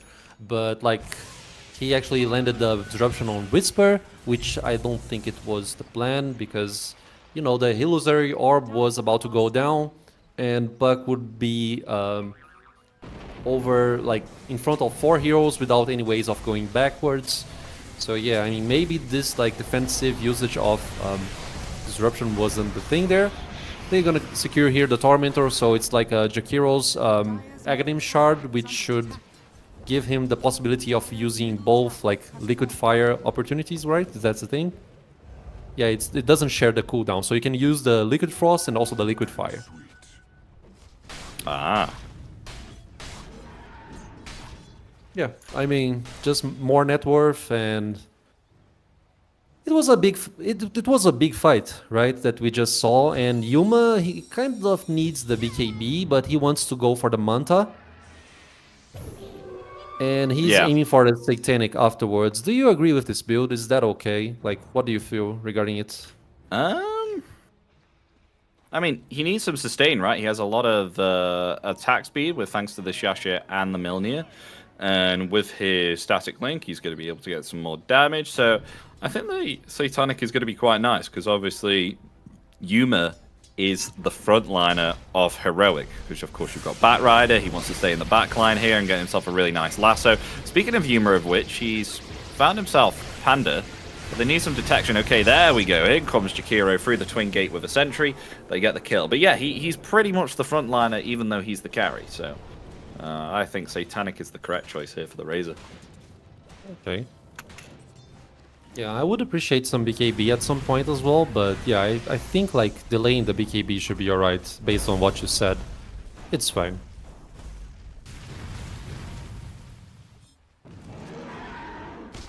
Just to let you know where I've been as well, oh my gosh, my room is practically a hot box right now. I genuinely think I've been dehydrated with how hot it is in my bedroom. Really? It's like a... Yeah, I've had to open a window. I think it's with the fact heaters? that yeah, I just had to open like 2 windows whilst it's like 2:30 in the morning to let all like the cold air of the British weather come in because it's so hot.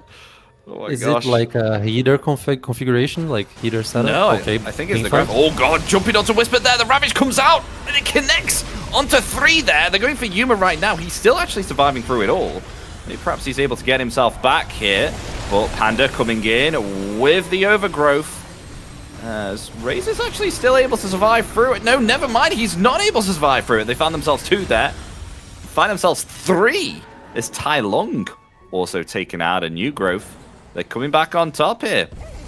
Pushing the pressure, trying to find KJ right now. He's going to attempt to hide in the trees, but they found the kill on him there. And there go 4. They haven't lost 1 here on new growth. And they come out on top, and they could potentially move themselves to the Roshan. That is exactly what they're going to do. Mm-hmm. I mean, the fight and position execution there was not okay for Heroic, considering that Bad Rider, he just went high ground without like any vision. So yeah, Whisper positioned himself in a very bad spot.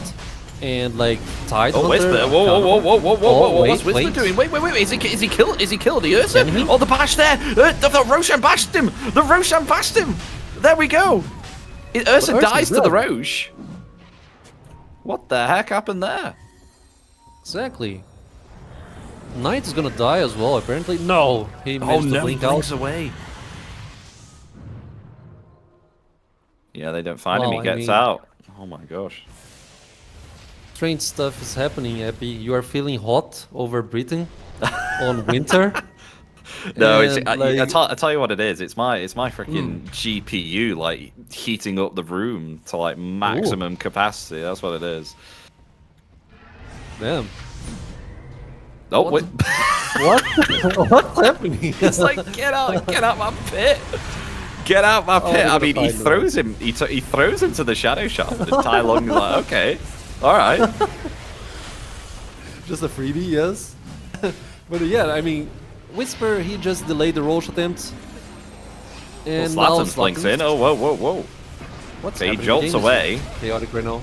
Oh, and now they're going to jump straight onto the Razor here, but the disruption save is there. Yuma still attempting to live through it. He's got himself the static link there. Now he's turning it back onto the Ursa. Yuma, he's still okay here, but he will fall. Aegis is going to bring him back alive. Stolen 108 damage there from the Ursa, and the Treant Protector going to fall as they want to try and find themselves more here. Knight is going to be in some trouble here. He's able to get down his Serpent Wards there, and Theolicor will survive. That's 2 down, and that's a dieback there onto the Shadow Shaman as they'll attempt to try and find more. Arcana here is going to try and attempt to TP. Do they have themselves a cancel? Yes, they do. With the Ice Path, that will stop the TP there of the Tide Hunter, and Yuma getting himself a double kill, and the Aegis. Now it's working out in Heroic's favor. Yeah, I mean, the fact that Whisper kind of killed himself on that, like, Aegis delay attempt, everything worked out afterwards. I mean, he committed a very high mistake by going high ground and, like, losing his life over there before the Aegis attempt and all that jazz. Oh, I mean, Yuma gonna get picked off here. I mean, What? the game is just going all over the place. It's even hard to actually comment on things because they are not stopping a single moment. But yeah, I mean, it's an uneven game, you know, like 1k net worth difference. Although, yeah, I mean, the cores on New Grove side, they are actually establishing some dominance here. You know, like 3 heroes are actually going upward in the net worth chart. And you have like the eyes in the forest there to give vision and also, you know, maybe predict some movements to see where the heroic heroes are actually moving out. So yeah, I mean, we have a match.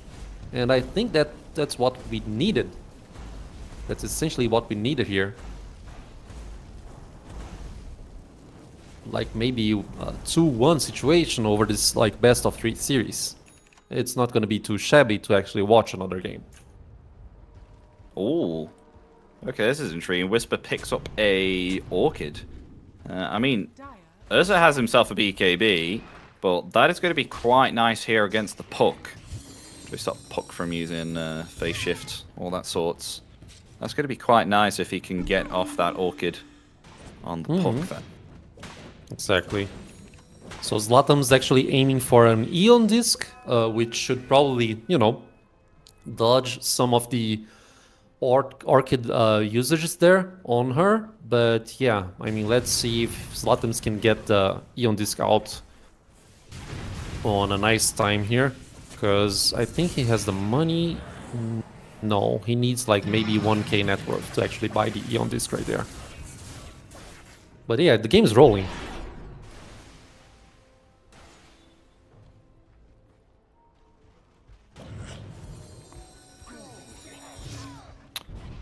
Oh, and Whisper coming down here. Who's he going for? He's going to wait for someone to show. He's got himself an Orchid. He's going to jump straight onto the Puck with that Orchid, and that is a dead Puck instantaneously. Lovely pickup there of the Orchid. Easy kill there for Whisper. Yeah, easy kill. Nice Orchid reveal there, and he actually got the gem. I think it was they had the gem in the first place. I don't know. I'm not sure. But yeah, having this gem here to actually break the ice in the forest is a good thing. And I've just seen Slatams instantly put a Aeon Disc into his quick buy. After that Dire's moment. bottom tower is under attack.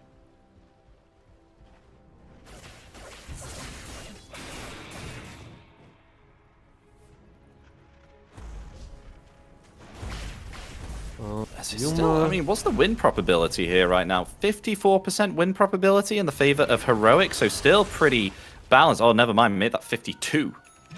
Radiant's middle tower is So under Gaben is kind of unaware who's going to actually take this game at the moment.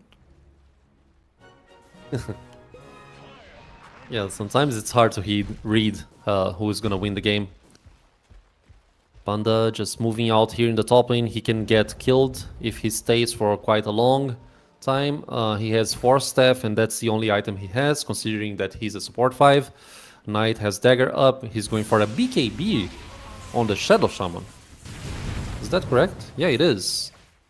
I mean, yeah, I kind of understand the necessity of having a BKB here to actually control with the shackles, not get ice bathed. But yeah, I mean, it won't actually suffice the idea of having the defensive disruption over whoever is shackled, right? If that's the case, at least.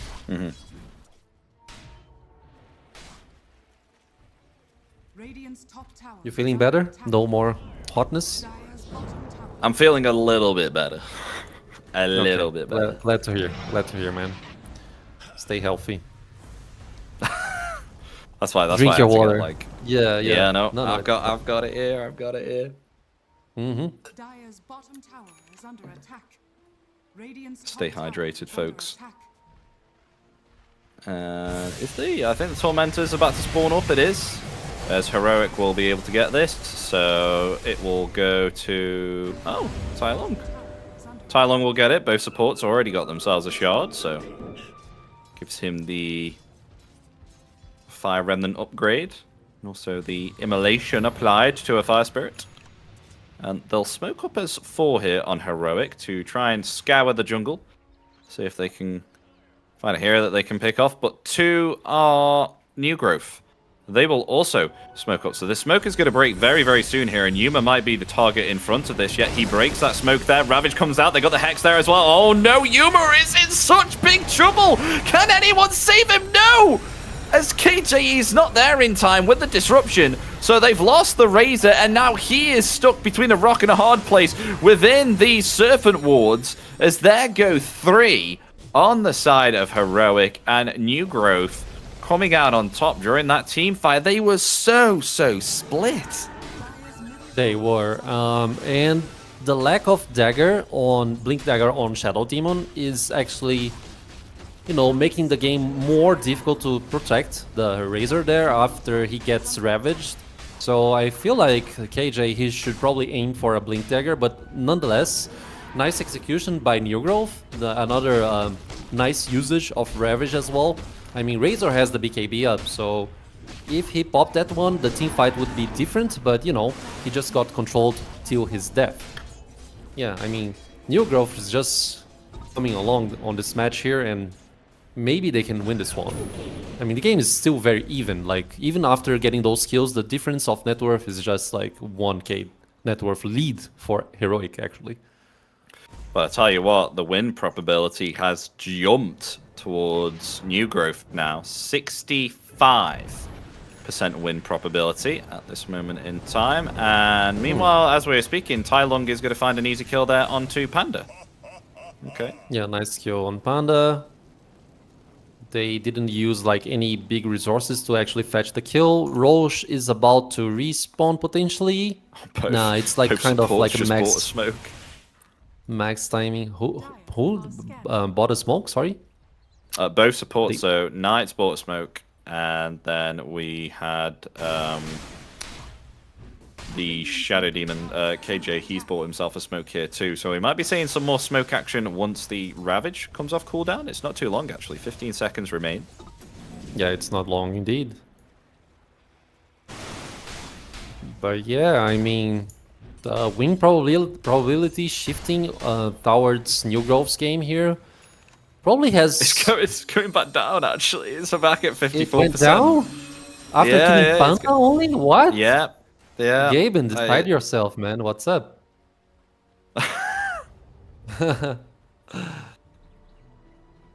Oh my god. I mean, yeah, it's just a 3 on dying, so it should not like really be having a big impact on the statistics there, but yeah.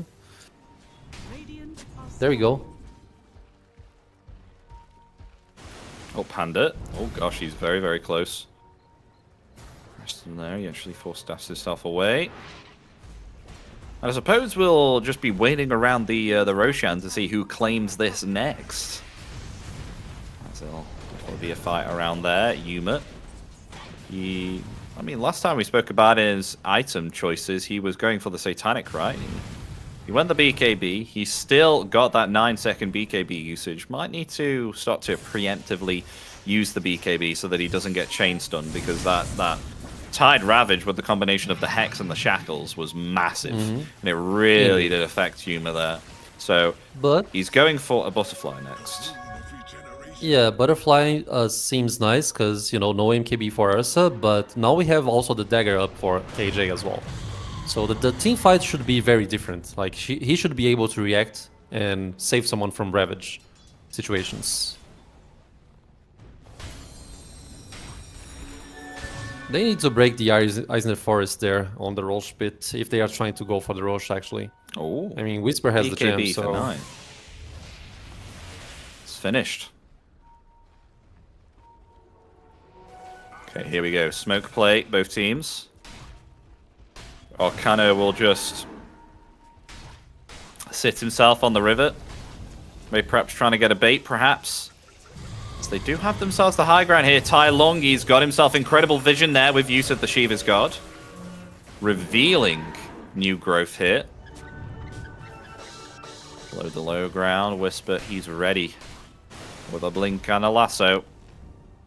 He's not as farmed as he used to be anymore. He was top of the net worth, and now look at him. He's the poorest core at 15,000 net worth, so hasn't been having the greatest time anymore on this Batrider. Starting to fall off here. Maybe due to the fact that he's like moving around so much, trying to fetch someone with lasso. He's carrying the gem for a couple of minutes back then to actually, you know, reward the eyes in the forest. So maybe that's one of the reasons he's like not trying to actually soak up much farm. And like regarding his item states, like he has his build up. I mean, BKB, Dagger, and Force Staff, it's pretty much what you need for a Batrider. I mean, the more the better, but you know. With that, he's already able to do much damage, I guess. Dire are scanning. Very slow game here. Hitting the 40-minute mark soon. Having a lot better performance here, New Growth Art, compared to their previous games against Heroic. And Tidehunter being scouted out there. You don't really want to go for him there, whereas Theolicor, he purges that shield rune there on the Tide. Wheels. And still, it's whoever jumps first, whoever is going to commit into this Roshan. Both teams being very cautious here, not wanting to show and give information to either side, as a Shiva's Guard finished here for Slatum's 2 on the puck. Interesting. I've never really seen a Shiva's Guard all that much on the puck, but I suppose anything could work. Yeah, I guess so. Yeah. Maybe you go for Octarine Core, right? You prefer that one on the puck, Aghanim Scepter as well. But like, I don't think Aghanim Scepter and damage dealing build actually synergize greatly with Eon Disc on puck. So like, essentially Slatum's, he's aiming for a very defensive kind of build here for this puck. Which I don't know if I can appreciate that. Like, I feel like going kind of like damage oriented builds for puck is what I prefer to see mostly. But you know, it's Dota, everything can works. Why not? Okay, Butterfly for the Razor. Exactly. Both teams are very scared regarding Roche. I mean, if you lose the next Roche, it's going to be a problem. Oh, well, they're going to commit into it here.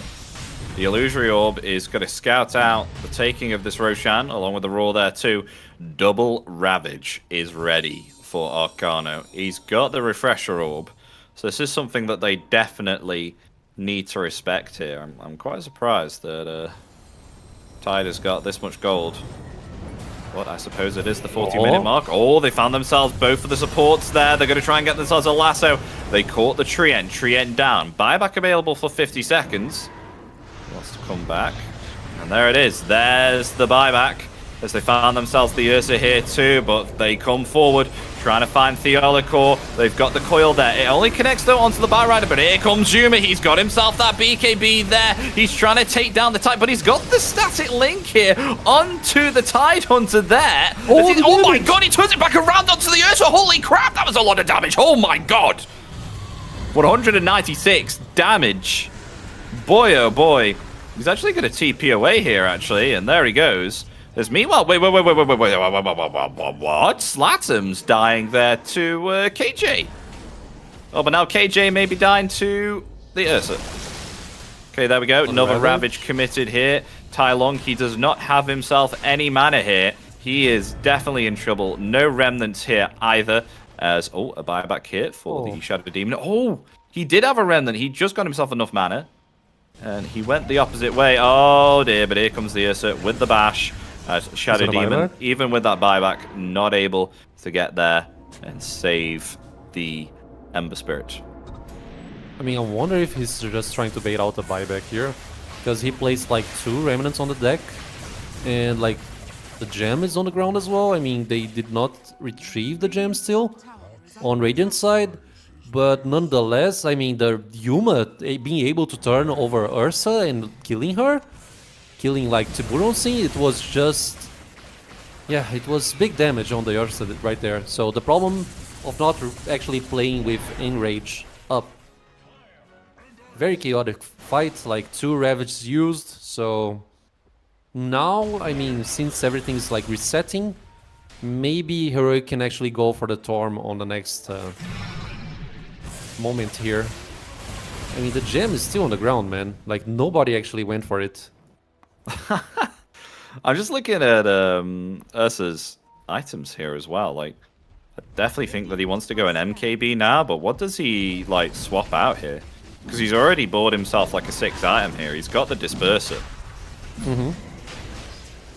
Oh god, they're taking Roshan so quickly. There's no Ravage. There's no Ravage. They don't know about this. They're just going to get themselves a free Roshan.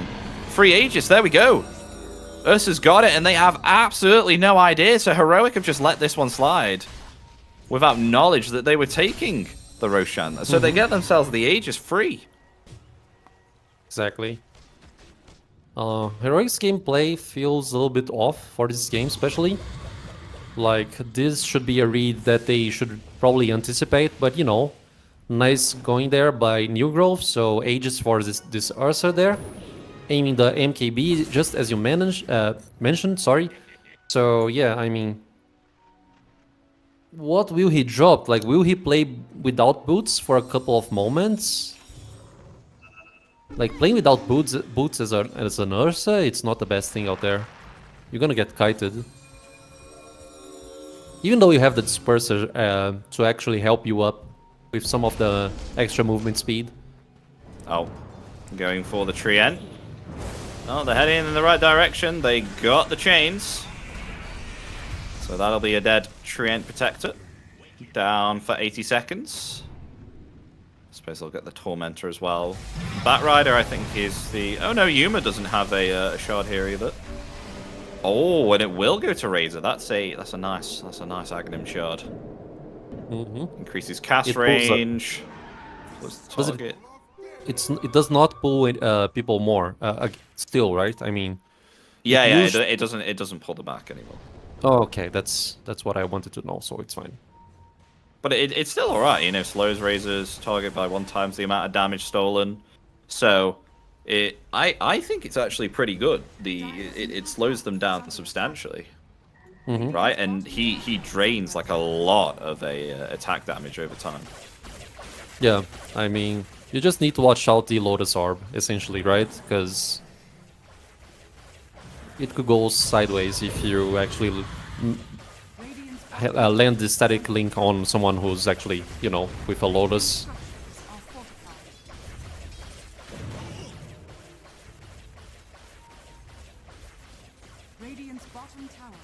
Just pushing into the tier 2 tower, free of charge. No one's going to take him for it. And there we go. Tier 2 tower gone. I'm quite surprised that they're being this aggressive, especially when the fact that they have an Aegis as well. I mean, 2 minutes and 30 remaining on this Aegis. I mean, what are you going to go for? And Tiberonson, he's changed his mind on an MKB here. He's going a Swift Blink. Okay. Yeah, because that would compromise his lots, right? He would have to drop some item to actually play with the MKB, but now, I mean, Razor can actually get away with some of this pressure that Ursa is trying to apply on him, right? Because he has a Satanic. Yeah. So, if Ursa does not kill the Razor fast enough, we saw what happened. And we gotta remind people here, it's I like... I think he was expecting that. Yeah, I don't think so. I don't think so either, but, you know, it's Ursa without buyback either, so they need to watch out, I mean, even though they have the Aegis.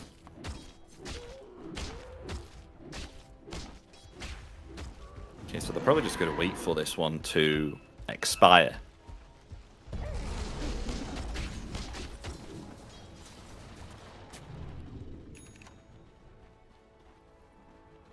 So there we go. Swift Blink now.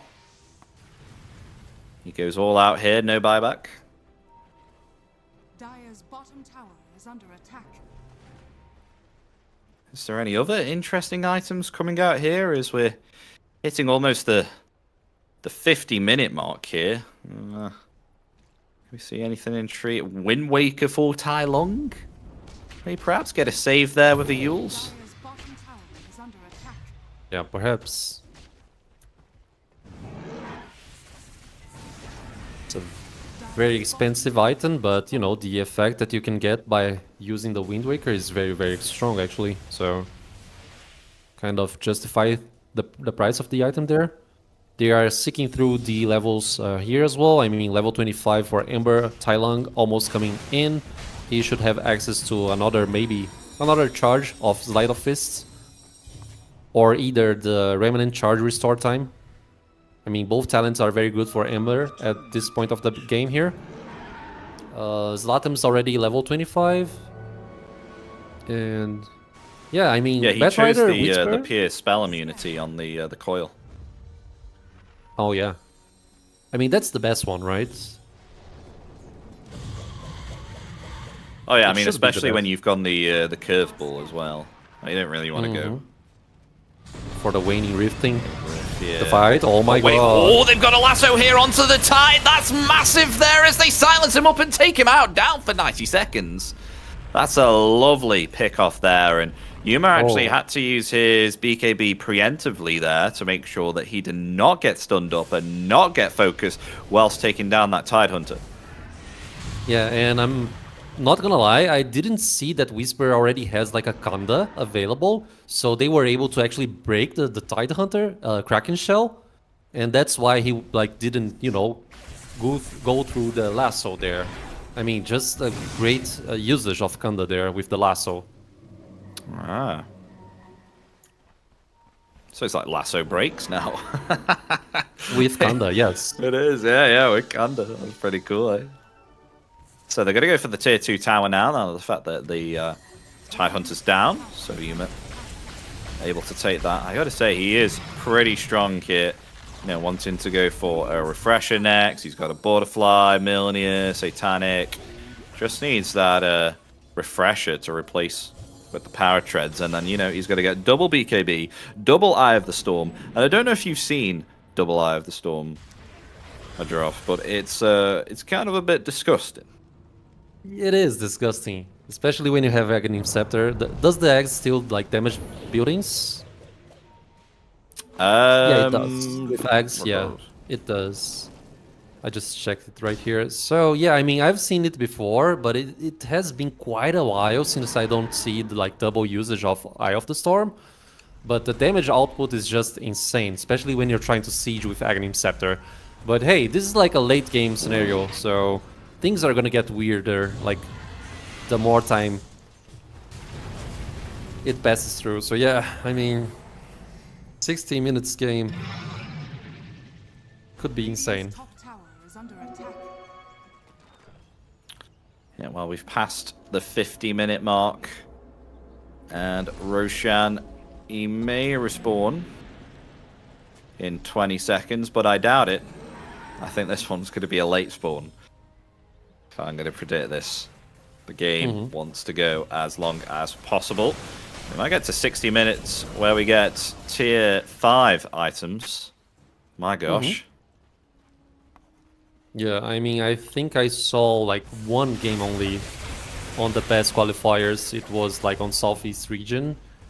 And I think the game went through like 70 minutes, I guess. I can't really recall, but... Oh my god, the win probability, it's still 50, even. Oh, wait. They're coming up, they're coming close. I mean, Puck's not here. Their smoke's up as 4 and Puck's not here.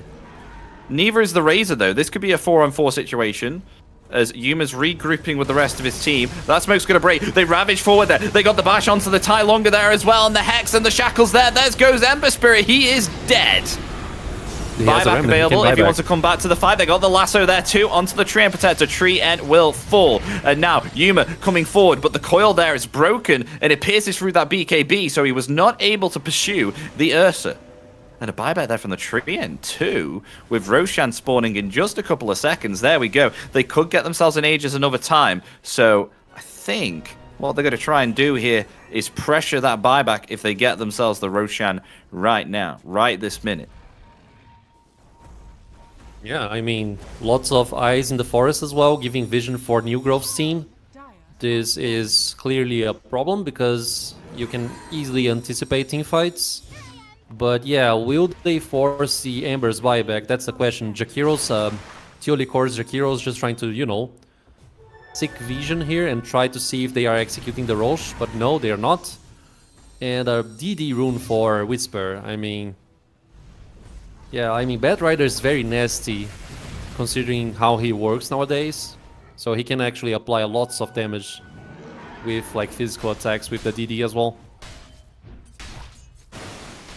I like what Theolicor is doing here by keep on using the ice path to kind of grab the Roshan from out of the pit and make it walk all the way back up to the triangle. I like that. So yeah, they're not going to actually go to the Roshan, and there'll be no need for Tai Lung here to buy back, TP on the outpost, contest the Rosh. So it's all fine. So they'll be able to regroup. And by that time, BKB available again for Yuma here. I'm just wondering whether he has enough money for a refresher and a buyback. Let's see here. Is he going to go? No, he's got 9,000 gold in his inventory. Yeah, that's a lot. He's saving buyback, essentially. Okay, so they are starting Roche, and naturally, they know about this, considering... Okay, they just break the ice in the forest there. Let's see how this fight goes. Cancel out. Oh, Lincoln's brought up here by the Tides to stop that static link. I suppose. Dire's top tower has fallen. The Raw there, the Roshan, is on half HP. I mean, it would be good to jump now, because they only have one Ravage. The Refresher Orb for the Tide is on cooldown. So they could get a really good pick off. It could be massive here as Tai Lung trying to grant some vision here. They found themselves Slatums, so they got the silence there, but the Aeon Disc helping out the Puck. Oh no, the stun! The stun from the Ice Path! It captures the Puck! The Puck is down! 100 seconds, death. As they move themselves back into the Roshan pit, and a forced buyback. Oh, but they got the Hex there onto Tai Lung. Tai Lung is in trouble. The Ravage there. It commits onto 2, but the disruption saved there from KJ. He's able to survive, keep the Ember Spirit alive. It's now the leash. The Satanic as well. Ursa, he's not able to output his damage. He's going to have to back, and there's a dieback there onto the Puck as well as Ursa gets taken out too. Nice. He's on the retreat there. He's got the shackle, but he is going to die here. There we go. He's gone. They've got themselves a Cardo here as well. It's an absolute disaster here for the side of New Growth as Heroic come out on top. You saw Ursa there trying to deal the damage into Yuma, but that steel attack speed along with the static link and the Satanic, he was just doing so much damage, outpowering the Ursa even with his empower to the point that he had to flee. Exactly. I mean, Razor's counter over Ursa is very strong. So much items as well at this point of the match, so like Ursa is hitting so fast and so strong. And also, you gotta shout out the disruption there by KJ. It was just too good, man. He attempted to do the same thing on like maybe on the previous Ravage team fight on the bottom side of the map there, the jungle entrance, where he tried to jump in over the Ravage, where the first spikes near the Tide radius already went by. So yeah, now he actually landed this play there. So yeah, I mean, now it's siege damage time. You get like Roche banner, you get everything. I think they might go for just tier 4s here. They're going to commit for the tier 4s. They know there's no buyback here on Puck. They have to buy back now if they want to keep the throne alive. They could possibly face elimination here, New Growth. And there's the buyback. Here we go. Oh, they got the Basher there as well onto the Ember Spirit, but there's the disruption save. They were able to break the static link as a Ravage. It comes out there. It connects onto 4. They have the Overgrowth as well, but where's the DPS? There's no DPS output here. The tier 4s is gone. They have themselves the Glyph. Puck is going to be back in around about 10 seconds, but they need to do something now. Tai Lung eats the cheese. He's got himself full HP again. As Ursa jumping in. They got the kill there onto the Batrider. Batrider dead. Yuma, he's not able to activate the Satanic there. He does have himself the Aegis. The Radiant is getting so close to death, but he's dead. He's dead. He has himself the Aegis. Going to be bringing back alive here. The Ancient is so close to death here. Yuma, what's he going to do? He's focusing Knight here right now. The Ancient getting lower and lower. Can they take down the Ancient? Yes, they can. There we go. They take down the Ursa. GG is called, and game 2 is going to be going here to Heroic, who will eliminate New Growth. It was a valiant attempt there on their rematch here in the lower bracket, but unfortunately for them, they will not survive. Heroic will go on into the lower bracket grand finals, and they will eliminate New Growth. Yeah, New Growth, they were on a hot streak today. They won like 2 series in a row, and like the third one, I mean, Heroic just breaking through the magic here. I mean, it was not possible for them. Nice attempt though. Very good display of plays by night. I mean, the position 4 for New Growth, he had quite a performance today. So yeah, shout outs to them. And yeah, I'm eager to see Heroic moving on the tournament here. Who are they gonna face on the next stage of the tournament here? Should be LFO. Yeah, I don't know. No, actually, Amaru It's Gaming. going to be, so yeah, it's going to be Amaro Gaming, yeah. Yeah, I mean, it's gonna be a nice matchup to watch and witness. So yeah, I'm looking forward to it. Happy, essentially. That's pretty much it, man. It was a nice day off Dota too. And I mean, Amaro Gaming has not faced Heroic here yet. But Peru Reject, if they get in, then they're gonna have a rematch with Peru Rejects if they win the lower bracket final against Amaru Gaming. So that's going to be quite an intriguing one. But that is pretty much it from ourselves here today. But what a fantastic game that was to end on for the second day of the South America Close Qualifiers for ESL One Birmingham 2026. We've been your casters, Epidamnos and Argiroff. Argiroff, do you have any closing comments here before we end it here and relinquish our casting journey? Nah, I'd just like to thank the production here. No Soul, you've been amazing, man. Also, it was nice to rejoice with you, Epi, on this, new casting possibilities here. So yeah, I really appreciate it. Everyone who was watching as well.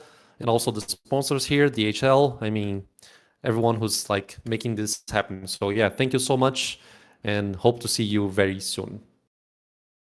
Yeah, it was great casting with you, Argiroff. But folks, we are going to end it here. So thank you ever so much for watching this final series of day 2 of the closed qualifiers. Tune in tomorrow on the I can't remember which stream it's going to be, but make sure to have a look at what stream it's going to be, because it's going to be quite a fantastic series here. You've got the lower bracket final of Amaru Gaming versus Heroic, and then the winner of that lower bracket final will go on to face Peru Rejects. And there's only one place for someone to qualify for ESL One Birmingham 2026. Thank you ever so much for watching and tuning in for day 2. It's been a fantastic journey, and have a great rest of your night. Take care, folks. Bye-bye.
Feel the ground.